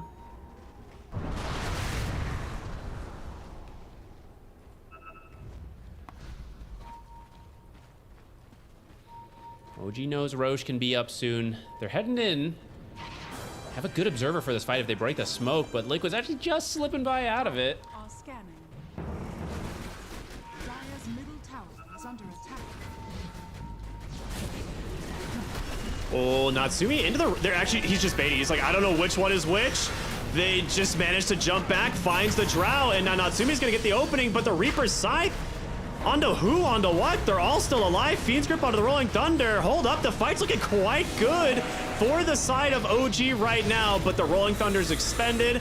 Natsumi still doing some work here on the Phantom Lancer. Managed to keep himself alive, and now Mickey, they're going to be able to collapse onto him. He's got a multi-shot in a second, doing his best to clear up the illusions. It's a lot of damage from Nisha as well, and they're starting to burn. Can they get away from the Necro? They can. He's too fucking strong, man. It's all Nisha. Ultra kill for the Necrophos. I gotta, yeah, tip him over, right? That was about as good as things could have gone for OG. Liquid. One ability used. Liquid split up there. The carry was on their own. They get baited by PL illusions. They spend like half the fight hitting the wrong thing. It doesn't matter for Necrophos if he's hitting the wrong thing because he's hitting the right thing by simply existing. I didn't see what he scythed though. Oh, the illusion. Totally baited by this illusion, they got right? absolutely owned by the illusion. Absolutely cooked by the illusion, and then it's like, oh, well, that wasn't the real one. That's okay, guys. Let's go find the real one now. Right, this Necro is just insane. Look at this health bar. Barely ever dropped below. The moment he gets a kill, the fight's over. His health bar just goes to absolute max. And the multi-shot here, this is what I'm talking about with the Drow Ags. It cooked the PL illusions. I mean, that's why this hero is good versus PL, right? You just do immense amount of AoE damage. It's only gonna get better when he gets the Aghanims. The heart is finished. It is being delivered, or did he change his mind actually? Where's his courier? Okay, yeah. The heart's on the way. He's gonna get the Ags. That's why he got the talent for it. And then he's gonna get overwhelming blink on top of that. He is going to destroy not only the PL illusions, but the Chen army is just extra regen for him. The tanky Timber Saw, not so tanky to the Necrophos. Pango while rolling will be fine, but then once the roll's done, like he's also gonna get melted.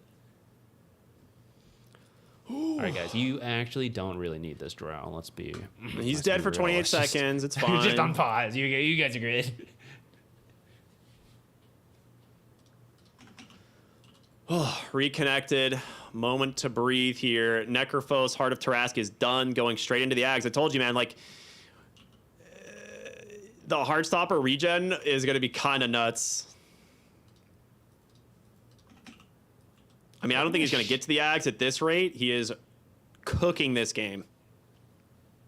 Yeah, they need to find some more lion kills. That's unironically one of their scaling methods here is the instant burst. And just the more damage you have, the longer you have that available to you, right? So keep trying to find some support kills on the side of OG. Delay this, delay. That's the name of the game. Liquid's not going to give you much time to work with, though. Second Aegis, Banner, Heart. They've got everything they need. They're interested in ending the game. Mm-hmm. Oh. Admin? Okay.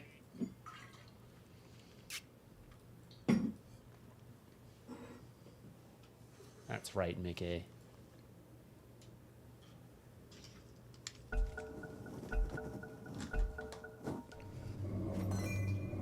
Liquid continues to look top. Skem starting to twin gate. Is Bane gonna find him? Those are close. They know he was up here, but not really gonna make it there in time.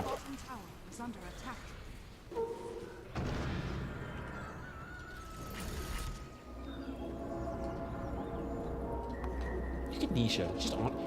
He is just walking in the triangle on his own. He's completely on his own. Look at his team. Hey there, Timbersaw. Your triangle? It's my triangle. Get out. I really want to see them push the tempo now. Like, you're so farmed. Yeah, what are they waiting for? Actually? Drow BKB would be the only thing you'd wait for at this point. But I think you just bulldoze bottom, get this tier 2, try and force OG to make a play here. I think they at least sniffed out Skem. megas. Oh, maybe? No, they didn't. Okay. You probably have a rough idea. You need to do this kind of stuff on OG. Oh, a much better target. YoPaj. It's gonna roll. Where's the Fiend's Grip? Not close at no. all, but... No. This is the worst. Tim's just watching in the sideline like, yeah, I'm sorry, buddy. You might be dead. Death Seeker in with the Shivas. YoPaj gets caught from the Reaper Scythe. Again, another Hand of God to buy some space, but that is a painful way to die. And without buyback. Yeah, let's roll this one back real quick. Not only does he get stuck, but he... This is how you balance Pango, by the way. Just a bunch of traps on the map. He just gets stuck here forever. He tries to TP out. Thank you very much, production, for this one. Tries to TP out, and he just gets bashed. It's just so sad. We all love to see it. We've been waiting years for Pango to get nerfed, and we finally found out how. It's happening. Back live, since the Pango is dead, they take the lane of Rax. They have found a PL illusion, and because of it, they've baited Tofu. Bushwhack comes in, might have been able to take down one. They have a Ghost Scepter saving Tofu Natsumi, trying to hide. Oh, for now, they're following the Death Seeker. They know he's here somewhere. Gonna blink up onto the high ground, but here comes Ace. Oh, he didn't crush. It was on cooldown. Okay. Okay, I gotta ask though, do you even need to go back? They were at the mid lane. Maybe they didn't have creeps, but the banner's down there. Can you not just tank mid? The ultimate level, right? Just like Nisha tanking tier 3. I feel like you can just get a second set of barracks and just ignore that PL. I guess they're gonna try to do it anyways. Necro's creep just died on the TP, so he has to run. They have the BKB now delivered. Aegis still has a minute and 20. I mean, yeah, I guess you got time to try to kill that PL and then make your way on in. Gonna try for top since the mid creeps keep getting killed. I mean, you definitely don't want this to go on too much longer, right? Like, you do not want PL to get to this disperser. You want to end the game. So I feel like we're gonna be seeing Liquid trying to do that. Aghanim Scepter now coming out for Ace as well on the Slardar. They've hit some massive item timings. You have 1 minute left on this Aegis. It's gonna be a hard fight to engage as the Necrophos closing on level 25 as well. He is so farmed.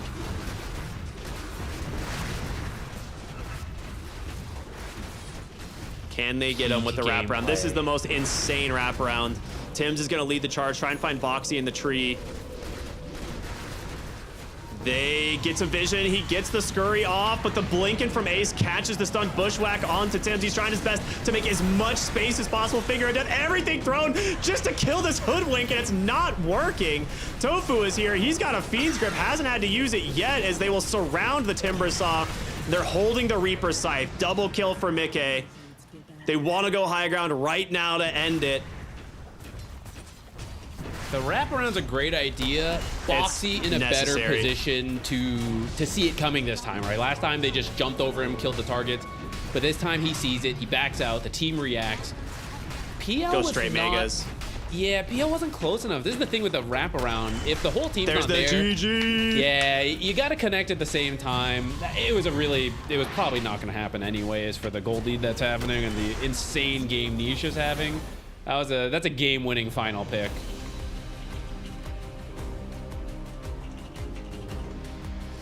What an amazing performance from Liquid. The last pick Necrophos coming in super clutch, getting them the victory. And that might put them in the top 6, but all those scores and stuff are gonna have to, be calculated. I think overall. The second I saw the Necro, bro, I kind of knew this was a rough game for OG, but 10-0-7 from Nisha himself. Yeah, you need those. I mean, we knew the Necro, once he went mid, was going to beat the Pango.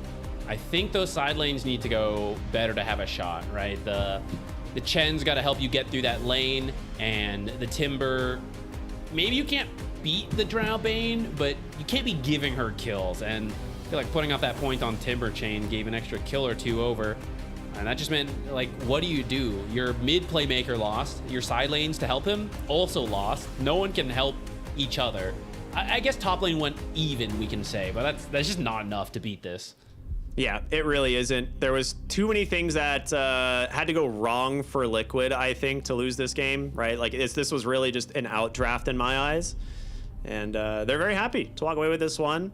That finishes the group stage. This was the last game. Stream A has already wrapped up, and I'm curious if we have the standings or not to kind of take a look at how things have come together. But, I mean, it's going to be very close. Like, some of these teams, I know LGD is guaranteed #1 seed because of their score.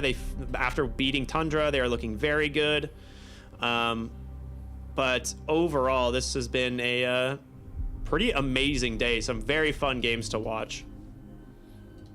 Yeah, the math is beginning to figure out where the scores all lay. But like you said, some crazy games today, especially that game 2 felt like a full series over there, but in fact was just one game. Ah, here we go. Extreme lose to Tundra in that score calculation. OG will survive as well. So it was between those 3 teams. So your 2 eliminated teams will be Glyph and Extreme. Falcons will slightly edge out Yandex, maybe? Yeah, at the top for that 4th spot. So Falcons will make it through. Look at the +9 on LGD. Absolute baller performance from them. Actually, wait, dude, is Tundra or Extreme out? They have a -5. I'm not. It looks like some of the numbers maybe are still going in. So we'll find out. We will find out soon. But at least on the top half of the group, you can kind of tell who is still making it through. We'll see who ends up being eliminated down there. Obviously not where they want to be.